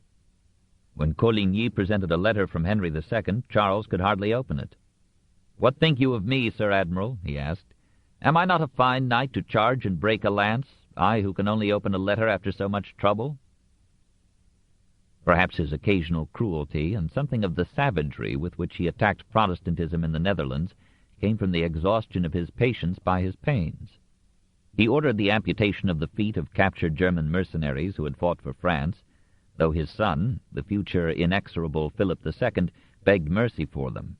He had mourned long and bitterly the death of his beloved wife Isabella in 1539, but in time he allowed helpless maidens to be brought to his bed. In the fall of 1555 he called a meeting of the States General of the Netherlands for October 25th, and summoned Philip to it from England. In the great tapestried hall of the Dukes of Brabant at Brussels, where the Knights of the Golden Fleece were wont to hold their assemblies, the deputies, nobles, and magistrates of the 17 provinces gathered within a guard of armed soldiery. Charles entered, leaning on the soldier of his son's future enemy, William of Orange. Philip followed with the Regent Mary of Hungary, then Emmanuel Philibert of Savoy, and the Emperor's councillors, and the Knights of the Fleece, and many other notables around whom the world once turned before forgetting them. When all had been seated, Philibert rose and explained, too lengthily and vividly for Charles's enjoyment, the medical, mental, and political reasons why the Emperor wished to abdicate his rule in the Netherlands to his son. Then Charles himself stood up, leaning again on the tall and handsome Prince of Orange, and spoke simply and to the point. He summarized his rise to successively wider powers and the absorption of his life in government. He recalled that he had visited Germany 9 times, Spain 6, Italy 7, France 4, England and Africa twice, and had made 11 voyages by sea. He continued, "This is the 4th time that I am setting out hence for Spain. Nothing that I have ever experienced has given me so much pain as that which I feel in parting from you today, without leaving behind me that peace and quiet which I so much desired. But I am no longer able to attend to my affairs without great bodily fatigue and consequent detriment to the state.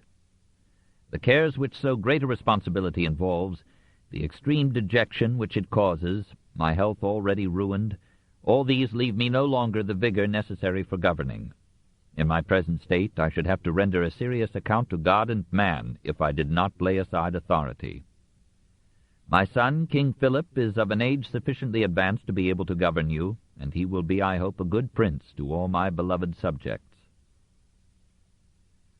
When Charles sank painfully into his chair, the audience forgot his sins, his persecutions, and his defeats, in pity for a man who for 40 years had labored according to his lights under the heaviest obligations of the time. Many auditors wept. Philip was formally installed as ruler of the Netherlands and took a solemn oath, as he would be later reminded, to observe all the laws and traditional rights of the provinces. Early in 1556, Charles surrendered to him the crown of Spain, with all its possessions in the Old World and the New. Charles reserved the imperial title, hoping to transmit that too to his son. But Ferdinand protested, and in 1558 the emperor resigned it to his brother. On September 17, 1556, Charles sailed from Flushing to Spain. 6. Spain, 1516 to 1558. 1. The Revolt of the Comuneros, 1520 to 1522. It was a questionable boon for Spain that her king, Charles I, who ruled from 1516 to 1556, became the Emperor Charles V, from 1519 to 1558. Born and reared in Flanders, he acquired Flemish ways and tastes, until in his final years the spirit of Spain conquered him. The king could be only a small part of the emperor who had his hands full with the Reformation, the papacy, SULEIMAN, Barbarossa, and Francis I. The Spaniards complained that he gave them so little of his time and spent so much of their human and material resources on campaigns apparently foreign to Spanish interests. And how could an emperor sympathize with the communal institutions that had made Spain half a democracy before the coming of Ferdinand the Catholic, and that she so longed to restore? Charles's first visit to his kingdom in 1517 earned him no love. Though king for 20 months past, he still knew no Spanish. His curt dismissal of the devoted Jimenez shocked Spanish courtesy. He came surrounded by Flemings who thought Spain a barbarous country waiting to be milked, and the 17-year-old monarch appointed these leeches to the highest posts. The various provincial cortes, dominated by the hidalgos or lower nobility, did not conceal their reluctance to accept so alien a king. The Cortes of Castile refused him the title, then grudgingly recognized him as co-ruler with his demented mother Juana. And it let him understand that he must learn Spanish, live in Spain, and name no more foreigners to office. Other Cortes laid down similar demands. Amid these humiliations, Charles received the news that he had been elected emperor, and that Germany was summoning him to show himself and be crowned. When he asked the Cortes at Valladolid, then the capital, to finance the trip, he was rebuffed, and a public tumult threatened his life. Finally, he secured the money from the Cortes of Corunna and hurried off to Flanders. To make matters trebly perilous, he sent corregidores to protect his interests in the cities and left his former tutor, Cardinal Adrian of Utrecht, as regent of Spain. Now one after another of the Spanish municipalities rose in the revolt of the comuneros, or commune members. They expelled the corregidores, murdered a few of the delegates who had voted funds to Charles, and leagued themselves in a Santa Comunidad pledged to control the king. Nobles, ecclesiastics, and burghers alike joined the movement, and organized at Avila, in August 1520, the Santa Junta, or Holy Union, as a central government. They demanded that the Cortes should share with the royal council in choosing the regent, that no war should be made without the consent of the Cortes, and that the town should be ruled not by corregidores, but by alcaldes, or mayors chosen by the citizens. Antonio de Acuña, Bishop of Zamora, openly advocated a republic, turned his clergy into revolutionary warriors, and gave the resources of his diocese to the revolt. Juan de Padilla, a Toledo noble, was made commander of the rebel forces. He led them to the capture of Tordesillas, took Juana la Loca as a hostage, and urged her to sign a document deposing Charles and naming herself queen. Wise in her madness, she refused. Adrian, having no soldiery strong enough to suppress the uprising, appealed to Charles to return, and frankly blamed the revolt on the king's arbitrary and absentee government. Charles did not come, but either he or his counselors found a way to divide and conquer. The nobles were warned that the rebellion was a threat to the propertied classes as well as to the crown. And indeed the working classes, long oppressed with fixed wages, forced labor, and prohibition of unions, had already seized power in several towns. In Valencia and its neighborhood, a Germania, or brotherhood of guildsmen, took the reins and ruled the committees of working men. This proletarian dictatorship was unusually pious. It imposed upon the thousands of Moors who still remained in the province the choice of baptism or death. Hundreds of the obstinate were killed. In Majorca, the commons, whose masters had treated them as slaves, rose in arms, deposed the royal governor, and slew every noble who could not elude them. Many towns renounced their feudal ties and dues. In Madrid, Sigüenza, and Guadalajara, the new municipal administration excluded all nobles and gentry from office. Here and there aristocrats were slain, and the junta assessed for taxation noble properties formerly exempt. Pillage became general. Commoners burned the palaces of nobles, nobles massacred commoners. Class war spread through Spain. The revolt destroyed itself by extending its aims beyond its powers. The nobles turned against it, raised their own forces, cooperated with those of the king, captured Valencia, and overthrew the proletarian government after days of mutual slaughter in 1521. At the height of the crisis, the rebel army divided into rival groups under Padilla and Don Pedro Giron. The junta also split into hostile factions, and each province carried on its revolution without coordination with the rest. Giron went over to the royalists, who captured Tordesillas and Juana. Padilla's dwindling army was routed at Villar, and he was put to death. When Charles returned to Spain in July 1522 with 4,000 German troops, victory had already been won by the nobles, and nobles and commoners had so weakened each other that he was able to subdue the municipalities and the guilds, tame the Cortes, and establish an almost absolute monarchy. The democratic movement was so completely suppressed that the Spanish commons remained cowed and obedient till the 19th century. Charles tempered his power with courtesy, surrounded himself with grandees, and learned to talk good Spanish. Spain was pleased when he remarked that Italian was the proper language to use to women, German to enemies, French to friends, Spanish to God. 2. The Spanish Protestants. Only one power could now challenge Charles in Spain, the Church. He was pro-Catholic but anti-papal. Like Ferdinand the Catholic, he sought to make the Spanish Church independent of the popes, and he so far succeeded that during his rule ecclesiastical appointments and revenues were in his control and were used to promote governmental policies. In Spain, as in France, no reformation was needed to subordinate the Church to the state. Nonetheless, during the half of his reign that Charles spent in his kingdom, the fervor of Spanish orthodoxy so worked upon him that in his later years nothing, except the power of the Hapsburgs, seemed more important to him than the suppression of heresy. While the popes tried to moderate the Inquisition, Charles supported it till his death. He was convinced that heresy in the Netherlands was leading to chaos and civil war, and was resolved to circumvent such a development in Spain. The Spanish Inquisition abated its fury, but extended its jurisdiction under Charles. It undertook the censorship of literature, had every bookstore searched, and ordered bonfires of books charged with heresy. It investigated and punished sexual perversions. It instituted rules of limpieza, or purity of blood, which closed all avenues of distinction to descendants of conversos, and to all who had ever been penanced by the tribunal. It looked upon mystics with a stern eye, for some of these claimed that their direct intercourse with God exempted them from attending church, and others gave their mystical ecstasies a suspiciously sexual flavor. The lay preacher Pedro Ruiz de Alcaraz announced that coitus was really union with God, and Friar Francisco Ortiz explained that when he lay with a pretty fellow mystic, even when he embraced her naked body, it was not a carnal sin but a spiritual delight. The Inquisition dealt leniently with these alumbrados, or enlightened ones, and kept its severest measures for the Protestants of Spain.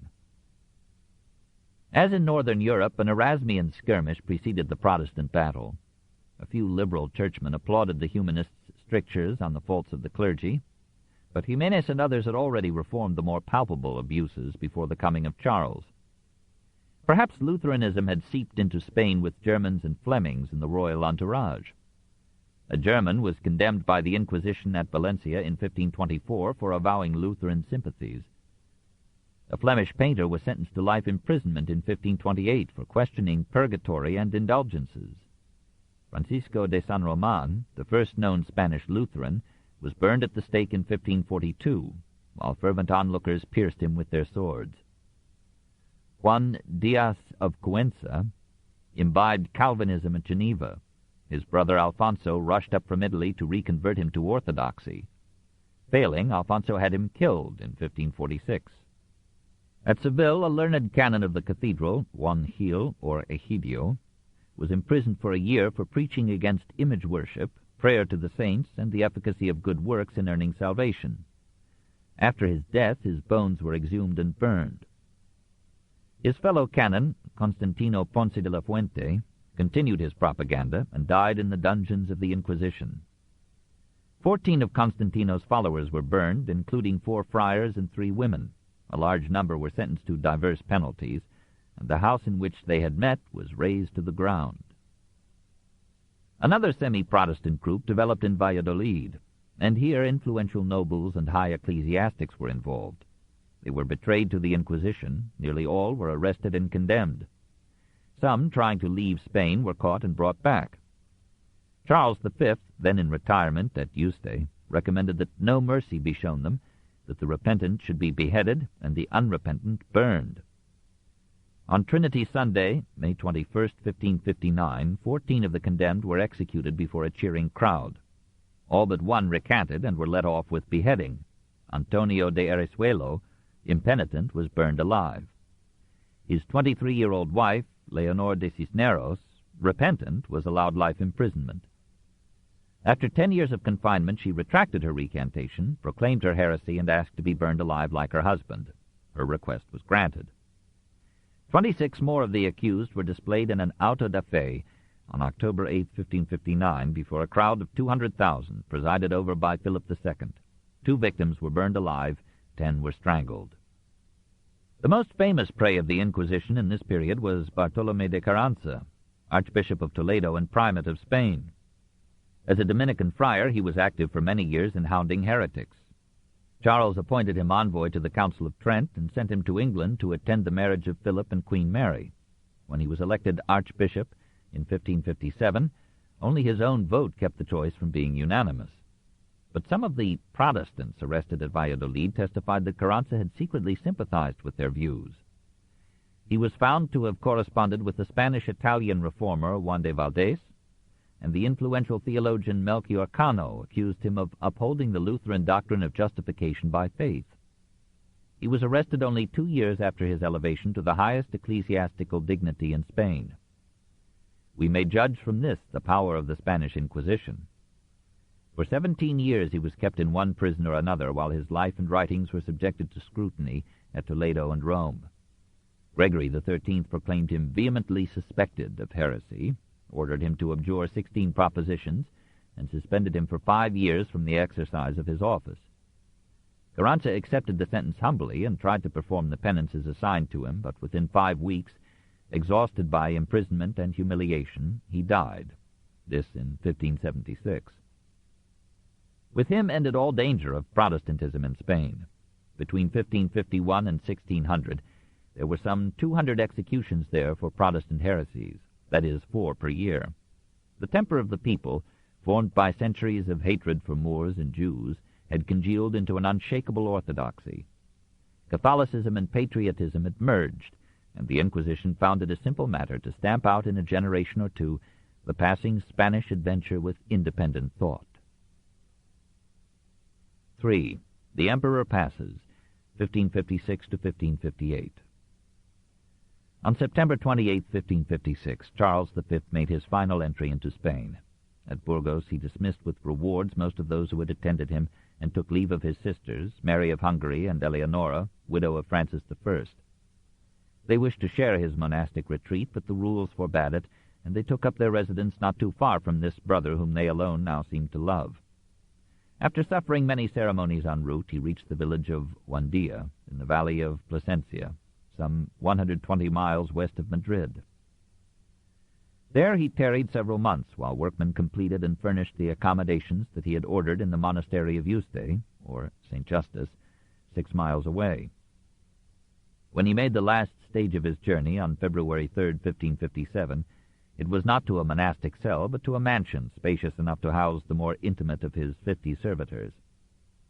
The monks rejoiced to have so distinguished a guest, but were chagrined to find that he had no intention of sharing their regimen.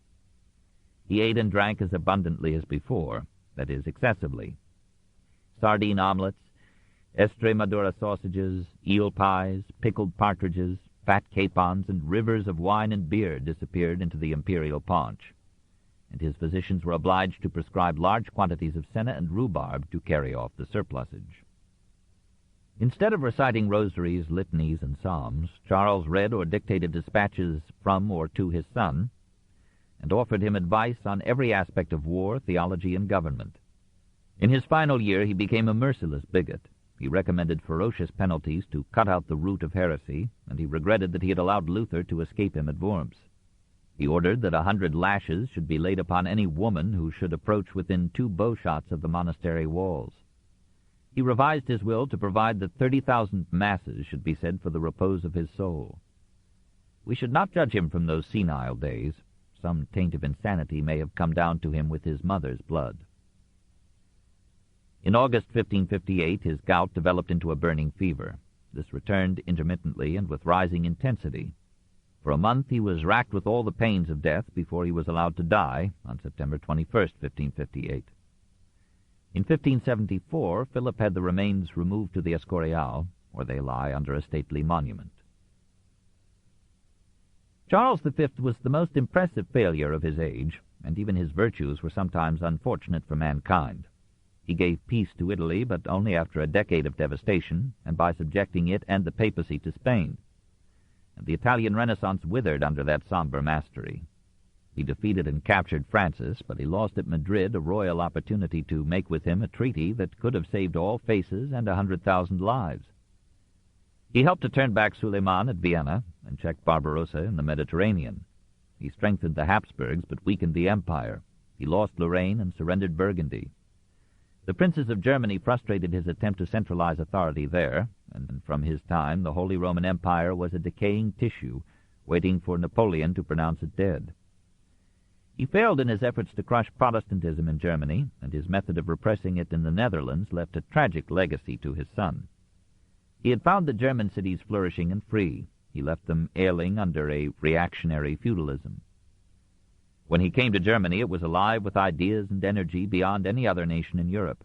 When he abdicated, it was spiritually and intellectually exhausted, and would lie fallow for 2 centuries. In Germany and Italy, his policies were a minor cause of decline, but in Spain it was chiefly his action that crushed municipal liberty and vigor. He might have saved England for the Church by persuading Catherine to yield to Henry's need for an heir. Instead, he forced Clement into a ruinous vacillation. And yet it is our hindsight that sees his mistakes and their enormity. Our historical sense can condone them as rooted in the limitations of his mental environment and in the harsh delusions of the age. He was the ablest statesman among his contemporaries, but only in the sense that he dealt courageously with the profoundest issues in their widest range. He was a great man, dwarfed and shattered by the problems of his time. 2 fundamental movements pervaded his long reign. The most fundamental was the growth of nationalism under centralized monarchies. In this he did not share. The most dramatic was a religious revolution rising out of national and territorial divisions and interests. Northern Germany and Scandinavia accepted Lutheranism. Southern Germany, Switzerland, and the lowlands divided into Protestant and Catholic sections. Scotland became Calvinist Presbyterian. England became Anglican Catholic or Calvinist Puritan. Ireland, France, Italy, Spain, and Portugal remained loyal to a distant or chastened papacy. Yet amid that double fragmentation, a subtle integration grew. The proudly independent states found themselves interdependent as never before. increasingly bound in one economic web, and forming a vast theater of interrelated politics, wars, law, literature, and art. The Europe that our youth knew was taking form. This concludes the reading of The Reformation by Will Durant, Part 2. This book was read by Alexander Adams. Part 3 continues the story and is available through Books on Tape service.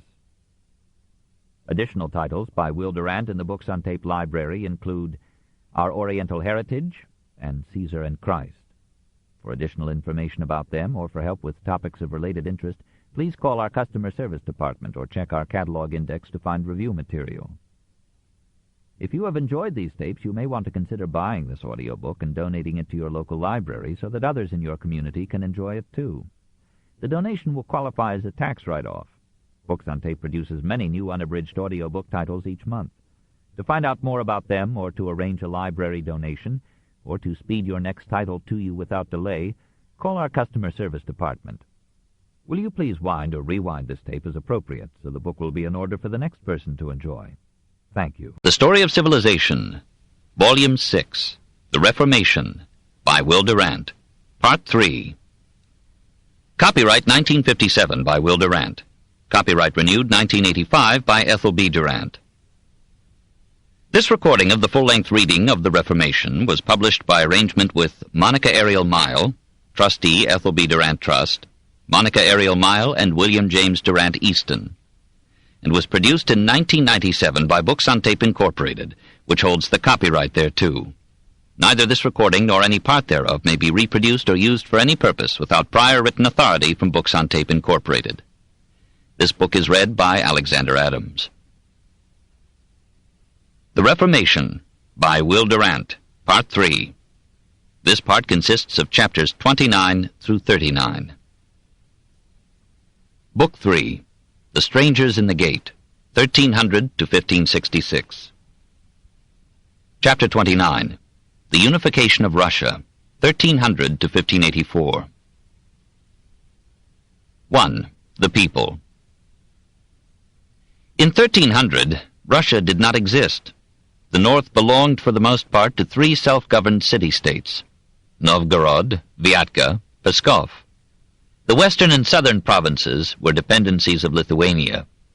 In the east, the principalities of Moscow, Ryazan, Suzdal, Nizhny Novgorod, and Tver all claimed individual sovereignty and were united only in common subjection to the Golden Horde. The horde took its noun from Turkish ordu, or camp, and its adjective from the domed tent covered with cloth of gold that had served as headquarters for Batu the Splendid, grandson of Genghis Khan. Having conquered southern Russia and western Asia, these marauding Asiatics built their capital at Sarai on a branch of the lower Volga, and there received annual tribute from the Russian princes. The horde was partly agricultural, partly nomad pastoral. The ruling families were Mongol, the rest were mostly Turks.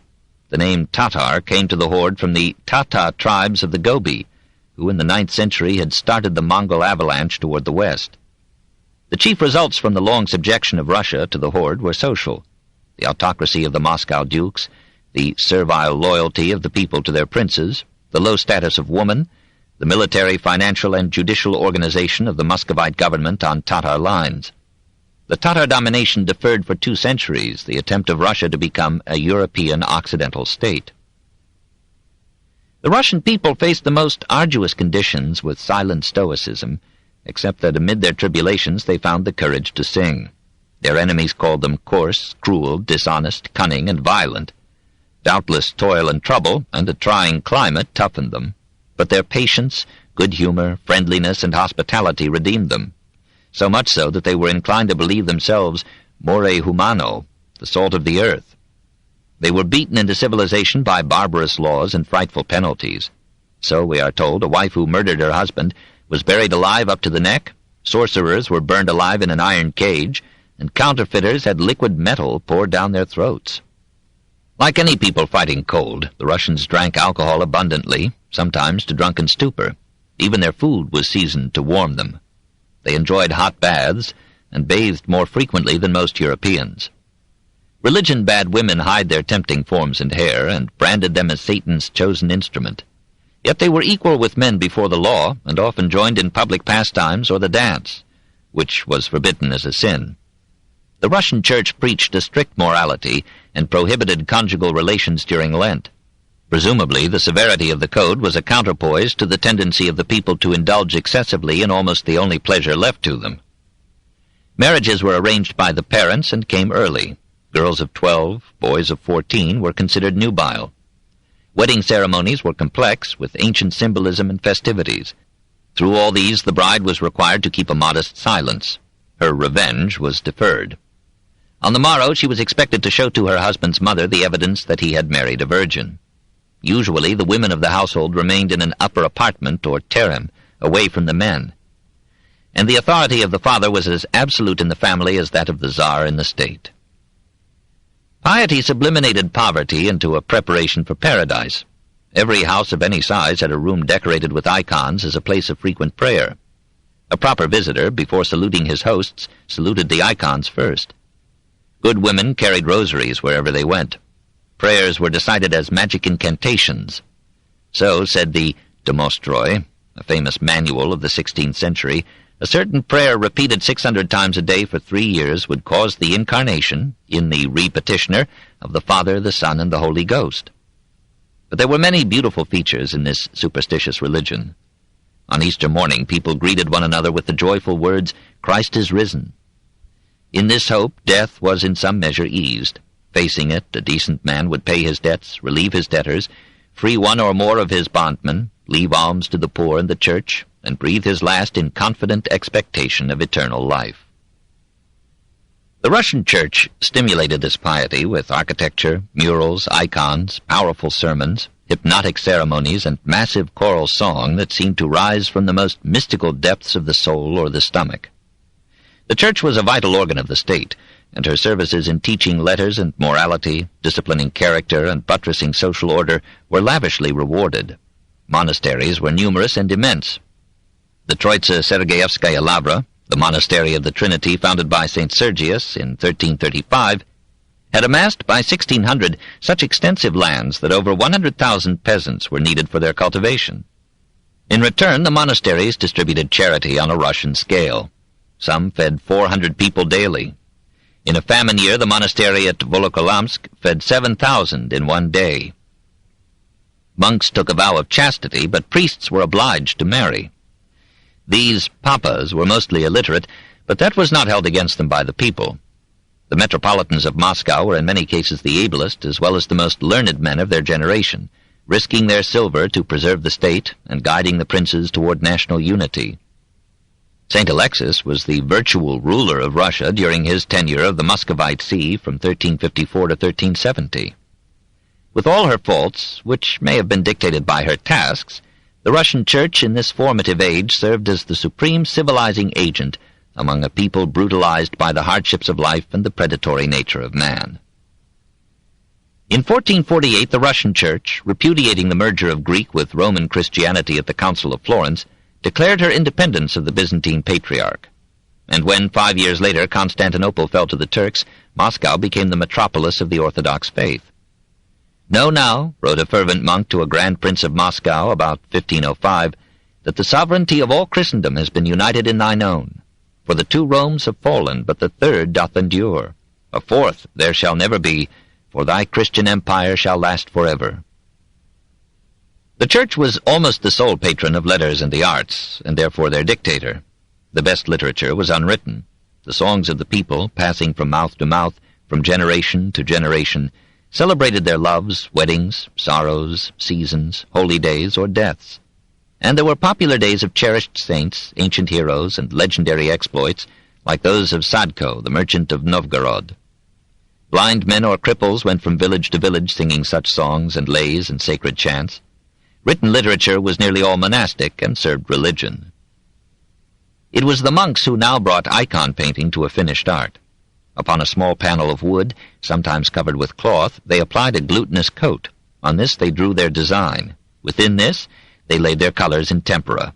They covered the painting with varnish and enclosed it in a metal frame.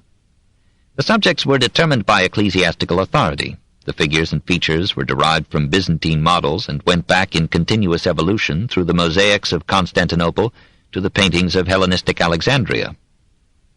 The best icons from this age are the anonymous Christ enthroned in the Cathedral of the Assumption in Moscow, the entry of Christ into Jerusalem from the School of Novgorod, and the Holy Trinity of the monk Andrei Rublev in the Monastery of the Trinity. Rublev and his teacher, Theophanes the Greek, painted frescoes, half Byzantine and half Byzantine El Greco, in Vladimir, Moscow, and Novgorod, but time has had its way with them. Every ruler signalized his splendor and eased his conscience by building or endowing a church or a monastery. Forms and motives from Armenia, Persia, India, Tibet, Mongolia, Italy, and Scandinavia joined with the predominant Byzantine heritage to mold Russian church architecture with its picturesque multiplicity of units, its central gilded dome, its bulbous cupolas admirably designed to shed rain and snow. After the fall of Constantinople and the expulsion of the Tatars, the dependence of Russia upon Byzantine and Oriental art subsided, and influences from the West entered to modify the Slavic style. In 1472, Ivan III, hoping thereby to inherit the rights and titles of the Byzantine emperors, married Zoe Palaeologus, niece of the last ruler of the Eastern Empire. She had been brought up in Rome and had imbibed something of the early Renaissance. She brought Greek scholars with her and acquainted Ivan with Italian art. It may have been at her suggestion that he sent the first Russian mission to the West in 1474, with instructions to secure Italian artists for Moscow. Ridolfo Fioravante of Bologna, called Aristotle because of the range of his abilities, accepted the invitation, and further Russian forays netted Pietro Solario, Alevisio Novi, and several other artists. It was these Italians who, with Russian aids and labor, rebuilt the Kremlin. Yuri Dolgoruki had founded Moscow in 1156 by raising a wall around his villa, which was strategically situated at the confluence of two rivers. This fortress, or Kreml, was the first form of the Kremlin. In time, the enclosure was enlarged, and churches and palaces rose within a massive wall of oak. Ivan III set himself to transform the entire ensemble. It was apparently Fioravante who, from 1475 to 1479, reconstructed, in the Kremlin, the old Cathedral of the Assumption, Uspensky Sobor, where future czars were to be crowned. The design remained Byzantine with Italian decoration. Architects from Pskov added in the enclosure the little Cathedral of the Annunciation, Blagovechinsky Sobor, from 1484 to 1489. And again in the Kremlin, Alevisio raised the Cathedral of the Archangel from 1505 to 1509. Solario and others re-walled the circuit in pink brick between 1485 and 1508 in the style of the Castello Sforzesco at Milan.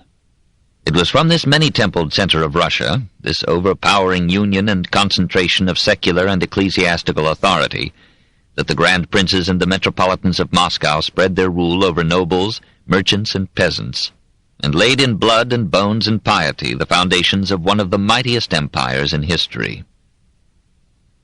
2. The Princes of Moscow. Moscow remained an obscure village until Daniel Alexandrovich, toward the end of the 13th century, extended its hinterland and made it a minor principality. Historical hindsight attributes Moscow's growth to its position on the navigable Moscow River, which was connected by short overland portage with the Volga on the east and the Oka, Don, and Dnieper on the south and west. Yuri Danielovich, son of Daniel, Prince of Moscow, coveted the neighboring principality of Suzdal, with its relatively rich capital, Vladimir. Michael, Prince of Tver, coveted the same. Moscow and Tver fought for the prize. Moscow won. Michael was killed and canonized. Moscow grew. Yuri's brother and successor, Ivan I, took the double title of Grand Prince of Moscow and Grand Duke of Vladimir. As collector of Russian tribute for the Tatar Khan, Ivan I exacted more than he remitted and prospered wickedly. His rapacity won him the nickname Kalita, Moneybag, but he gave the principalities 13 years' respite from Tatar raids. He died as a tonsured monk, censored with the odor of sanctity in 1341. His son, Simeon the Proud, inherited his flair for tax-gathering. Claiming authority over every province, He called himself Grand Prince of all the Russias, which did not prevent his dying of the plague in 1353. Ivan II was a gentle, peaceable ruler, under whom Russia fell into fratricidal war. His son Dmitri had all requisite martial qualities. He defeated every rival and defied the Khan. In 1380, Khan Mamai assembled a horde of Tatars, Genoese mercenaries and other flotsam, and advanced toward Moscow.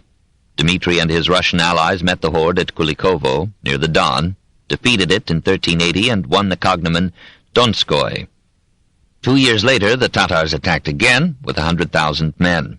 The Russians, deceived and exhausted by victory, failed to raise a comparable force. The Tatars captured Moscow, massacred 24,000 of the population, and burned the city to the ground. Dmitri's son, Vasily I, made peace with the Tatars, annexed Nizhny Novgorod, and compelled Novgorod and Vyatka to accept him as their overlord. The Grand Princes of Moscow adopted the Tatar technique of despotism, perhaps as the alternative to an illiterate chaos.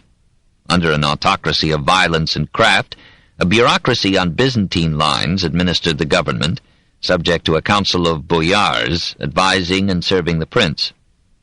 The boyars were at once the leaders of the army, the governing lords of their localities, the organizers, protectors, and exploiters of the semi-free peasants who tilled the land. Adventurous colonists migrated to unsettled regions, drained the swamps, fertilized the soil by burning the woods and brush, exhausted it with improvident tillage, and moved on again until they reached the White Sea and the Urals and seeped into Siberia. In the endless plains, towns were many but small. Houses were of wood and mud, calculated to burn down within 20 years at most. Roads were unpaved and were least agonizing in winter when they were covered with snow packed by sleds and patient boots. Merchants preferred rivers to roads, and by the water or ice carried on a plodding trade between north and south, with Byzantium, Islam, and the Hansa. Probably it was this spreading commerce that overcame the individualism of the princes and compelled the unification of Russia. Vasily II, from 1425 to 1462, called Temny, the blind, because his foes gouged out his eyes in 1446, brought all rebels to obedience with torture, mutilation, and the knout, and left to his son a Russia sufficiently strong to end the ignominy of Tatar rule. Ivan III became the Great because he accomplished this task and made Russia one. He was built to need, unscrupulous, subtle, calculating, tenacious, cruel, guiding his armies to distant victories from his seat in the Kremlin, punishing disobedience or incompetence savagely, whipping, torturing, mutilating even the boyars, beheading a doctor for failing to cure his son, and so sternly dominating his entourage that women fainted at his glance. Russia called him the Terrible until it met his grandson. The easiest of his conquests was Novgorod. He looked with hungry anticipation upon that thriving, taxable mart, and the merchants of Moscow urged him to destroy their competitors in the north. The Grand Prince controlled the plains between Moscow and Novgorod. There the mercantile republic bought its food and sold its goods. Ivan had only to close that granary and market to Novgorod's trade, and the city-state must go bankrupt or yield. After 8 years of alternating war and truce, the republic surrendered its autonomy in 1478. 7,000 of its leading inhabitants were transplanted to Suzdal, the Hansa was expelled, the merchants of Moscow inherited the markets, their prince the revenues of Novgorod. Absorbing the colonies of the dead republic, Ivan extended his rule to Finland, the Arctic, and the Urals. Pskov submitted in time to preserve its republican forms under the sovereignty of the Grand Prince. Tver sought preservation by allying itself with Lithuania. Ivan marched in person against the city and took it without a blow. Rostov and Yaroslavl followed. When Ivan's brothers died, he refused to let their appanages descend to their heirs. He added their territories to his own. One brother, Andrei, flirted with Lithuania. Ivan captured and imprisoned him. Andrei died in jail. Ivan wept but confiscated Andrei's lands. La politique n'est pas d'entrailles. Liberation from the Tatars seemed impossible and proved easy. The remnants of the Mongol Turkish invaders had settled down in 3 rival groups centering at Sarai, Kazan, and in the Crimea. Ivan played one against another until he was assured that they would not unite against him. In 1480 he refused tribute. Khan Ahmet led a great army up the Volga to the banks of the Oka and Ugra south of Moscow.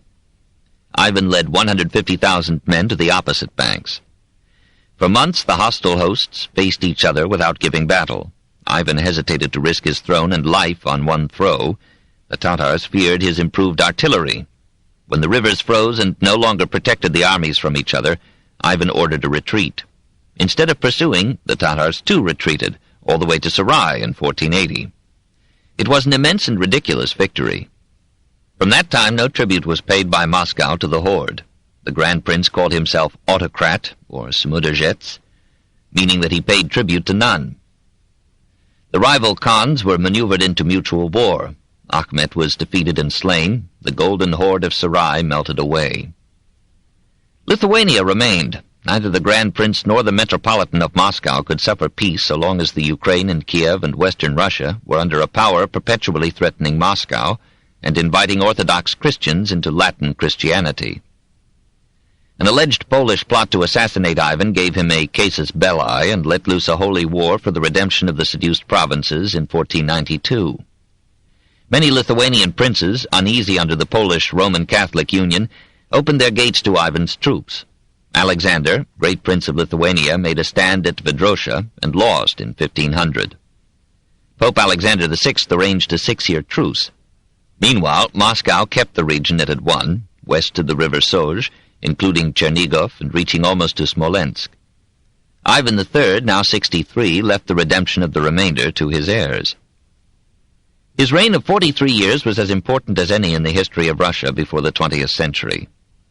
Whether inspired by lust for wealth and power, or by a conviction that the security and prosperity of the Russians required the unification of Russia, Ivan III achieved for his country what Louis XI was doing for France, Henry VII for England, Ferdinand and Isabella for Spain, Alexander VI for the Papal States. The simultaneity of these events revealed the progress of nationalism and monarchy, dooming the supranational power of the papacy. The boyars lost their independence, the principalities sent tribute to Moscow. Ivan took the title Sovereign of all the Russias.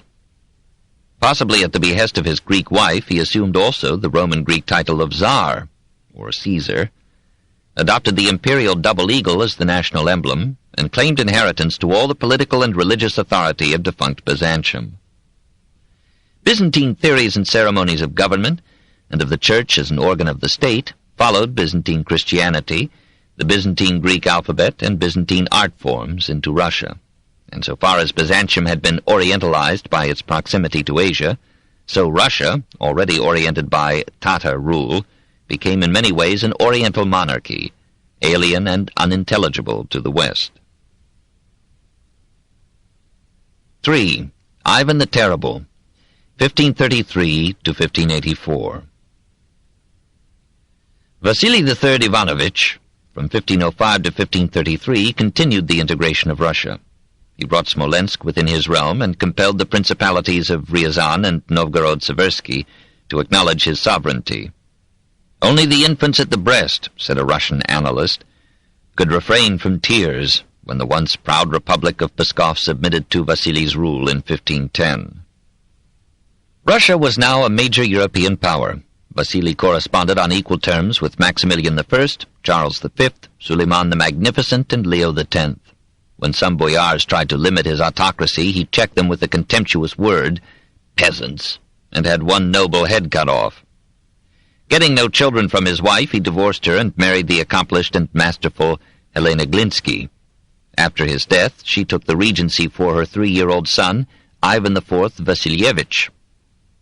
The boyars resumed their turbulence when she died. Their rival factions controlled the government in turn. They disordered the cities with their violence and spilled the blood of their helpless moujiks in civil war. Amid these struggles, the young sovereign of all the Russias was almost ignored, even at times left destitute. Seeing brutality everywhere around him, he took it as an accepted mode of behavior, adopted the most cruel sports, and grew into a moody and suspicious youth. Suddenly, while still a boy of 13 in 1544, he threw to his dogs Andrei Shuisky, leader of a boyar faction, and seized command of the state. 3 years later he had himself crowned Tsar by the Metropolitan of Moscow. Then he ordered a selection of noble virgins to be sent to him from divers parts of his realm. From them he chose and married Anastasia Romanovna, whose family name would soon designate a dynasty. In 1550 he summoned the First National Assembly, or Zemsky Sobor, of all Russia. He confessed to it the errors of his youth and promised a just and merciful government. Perhaps influenced by the Reformation in Germany and Scandinavia, the Assembly considered a motion to confiscate ecclesiastical wealth for the support of the state. The proposal was rejected, but a related motion was passed by which all allodial lands, those free from liens, deeded to the Church, were to be restored. All gifts made to the Church during Ivan's minority were cancelled, and monasteries were no longer to acquire certain kinds of property without the Tsar's consent. The clergy were partly appeased when Ivan took the priest Sylvester as his spiritual director and made him and Alexis Adashev his chief ministers. Supported by these able aids, Ivan at 21 was master of a realm reaching from Smolensk to the Urals, and from the Arctic Ocean almost to the Caspian Sea. His first care was to strengthen the army, and to balance the forces provided by the unfriendly nobles with two organizations responsible directly to himself: Cossack cavalry and Streltsy infantry armed with harquebuses, matchlock firearms invented in the 15th century. The Cossacks originated in that century as peasants whose position in South Russia, between Moslems and Muscovites, obliged them to be ready to fight at short notice, but gave them irresistible opportunities to rob the caravans that carried trade between North and South. The main Cossack hosts, the Don Cossacks in southeast Russia and the Zaporozh Cossacks in the southwest, were semi-independent republics, strangely democratic. Male householders chose a hetman, from German Hauptmann, or headman, as executive officer of a popularly elected assembly. All land was owned in common, but was leased to individual families for temporary use, and all classes were equal before the law. Famous for their dashing courage, the Cossack horsemen became the main support of Ivan IV at home and in war. His foreign policy was simple. He wanted Russia to connect the Baltic Sea with the Caspian. The Tatars still held Kazan, Astrakhan, and the Crimea, and still demanded tribute from Moscow, though in vain. Ivan was sure that Russia's security and unity required its possession of these khanates, and control of the Volga to its outlet. In 1552, the young Tsar led 150,000 men against the gates of Kazan in a siege that lasted 50 days. The 30,000 Moslems resisted with religious pertinacity. They sallied out in repeated sorties, and when some of them were captured and hanged on gibbets before the walls, the defenders shot them with arrows, saying that it was better for these captives to receive death from the clean hands of their countrymen than to perish by the impure hands of Christians. When the besiegers lost heart after a month of failure, Ivan sent to Moscow for a miraculous cross. This, displayed to them, reanimated his men. On both sides, God was conscripted into military service. A German engineer mined the walls. They collapsed. The Russians poured into the city, crying, "God with us," and massacred all who could not be sold as slaves. Ivan, we are told, wept with pity for the defeated. "They are not Christians," he said, "but they are men." He repeopled the ruins with Christians. Russia acclaimed him as the first Slav to take a Tatar stronghold, and celebrated the victory as France had hailed the check of the Moslems at Tours in 732. In 1554, Ivan took Astrakhan, and the Volga became a complete Russian stream. The Crimea remained Moslem till 1774, but the Cossacks of the Don now bowed to Moscow's rule. Having cleared his frontier in the east, Ivan looked longingly toward the west. He dreamed of Russian commerce flowing west and north along great rivers into the Baltic. He envied the industrial and commercial expansion of Western Europe, and looked for any opening by which the Russian economy might attach itself to that development. In 1553, Sir Hugh Willoughby and Richard Chancellor were commissioned by London merchants to find an Arctic route around Scandinavia to China. They sailed from Harwich in 3 vessels. 2 crews perished in a Lapland winter, but Chancellor reached the site of Arkhangelsk, which the British so named after the Archangel Michael. Chancellor made his way through 100 perils and hardships to Moscow. With him, and later with Anthony Jenkinson, Ivan signed treaties giving the London and Muscovite Company special trading privileges in Russia. But to Ivan these treaties were knotholes, not a door or window into the West. He tried to import German technicians. 123 were gathered for him at Lübeck, but Charles V refused to let them go. A great river, the southern Dvina, flowed from the heart of Russia into the Baltic near Riga, but through hostile Livonia. The headwaters of the Dvina and the Volga were not far apart. The two rivers could be connected by canals. Here, by manifest destiny, was the water route that might atone for the disproportion of Russia's enormous land mass to her coasts and ports. So the Baltic would mingle with the Caspian and the Black Sea, east and west would meet, and amid the interchange of goods and ideas, the west could repay some of its ancient cultural debt to the east. So in 1557, Ivan invented a casus belli, usually a case of the belly, with Livonia. He sent it against an army under Shah Ali, lately Tatar Khan of Kazan. It ravaged the country brutally, burning houses and crops, enslaving men, raping women till they died. In 1558, another Russian army captured Narva, only 8 miles from the Baltic. Desperate Livonia appealed to Poland. Denmark, Sweden, Germany, all Central Europe trembled at the prospect of a Slav inundation reaching westward, as in the 6th century, to the Elbe. Stephen Batory roused the Poles and led them to victory over the Russians at Polotsk in 1582. Ivan, defeated, yielded Livonia to Poland. Long before this decisive setback, the failure of his campaigns had led to revolt at home.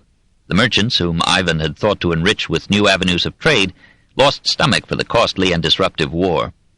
The nobles had opposed it as bound to unite the Baltic powers, with their superior armament, against a Russia still feudal in political and military organization. During and before the war, Ivan had suspected the boyars of conspiracies against his throne.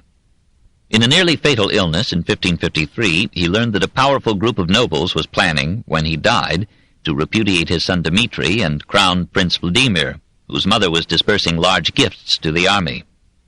His closest advisers, Sylvester and Adashev, were flirting with treasonable boyars. For 7 years after suspecting them, Ivan kept these officials in power. Then in 1560 he dismissed them, but without violence. Sylvester died in a monastery, Adashev in one of the Livonian campaigns. Several of the boyars deserted to Poland and took up arms against Russia. In 1564, Ivan's bosom friend and leading general, Prince Andrei Kurbsky, joined this flight, alleging that the Tsar was planning to kill him. From Poland, Kurbsky sent to Ivan what amounted to a declaration of war, denouncing him as a leprous criminal. Tradition claims that Ivan, when this letter was read to him, nailed a foot of the bearer to the floor with a blow of the royal staff. But the Tsar condescended to reply to Kurbsky in a rebuttal 62 pages long, eloquent and chaotic, passionate and biblical, recounting the intrigues of the boyars to depose him. Believing that they had poisoned Anastasia, he asked, "Why did you divide me from my wife? Had you not taken from me my young heifer, never had there been the slayings of the boyars. In vain I have looked for some man to have pity on me, but I have found none." Kurbsky, in the evening of his life, wrote a relentlessly hostile history of Ivan, which is our chief source for Ivan's terribilità. These plots and desertions illuminate the most famous and peculiar event of the reign. On December 13, 1564, Ivan left Moscow with his family, his icons, his treasury, and a small force of soldiery, withdrew to his summer home at Alexandrovsk, and sent to Moscow 2 proclamations. One alleged that the boyars, the bureaucracy, and the church had conspired against him and the state. Therefore, with great sorrow, he now resigned his throne, and would henceforth live in retirement. The other assured the people of Moscow that he loved them, and that they might rest assured of his lasting goodwill. In fact, he had consistently favored the commons and merchants against the aristocracy, and the present action of the middle and lower classes attested it. They broke out in threatening cries against the nobility and the clergy, and demanded that a deputation of bishops and boyars should go to the Tsar and beg him to resume his throne. It was done, and Ivan agreed to take unto him his state anew, on conditions that he would later specify. He returned to Moscow in February 1565 and summoned the National Assembly of clergy and boyars. He announced that he would execute the leaders of the opposition and confiscate their property. He would henceforth assume full power without consulting the nobles or assembly, and he would banish all who should disobey his edicts. The assembly, fearing a revolt of the masses, yielded and dissolved. Ivan decreed that in the future Russia should be divided into 2 parts. One, the Zemshchina, or assemblage of provinces, was to remain under the government of the boyars and their Duma. It was to be taxable in gross by the Tsar, and be subject to him in military and foreign affairs, but would otherwise be self-governed and free. The other part, the oprichnina, or separate estate, was to be ruled by him, and was to be composed of lands assigned to him by the oprichniki, or separate class, chosen by the Tsar to police and administer this half-realm, to guard it from sedition, and to give him personal protection and special military service. The new officials, at first 1,000, ultimately 6,000, were selected chiefly from the younger sons of the nobility, who, being landless, were ready to support Ivan in return for the estates now conferred upon them. These lands were taken partly from the possessions of the crown, largely from the confiscated properties of rebellious boyars. By the end of the reign, the oprichnina included nearly half of Russia, much of Moscow, and the most important trade routes. The revolution was akin to that which Peter the Great attempted 150 years later, the elevation of a new class to political power, and the promotion of Russian commerce and industry.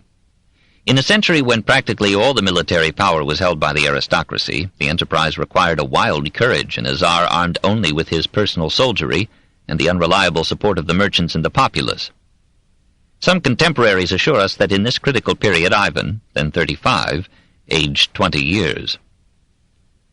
Ivan now made Alexandrovsk his regular residence and transformed it into a fortified citadel. The strain of his revolt against the boyars, added to the failure of the long war against Livonia, may have disordered a never quite balanced mind. He clothed his guardsmen like monks in black cassocks and skullcaps, called himself their abbot, sang in their choir, attended Mass with them daily, and so fervently prostrated himself before the altar that his forehead was repeatedly bruised. This added to the awe that he inspired. Russia began to mingle reverence with the fear it felt for him, and even the armed oprichniki were so abject before him that they came to be called his dvor, or court. Ivan's revolution, like others, had its terror. Those who opposed it and were caught were executed without mercy. A monastic chronicle, presumably hostile to him, reckoned the casualties of his wrath in those years, from 1560 to 1570, at 3,470. Often it reports the victim was executed with his wife, or with his wife and children, and in one case, with 10 men who came to his help. Prince Vladimir and his mother were put to death, but his children were spared and provided for. The Tsar, we are told, asked the monks to pay for the repose of his victims' souls. He defended the executions as the usual punishment for treason, especially in time of war. An agent of Poland conceded the argument, and an Englishman who witnessed some of the butchery prayed, "Would to God our own stiff-necked rebels could be taught their duty to their prince after the same fashion." The climax of the terror came in Novgorod. Ivan had recently given its archbishop a large sum to repair churches, and thought himself popular with at least the clergy there. But he was informed that a document, not indisputably genuine, had been found behind a picture of the Virgin in a Novgorod monastery, pledging the cooperation of Novgorod and Pskov with Poland in an attempt to overthrow the Tsar. On January 2, 1570, a strong military force led by oprichniki pounced upon Novgorod, sacked its monasteries, and arrested 500 monks and priests. Arriving in person on January 6th, Ivan ordered those clerics who could not pay 50 rubles ransom to be flogged to death. The archbishop was unfrocked and jailed. According to the Third Chronicle of Novgorod, a massacre of the population ensued for 5 weeks. Sometimes 500 persons were slain in a day. The official records number 2,770 dead. Ivan protested they were only 1,505. Since many merchants, eager for the reopening of trade with the West, were believed to have shared in the conspiracy, the soldiers of the Tsar burned all the shops in the city and the homes of the merchants in the suburbs. Even the farmhouses in the environs were destroyed. Unless unfriendly monastic chroniclers have exaggerated the carnage, we must go back to the punishment of rebellious Liège by Charles the Bold in 1468, or the sack of Rome by the troops of Charles V in 1527, to find analogies for Ivan's savage revenge. Novgorod never recovered its old prominence in the commercial life of Russia. Ivan passed on to Pskov, where he restricted his soldiers to pillage. Then he returned to Moscow and celebrated with a royal masquerade ball his escape from a dangerous conspiracy. So turbulent a reign hardly favored economic progress or cultural pursuits. Commerce was favored in peace and wounded in war. In the lands allotted to the oprichniki, and then on other lands as well, the peasant was legally attached to the soil as a means of promoting continuous cultivation. Serfdom, rare in Russia before 1500, became by 1600 the law of the land. Taxation was predatory, inflation was precipitous. The ruble in 1500 was worth 94, in 1600 24 times the ruble of 1910. We need not follow the decline further, except to note, as one of the lessons of history, that money is the last thing that a man should save. The improvident fertility of families and the exhaustion of soils compelled a restless migration to fresh terrain. When this passed the Urals, it found a Tatar Khanate established over a population of Bashkirs and Ostyaks, around a capital known by the Cossack word Sibir. In 1581, Semyon Stroganov enlisted 600 Cossacks and sent them under Ermak Timofeyevich to conquer these tribes. It was done. Western Siberia became part of the swelling Russian realm, and Ermak, who had been a brigand chief, was canonized by the Orthodox Church. The Church remained the real ruler of Russia, for the fear of God was everywhere, while Ivan's reach was limited. Strict rules of ritual, if not of morality, bound even the Tsar. The priests saw to it that he washed his hands after giving audience to ambassadors from outside the Orthodox pale. No Roman Catholic worship was allowed, but Protestants were tolerated as fellow foes of the Roman Pope. Ivan IV, like Henry VIII, prided himself on his knowledge of theology. He indulged in a public debate in the Kremlin with a Bohemian Lutheran divine, and it must be admitted that the most violent of the Tsars conducted the discussion with more courtesy than appeared in the religious disputes of contemporary Germany. He did not come off so well with another theologian. At a Sunday service in the Cathedral of the Assumption in 1568, Philip, Metropolitan of Moscow, conspicuously refused the blessing that Ivan solicited. Thrice the Tsar asked for it in vain. When his attendants demanded reason for the refusal, Philip began to list Ivan's crimes and debaucheries. "Hold thy peace," cried the Tsar, "and give me thy blessing." "My silence," answered the prelate, "lays a sin upon thy soul, and calls down thy death." Ivan departed unblessed, and for a wondering month Philip remained unhurt. Then a servitor of the Tsar entered the cathedral, seized the Metropolitan, and dragged him to a prison in Tver. His fate is debated. The account accepted by the Russian Church is that he was burned alive. In 1652 he was canonized, and his relics remained till 1917, an object of reverence in the Uspenskaya Sobor. The Church still produced most of the literature and art of Russia. Printing arrived about 1491, but the only books printed during this reign were manuals of prayer. The leading scholar was the Metropolitan Macarius. In 1529, aided by secretaries, he began to compile the surviving literature of his country in 12 huge volumes, which again were almost entirely religious, mostly monkish, chronicles. Ivan's confessor Sylvester composed a famous Domostroi, or household book, as a guide to domestic economy, manners, and eternal salvation. We note in it the admonition to the husband to beat his wife lovingly, and precise instructions for spitting and for blowing the nose.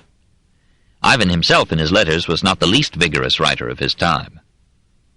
The most brilliant product of Russian art under his rule was the Church of Basil the Blessed, or Khram Vasilia Blagenoy, which still stands aloof from the Kremlin at one end of the Red Square. On returning from his triumphant campaigns against Kazan and Astrakhan in 1554, Ivan began what he called Pokrovsky Sobor, the Cathedral of the Intercession of the Virgin, to whom he judiciously ascribed his victories. Around this central shrine of stone there later rose 7 chapels in wood, dedicated to saints on whose festivals Ivan had overcome his foes. Each chapel was crowned with a graceful painted cupola, each bulbous but varying from the others in ornament. The final chapel, raised to St. Basil in 1588, gave its name in time to the whole charming ensemble. Inevitable legend credited the architecture to an Italian, and told how Ivan had gouged out his eyes lest he should ever rival this masterpiece.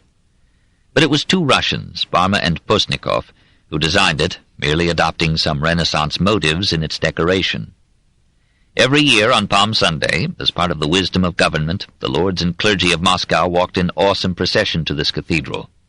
The Metropolitan rode sideways on a horse equipped with artificial ears to simulate the ass on which Christ was described as entering Jerusalem. And the Tsar on foot humbly led the horse by the bridle.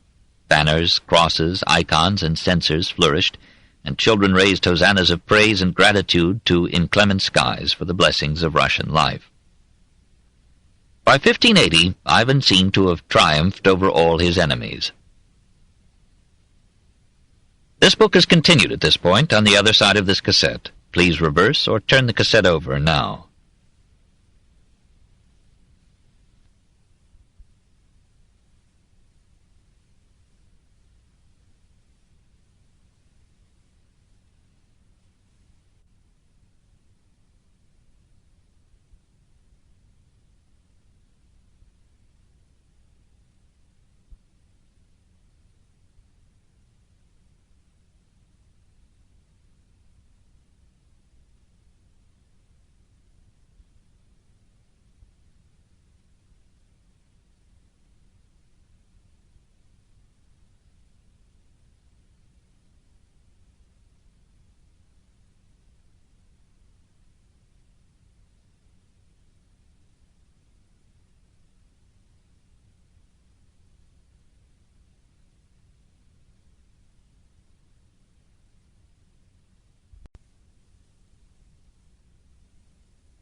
The Story of Civilization, Volume 6, The Reformation, by Will Durant, Part 3, Continued, Cassette 1, Side 2. By 1580, Ivan seemed to have triumphed over all his enemies. He had survived several wives, was married to a sixth, and thought of adding another in friendly bigamy. He had 4 children. The first died in infancy, the third, Fyodor, was a half-wit, the fourth, Dmitri, was alleged to have epileptic fits. One day in November 1580, the Tsar, seeing the wife of his second son, Ivan, in what seemed to him immodest attire, reproved and struck her. She miscarried. The Tsarevich reproached his father. The Tsar, in unpremeditated rage, struck him on the head with the imperial staff. The son died from the blow. The Tsar went insane with remorse. He spent his days and nights crying aloud with grief. Each morning he offered his resignation, but even the boyars now preferred him to his sons. He survived 3 years more. Then a strange disease attacked him, which made his body swell and emit an unbearable stench.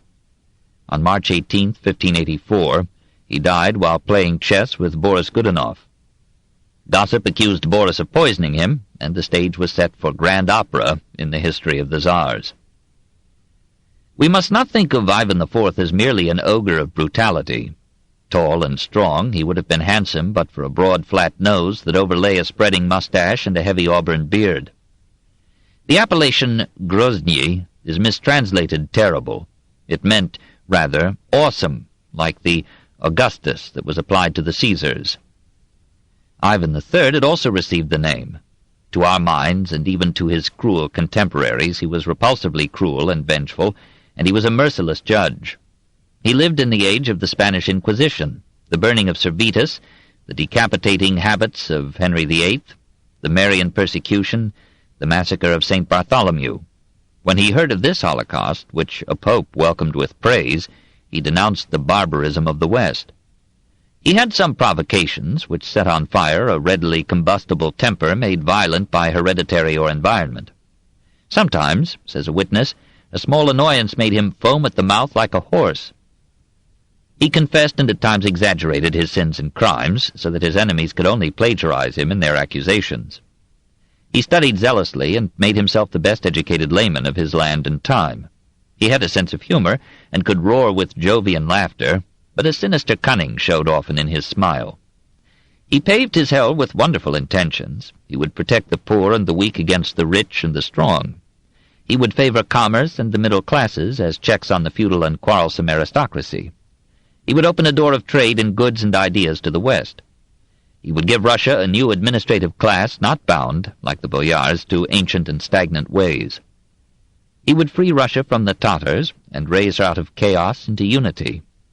He was a barbarian, barbarously struggling to be civilized. He failed because he never matured to self-mastery. The reforms that he had planned were half forgotten in the excitement of revolution. He left the peasants more bitterly subject to the landlords than before. He clogged the avenues of trade with war. He drove able men into the arms of the enemy. He divided Russia into hostile halves and guided her into anarchy. He gave his people a demoralizing example of pious cruelty and uncontrolled passion. He killed his ablest son and bequeathed his throne to a weakling whose incapacity invited civil war. He was one of the many men of his time of whom it might be said that it would have been better for their country and humanity if they had never been born. Chapter 30. The Genius of Islam, 1258 to 1520. The Moslem world had sustained, from 1095 to 1291, a series of assaults as violent and religious as those by which it later subdued the Balkans and changed 1,000 churches into mosques. 8 crusades, inspired by a dozen popes, had hurled the royalty, chivalry, and rabble of Europe against Mohammedan citadels in Asia Minor, Syria, Palestine, Egypt, and Tunisia. And though these attacks had finally failed, they had gravely weakened the order and resources of the Moslem states. In Spain, the Crusades had succeeded. There, Islam had been beaten back while its survivors were crowded into a Granada whose doom was leisurely delayed.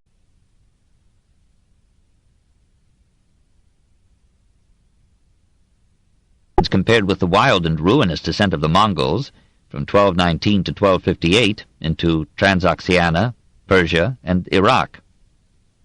City after city that had been a haven of Moslem civilization was subjected to pillage, massacre, and fire.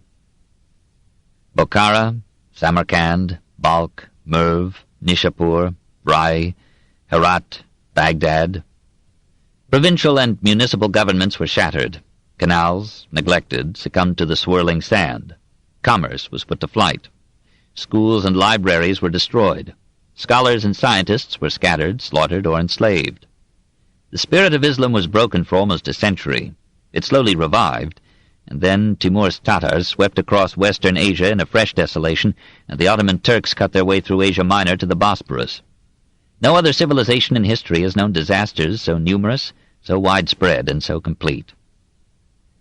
And yet, the Mongols, Tatars, and Turks brought their new blood to replace the human rivers they had shed. Islam had grown luxurious and supine. Baghdad, like Constantinople, had lost the will to live by its own arms. Men there were so in love with easeful life that they half invited death. That picturesque civilization, too, as well as the Byzantine, was ripe to die. But so rich had it been that, like ancient Greece and Renaissance Italy, it was able, by its salvaged fragments and memories, to civilize its conquerors. Persia, under the Mongol Il-Khans, developed an enlightened government, produced good literature and majestic art, and graced history with a noble scholar, Rashid ad-Din. In Transoxiana, Timur built almost as impressively as he had destroyed, and amid his ravages he paused to honor Hafiz. In Anatolia, the Turks were already civilized, and poets among them were as plentiful as concubines. In Egypt, the Mamluks continued to build like giants. And in West Africa, Islam fathered a philosopher-historian, beside whom the greatest pundits of contemporary Christendom were midges, snared and starved in the cobwebs of scholasticism. And meanwhile, Islam was spreading through India to the farthest reaches of the East. 1. The Il-Khans of Persia, 1265 to 1337. When Marco Polo set out across Persia in 1271 to see the China of Kublai Khan, he found himself within the Mongol Empire almost all the way. History had never before recorded so vast a realm. On the west, it touched the Dnieper in Russia. In the south, it included the Crimea, Iraq, Persia, Tibet, and India to the Ganges. In the east, it embraced Indochina, China, and Korea. In the north lay its original home, Mongolia. Throughout these states, the Mongol rulers maintained roads, promoted commerce, protected travelers, and permitted freedom of worship to diverse faiths. Hulagu, grandson of Genghis Khan, after destroying Baghdad in 1258, established a new capital at Maraga in northwest Persia. When he died in 1265, his son Abaka became Khan or Prince of Persia, loosely subject to the distant Kublai Khan. So began the Il-Khan dynasty that ruled Persia and Iraq till 1337. Greatest of the line was Ghazan Khan. He was almost the shortest man among his troops, but his will was stronger than their arms. He broke off allegiance to the great Khan in Mongolia or China and made his state an independent kingdom, with its capital at Tabriz. Envoys came to him from China, India, Egypt, England, Spain. He reformed administration, stabilized the currency, protected the peasants from landlords and robbers, and promoted such prosperity as recalled Baghdad in its proudest days. At Tabriz he built a mosque, 2 colleges, a philosophical academy, an observatory, a library, a hospital. He set aside the revenues of certain lands in perpetuity to support these institutions, and secured for them the leading scholars, physicians, and scientists of the age. He was himself a man of wide culture and many languages, apparently including Latin. For himself he raised a mausoleum so majestic and immense that his death in 1304 seemed a triumphal entry into a nobler home. Marco Polo described Tabriz as a great and glorious city. Fra Odoric in 1320 pronounced it the finest city in the world for trade. Every article is found here in abundance. The Christians here say that the revenue the city pays to its ruler is greater than that which all of France pays to its king. Clavijo in 1404 called it a mighty city abounding in riches and goods, with many fine buildings, magnificent mosques, and the most splendid bathhouses in the world. He calculated the population at 1,000,000 souls. Ujaitu continued the enlightened policies of his brother Ghazan. His reign saw some of the noblest architecture and illumination in Persian history. The career of his chancellor, Rashiduddin Fadlu Allah, illustrates the prosperity of education, scholarship, and literature at this time. Rashiduddin was born in 1247 at Hamadan, perhaps of Jewish parentage. So his enemies held, citing his remarkable knowledge of Mosaic law. He served Abaka as physician, Ghazan as premier, Ujaitu as treasurer. In an eastern suburb of Tabriz, he established the Rabi Rashidi, or Rashidi Foundation, a spacious university center. One of his letters, preserved in the library of Cambridge University, describes it. In it we have built 24 caravanserais, or inns, touching the sky, 1,500 shops, surpassing pyramids in steadfastness, and 30,000 fascinating houses, salubrious baths, pleasant gardens, stores, mills, factories for cloth weaving and paper-making have been constructed. People from every city and border have been removed to the said Rab. Among them are 200 reciters of the Koran. We have given dwellings to 400 other scholars, theologians, jurists, and traditionalists, or hadith scholars, in the street which is named the Street of the Scholars. Daily payments, pensions, yearly clothing allowances, soap money, and sweets money have been granted for them all. We have established 1,000 other students, and have given orders for their pensions and daily pay, in order that they may be comfortably and peacefully occupied in acquiring knowledge and profiting people by it. We have prescribed, too, which and how many students should study with which professor and teacher, and after ascertaining each knowledge-seeker's aptness of mind and capability of learning a particular branch of the sciences, we have ordered him to learn that science. 50 skilled physicians who have come from the cities of Hindustan, China, Misr, Egypt, and Sham, or Syria, have all been granted our particular attention and favor in 1,000 ways. We have ordered that they should frequent our house of healing, or hospital, every day, and that every one should take 10 students capable of learning medicine under his care and train them in the practice of this noble art. To each of the opticians and surgeons and bone-setters who work in our hospital, we have ordered that 5 of the sons of our servitors should be entrusted so as to be instructed in the oculist's art, in surgery and bone-setting. For all these men we have found a quarter behind our hospital. Their street is called the Street of the Healers. Other craftsmen and industrialists, too, whom we have transferred from various countries, have been established, each group in a particular street.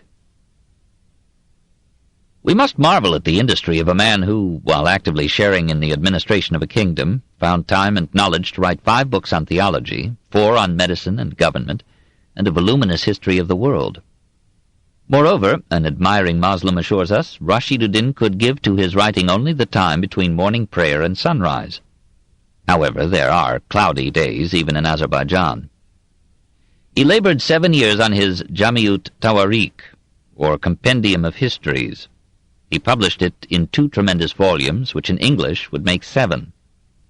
Here were substantial accounts of the Mongols from Genghis Khan to Ghazan, of the various Mohammedan states and dynasties in Eastern and Western Islam, of Persia and Judea before and after Muhammad, of China and India, with a full study of Buddha and Buddhism, and a chasteningly brief report on the doings and ideas of European kings, popes, and philosophers.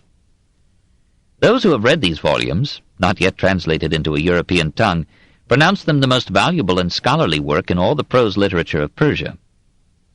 Not only did Rashid-ud-Din use the archives of his own government, he engaged Chinese scholars to secure for him Chinese treaties and other documents, and he appears to have read these, and Arabic, Hebrew, Turkish, and Mongolian authorities, in their original languages.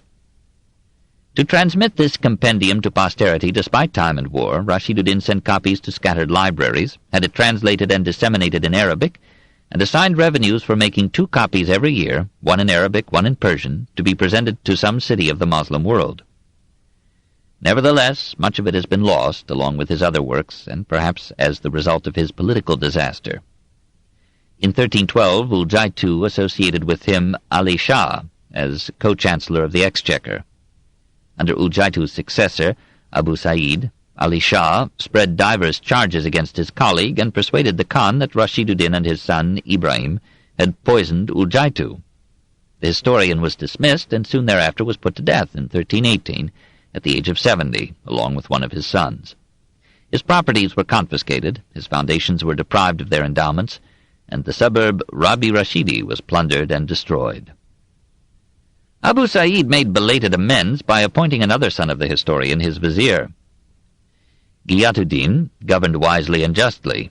After Abu Sa'id's death, the period of anarchy brought the dynasty of the Khans to an end, and their realm was divided into petty states, ravaged by war and redeemed by poetry. 2. Hafiz, 1320 to 1389. For in Persia, every other man wrote verses, and kings honored poets only next to mistresses, calligraphers, and generals. In Hafiz's time, a score of Persian poets won renown from the Mediterranean to the Ganges and from Yemen to Samarkand. All of them, however, bowed to Shamsuddin Muhammad Hafiz, and assured him that he had surpassed the melodious Sadi himself.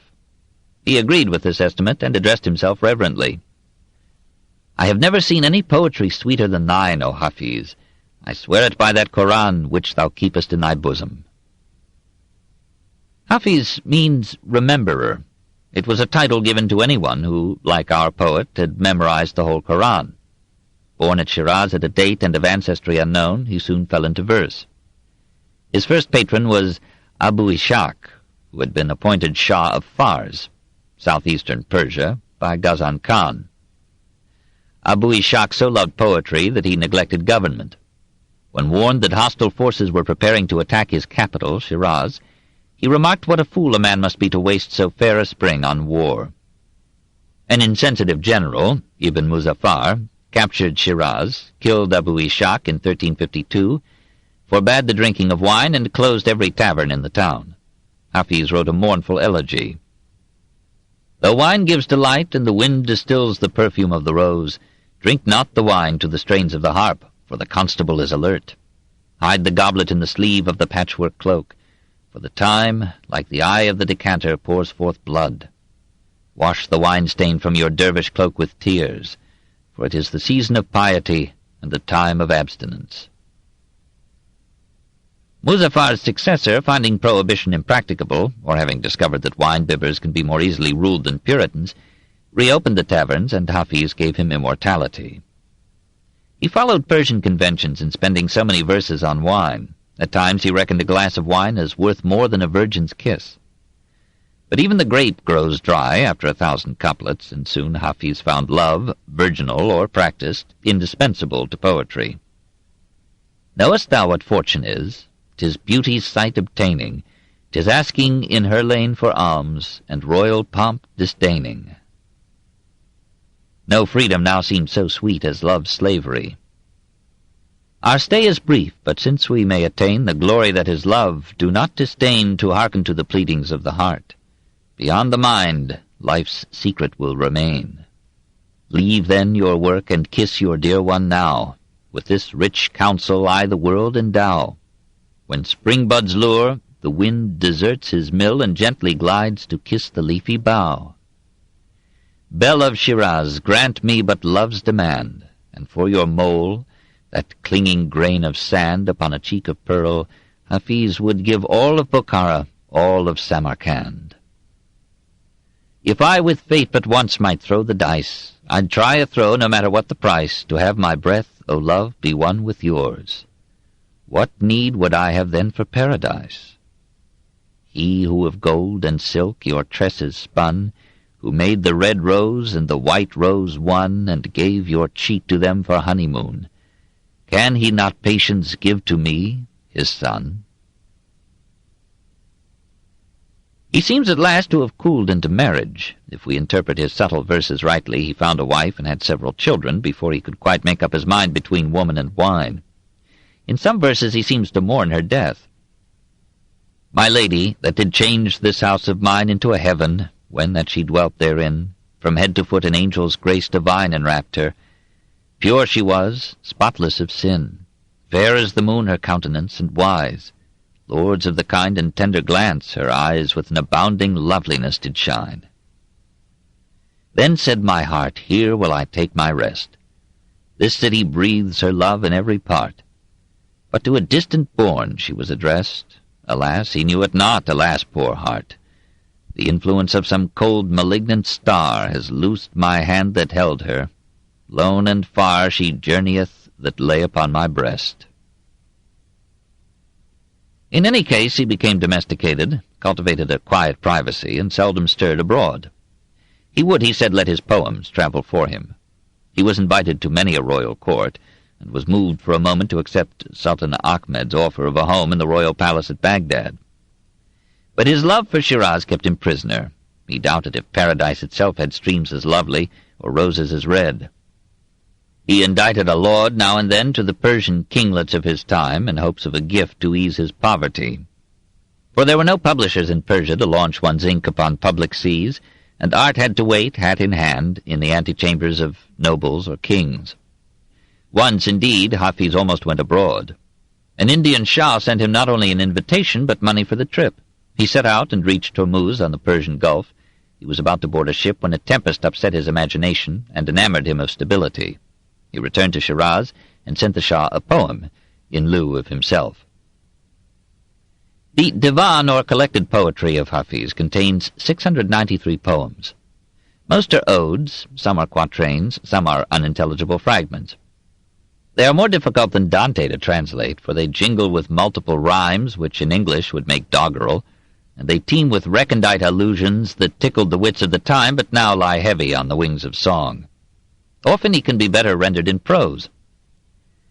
The night was about to fade, when, drawn by the perfume of the roses, I went down in the garden to seek, like the nightingale, balm for my fever. In the shadow there gleamed a rose red as a veiled lamp, and I gazed upon its countenance. The rose is lovely only because the face of my beloved is lovely. What were the fragrance of the greensward and the breeze that blows in the garden, were it not for the cheek of my beloved, which is like a tulip?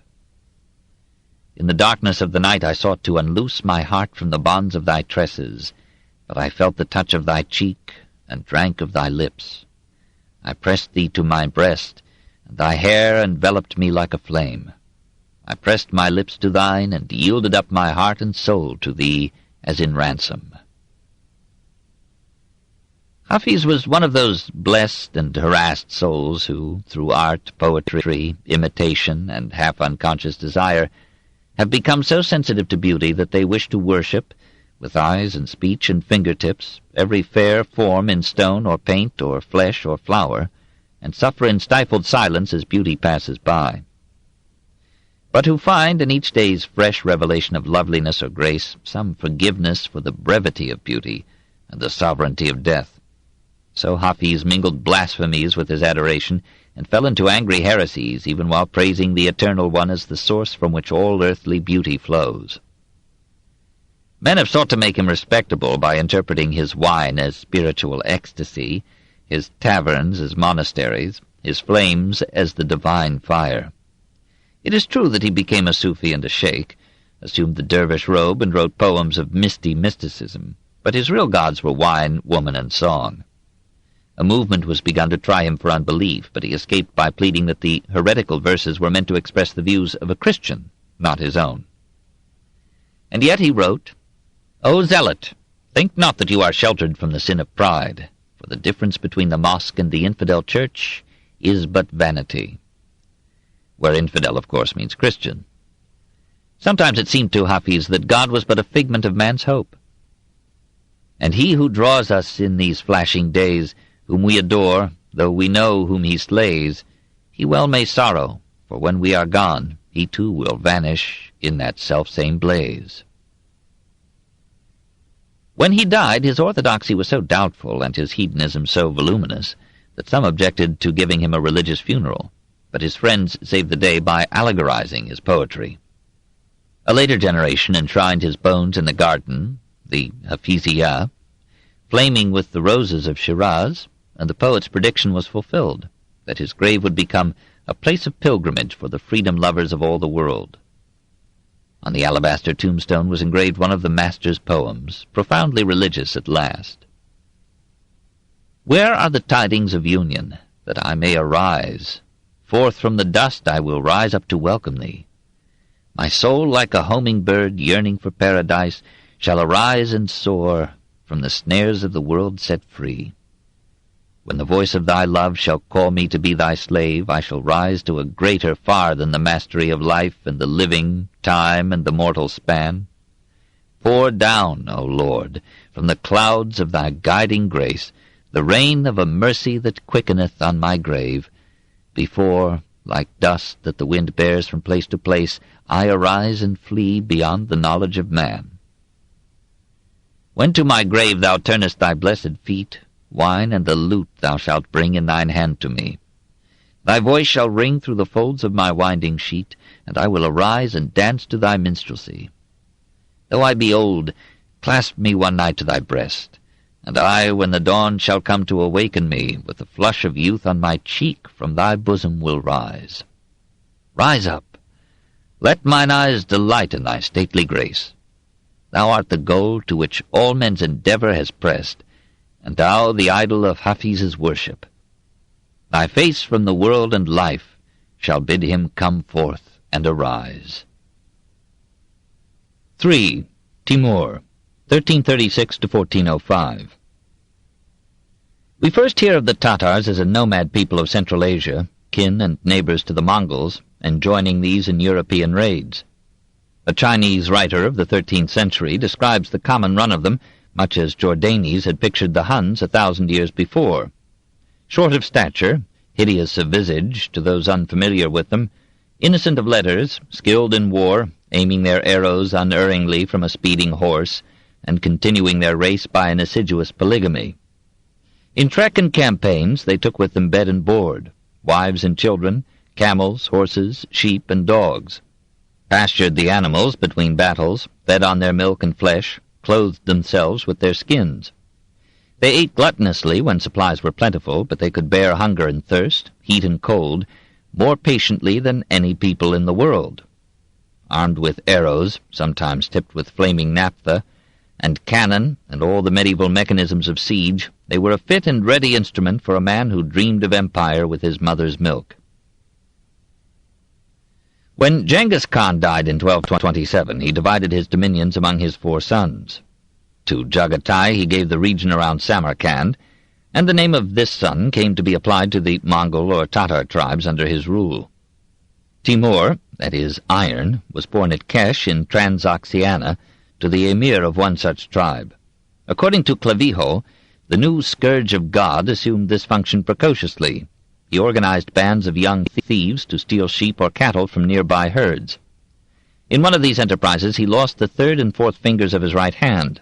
In another he was wounded in the heel, and so limped the rest of his life. His enemies called him Timuri Lang, Timur the Lame, which careless Occidentals like Marlowe made into Tamberlane or Tamerlane. He found time for a little schooling. He read poetry and knew the difference between art and degeneration. When he was 16, his father bequeathed to him the leadership of the tribe and retired to a monastery. For the world, the old man said, is no better than a golden vase filled with serpents and scorpions. The father, we are told, advised his son always to support religion. Timur followed the precept even to turning men into minarets. In 1361, the Khan of Mongolia appointed Khoja Ilyas governor of Transoxiana and made Timur one of Khoja's counselors. But the energetic youth was not ripe for statesmanship. He quarreled violently with other members of Khoja's staff and was forced to flee from Samarkand into the desert. He gathered some youthful warriors about him and joined his band with that of his brother Amir Hussein, who was in like straits. Wandering from one hiding place to another, they were hardened in body and soul by danger, homelessness, and poverty, until they were raised to moderate fortune by being employed to suppress revolt in Sistan. So ripened, they declared war on Khoja, deposed and slew him, and became joint rulers at Samarkand over the Jagatai tribes in 1365. 5 years later, Timur connived at the assassination of Amir Hussein and became sole sultan. In 769, reads his dubious autobiography, meaning 1367, I entered my 33rd year, and being of restless disposition, I was much inclined to invade some of the neighboring countries. Resting at Samarkand during the winters, he marched forth almost every spring in a new campaign. He taught the towns and tribes of Transoxiana to accept his rule docilely. He conquered Khorasan and Sistan, and subdued the rich cities of Herat and Kabul. He discouraged resistance and revolt by savage punishments. When the city of Sabzawar surrendered after a costly siege, he took 2,000 captives, piled them alive one upon another, compacted them with bricks and clay, and erected them into a minaret, so that men, being apprised of the majesty of his wrath, might not be seduced by the demon of arrogance. So the matter is reported by a contemporary panegyrist. The town of Ziri missed the point and resisted. The heads of its citizens made more minarets. Timur overran Azerbaijan, took Luristan and Tabriz, and sent their artists to Samarkand. In 1387, Isfahan yielded and accepted a Tatar garrison, but when Timur had gone, the population rose and slew the garrison. He returned with his army, stormed the city, and ordered each of his troops to bring him the head of a Persian. 70,000 Isfahan heads, we are told, were set on the walls, or were made into towers to adorn the streets. Appeased, Timur reduced the taxes that the city had been paying to its governor. The remaining towns of Persia paid ransom quietly. At Shiraz in 1387, says a tradition too pretty to be trusted, Timur summoned to his presence the town's most famous citizen, and angrily quoted to him the lines which had offered all Bokhara and Samarkand for the mole on a lady's cheek. With the blows of my lustrous sword, Timur is said to have complained, I have subjugated most of the habitable globe to embellish Samarkand and Bokhara, the seats of my government, and you, miserable wretch, would sell them both for the black mole of a Turk of Shiraz. Hafiz, we are assured, bowed low and said, Alas, O Prince, it is this prodigality which is the cause of the misery in which you find me. Timur so relished the reply that he spared the poet and gave him a handsome gift. It is regrettable that no early biographer of Timur mentions this charming incident. While Timur was in South Persia, word was brought to him that Tukatmish, Khan of the Golden Horde, had taken advantage of his absence to invade Transoxiana, and even to sack that picturesque Bokhara which Hafiz had valued at half a mole. Timur marched 1,000 miles north, consider the commissary problems involved in such a march, and drove Tukatmish back to the Volga. Turning south and west, he raided Iraq, Georgia, and Armenia, slaughtering en route the heretical Sayyids, whom he branded as misguided communists. He took Baghdad in 1393 at the request of its inhabitants, who could no longer put up with the cruelty of their Sultan Ahmed ibn Uwais. Finding the old capital in decay, he bade his aides rebuild it. Meanwhile, he added some choice wives to his harem and a celebrated musician to his court. Ahmed found asylum in Brusa with the Ottoman Sultan Bajazet I. Timur demanded Ahmed's extradition. Bajazet replied that this would violate Turkish canons of hospitality. Timur would have advanced at once upon Brusa, but Tukatmish had again invaded Transoxiana. The angry Tatar swept across South Russia, and, while Tukatmish hid in the wilderness, he sacked the Golden Horde's cities of Sarai and Astrakhan. Unresisted, Timur marched his army westward from the Volga to the Don, and perhaps planned to add all Russia to his realm. Russians of all provinces prayed feverishly, and the Virgin of Vladimir was borne to Moscow between lines of kneeling suppliants who cried out, "Mother of God, save Russia!" The The poverty of the steppes helped to save it. Finding little to plunder, Timur turned back at the dawn and led his weary and hungry soldiers back to Samarkand between 1395 and 1396. In India, said all reports, there was wealth enough to buy 100 rushes. Proclaiming that Moslem rulers in North India were too tolerant of Hindu idolatry, and that all Hindus must be converted to Mohammedanism, Timur, aged 63, set out for India at the head of 92,000 men. This in 1398. Near Delhi he met the army of its Sultan Mahmud, defeated him, slaughtered 100,000 prisoners, pillaged the capital, and brought back to Samarkand all that his troops and beasts could carry of the fabled riches of India. In 1399, still remembering Ahmed and Bajazet, he marched forth again. He crossed Persia to Azerbaijan, deposed his wastrel son as governor there, hanged the poets and ministers who had seduced the youth into revelry, and re-devastated Georgia. Entering Asia Minor, he besieged Sivas, resented its long resistance, and, when it fell, had 4,000 Christian soldiers buried alive. Or were such stories war propaganda? Wishing to protect his flank while attacking the Ottomans, he sent an envoy to Egypt proposing a non-aggression pact. The Sultan al-Malik imprisoned the envoy and hired an assassin to kill Timur. The plot failed. After reducing Aleppo, Hims, Baalbek, and Damascus, the Tatar moved on to Baghdad, which had expelled his appointees. He took it at great cost, and ordered each of his 20,000 soldiers to bring him ahead. It was done, or so we are told. Rich and poor, male and female, old and young, paid this head tax, and their skulls were piled in ghastly pyramids before the city's gates. This in 1401. Moslem mosques, monasteries, and nunneries were spared. Everything else was sacked and destroyed so thoroughly that the once brilliant capital recovered only in our time by the grace of oil. Feeling now reasonably sure on left and right, Timur sent Bajazet a final invitation to submit. The Turk, made too confident by his triumph at Nicopolis in 1396, retorted that he would annihilate the Tatar army and would make Timur's chief wife his slave. The two ablest generals of the age joined battle at Ankara in 1402. Timur's strategy compelled the Turks to fight when exhausted by a long march. They were routed. Bajazet was taken prisoner. Constantinople rejoiced. Christendom was for half a century saved by the Tatars from the Turks. Timur continued Europeward to Brusa, burned it, and carried away its Byzantine library and silver gates. He marched to the Mediterranean, captured Smyrna from the Knights of Rhodes, butchered the inhabitants, and rested at Ephesus. Christendom trembled again.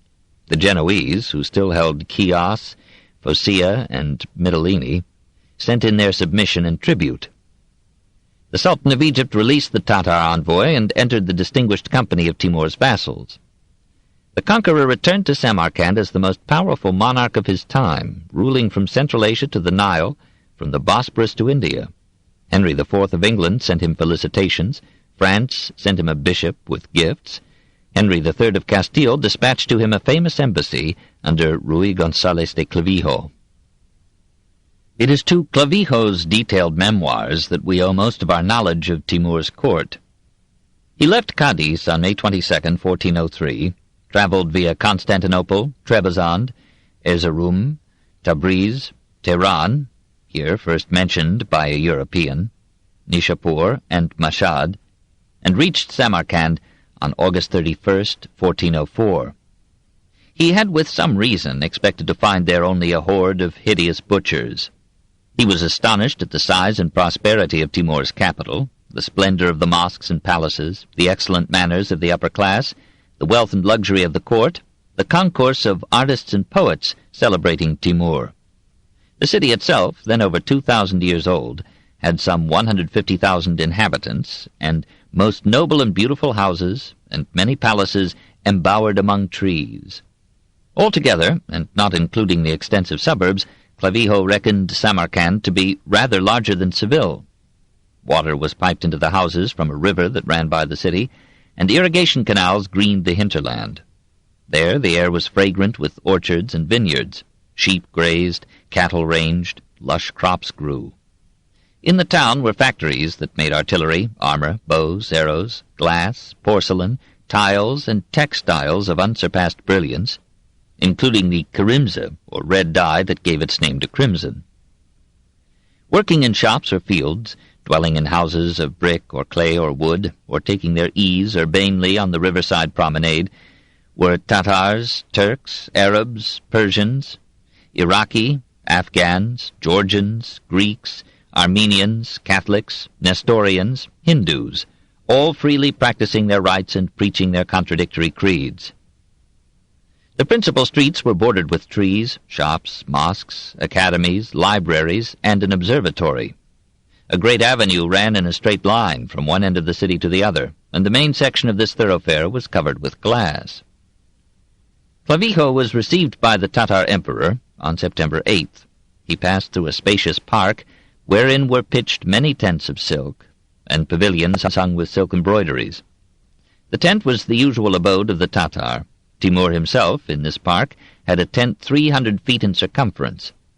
But there were palaces there, too, with floors of marble or tile, and sturdy furniture inset with precious stones, or sometimes altogether made of silver or gold. Clavijo found the monarch seated cross-legged on silken cushions under the portal of a most beautiful palace, facing a fountain that threw up a column of water which fell into a basin wherein apples bobbed incessantly.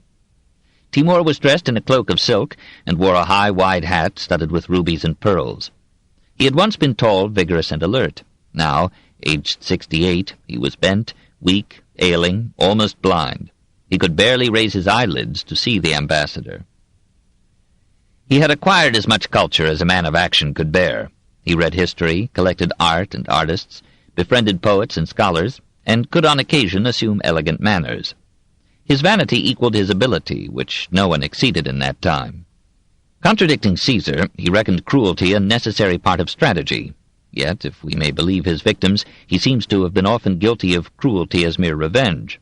Even in civil government he conferred death lavishly, as to a mayor who had oppressed a city, or a butcher who had charged too much for meat. He excused his harshness as needed in ruling a people not yet reconciled to law, and he justified his massacres as means of forcing disorderly tribes into the order and security of a united and powerful state. But like all conquerors, he loved power for its own sake, and spoils for the grandeur they could finance. In 1405 he set out to conquer Mongolia and China, dreaming of a half-world state that would wed the Mediterranean to the China Sea. His army was 200,000 strong, but at Otrar, on the northern border of his realm, he died. His last orders were that his troops should march on without him, and for a while his white horse, saddled and riderless, paced the host. But his soldiers well knew that his mind and will had been half their might. Soon they turned back, mourning and relieved, to their homes. His children built for him at Samarkand the majestic Guri Mir, or Mausoleum of the Emir, a tower crowned with a massive bulbous dome and faced with bricks enameled in lovely turquoise blue. His empire crumbled with his brain. The western provinces almost at once fell away, and his progeny had to content themselves with the Middle East. The wisest of this Timurid line was Shah Rukh, who allowed his son Ulugh to govern Transoxiana for Samarkand, while he himself ruled Khorasan from Herat. Under these descendants of Timur, the two capitals became rival centers of a Tatar prosperity and culture equal to any in Europe at the time, from 1405 to 1449. Shah Rukh was a competent general who loved peace, favored letters and art, and founded a famous library at Herat. Herat, wrote a Timurid prince, is the garden of the world. This book is continued on Cassette 2, Side 1.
The Story of Civilization, Volume 6, The Reformation, by Will Durant, Part 3, Continued, Cassette 2, Side 1. Herat, wrote a Timurid prince, is the garden of the world. Ulugh Beg cherished scientists and raised at Samarkand the greatest observatory of the age. He was, says a florid Moslem biographer, learned, just, masterful, and energetic, and attained to a high degree in astronomy, while in rhetoric he could split hairs. In his reign the status of men of learning reached its zenith. In geometry he expounded subtleties, and on questions of cosmography he elucidated Ptolemy's Almagest. Until now, no monarch like him has ever sat on a throne. He recorded observations of the stars with the cooperation of the foremost scientists. He constructed in Samarkand a college, the like of which, in beauty, rank, and worth, is not to be found in the 7 climes. This paragon of patronage was murdered in 1449 by his bastard son. But the high culture of the Timurid dynasty continued under the Sultans Abu Sa'id and Hussein ibn Baykara at Herat until the end of the 15th century. In 1501, the Uzbek Mongols captured Samarkand and Bokhara. In 1510, Shah Ismail, of the new Safavid dynasty, took Herat. Babur, last of the Timurid rulers, fled to India and founded there a Mughal, or Mongol, dynasty, which made Moslem Delhi as brilliant a capital as Medicean Rome. 4. The Mamluks, 1340 to 1517. While Islam in Asia suffered repeated invasions and revolutions, Egypt was exploited with relative stability by the Mamluk sultans between 1250 and 1517. The Black Death destroyed Egyptian prosperity for a time, but through such vicissitudes the Mamluks continued to reconcile competent administration and artistic interests with embezzlement and atrocity. In 1381, however, with Sultan Malik al-Nasir Barkuk, the Burji Mamluks began a dynasty of luxury, intrigue, violence, and social decay. They debased the coinage even beyond the custom of governments, taxed the necessaries of life, abused the state monopoly of sugar and pepper, and laid such heavy dues at Alexandria on European trade with India that Occidental merchants were provoked into finding a route to India around Africa. Within a generation after Vasco da Gama's voyage in 1498, Egypt lost much of its once rich share of the commerce between East and West. And this economic disaster reduced the country to such destitution that it offered only feeble resistance when Selim I ended the Mamluk rule and made Egypt a province of the Ottoman Empire. Cairo remained from 1258 to 1453 the richest, fairest, and most populous city in Islam. Ibn Battuta described it glowingly in 1326, and Ibn Khaldun, visiting it in 1383, called it the metropolis of the universe, the garden of the world, the ant-heap of the human species, the throne of royalty, a city adorned with palaces and chateaux, convents, monasteries, and colleges, and illumined by the stars of erudition, a paradise so bounteously watered by the Nile that the earth seems here to offer its fruits to men as gifts and salutations. To which the toilsome Fellahin might have demurred. The Egyptian mosques of this age reflected the severity of the government rather than the colors of the sky. Here were no ivans or portals of glazed brick and tinted tile as in Islamic Asia, but massive stone walls that made the mosque a fortress rather than a house of prayer. The mosque of Sultan Hassan was the wonder of its age and is still the stateliest monument of Mamluk art. The historian al-Makrizi thought that it surpassed all other mosques ever built, but he was a Cairene patriot. An uncertain tradition tells how the Sultan collected renowned architects from many lands, asked them to name the tallest edifice on earth, and bade them erect a loftier one. They named the palace of Khosru I at Ctesiphon, whose surviving arch rises 105 feet from the ground. Stealing stones from crumbling pyramids, their workmen built the walls of the new mosque up to 100 feet, added a cornice for 13 feet more, and raised at one corner a minaret to 280 feet. The gloomy, towering mass impresses but hardly pleases the Western eye. The Cairotes, however, were so proud of it that they invented or borrowed a legend in which the Sultan cut off the right hand of the architect lest he should ever design an equal masterpiece, as if an architect designed with his hand. More attractive, despite their function, were the funerary mosques that the Mamluk sultans built outside Cairo's walls to embalm their bones. Sultan Barkuk al-Zahir, who began life as a Circassian slave, ended in mute glory in the most splendid of these tombs. The greatest builder among the Burji Mamluks was Kait Bey. Though harassed by war with the Turks, he managed to finance costly edifices in Mecca, Medina, and Jerusalem. Restored in Cairo the citadel of Saladin and the University Mosque of El-Azhar, built a hotel famous for its arabesques of stone, raised within the capital a mosque with ornate ornament, and crowned his demise with a memorial mosque in granite and marble whose superb decoration, lofty balconied minaret, and geometrically carved dome make it one of the lesser victories of Moslem art. All the minor arts flourished under the Mamluks. Carvers in ivory, bone, and wood made 1,000 handsome products, from pen boxes to pulpits, conceived with taste and executed with unremitting industry and skill. Witness the pulpit from Kait Bey's extramural mosque in the Victoria and Albert Museum. Gold and silver inlay reached its peak during these bloody dynasties, and Egyptian pottery, which had invented 1,000 novelties in its immemorial millenniums, now gave the world enameled glass, mosque lamps, beakers, vases, painted with figures or formal ornament in colored enamel, sometimes enhanced with gold. In these and numberless other ways the Moslem artists, giving beauty a lasting form, atoned for the barbarities of their kings. 5. The Ottomans, 1288 to 1517. History begins after origins have disappeared. No one knows where the Turks arose. Some have guessed that they were a Finno-Ugric tribe of the Huns, and that their name meant a helmet, which is Durko in one Turkish dialect. They formed their languages from Mongolian and Chinese, and later imported Persian or Arabic words. These Turkish dialects are the sole means of classifying their speakers as Turks. One such clan took its name from its leader Seljuk. It grew from victory to victory until its multiplied descendants in the 13th century ruled Persia, Iraq, Syria, and Asia Minor. A kindred clan under Orthogrul fled in that century from Khorasan to avoid drowning in the Mongol inundation. It found military employment with the Seljuk emir of Konya, or Iconium, in Asia Minor, and received a tract of land to pasture its herds. When Orthogrul died, in about 1288, his son Otman, or Osman, then 30 years old, was chosen to succeed him. From him, the Ottomans, or Osmanlis, received their name.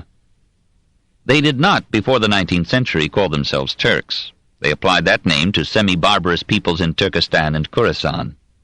In 1290, seeing that the Seljuks were too weak to prevent him, Otman made himself the independent emir of a little state in northwestern Asia Minor, and in 1299 he advanced his headquarters westward to Yenişehir. He was not a great general, but he was patiently persistent.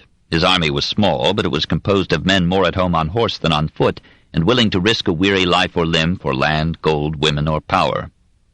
Between them and the Sea of Marmara lay drowsy Byzantine cities ill-governed and poorly defended. Otman laid siege to one such town, Brusa. Failing at first, he returned again and again to the attempt. Finally it surrendered to his son Orkhan, while Otman himself lay dying at Yenişehir in 1326. Orkhan made Brusa, sanctified with his father's bones, the new capital of the Ottomans. Manifest destiny, that is, desire plus power, drew Orkhan toward the Mediterranean, ancient circlet of commerce, wealth, and civilization. In the very year of Brusa's fall, he seized Nicomedia, which became Izmid. In 1330, Nicaea, which became Iznik. In 1336, Pergamum, which became Bergama.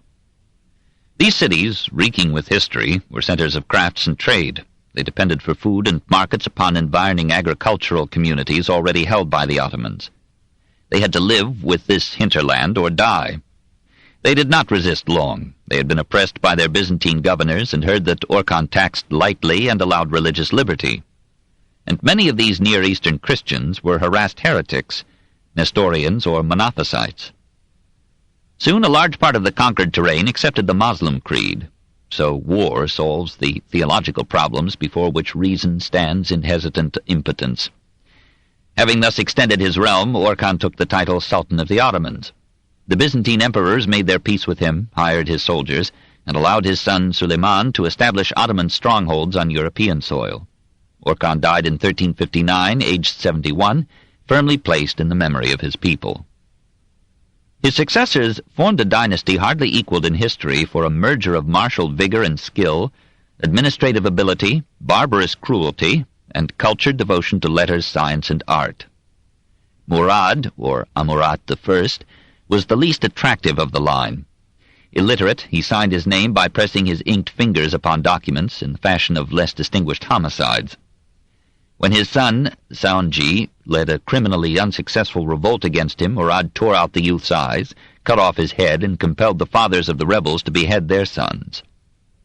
He trained an almost invincible army, conquered most of the Balkans, and eased their submission by giving them a more efficient government than they had known under Christian domination. Bajazet I inherited his father's crown on the field of Kosovo in 1389. After leading the army to victory, he ordered the execution of his brother Yakub, who had fought valiantly throughout that crucial day.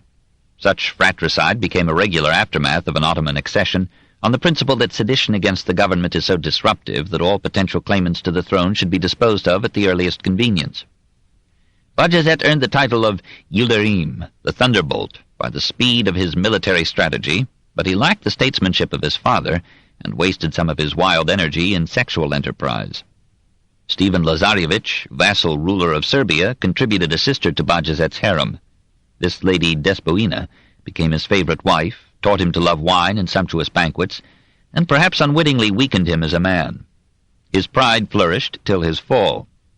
After deflowering Europe's chivalry at Nicopolis, he released the Count of Nevers with a characteristic challenge, as reported, or improved, by Froissart. "John, I know well thou art a great lord in thy country, and son to a great lord. Thou art young, and peradventure thou shalt bear some blame or shame that this adventure hath fallen to thee in thy first chivalry. And to excuse thyself of this blame, and to recover thine honour, peradventure thou wilt assemble a puissance of men, and come to make war against me. If I were in doubt or fear thereof, ere thou departed I should cause thee to swear by thy law and faith that never thou nor none of thy company should bear arms against me. But I will neither make thee nor none of thy company to make any such oath or promise, but I will that when thou art returned, and art at thy pleasure, thou shalt raise what puissance thou wilt, and spare not, but come against me. Thou shalt find me always ready to receive thee and thy company. And this that I say, show it to whom thou list, for I am able to do deeds of arms, and ever ready to conquer further into Christendom."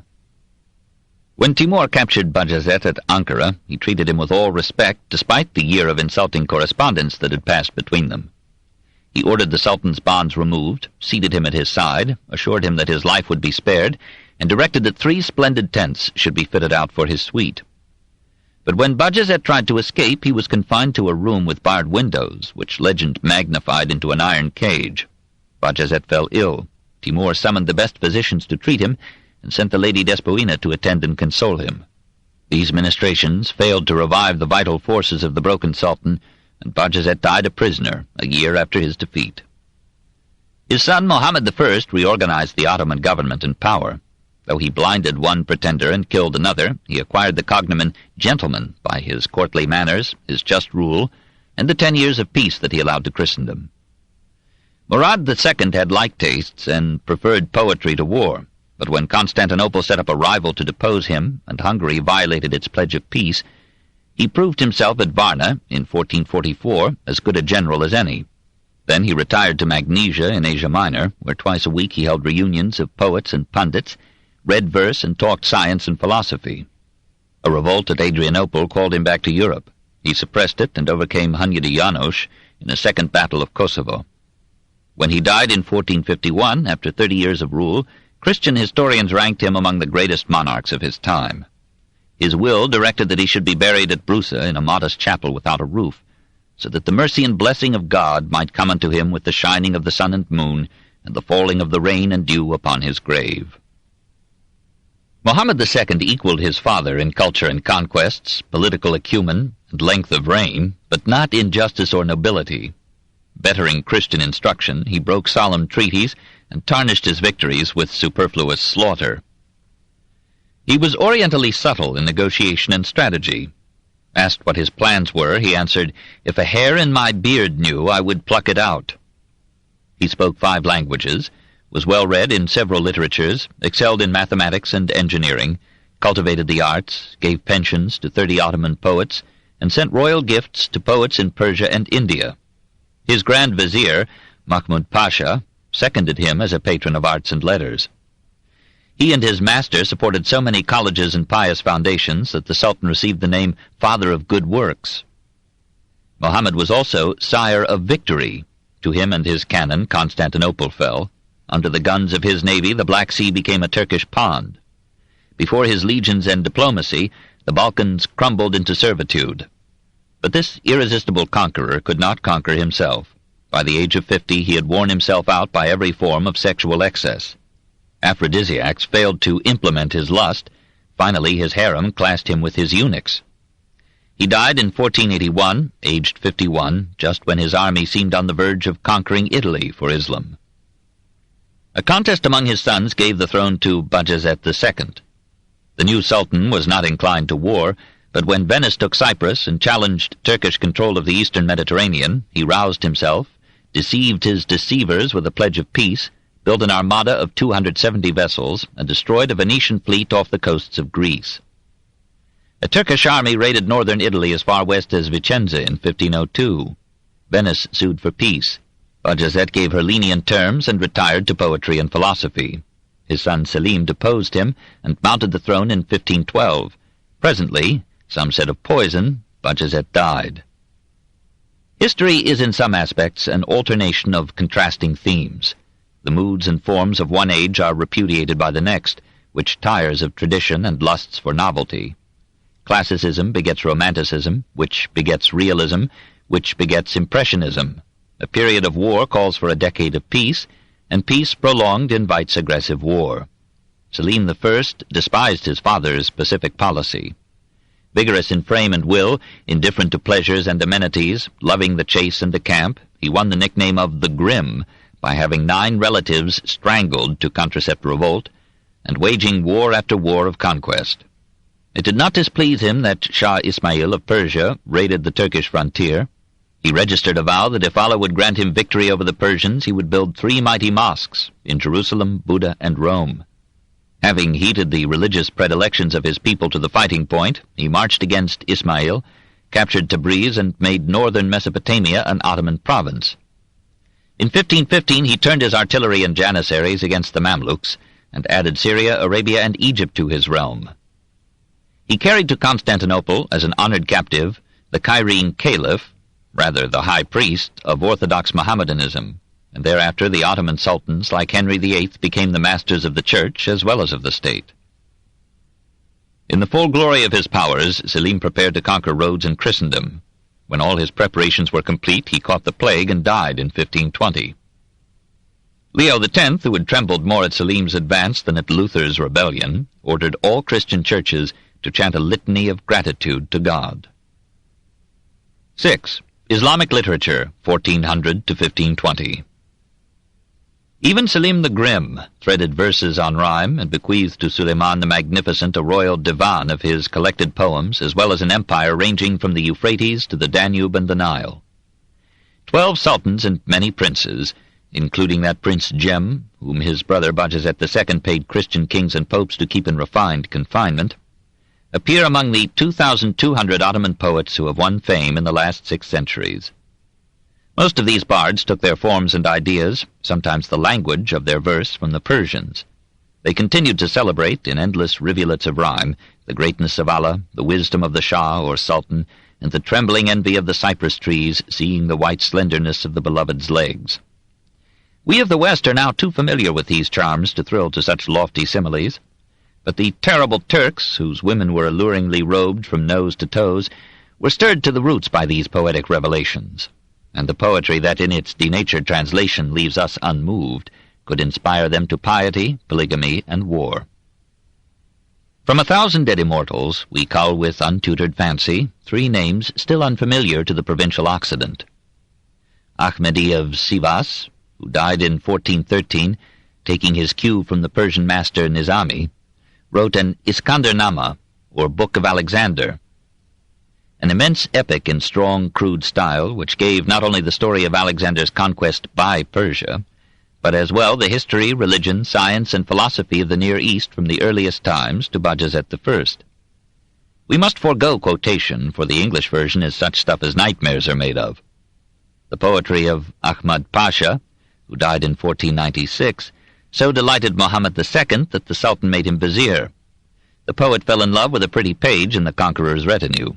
Muhammad, having the same predilection, ordered the poet's death. Ahmad sent his master so melting a lyric that Muhammad gave him the boy, but banished both to Brusa. There Ahmad took into his home a younger poet, soon destined to surpass him. Najati, who died in 1508, whose real name was Isa, or Jesus, wrote an ode in praise of Muhammad II and fastened it to the turban of the Sultan's favorite partner in chess. Muhammad's curiosity fell for the lure. He read the scroll, sent for the author, and made him an official of the royal palace. Bajazet II kept him in favor and affluence, and Najati, triumphing heroically over prosperity, wrote in those 2 reigns some of the most lauded lyrics in Ottoman literature. Even so, the great masters of Moslem poetry were still the Persians. The court of Hussein Baikara at Herat so teemed with nightingales that his vizier, Mir Ali Shir Nawai, complained, "If you stretch out your feet, you kick the backside of a poet," to which a bard replied, "And so do you if you pull up yours." For Mir Ali Shir, who died in 1501, besides helping to rule Khorasan, supporting literature and art, and winning renown as a miniaturist and a composer, was also a major poet, at once the Maecenas and Horace of his time. It was his enlightened patronage that gave aid and comfort to the painters Bizad and Shah Muzaffar, and the musicians Kul Muhammad, Shaikh Nai, and Hussein Udi, and the supreme Moslem poet of the 15th century, Mullah Nuruddin Abderrahman Jami, who died in 1492. In a long and uneventful life, Jami found time to achieve fame as a scholar and mystic as well as a poet. As a Sufi, he expounded in graceful prose the old mystic theme that the joyous union of the soul with the beloved, that is, God, comes only when the soul realizes that self is a delusion, and that the things of this world are a maya of transitory phantoms melting in a mist of mortality. Most of Jami's poetry is mysticism in verse, spiced with some attractive sensuality. Suleiman wa Absal tells a pretty tale to point the superiority of divine to earthly love. Suleiman is the son of the Shah of Yun, that is, Ionia. Born without a mother, which is much more difficult than parthenogenesis, he is brought up by the fair princess Absal, who becomes enamored of him when he reaches 14. She conquers him with cosmetics. The darkness of her eyes she darkened round with surma, to benight him in midday, and over them adorned and arched the bows to wound him there when lost. Her musky locks into so many snaky ringlets curled, in which temptation nestled o'er her cheek, whose rose she kindled with vermilion dew, and then one subtle grain of musk laid there, the bird of that beloved heart to snare. Sometimes in passing with a laugh would break the pearl-enclosing ruby of her lips, or, rising as in haste, her golden anklets clash, at whose sudden summons to bring down under her silver feet the golden crown. The crown of the heir-apparent prince. He yields without effort to these lures, and for a time boy and lady enjoy a lyric love. The king reproaches the youth for such dalliance, and bids him steel himself for war and government. Instead, Suleiman elopes with Absal on a camel, like sweet twin almonds in a single shell. Reaching the sea, they make a boat, sail it for a moon, and come to a verdant isle rich in fragrant flowers, singing birds, and fruit falling profusely at their feet. But in this Eden conscience stabs the prince with thoughts of the royal tasks he has shunned. He persuades Absal to return with him to Yun. He tries to train himself for kingship, but is so torn between duty and beauty that at last, half-mad, he joins Absal in suicide. They build a pyre and leap hand in hand into its flames. Absal is consumed, but Suleiman emerges incombustible. Now, his soul cleansed, he inherits and graces the throne. It is all an allegory, Jami explains. The king is God, Suleiman is the soul of man, Absal is sensual delight. The happy isle is a satanic Eden, in which the soul is seduced from its divine destiny. The pyre is the fire of life's experience, in which sensual desire is burned away. The throne that the purified soul attains is that of God himself. It is hard to believe that a poet who could so sensitively picture a woman's charms would seriously ask us to shun them, except occasionally. With an audacity redeemed by the result, Jami dared to rhyme again the favorite themes of a dozen poets before him, Yusuf u Zulaika and Laila wa Majnun. In an eloquent exordium, he restates the Sufi theory of heavenly and earthly beauty. In the primal solitude, while yet existence gave no sign of being, and the universe lay hid in the negation of itself, something was. It was beauty absolute, showing herself to herself alone, and by her own light. As of a most beautiful lady in the bridal chamber of mystery was her robe, pure of all stain of imperfection. No mirror had her face reflected, nor had the comb passed through her tresses, nor the breeze with balmy breath stirred even a single hair, nor any nightingale come nestling to her rose. But beauty cannot bear to be unknown. Behold the tulip on the mountain-top, piercing the rock with its shoot at the first smile of spring. So beauty eternal came forth from the holy places of mystery to beam on all horizons and all souls. And a single ray, darting from her, struck earth and its heavens, and so she was revealed in the mirror of created things. And all atoms of the universe became as mirrors, casting back each one an aspect of the eternal glory. Something of her brightness fell upon the rose, and the nightingale was crazed with helpless love. Fire caught her ardor, and 1,000 moths came to perish in the flame. And she it was who gave the moon of Canaan that sweet brightness which made Zuleika mad. From these celestial heights, Jami descends to describe the Princess Zuleika's loveliness with fervent repetition and detail, even to her chaste fortress and forbidden place. Her breasts were orbs of a light most pure, twin bubbles new risen from Fount Kafur, 2 young pomegranates grown on one spray, where bold hope never a finger might lay. She sees Joseph in a dream and falls in love with him at first seeming, but her father marries her to Potiphar, his vizier. Then she sees Joseph in the flesh, exposed in the market as a slave. She buys him, tempts him, he refuses her advances, she wastes away. The vizier dies, Joseph displaces him and marries Zuleika. Soon both waste away, at last to death. Only the love of God is truth and life. It is an old tale, but who could sleep over such sermons? 7. Art in Asiatic Islam. Through all the reach of Islam, from Granada to Delhi and Samarkand, kings and nobles used geniuses and slaves to raise mosques and mausoleums, to paint and fire tiles, to weave and dye silks and rugs, to beat metal and carve wood and ivory, to illuminate manuscripts with liquid color and line.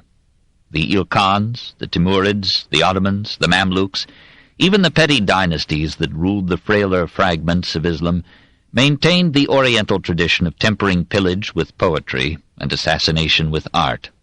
In rural villages and urban palaces, wealth graduated into beauty, and the fortunate few enjoyed the nearness of things tempting to the touch or fair to see. The mosque was still the collective shrine of Moslem arts. There, brick and tile composed the lyric of the minaret. Portals of faience broke into flashing colors the ardor of the sun. The pulpit displayed the carved contours or inlaid intricacies of its wood. The splendor of the mihrab pointed the worshipper to Mecca. Grills and chandeliers offered their metal lacery as homage to Allah. Rugs softened tile floors and cushioned praying knees.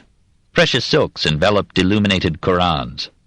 At Tabriz, Clavijo marveled at beautiful mosques adorned with tiles in blue and gold, and at Isfahan one of Uljaitu's viziers set up in the Friday mosque a mihrab in which prosaic stucco became a lure of arabesques and lettering. Uljaitu himself raised at Sultaniya a sumptuous mausoleum in 1313, planning to bring to it the remains of Ali and Hussein, the founder saints of the Shia sect. The plan miscarried graciously, and the Khan's own bones were housed in this imposing cenotaph. Immense and majestic are the ruins of the mosque at Veramin, built in 1326. Timur loved to build, and stole architectural ideas, as well as silver and gold, from the victims of his arms. Like a conqueror, he favored mass as symbolizing his empire and his will. Like a nouveau riche, he loved color and carried decoration to extravagance. Charmed by the glazed blue tiles of Herat, he drew Persian potters to Samarkand to face with gleaming slabs the mosques and palaces of his capital. Soon the city shone and sparkled with glorified clay. At Damascus he noted a bulbous dome swelling out above the base and then tapering upward to a point. He bade his engineers take its plan and measurements before it fell in the general conflagration. He topped Samarkand with such domes and spread the style between India and Russia, so that it ranges now from the Taj Mahal to the Red Square. When he returned from India, he brought back so many artists and artisans that they raised for him in 3 months a gigantic mosque, the Church of the King, with a portal 100 feet high and a ceiling upheld by 480 pillars of stone. For his sister Chukchukbika, he built the funerary mosque that became the architectural masterpiece of his reign. When he ordered a mosque to honor the memory of his chief wife, Bibi Khanun, he supervised the construction himself, threw meat to the workers in the excavations and coins to assiduous artisans, and inspired or compelled all to work con furia, until winter halted building and cooled his architectural fire. His descendants achieved a maturer art. At Mashhad, on the way from Tehran to Samarkand, Shah Rukh's enterprising wife, Gawhar Shad, engaged the architect Kavamanddin to build the mosque that bears her name in 1418. It is the most gorgeous and colorful production of Moslem Persian architecture. Minarets carrying exquisite lanterns guard the shrine. 4 lordly arches lead into a central court, each faced with faience tiles, never equaled before or since. A splendor of time-defying color in 100 forms of arabesque and geometrical patterns and floral motifs and stately Kufic script, all made more brilliant by the Persian sun. Over the southwest portico of the sanctuary, a dome of blue tiles rivals the sky, and on the portal, in large white letters on a blue ground, is the proud and pious dedication of the Queen. Her Highness, the noble in greatness, the son of the heaven of chastity and continence, Gawhar Shad, may her greatness be eternal, and may her chastity endure. From her private property, and for the benefit of her future state, and for the day on which the works of everyone will be judged, with zeal for Allah and with thankfulness, built this great Masjid-i-Jami, the holy house, in the reign of the great Sultan, the Lord of rulers, the Father of victory, Shah Rukh. May Allah make eternal his kingdom and empire, and may he increase on the inhabitants of the world his goodness, his justice, and his generosity. The Mosque of Gawhar Shad was but one of a complex of buildings that made Mashhad the Rome of the Shia sect. There, the worshippers of Imam Riza, in the course of 30 generations, have accumulated an architectural ensemble of arresting splendor. Graceful minarets, dominating domes, archways faced with luminous tiles or with plates of silver or gold, spacious courts whose blue and white mosaic or faience return the greeting of the sun. Here, in an overwhelming panorama of color and form, Persian art has wielded all its magic to honor a saint and awe the pilgrim into piety. From Azerbaijan to Afghanistan, 1,000 mosques rose in this age out of the soil of Islam, for the poetry of faith is as precious to man as the fruits of the earth. To us of the West, imprisoned in the provinces of the mind, these shrines are but empty names, and even to honor them with these curt obeisances may weary us. What does it mean to us that Gawhar Shad received for her chaste bones a lovely mausoleum at Herat, that Shiraz rebuilt its Masjid-i-Jami in the 14th century, that Yazd and Isfahan added resplendent mihrabs to their Friday mosques? We are too far away in space and years and thought to feel these grandeurs, and those who worship in them have little taste for our Gothic audacities or the sensual images of our Renaissance. Yet even we must be moved when, standing before the ruins of the Blue Mosque at Tabriz, built between 1437 and 1467, we recall its once famed glory of blue faience and golden arabesques, and we are not unmindful that Mohammed II and Bajazet II raised at Constantinople in 1463 and 1497 mosques almost rivaling St. Sophia's majesty. The Ottomans took Byzantine plans, Persian portals, Armenian domes, and Chinese decorative themes to form their mosques at Brusa, Nicaea, Nicomedia, and Konya. In architecture, at least, Moslem art was still in apogee. Only one art, a David before Goliath, dared stand up to architecture in Islam. Perhaps even more honored than the makers of mosques were the masters of calligraphy and the patient miniaturists who illuminated books with the infinitesimal calculus of the brush or pen. Murals were painted, but from this period none survives. Portraits were painted, and a few remain. The Ottomans publicly obeyed the biblical and Quranic prohibition of graven images, but Mohammed II imported Gentile Bellini from Venice to Constantinople in 1480 to make the likeness of him that now hangs in the London National Gallery. Copies exist of alleged portraits of Timur. In general, the Mongol converts to Islam preferred the traditions of Chinese art to the taboos of the Mohammedan faith. From China they brought into Persian illumination, dragons, phoenixes, cloud forms, saintly halos, and moon-like faces, and mated them creatively with Persian styles of limpid color and pure line. The mingling modes were closely kin. Chinese and Persian miniaturists alike painted for aristocrats of perhaps too refined a taste, and sought rather to please the imagination and the sense than to represent objective forms. The great centers of Islamic illumination in this age were Tabriz, Shiraz, and Herat. Probably from the Tabriz of the Irkans come the 55 leaves of the Damat Shahnama, Firdausi's Book of Kings, painted by divers artists in the 14th century. But it was at Herat, under the Timurid rulers, that Persian miniature painting touched its zenith. Shah Rukh engaged a large staff of artists, and his son, Baysunkur Mirza, founded an academy devoted to calligraphy and illumination. From this school of Herat came the Shahnama of 1429, a miracle of glowing color and flowing grace, now so carefully hidden and religiously handled in the Gulistan Palace Library at Tehran. To view it for the first time is like discovering the odes of Keats. The real Keats of illumination, the Raphael of the East, was Kamal al-Din Bizad. He knew in life and reflected in art the terrors and vicissitudes of war. Born at Herat about 1440, he studied at Tabriz, then returned to Herat to paint for Sultan Hussein ibn Baykara and his versatile vizier, Mir Ali Shir Nawai. When Herat became the center of Uzbek and Safavid campaigns, Bizad moved again to Tabriz. He was among the first Persian painters to sign their works, yet his art remains are literally few and far between. 2 miniatures in the Royal Egyptian Library at Cairo, illustrating Sadi's Bustan, show some theologians debating their mysteries in a mosque. The manuscript bears the date of 1489, and the colophon reads, "Painted by the slave, the sinner Bizad." The Freer Gallery in Washington has a portrait of a young man painting, copied from Gentile Bellini and signed Bizad. The fine hands reveal the 2 artists, portrayer and portrayed. Less certainly his are the miniatures in a British Museum copy of Nizami's Kamsa, and in the same treasury a manuscript of a Zafarnama, or Book of the Victories, of Timur. These relics hardly explain Bizad's unrivaled reputation.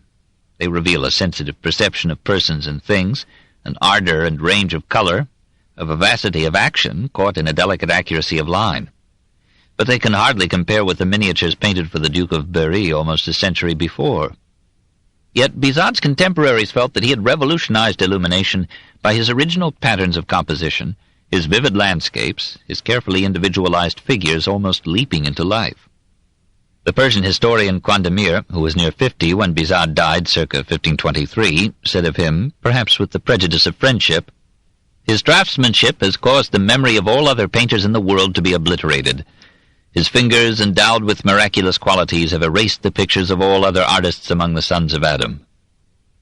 It should chasten our certitudes to reflect that this was written after Leonardo had painted the Last Supper, Michelangelo the Sistine Chapel ceiling, and Raphael the stanze of the Vatican, and that Kandemir had probably never heard their names. The art of the potter declined in this epoch from its finesse in Seljuk, Rai, and Kashan. Rai had been laid in ruins by earthquakes and Mongol raids, and Kashan devoted most of its kilns to tiles. New ceramic centers, however, rose at Sultaniya, Yazd, Tabriz, Herat, Isfahan, Shiraz, and Samarkand. Mosaic faience was now a favored product. small slabs of earthenware, each painted in one metallic color and glazed to a brilliance that only needed care for permanence. When patrons were opulent, Persian builders used such faience not only for mihrabs and decoration, but to cover large surfaces of mosque portals or walls. There is an arresting example in a mihrab from the Mosque of Baba Qasim, circa 1354, in the Metropolitan Museum of Art in New York. The metalworkers of Islam maintained their skill. They made bronze doors and chandeliers for mosques from Bukhara to Marrakesh, though none quite matched Ghiberti's Gates to Paradise, executed between 1401 and 1452, in the baptistry of Florence. They forged the best armor of the age, helmets conically shaped to deflect descending blows, shields of shining iron encrusted with silver or gold, swords inlaid with gold lettering or flowers. They made handsome coins and such medallions as that which preserves the pudgy profile of Mohammed the Conqueror, and great brass candlesticks engraved with stately Kufic script or delicate floral forms. They cast and adorned incense burners, writing cases, mirrors, caskets, braziers, flasks, ewers, basins, trays. Even scissors and compasses were artistically chased. A like superiority was conceded to the Moslem artisans who cut gems, or worked with precious metals, or carved or inlaid ivory or wood. The textile remains are fragmentary, but the miniatures of the time picture a vast variety of beautiful fabrics, from the fine linens of Cairo to the silken tents of Samarkand. Indeed, it was the illuminators who designed the complex yet logical patterns for Mongol and Timurid brocades, velvets, and silks, and even for those Persian and Turkish rugs that were soon to be the envy of Europe. In the so-called minor arts, Islam still led the world. 8. Islamic thought. In science and philosophy, the glory had gone. Religion had won its war against them just when it was giving ground in the adolescent West. The highest honors now went to theologians, dervishes, fakirs, saints. And scientists aimed rather to absorb the findings of their predecessors than to look nature freshly in the face. At Samarkand, Moslem astronomy had its last fling when the stargazers in the observatory of Uleg Beg formulated, in 1437, astronomic tables that enjoyed high esteem in Europe till the 18th century. Armed with tables and an Arab map, an Arab navigator piloted Vasco da Gama from Africa to India on the historic voyage that ended the economic ascendancy of Islam. In geography, the Muslims produced a major figure in this age. Born at Tangier in 1304, Muhammad Abu Abdallah ibn Battuta wandered through Darul Islam, the Mohammedan world, for 24 years and returned to Morocco to die in Fez. His itinerary suggests the immense spread of Muhammad's creed. He claims to have traveled 75,000 miles, more than any other man before the age of steam, to have seen Granada, North Africa, Timbuktu, Egypt, the Near and Middle East, Russia, India, Ceylon, and China, and to have visited every Moslem ruler of the time.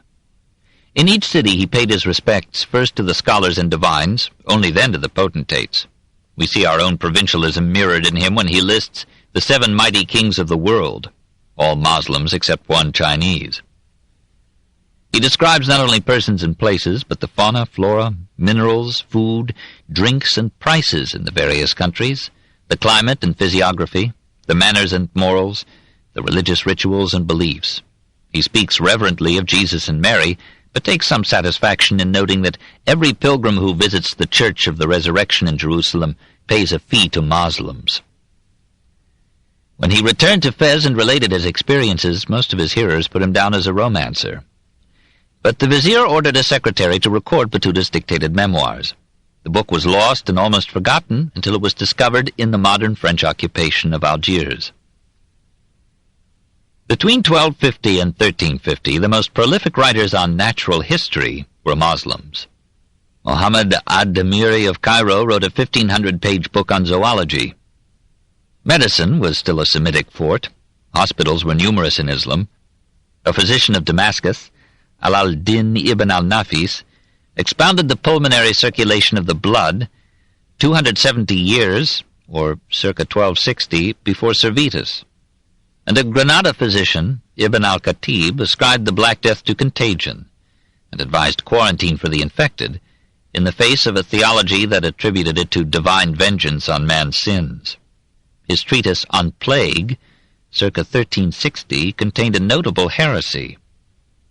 It must be a principle that a proof taken from the traditions of the companions of Mohammed has to undergo modification when in manifest contradiction with the evidence of the senses. Scholars and historians were as numerous as poets. This book is continued at this point on the other side of this cassette. Please reverse or turn the cassette over now. The Story of Civilization, Volume 6, The Reformation, by Will Durant. Part 3, continued, Cassette 2, Side 2. Scholars and historians were as numerous as poets. Always they wrote in Arabic, the Esperanto of Islam, and in many cases they combined study and writing with political activity and administration. Abul Fida of Damascus took part in a dozen military campaigns, served al-Nasir as minister at Cairo, returned to Syria as governor of Hama, collected an extensive library, and wrote some books that in their day stood at the head of their class. His treatise on geography, Taqwin al-Buldan, outranged in scope any European work of the kind and time. It calculated that 3/4 of the globe were covered with water, and noted that a traveler gained or lost a day in going westward or eastward around the world. His famous abridgment of the history of the human race was the chief Moslem history known to the West. But the great name in the historiography of the 14th century is Abderrahman ibn Khaldun. Here is a man of substance, even to Western eyes, solid with experience, travel, and practical statesmanship, yet familiar with the art and literature, science and philosophy of his age, and embracing almost every Moslem phase of it in a universal history. That such a man was born in Tunis in 1332 and raised there suggests that the culture of North Africa was no mere echo of Asiatic Islam, but had a character and vitality of its own. From my childhood, says Ibn Khaldun's autobiography, I showed myself avid of knowledge and devoted myself with great zeal to schools and their courses of instruction. The Black Death took his parents and many teachers, but he continued his studies until I found at last that I knew something, a characteristic delusion of youth. At 20 he was secretary to the Sultan at Tunis, at 24 to the Sultan at Fez. At 25 he was in jail. He moved to Granada and was sent as its ambassador to Peter the Cruel at Seville. Returning to Africa, he became chief minister to Prince Abu Abdallah at Bougie, but he had to flee for his life when his master was deposed and slain. In 1370 he was sent by the city of Tlemcen as envoy to Granada. He was arrested on the way by a Moorish prince, served him 4 years, and then retired to a castle near Oran. There in 1377 he wrote the Muqaddama al-Alamat, literally Introduction to the Universe. Needing more books than Oran could supply, he returned to Tunis, but he made influential enemies there and removed to Cairo in 1384. His fame as a scholar was already international. When he lectured in the Mosque of El-Azhar, students crowded around him, and Sultan Barkuk gave him a pension, as was his wont with savants. He was appointed Qadi Malakite, or royal judge, took the laws too seriously, closed the cabarets, was lampooned out of office, again retired to private life. Restored as chief Qadi, he accompanied Sultan Nasir ad-Din Faraj in a campaign against Timur. The Egyptian forces were defeated. Ibn Khaldun sought refuge in Damascus. Timur besieged it. The historian, now an old man, led a delegation to ask lenient terms of the invincible Tatar. Like any author, he brought a manuscript of his history with him. He read to Timur the section on Timur and invited corrections. Perhaps he had revised the pages ad hoc. The plan worked. Timur freed him. Soon he was once more chief judge at Cairo, and he died in office at the age of 74 in 1406. Amid this hectic career, he composed an epitome of Averroes's philosophy, treatises on logic and mathematics, the Muqaddama, a history of the Berbers, and the peoples of the East. Only the last 3 survive. Together they constitute the universal history. The Muqaddama, or Prolegomena, is one of the highlights in Islamic literature and in the philosophy of history, an amazingly modern product for a medieval mind. Ibn Khaldun conceives history as an important branch of philosophy and takes a broad view of the historian's task. History has for its true object to make us understand the social state of man, that is, his civilization, to reveal to us the phenomena that naturally accompany primitive life, and then the refinement of manners, the diverse superiorities that peoples acquire, and which beget empires and dynasties, the diverse occupations, professions, sciences, and arts, and lastly all the changes that the nature of things can effect in the nature of society. Believing himself the first to write history in this fashion, he asks pardon for inevitable errors. I confess that of all men I am the least able to traverse so vast a field. I pray that men of ability and learning will examine my work with good will, and when they find faults will indulgently correct them. That which I offer to the public will have little value in the eyes of scholars, but one should always be able to count on the courtesy of his colleagues. He hopes that his work will help in the dark days that he foresees. When the world experiences a complete overturn, it seems to change its nature in order to permit new creation and a new organization. Hence there is need today of an historian who can describe the state of the world, of its countries and peoples, and indicate the changes in customs and beliefs. He devotes some proud pages to pointing out the errors of some historians. They lost themselves, he feels, in the mere chronicling of events, and rarely rose to the elucidation of causes and effects. They accepted fable almost as readily as fact, gave exaggerated statistics, and explained too many things by supernatural agency. As for himself, he proposes to rely entirely on natural factors in explaining events. He will judge the statements of historians by the present experience of mankind, and will reject any alleged occurrence that would now be accounted impossible. Experience must judge tradition. His own method in the Muqaddamah is first to deal with the philosophy of history, then with professions, occupations, and crafts, then with the history of science and art. In succeeding volumes he gives the political history of the various nations, taking them one by one, deliberately sacrificing the unity of time to that of place. The true subject of history, says Ibn Khaldun, is civilization, how it arises, how it is maintained, how it develops letters, sciences, and arts, and why it decays. Empires, like individuals, have a life and trajectory which are their own. They grow, they mature, they decline. What are the causes of this sequence? The basic conditions of the sequence are geographical. Climate exercises a general but basic influence. The cold north eventually produces, even in peoples of southern origin, a white skin, light hair, blue eyes, and a serious disposition. The tropics produce in time a dark skin, black hair, dilatation of the animal spirits, lightness of mind, gaiety, quick transports of pleasure, leading to song and dance. Food affects character.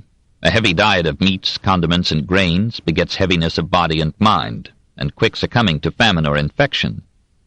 A light diet, such as desert peoples eat, makes for agile and healthy bodies, clearness of mind, and resistance to disease. There is no inherent inequality of potential ability among the peoples of the earth.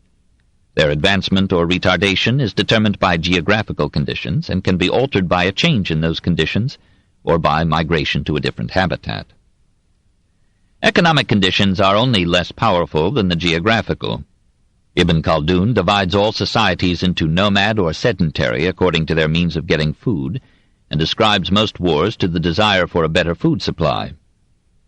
Nomad tribes sooner or later conquer settled communities because nomads are compelled by the conditions of their life to maintain the martial qualities of courage, endurance, and solidarity. Nomads may destroy a civilization, but they never make one. They are absorbed in blood and culture by the conquered, and the nomad Arabs are no exception. Since a people is never long content with its food supply, war is natural. It is war that generates and renews political authority. Hence, monarchy is the usual form of government and has prevailed through nearly all history. The fiscal policy of a government may make or break a society. Excessive taxation, or the entry of a government into production and distribution, can stifle incentive, enterprise, and competition, and kill the goose that lays the revenues. On the other hand, an excessive concentration of wealth may tear a society to pieces by promoting revolution.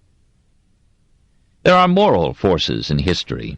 Empires are sustained by the solidarity of the people, and this can be best secured through the inculcation and practice of the same religion.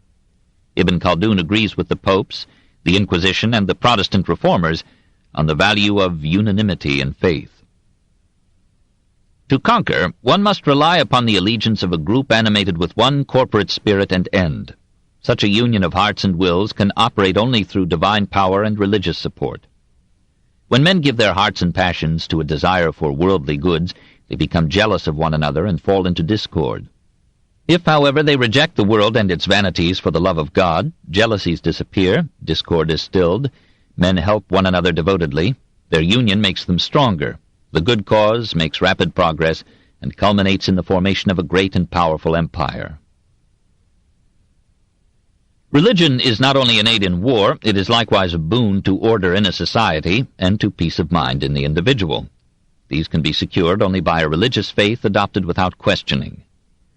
The philosophers concoct 100 systems, but none has found a substitute for religion as a guide and inspiration for human life.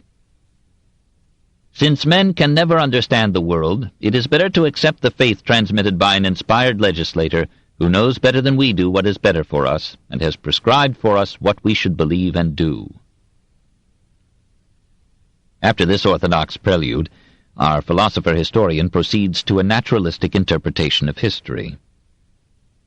Every empire passes through successive phases. 1. A victorious nomad tribe settles down to enjoy its conquest of a terrain or state. The least civilized peoples make the most extensive conquests. 2. As social relations become more complex, a more concentrated authority is required for the maintenance of order. The tribal chieftain becomes king. 3. In this settled order, wealth grows, cities multiply, education and literature develop, the arts find patrons, science and philosophy lift their heads. Advanced urbanization and comfortable wealth mark the beginning of decay. 4. The enriched society comes to prefer pleasure, luxury, and ease to enterprise, risk, or war. Religion loses its hold on human imagination or belief. Morals deteriorate, pederasty grows. The martial virtues and pursuits decline. Mercenaries are hired to defend the society. These lack the ardor of patriotism or religious faith. The poorly defended wealth invites attack by the hungry, seething millions beyond the frontiers. 5. External attack or internal intrigue, or both together, overthrow the state. Such was the cycle of Rome, of the Almoravids and Almohads in Spain, of Islam in Egypt, Syria, Iraq, Persia. And it is always so. These are a few of the thousands of ideas that make the Muqaddamah the most remarkable philosophical product of its century. Ibn Khaldun has his own notions on almost everything but theology, where he thinks it unwise to be original. While writing a major work of philosophy, he pronounces philosophy dangerous and advises his readers to let it alone. Probably he meant metaphysics and theology rather than philosophy in its wider sense as an attempt to see human affairs in a large perspective. At times, he talks like the simplest old woman in the marketplace. He accepts miracles, magic, the evil eye, the occult properties of the alphabet, divination through dreams, entrails, or the flight of birds. Yet he admires science, admits the superiority of the Greeks to the Moslems in that field, and mourns the decline of scientific studies in Islam. He rejects alchemy, but acknowledges some faith in astrology. Certain other discounts must be made. Though Ibn Khaldun is as broad as Islam, he shares many of its limitations. In the 3 volumes of the Muqaddamah he finds room for but 7 pages on Christianity. He makes only casual mention of Greece, Rome, and medieval Europe. When he has written the history of North Africa, Moslem Egypt, and the Near and Middle East, he believes that he has narrated the history of all peoples. Sometimes he is culpably ignorant. He thinks Aristotle taught from a porch, and Socrates from a tub. His actual writing of history falls far short of his theoretical introduction. The volumes on the Berbers and the Orient are a dreary record of dynastic genealogies, palace intrigues, and petty wars. Apparently he intended these volumes to be political history only, and offered the Mukaddama as a history, though it is rather a general consideration, of culture. To recover our respect for Ibn Khaldun, we need only ask what Christian work of philosophy in the 14th century can stand beside the Prolegomena. Perhaps some ancient authors had covered part of the ground that he charted, and among his own people, al-Masudi, who died in 956, in a work now lost, had discussed the influence of religion, economics, morals, and environment on the character and laws of a people, and the causes of political decline. Ibn Khaldun, however, felt, and with some reason, that he had created the science of sociology. Nowhere in literature before the 18th century can we find a philosophy of history or a system of sociology comparable in power, scope, and keen analysis with Ibn Khaldun's.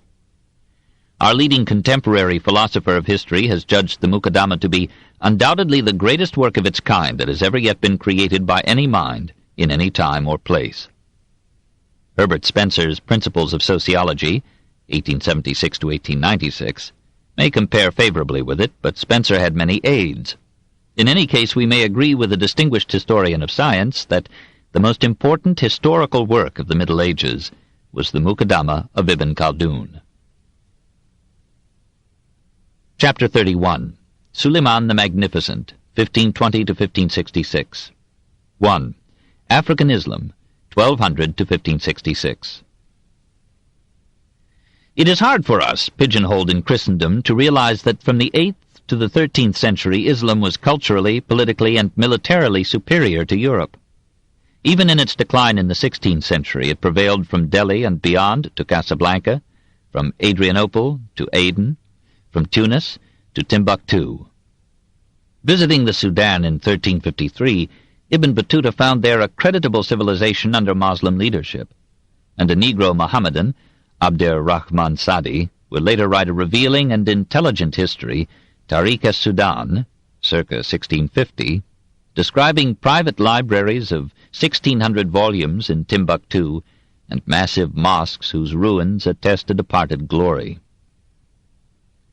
The Marini dynasty, from 1195 to 1270, made Morocco independent and developed Fez and Marrakesh into major cities, each with august gateways, imposing mosques, learned libraries, colleges squatting amid shady colonnades, and wordy bazaars where one could buy anything at half the price.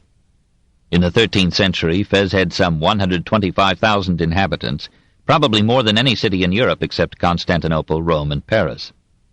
In its Carouine Mosque, seat of Morocco's oldest university, religion and science lived in concord, taking eager students from all African Islam and, in arduous courses of 3 to 12 years, training teachers, lawyers, theologians, and statesmen. Emir Yaqub II, who reigned from 1269 to 1286, ruling Morocco from Fez or Marrakesh, was one of the most enlightened princes of a progressive century, a just governor, a wise philanthropist, tempering theology with philosophy, shunning bigotry, and encouraging friendly intercourse with Europeans. The two cities received many refugees from Spain, and these brought a new stimulus to science, art, and industry.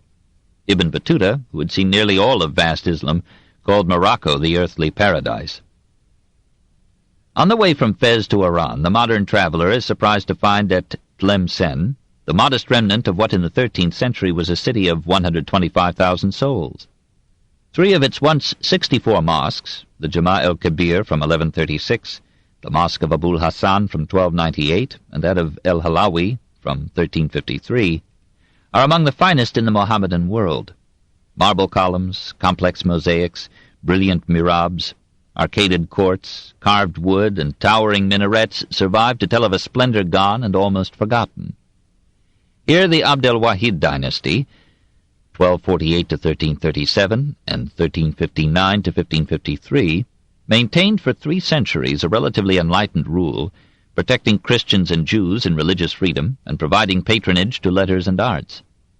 After the Turks captured the city in 1553, it lost its importance as a center of trade and declined into the shadows of history. Farther east, Algiers flourished through a mixture of commerce and piracy. Half hidden in a rock-bound semicircular bay, this picturesque port, rising in tier upon tier of white tenements and palaces from the Mediterranean to the Kasbah, provided a favorite lair for privateers. Even from Pompey's days, the corsairs of that coast had preyed upon defenseless shipping. After 1492, Algiers became a refuge for Moors fleeing from Spain. Many of them joined the pirate crews and turned with vengeful fury upon what Christian shipping they could waylay. Growing in number and audacity, the pirates manned fleets as strong as national navies and raided the North Mediterranean coasts. Spain retaliated with protective expeditions that captured Oran, Algiers, and Tripoli between 1509 and 1510. In 1516, a colorful buccaneer entered the picture. The Italians called him Barbarossa from his red beard. His actual name was Khayr-ed-Din-Khizr. He was a Greek of Lesbos, who came with his brother Harush to join the pirate crew.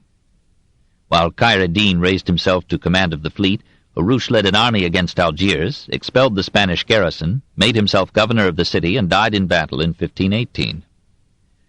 Khayr-ed-Din, succeeding to his brother's power, ruled with energy and skill.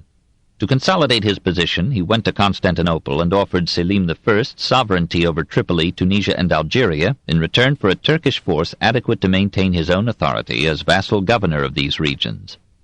Selim agreed, and SULEIMAN confirmed the arrangement. In 1533, Khayr-ed-Din became the hero of Western Islam by ferrying 70,000 Moors from inhospitable Spain to Africa. Appointed first admiral of the entire Turkish fleet, Barbarossa, with 84 vessels at his command, raided town after town on the coasts of Sicily and Italy and took thousands of Christians to be sold as slaves. Landing near Naples, he almost succeeded in capturing Giulia Gonzaga Colonna, reputed the loveliest woman in Italy. She escaped half-clad, rode off with one knight as her escort, and, on reaching her destination, ordered his death for reasons which she left to be inferred. But Barbarossa aimed at less perishable booty than a beautiful woman. Landing his janissaries at Bizerte, he marched against Tunis in 1534. The Nefsid dynasty had ruled that city reasonably well since 1336. Arts and letters had flourished under their patronage.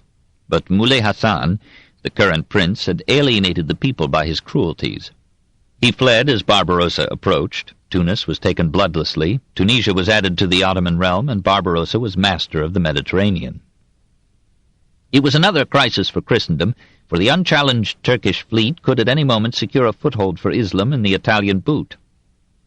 Strangely enough, Francis I was at this time allied with the Turks, and Pope Clement VII was allied with France. Fortunately, Clement died on September 25, 1534.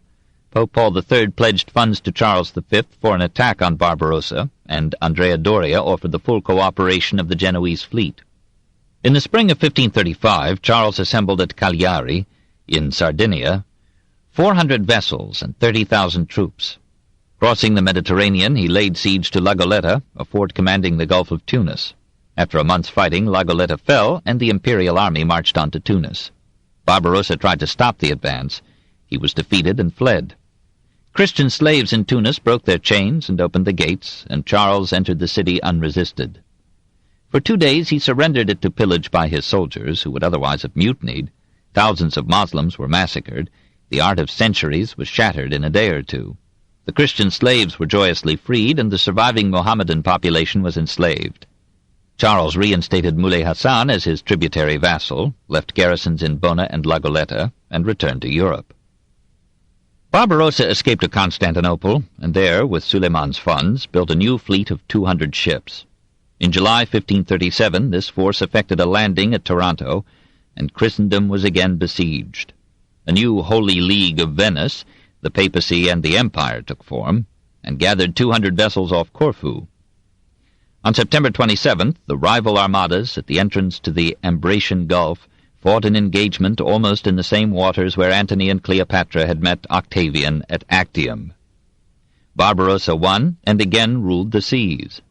Sailing east, he took one after another of the Venetian possessions in the Aegean and Greece and forced Venice to a separate peace. Charles tried to win Barbarossa to his service by gifts and an offer to make him vassal king of North Africa, but Khayr-ed-Din preferred Islamic bait. In October 1541, Charles and Doria led an expedition against Algiers. It was defeated on land by Barbarossa's army and at sea by a storm. Barbarossa returned the call by ravaging Calabria and landing, unhindered, at Ostia, the port of Rome. The great capital shivered in its shrines, but Paul III was at that time on good terms with Francis, and Barbarossa, allegedly out of courtesy to his ally, paid in cash for all that he took at Ostia and departed peacefully. He sailed up to Toulon, where his fleet was welcomed by the matter-of-fact French. He asked that the church bells should suspend their ringing while Allah's vessels were in the harbor, for the bells disturbed his sleep, and his request was law. He joined a French fleet in taking Nice and Villefranche from the emperor. Then, 77, the triumphant corsair retired with full honors to die in bed at 80 in 1546. Bona, La Goletta, and Tripoli fell back to Islam, and the Ottoman Empire reached from Algiers to Baghdad. Only one Moslem power dared to challenge its predominance in Islam. 2. Safavid Persia, 1502 to 1576. Persia, which had enjoyed so many periods of cultural fertility, was now entering another epoch of political vitality and artistic creation. When Shah Ismail I founded the Safavid dynasty between 1502 and 1736, Persia was a chaos of kinglets. Iraq, Yazd, Semnan, Firuzkool, Diyarbakir, Kashan, Khorasan, Kandahar, Balkh, Kirman, and Azerbaijan were independent states. In a succession of ruthless campaigns, Ismail of Azerbaijan conquered most of these principalities, captured Herat and Baghdad, and made Tabriz again the capital of a powerful kingdom. The people welcomed this native dynasty, gloried in the unity and power it gave their country, and expressed their spirit in a new outburst of Persian art. Ismail's rise to royalty is an incredible tale. He was 3 years old when his father died in 1490, 13 when he set out to win himself a throne, still 13 when he had himself crowned Shah of Persia. Contemporaries described him as brave like a young gamecock and lively as a fawn, stout, broad-shouldered, with furious mustaches and flaming red hair. He wielded a mighty sword with his left hand, and with the bow he was another Odysseus, shooting down 7 apples in a row of 10. We are told that he was amiable as a girl, but he killed his own mother, or stepmother, ordered the execution of 300 courtesans at Tabriz, and massacred thousands of enemies. He was so popular that the name of God is forgotten in Persia, said an Italian traveler, and only that of Ismail is remembered. Religion and audacity were the secrets of his success. Religion in Persia was Shia, that is, the party of Ali, son-in-law of Muhammad. The Shia recognized no rightful caliphs but Ali and his 12 lineal descendants, imams or holy kings. Since religion and government were not distinct in Islam, each such descendant had, in this doctrine, a divine right to rule both church and state. As Christians believed that Christ would return to establish his kingdom on earth, so the Shiites believed that the 12th imam, Muhammad ibn Hassan, had never died but would someday reappear and set up his blessed rule over the earth. And as Protestants condemned Catholics for accepting tradition, along with the Bible as a guide to right belief, so the Shiites denounced the Sunnites, the Orthodox Mohammedan majority, who found the Sunnah, or path of righteousness, not only in the Quran but also in the practice of Muhammad as handed down in the traditions of his companions and followers. And as Protestants gave up praying to the saints and closed the monasteries, so the Shiites discountenanced the Sufi mystics and closed the cloisters of the dervishes, which, like the monasteries of Europe in their prime, had been centers of hospitality and charity. As Protestants called their faith the true religion, so the Shiites took the name al-Mu'minun, true believers. No faithful Shiite would eat with a Sunnite, and if a Christian's shadow passed over a Shiite's meal, the food was to be discarded as unclean.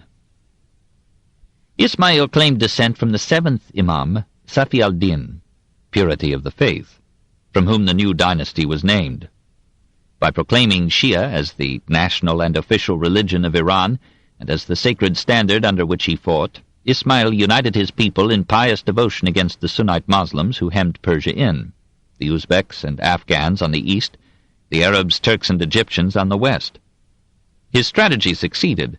Despite his cruelties, he was worshipped as a saint, and his subjects so trusted in his divine power to protect them that some refused to wear armor in battle. Having won this fervent support, Ismail felt strong enough to challenge his neighbors. The Uzbeks who ruled Transoxiana had spread their power into Khorasan. Ismail took Herat from them and drove them out of Persia. Secure in the east, he turned west against the Ottomans. Each faith now persecuted the other with holy intensity. Sultan Selim, we are unreliably told, had 40,000 Shiites in his dominions killed or imprisoned before going forth to war in 1514. And Shah Ismail hanged some of the Sunnites who formed a majority in Tabriz, and compelled the rest to utter daily a prayer cursing the first 3 caliphs as usurpers of Ali's rights.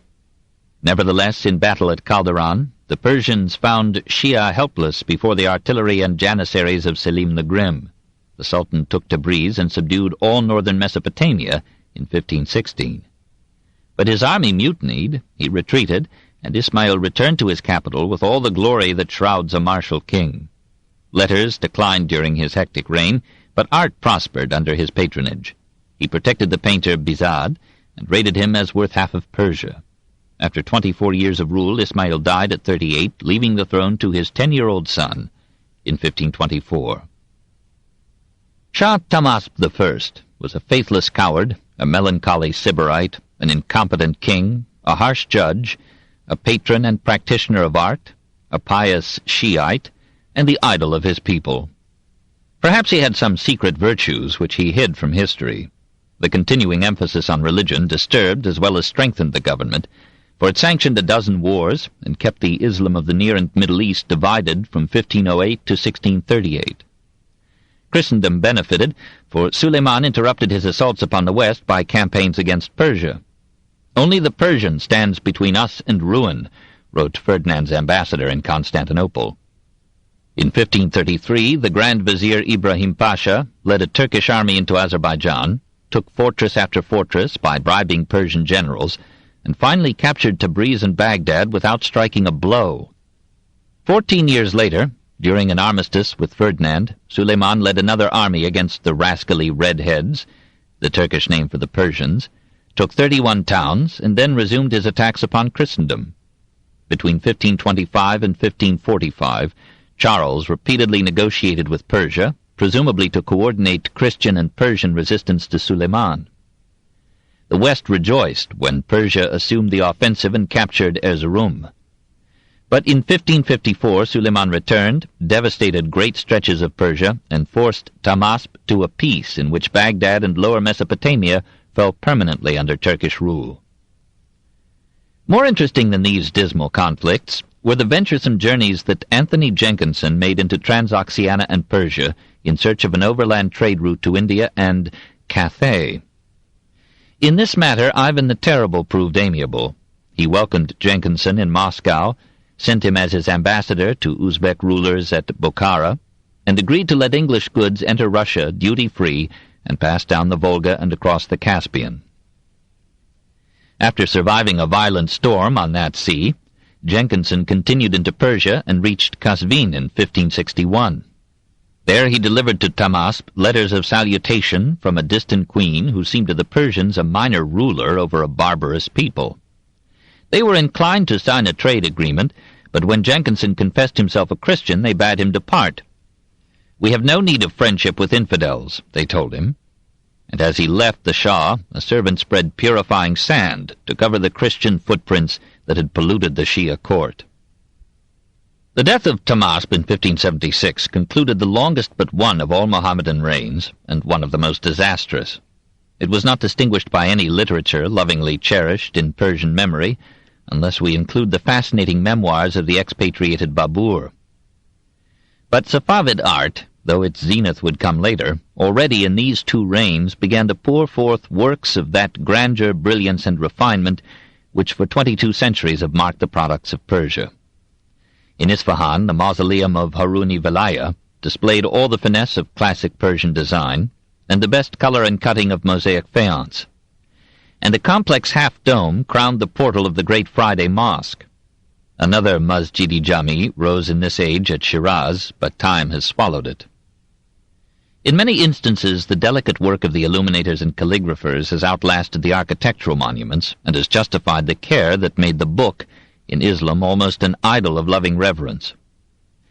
The Arabs, proud of everything, were forgivably enamored of their alphabet, which lent itself to lines of sinuous grace.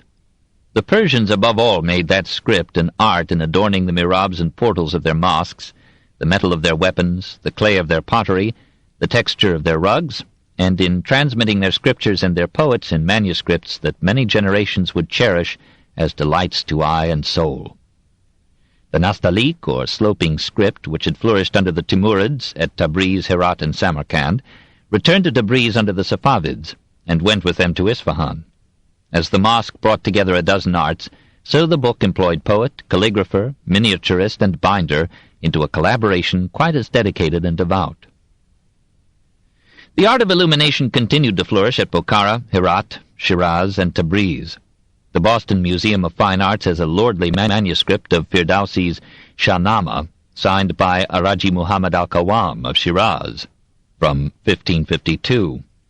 The Cleveland Museum has another illuminated by Mushid al-Khatib, from 1538. And the Metropolitan Museum of Art in New York has one of the finest examples of Tabriz illumination and calligraphy in the title page from a copy, from 1525, of Nizami's Kamsu. The center of Mohammedan illumination moved to Tabriz when Bizad chose it for his residence circa 1510. During the campaign of Calderon, Shah Ismail hid Bizad and the calligrapher Mahmud Nishapuri in a cave as his most precious possessions. Bizad's pupil, Aka Mirak, painted at Tabriz one of the master miniatures of this period, the Khosru and Shirin Enthroned, from 1539, now in the British Museum. Mirak in turn taught the art to Sultan, or Prince, Muhammad Nur. Born of a rich family, Muhammad ignored the fact that he had the means to be worthless. He became the pearl without price at the court of Shah Tahmasp, for he surpassed all his contemporaries in calligraphy and illumination, and in designing book covers and rugs. Between 1539 and 1543 he copied and illustrated the Kamsu of Nizami. A magnificent page in the British Museum shows King Khosru, mounted on a pink horse, peering through foliage of green, brown, and gold, at Shirin bathing, half-naked, in a silver pool. Even more brilliant in color is a painting of the Prophet riding through the skies on his winged horse Burak to visit heaven and hell. The features are grace incarnate, but deliberately and religiously without individualized features. The artist was interested in decoration rather than representation, and valued beauty, which, subjective, is sometimes attainable, more than truth, which, objective, always escapes. In these miniatures, Persian illumination reached the apex of its elegance. The same loving care and delicate designs went into textiles and rugs. No textiles survive from these reigns, but the miniatures picture them. In rugs, the Safavi designers and artisans were supreme. The carpet seemed an essential of civilization in Islam. The Moslems sat and ate not on chairs, but on a floor or ground covered with a rug. A special prayer rug, usually bearing religious symbols and a Quranic text, received his prostrations in his devotions. Rugs were favored as gifts to friends or kings or mosques. So Shah Tahmasp sent 20 large and many small carpets of silk and gold to Selim II on the latter's accession as Ottoman Sultan in 1566. Some dominating feature of design classified the rugs as of the garden, floral, hunting, vase, diaper, or medallion type. But around these basic forms were meandering arabesques, Chinese cloud configurations, symbols conveying secret meanings to the initiate, animals lending the pattern life, plants and flowers giving it a kind of linear fragrance and joyful tone. And through the complex whole an artistic logic ran, a contrapuntal harmony of lines more intricate than Palestrina's madrigals, more graceful than Godiva's hair. Some famous Persian rugs survive from this first half of the 16th century. One is a medallion rug with 30 million knots in wool on a silk warp, 380 to the square inch. It lay for centuries in a mosque at Ardabil, and is now divided between the Victoria and Albert Museum in London and the County Museum in Los Angeles. In a cartouche at one end is a verse from Hafiz, and beneath this the proud words, "The work of the slave, Maqsood of Kashan in the year 946, after the Hegira. That is, 1539. Also in the Los Angeles Museum is the immense coronation carpet used at the crowning of Edward VII in 1901. The Poldi Pezzoli Museum at Milan, before the Second World War shattered the building, counted among its greatest treasures a hunting rug by Ghiata Dinjami of Yazd, the Bizad of rug design. The Duke of Anhalt rug, in the Duveen collection, won international renown for its gold-yellow ground and seductive arabesques in crimson, rose, and turquoise blue. The rug and the book are among the unchallengeable titles of Safavid Persia to a high place in the remembrance of mankind. 3. Suleiman and the West. Suleiman succeeded his father Selim I in 1520 at the age of 26. He had won a name for himself by his courage in war, his generosity in friendship, and his efficient administration of Turkish provinces. His refined features and gracious manners made him welcome in a Constantinople tired of Selim the Grim. An Italian who saw Suleiman soon after his accession described him as tall, wiry, and strong, the neck too long, the nose too curved, beard and mustache thin, complexion sallow and delicate, countenance grave and calm. He looked more like a student than a sultan. 8 years later another Italian reported him as deadly pale, melancholy, much addicted to women, liberal, proud, hasty, and yet sometimes very gentle. Ghislain de Busbecq, ambassador of the Hapsburgs at the Porte, wrote almost fondly of the Hapsburgs' most persistent enemy.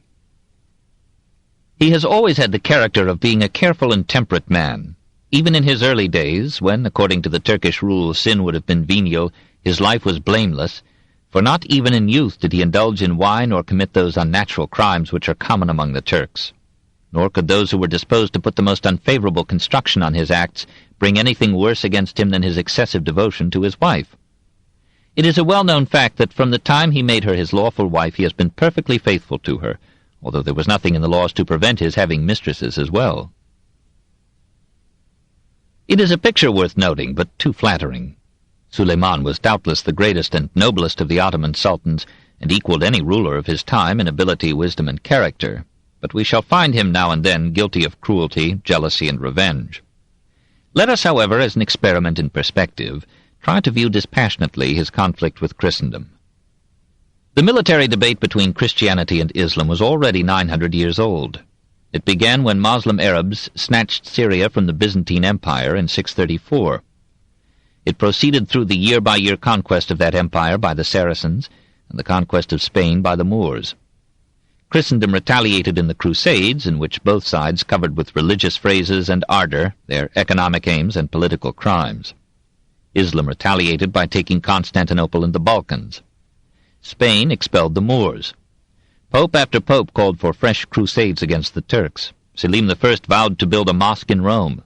Francis I proposed to the Western powers in 1516 that they should utterly destroy the Turkish state and divide its possessions among themselves as infidel spoils. This plan was frustrated by the division of Germany in religious war, the revolt of the Spanish communes against Charles V, and the second thought of Francis himself, to seek Suleiman's aid against Charles. Suleiman may have been saved by Luther, as Lutheranism owed so much to Suleiman. Every government strives to extend its borders, partly to enlarge its resources and revenues, partly to create additional protective terrain between its frontiers and its capital. Suleiman supposed that the best defense was offense. In 1521 he captured the Hungarian strongholds of Zabatz and Belgrade. Then, feeling safe in the west, he turned his forces against Rhodes. There, the Christians, under the Knights of St. John, held a heavily fortified citadel directly athwart the routes from Constantinople to Alexandria and Syria. It seemed to Suleiman a dangerous alien bastion in an otherwise Turkish sea. And in fact, the pirate ships of the Knights preyed upon Moslem commerce in one end of the Mediterranean, as the Moslem pirates of Algeria preyed upon Christian commerce in the other. When Moslems were taken in these nightly raids, they were usually slain. Vessels carrying pilgrims to Mecca were intercepted on suspicion of hostile purposes. Under all the circumstances, says a Christian historian, Suleiman was in no need of justification for an assault on Rhodes. And a distinguished English historian adds, it was in the interest of public order that the island should be annexed to the Turkish realm. Suleiman attacked with 300 ships and 200,000 men. The defenders, led by the aged Grand Master Philippe de Villiers de l'Isle Adam, fought the besiegers for 145 days, and finally surrendered under honourable terms. The knights and their soldiery were to leave the island in safety, but within 10 days. The remaining population were to have full religious freedom, and were to be exempt from tribute for 5 years. On Christmas Day, SULEIMAN asked to see the Grand Master. He condoled with him, praised his brave defence, and gave him valuable presents. And to the Vizier Ibrahim, the Sultan remarked that it caused him great sorrow to be obliged to force this Christian in his old age to abandon his home and his belongings. On January 1st, 1523, the knights sailed off to Crete, whence 8 years later they passed to a more permanent home in Malta. The Sultan tarnished his victory by putting to death the son and grandchildren of Prince Jem because they had become Christians, and might be used, as Jem had been, as claimants to the Ottoman throne.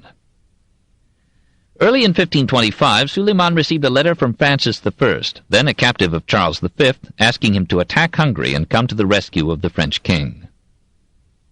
This book is continued on Cassette 3, Side 1.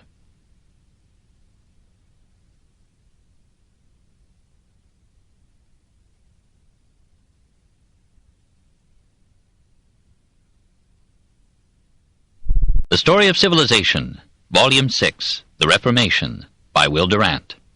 Part 3, continued. Cassette 3, Side 1.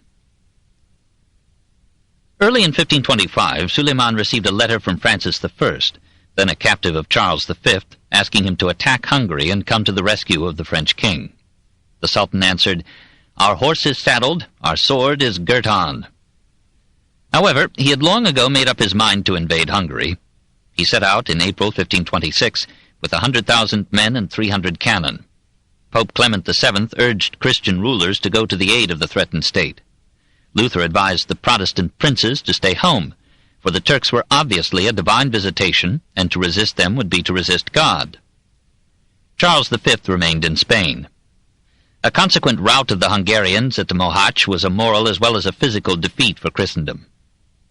Hungary might have recovered from the disaster if Catholics and Protestants, Emperor and Pope, had labored together, but Lutheran leaders rejoiced in the Turkish victory, and the army of the Emperor sacked Rome. In 1529, Suleiman returned and besieged Vienna with 200,000 men. From the spire of St. Stephen's, Count Nicholas von Salm, to whom Ferdinand entrusted the defence, could see the surrounding plains and hills darkened with the tents, soldiery, and armament of the Ottomans. This time Luther summoned his adherents to join in the resistance, for clearly, if Vienna fell, Germany would be the next object of Turkish attack. Reports ran through Europe that Suleiman had vowed to reduce all Europe to the one true faith, Islam. Turkish sappers dug tunnel after tunnel in the hope of blowing up the walls or setting up explosions within the city, but the defenders placed vessels of water at danger points and watched for movements that would indicate subterranean operations. Winter came, and the Sultan's long line of communications failed to maintain supplies. On October 14th, he called for a final and decisive effort and promised great rewards. Spirit and flesh were both unwilling. The attack was repulsed with great loss, and Suleiman sadly ordered a retreat. It was his first defeat, yet he retained half of Hungary and carried back to Constantinople the royal crown of St. Stephen. He explained to his people that he returned without victory because Ferdinand, who had sat the siege out safely in Prague, had refused to fight, and he promised that he would soon hunt out Charles himself, who dared to call himself emperor, and would wrest from him the lordship of the West. The West took him seriously enough. Rome fell into a panic. Clement VII, for once resolute, taxed even the cardinals to raise funds to fortify Ancona and other ports through which the Ottomans might enter Italy. In April 1532, Suleiman marched westward once more. His departure from his capital was a well-staged spectacle. 120 cannon led the advance, 8,000 janissaries followed, the best soldiers in the realm. 1,000 camels carried provisions, 2,000 elite horsemen guarded the holy standard, the eagle of the prophet. Thousands of Christian captive boys, dressed in cloth of gold and plumed red hats, flaunted lances with innocent bravery. The Sultan's own retinue were men of giant stature and handsome mien. Among them, on a chestnut horse, rode Suleiman himself, robed in crimson velvet embroidered with gold, under a white turban inset with precious stones. And behind him marched an army that in its final mustering numbered 200,000 men. Who could resist such splendor and power? Only the elements and space. To meet this avalanche, Charles, after much pleading, received from the imperial diet a grant to raise 40,000 foot and 8,000 horse. He and Ferdinand provided 30,000 additional men at their own expense, and with these 78,000 gathered in Vienna, they awaited siege. But the Sultan was delayed at Günz. It was a small town, well fortified, but garrisoned with only 700 troops. For 3 weeks they fought back every Turkish attempt to break through the walls. 11 times these were pierced. 11 times the defenders blocked the opening with metal, flesh, and desperation. At last Suleiman sent a safe-conduct and hostages to the commander, Nicholas Urischitz, inviting him to a conference. He came and was received with honors by the Grand Vizier. His courage and generalship were sorrowfully praised. The Sultan presented him with a robe of honor, guaranteed him against further attack, and sent him back to his citadel under a handsome escort of Turkish officers. The invincible avalanche, defeated by 700 men, passed on to Vienna. But there too Suleiman missed his prey. Charles would not come out to fight. He would have been foolish to forfeit the advantage of his defences for the gamble of the open field. Suleiman reckoned that if he had failed to take Vienna held by 20,000 men with no emperor or king in sight, he would hardly do better against 78,000, inspired by a young monarch who had publicly announced that he would welcome death in this contest as the noblest worldly end to which a Christian could aspire. The Sultan turned away, ravaged Styria and Lower Austria, and took stray captives to grace his retreat. It could have been no comfort to him to hear that while he was marching uselessly back and forth across Hungary, Andrea Doria had chased the Turkish fleet into hiding and had captured Patras and Coron on the Peloponnesian coast. When Ferdinand sent an emissary to Constantinople to seek peace, Suleiman welcomed him. He would grant peace not for 7 years, not for 25 years, not for 100 years, but for 2 centuries, 3 centuries, indeed forever, if Ferdinand himself would not break it. And he would treat Ferdinand as a son. However, he asked a heavy price. Ferdinand must send him the keys to the city of Grau in token of submission and homage. Ferdinand and Charles were so eager to free their arms against Christians that they were ready to make concessions to the Turks. Ferdinand sent the keys, called himself Suleiman's son, and acknowledged Suleiman's sovereignty over most of Hungary, this on June 22nd, 1533. No peace was made with Charles. Suleiman recaptured Patras and Coron, and dreamed of straddling Vienna and Tabriz. He took Tabriz and turned west again in 1536. Putting theology aside, he agreed to cooperate with Francis I in another campaign against Charles. He offered the most amiable terms to the king. Peace should be made with Charles only on his surrendering Genoa, Milan, and Flanders to France. French merchants were permitted to sail, buy, and sell throughout the Ottoman Empire on equal terms with the Turks. French consuls in that realm were to have civil and criminal jurisdiction over all Frenchmen there, and these were to enjoy full religious liberty.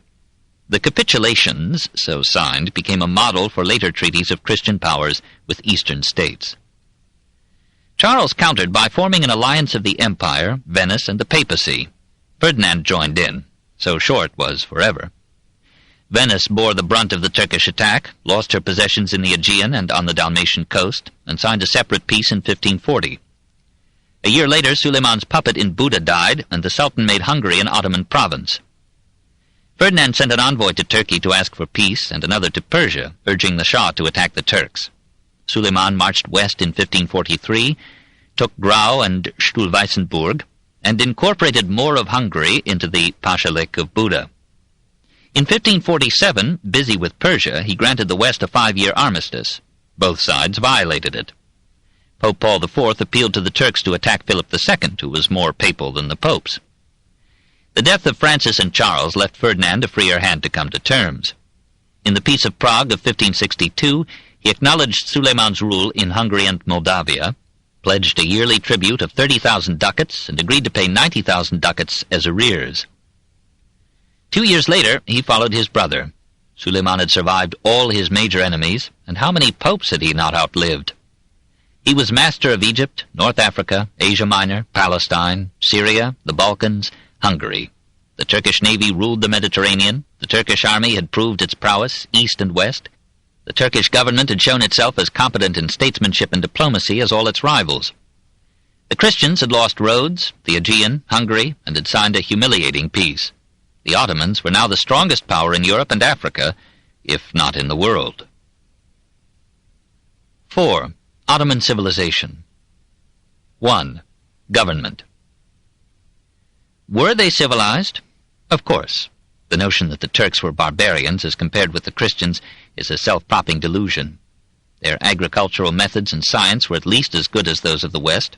The land was tilled by tenants of feudal chieftains, who in each generation had to earn their holdings by serving the Sultan satisfactorily in administration and war. Except in textiles, ceramics, and perhaps in arms and armor, industry had not yet developed a factory system, as in Florence or Flanders, but Turkish craftsmen were famous for their excellent products, and the absence of capitalism was not mourned by rich or poor. The merchants had not reached in 16th century Islam the political influence or social position then accorded to them in Western Europe. Trade between Turk and Turk was noted for its relative honesty, but between Turk and Christian no holds were barred. Foreign commerce was mostly left to foreigners. Moslem caravans moved patiently over the ancient and medieval land routes into Asia and Africa, even across the Sahara, and caravanserais, many of them set up by Suleiman, offered the merchant and traveler resting places on the way. Moslem vessels, till 1500, controlled the sea routes from Constantinople and Alexandria through the Red Sea to India and the East Indies, where exchange was made with goods borne by Chinese junks. After the opening of India to Portuguese merchants by the voyage of da Gama and the naval victories of Albuquerque, the Moslems lost control of the Indian Ocean, and Egypt, Syria, Persia, and Venice entered into a common commercial decline.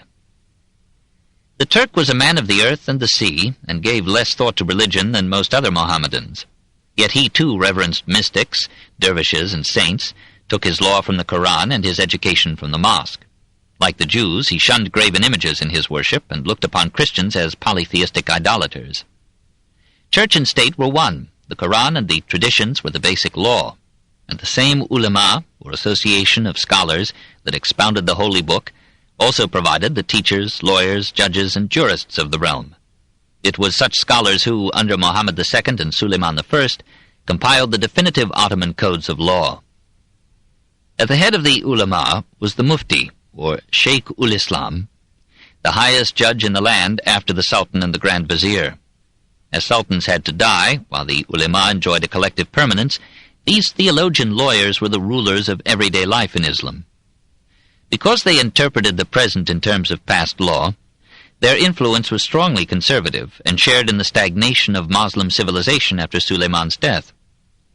Fatalism, the Turkish kismet, or lot, furthered this conservatism.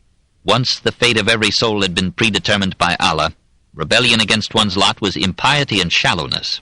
All things, death in particular, were in the hands of Allah and must be accepted without complaint. Occasionally a freethinker spoke too frankly, and in rare instances was condemned to death. Usually, however, the ulama allowed much liberty of thought, and there was no inquisition in Turkish Islam.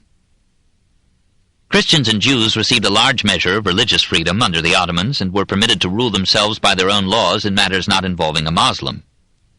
Muhammad II deliberately fostered the Greek Orthodox Church because the mutual distrust of Greek and Roman Catholics served the Turks in countering crusades. Though the Christians prospered under the sultans, they suffered serious disabilities. Technically they were slaves, but they could end that status by accepting Mohammedanism, and millions did. Those who rejected Islam were excluded from the army, for Moslem wars were ostensibly holy wars for the conversion of infidels.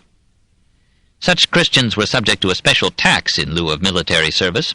They were usually tenant farmers, paying a tenth of their produce to the owner of their land, and they had to surrender 1 infant out of every 10 to be brought up as a Moslem in the service of the Sultan.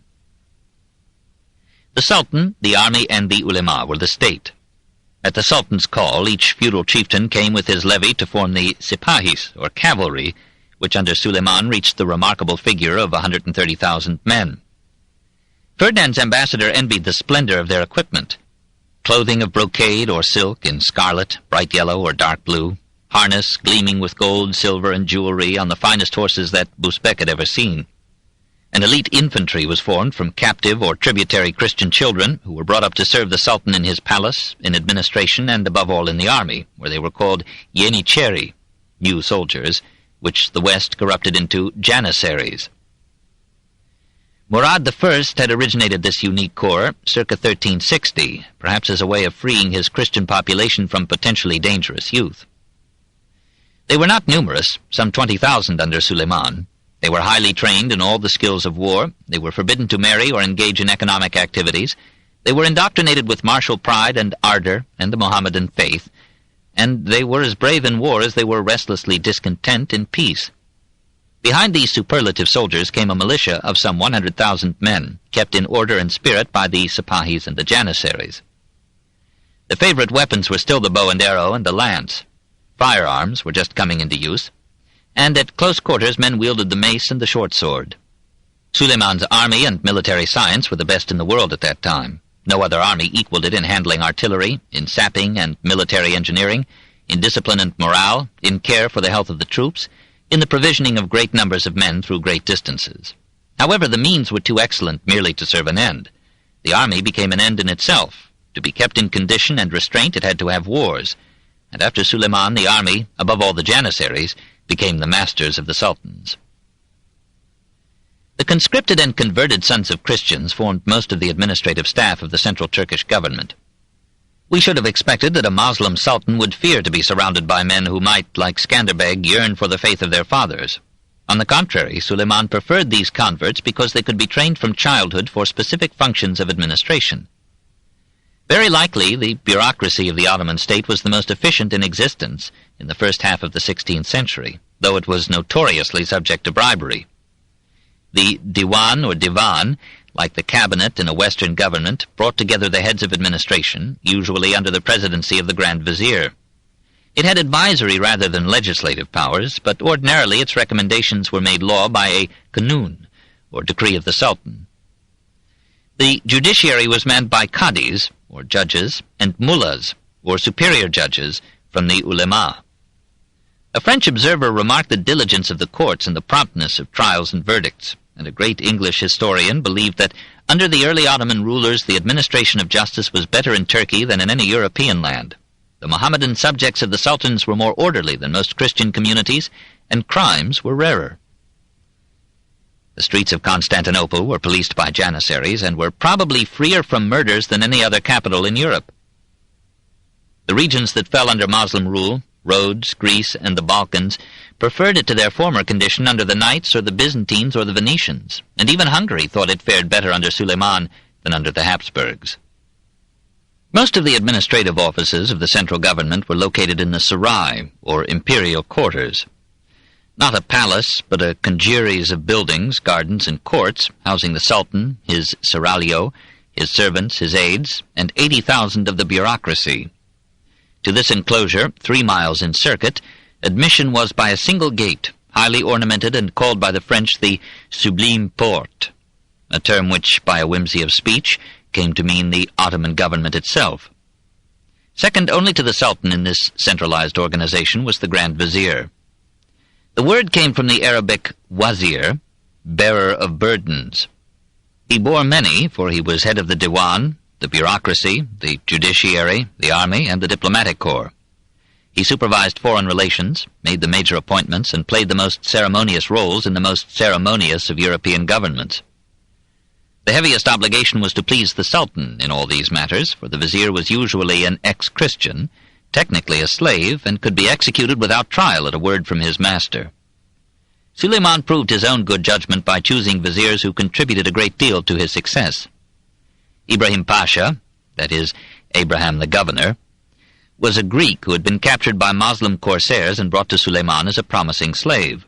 The Sultan found him so diversely competent that he entrusted him with more and more power, paid him 60,000 ducats, or about $1.5 million a year, gave him a sister in marriage, regularly ate with him, and enjoyed his conversation, musical accomplishments, and knowledge of languages, literature, and the world. In the flowery fashion of the East, Suleiman announced that all that Ibrahim Pasha says is to be regarded as proceeding from my own pearl-raining mouth. This was one of the great friendships of history, almost in the tradition of classic Greece. One wisdom Ibrahim lacked, to conceal with external modesty his internal pride. He had many reasons to be proud. It was he who raised the Turkish government to its highest efficiency, he whose diplomacy divided the West by arranging the alliance with France, he who, while Suleiman marched into Hungary, pacified Asia Minor, Syria, and Egypt by reforming abuses and dealing justly and affably with all. But he had also reason to be circumspect. He was still a slave, and the higher he raised his head, the thinner grew the thread that held the royal sword above it. He angered the army by forbidding it to sack Tabriz and Baghdad, and trying to prevent its sack of Buda. In that pillage he rescued part of Matthias Corvinus's library, and 3 bronze statues of Hermes, Apollo, and Artemis. These he set up before his palace in Constantinople, and even his liberal master was disturbed by this flouting of the Semitic commandment against graven images. Gossip charged him with despising the Koran.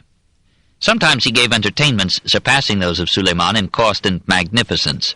Members of the Diwan accused him of talking as if he led the Sultan like a tamed lion on a leash.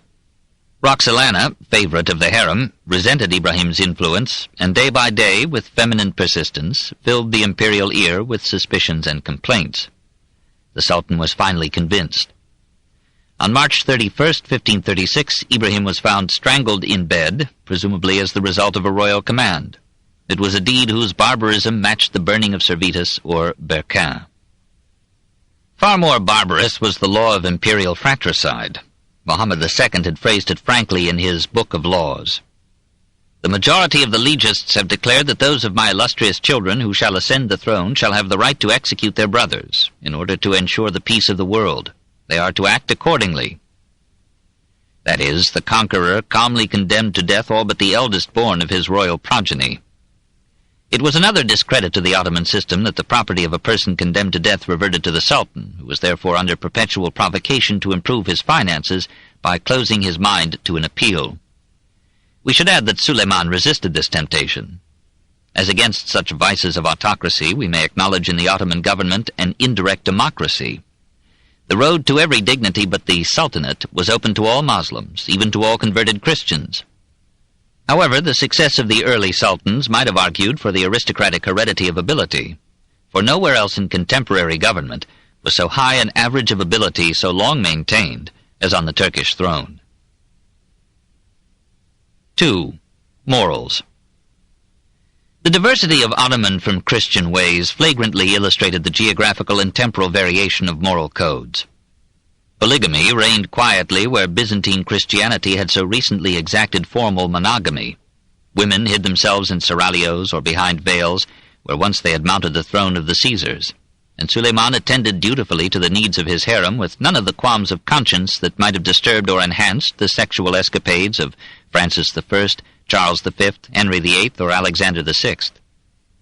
Turkish civilization, like that of ancient Greece, kept women in the background, and allowed considerable freedom to sexual deviations. Ottoman homosexuality flourished where Greek friendship had once won battles and inspired philosophers. The Turks were allowed by the Koran 4 wives and some concubines, but only a minority could afford the extravagance. The warring Ottomans, often far removed from their wonted women, took as wives or concubines, currente talamo, the widows or daughters of the Christians they had conquered. No racial prejudice intervened. Greek, Serbian, Bulgarian, Albanian, Hungarian, German, Italian, Russian, Mongol, Persian, Arab women were welcomed with open arms and became the mothers of children who were all alike accepted as legitimate and Ottoman. Adultery was hardly necessary under the circumstances, and when it occurred it was severely punished. The woman was obliged to buy an ass and ride it through the city. The man was flogged with 100 strokes and was required to kiss and reward the executioner who dealt them. A husband could secure a divorce by mere declaration of intent, but a wife could free herself only by complex and deterrent litigation. Suleiman remained a bachelor till his 40th year. Since the wife of Bajazet I had been captured and allegedly abused by Timur and his Tatars, the Ottoman sultans, to forestall another such indignity, had made it a rule not to marry and to admit none but slaves to their bed. Suleiman's seraglio contained some 300 concubines, all bought in the market or captured in war, and nearly all of Christian origin.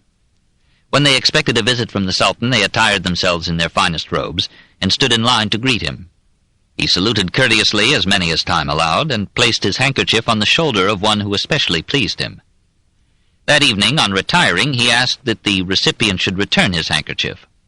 The next morning she would be presented with a dress of cloth of gold, and her allowance would be increased. The Sultan might remain in the harem 2 or 3 nights, spreading his bounty. Then he returned to his own palace to live day and night with men. Women rarely appeared in the palace, and took no part in state dinners or ceremonies. Nevertheless, it was considered a great honor to be assigned to the seraglio. Any inmate of it who reached the age of 25 without earning a handkerchief was freed, and usually found a husband of high estate. In SULEIMAN's case, the institution did not lead to physical degeneration, for in most matters he was a man of signal moderation. Social life among the Ottomans was unisexual, and lacked the gay stimulus of women's charms and laughing chatter. Yet manners were as refined as in Christendom, probably more refined than in any lands except China, India, Italy, and France. Domestic slaves were numerous, but they were humanely treated. Many laws protected them, and manumission was easy. Though public sanitation was poor, personal cleanliness was common. The institution of public baths, which the Persians seem to have taken from Hellenistic Syria, was transmitted to the Turks. In Constantinople and other large cities of the Ottoman Empire, the public baths were built of marble and attractively decorated. Some Christian saints had prided themselves on avoiding water. The Moslem was required to make his ablutions before entering the mosque or saying his prayers. In Islam, cleanliness was really next to godliness. Table manners were no better than in Christendom. Meals were eaten with the fingers off wooden plates. There were no forks. Wine was never drunk in the house. There was much drinking of it in taverns, but there was less drunkenness than in Western lands. Coffee came into use among the Moslems in the 14th century. We hear of it first in Abyssinia. Thence it appears to have passed into Arabia. The Moslems, we are told, used it originally to keep themselves awake during religious services. We find no mention of it by a European writer till 1592. Physically, the Turk was tough and strong and famed for endurance. Busbek was astonished to note how some Turks received 100 blows on the soles of their feet or on their ankles, so that sometimes several sticks of dogwood are broken on them without drawing any cry of pain. Even the ordinary Turk carried himself with dignity, helped by robes that concealed the absurdities of the well-fed form. Commoners donned a simple fez, which dressy persons enveloped in a turban. Both sexes had a passion for flowers. Turkish gardens were famous for their color. Thence apparently came into Western Europe the lilac, tulip, mimosa, cherry laurel, and ranunculus. There was an aesthetic side to the Turks which their wars hardly revealed. We are surprised to be told by Christian travelers that except in war they were not by nature cruel, but docile, tractable, gentle, lovable, and generally kind. Francis Bacon complained that they seemed kinder to animals than to men. Cruelty emerged when security of the faith was threatened. Then the wildest passion was let loose. The Turkish code was especially hard in war. No foe was entitled to quarter. Women and children were spared, but able-bodied enemies, even if unarmed and unresisting, might be slaughtered without sin. And yet many cities captured by Turks fared better than Turkish cities captured by Christians. When Ibrahim Pasha took Tabriz and Baghdad in 1534, he forbade his soldiers to pillage them or harm the inhabitants. When SULEIMAN again took Tabriz in 1548, he too preserved it from plunder or massacre. But when Charles V took Tunis in 1535, he could pay his army only by letting it loot. Turkish law, however, rivaled the Christian in barbarous penalties. Thieves had a hand cut off to shorten their grasp. Official morals were as in Christendom. The Turks were proud of their fidelity to their word, and they usually kept the terms of capitulation offered to surrendering foes. But Turkish casuists, like such Christian counterparts as St. John Capistrano, held that no promise could bind the faithful against the interest or duties of their religion, and that the Sultan might abrogate his own treaties as well as those of his predecessors. Christian travelers reported honesty, a sense of justice, benevolence, integrity, and charity in the average Turk. But practically all Turkish office-holders were open to bribery. A Christian historian adds that most Turkish officials were ex-Christians, but we should further add that they had been brought up as Muslims. In the provinces, the Turkish pasha, like the Roman proconsul, hastened to amass a fortune before the whim of the ruler replaced him. He exacted from his subjects the full price that he had paid for his appointment. The sale of offices was as common in Constantinople or Cairo as in Paris or Rome. 3. Letters and arts. The weakest link in Ottoman civilization was its poor equipment for the acquisition and transmission of knowledge. Popular education was generally neglected. A little knowledge is a dangerous thing. Instruction was mostly confined to students intending to study pedagogy, law, or administration. In these fields, the curriculum was lengthy and severe. Mohammed II and Suleiman took time to reorganize and improve the madrasas, and the viziers rivaled the sultans in gifts to these mosque colleges. Teachers in these institutions enjoyed a higher social and financial status than their counterparts in Latin Christendom. Their lectures were formally on the Quran, but they managed to include literature, mathematics, and philosophy, and their graduates, though richer in theology than in science, kept fully abreast of the West in engineering and government. Only a small minority of the population could read, but nearly all of these wrote poetry, not excepting Suleiman. Like the Japanese, the Turks held public competitions in which poets read their offerings. Suleiman took a courtly pleasure in presiding over such Parnassian games. The Turks honored 100 poets in this age, but our immersion in our own grandeur and idiom has left us unaware of even their greatest lyric poet, Mahmud Abdul-Baqi. His career spanned 4 reigns, for though he was 40 when Suleiman died, he had another 34 years of life in him.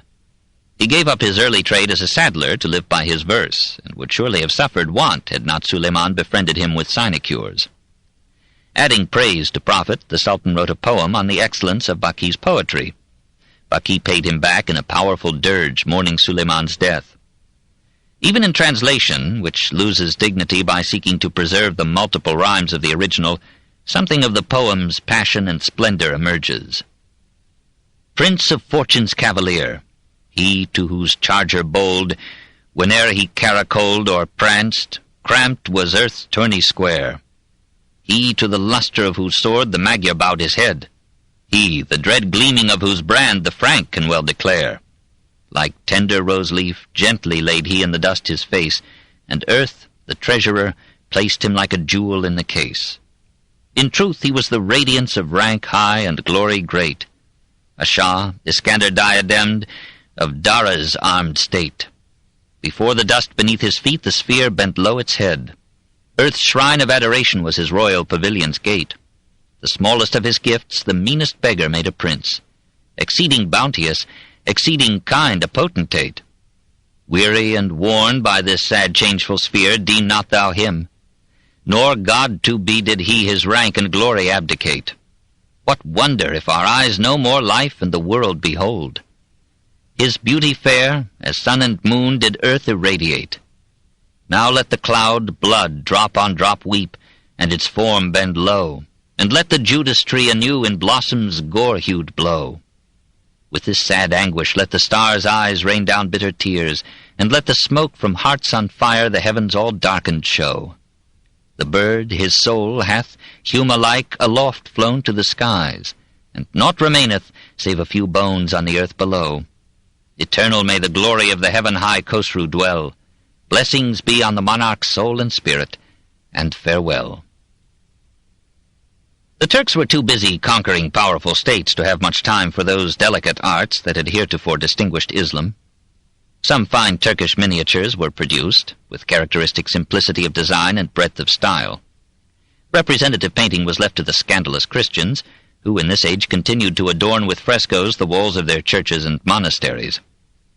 So Manuel Ponzilinos, perhaps borrowing some stimulus from Italian Renaissance murals, frescoed the church of Prototon on Mount Athos between 1535 and 1536, with paintings freer, bolder, and more graceful than those of Byzantine times. The Sultans imported artists from west and east. Gentile Bellini from Venice, Shah Kali and Wali Jan, miniaturists from heretical Persia. In painting tiles, however, the Ottomans needed no alien aid. They used them to dazzling effect. Iznik made a name with the excellence of its faience. Scutari, Brusa, and Heraki, all in Asia Minor, specialized in textiles. Their brocades and velvets, adorned with floral themes in crimson and gold, impressed and influenced Venetian and Flemish designers. Turkish carpets lacked the poetic brilliance of the Persian, but their stately patterns and warm colors evoked admiration in Europe. Colbert induced Louis XIV to order French weavers to copy some Turkish palace rugs, but to no avail. The Islamic mastery remained beyond the reach of Occidental skill. Turkish art reached its peak in the mosques of Constantinople. Not even Mashhad in its crowded architectural splendor, nor Isfahan in the days of Shah Abbas, perhaps only Persepolis under Xerxes, equaled in Persian or Moslem history the grandeur of Suleiman's capital. Here the spoils of Ottoman victories were shared with Allah in monuments expressing at once piety and pride, and the determination of the sultans to awe their people with art as well as arms. Suleiman rivaled his grandfather, Mohammed the Conqueror, in building. 7 mosques rose to his order, and one of these, from 1556, taking his name, surpassed St. Sophia in beauty, even while imitating its assemblage of minor cupolas around a central dome.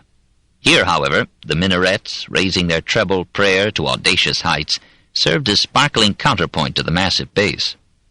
The interior is a confusing wealth of decoration, golden inscriptions on marble or faience, columns of porphyry, arches of white or black marble, windows of stained glass set in traceried stone, pulpit carved as if it were a lifetime's dedication. This is perhaps too sumptuous for reverence, too brilliant for prayer. An Albanian, Sinan, designed this mosque and 70 more, and lived, we are told, to the age of 110. 5. Suleiman himself. It was the West that named Suleiman the Magnificent. His own people called him Kanuni, the lawgiver, because of his share in codifying Ottoman law. He was magnificent not in appearance, but in the size and equipment of his armies, in the scope of his campaigns, in the adornment of his city, in the building of mosques, palaces, and the famous 40 Arches aqueduct. Magnificent in the splendor of his surroundings and retinue, magnificent, of course, in the power and reach of his rule. His empire marched from Baghdad to within 90 miles of Vienna, to within 120 miles of Venice, the Adriatic's quondam queen. Except in Persia and Italy, all the cities celebrated in biblical and classical lore were his: Carthage, Memphis, Tyre, Nineveh, Babylon, Palmyra, Alexandria, Jerusalem, Smyrna, Damascus, Ephesus, Nicaea, Athens, and 2 Thebes. Never had the crescent held so many lands and seas in the hollow of its curve. Was the excellence of his rule commensurate with its extent? Probably not, but we should have to say this of any spacious realm except Achaemenid Persia and Rome under the Antonines. The area governed was too vast to be well administered from one center before the coming of modern communications, transport, and roads. Laxity and corruption ran through the government, yet Luther said, "It is reported that there is no better temporal rule than among the Turks." In religious toleration, Suleiman was bolder and more generous than his Christian compeers. These thought religious conformity necessary to national strength. Suleiman allowed Christians and Jews to practice their religion freely. "The Turks," wrote Cardinal Pole, "do not compel others to adopt their belief. He who does not attack their religion may profess among them what religion he will. He is safe." In November 1561, while Scotland, England, and Lutheran Germany were making Catholicism a crime, and Italy and Spain were making Protestantism a crime, Suleiman ordered the release of a Christian prisoner, not wishing to bring any man from his religion by force. He made a safe home in his empire for Jews fleeing from the Inquisition in Spain and Portugal. His defects appeared more clearly in his family relations than in his government. All are agreed that despite wars, which he excused as defense by offense, he was a man of refined and kindly sentiment, generous, humane, and just. His people not only admired him, they loved him. When on Friday he went to the mosque, they observed complete silence while he passed. He bowed to them all, Christians and Jews and Mohammedans, and then prayed for 2 hours in the temple. We do not hear in his case of that addiction to the harem which was to undermine the health and power of some later sultans. But we do find him so susceptible to the passions of love as to forget prudence, justice, and even parental affection.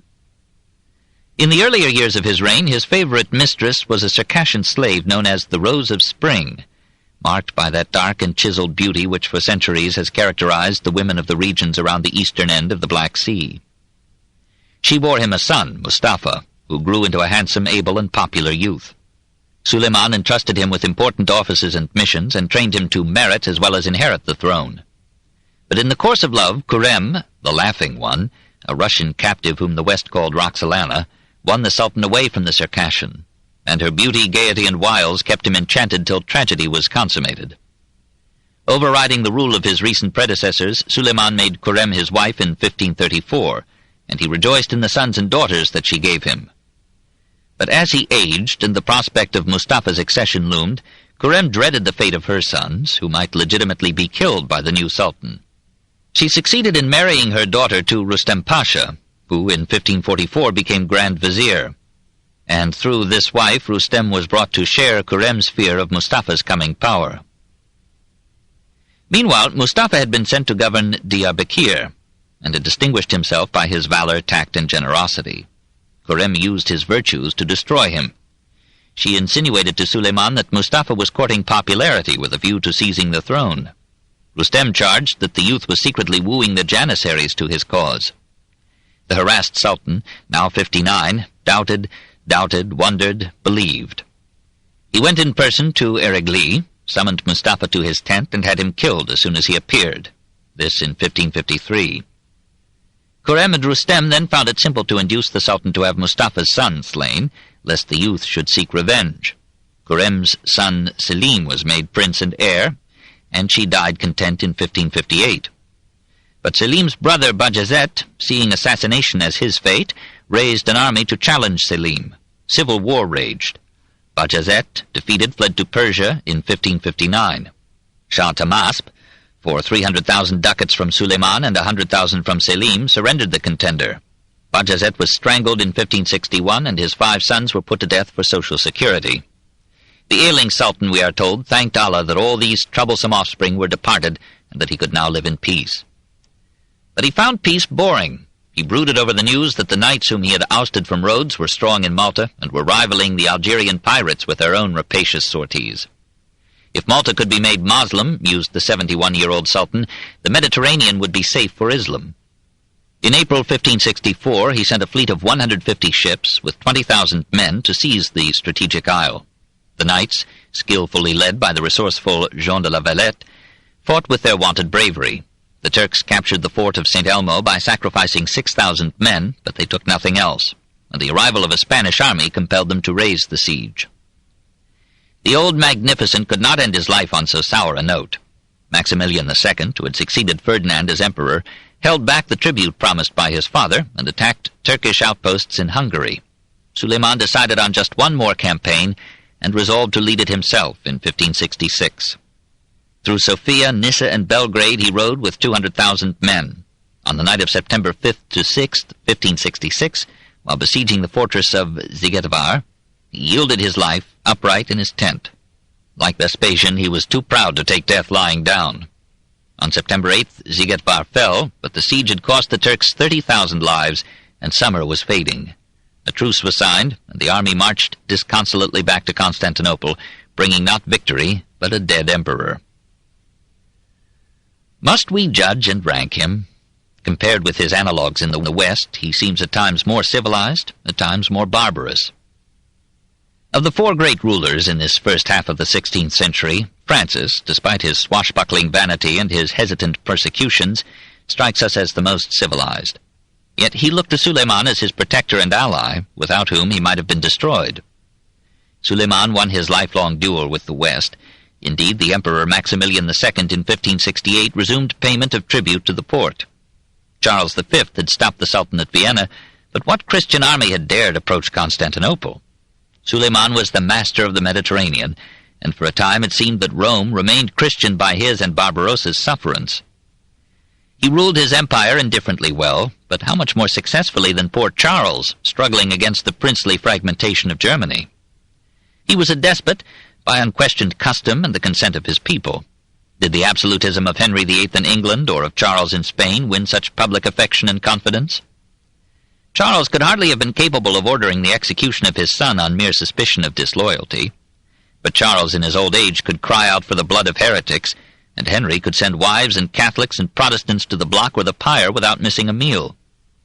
Suleiman's religious tolerance, limited though it was, makes these executions look barbarous by comparison. Suleiman fought too many wars, killed half his progeny, had a creative vizier slain without warning or trial. He had the faults that go with unchecked power. But beyond question, he was the greatest and ablest ruler of his age. This book is continued at this point on the other side of this cassette. Please reverse or turn the cassette over now.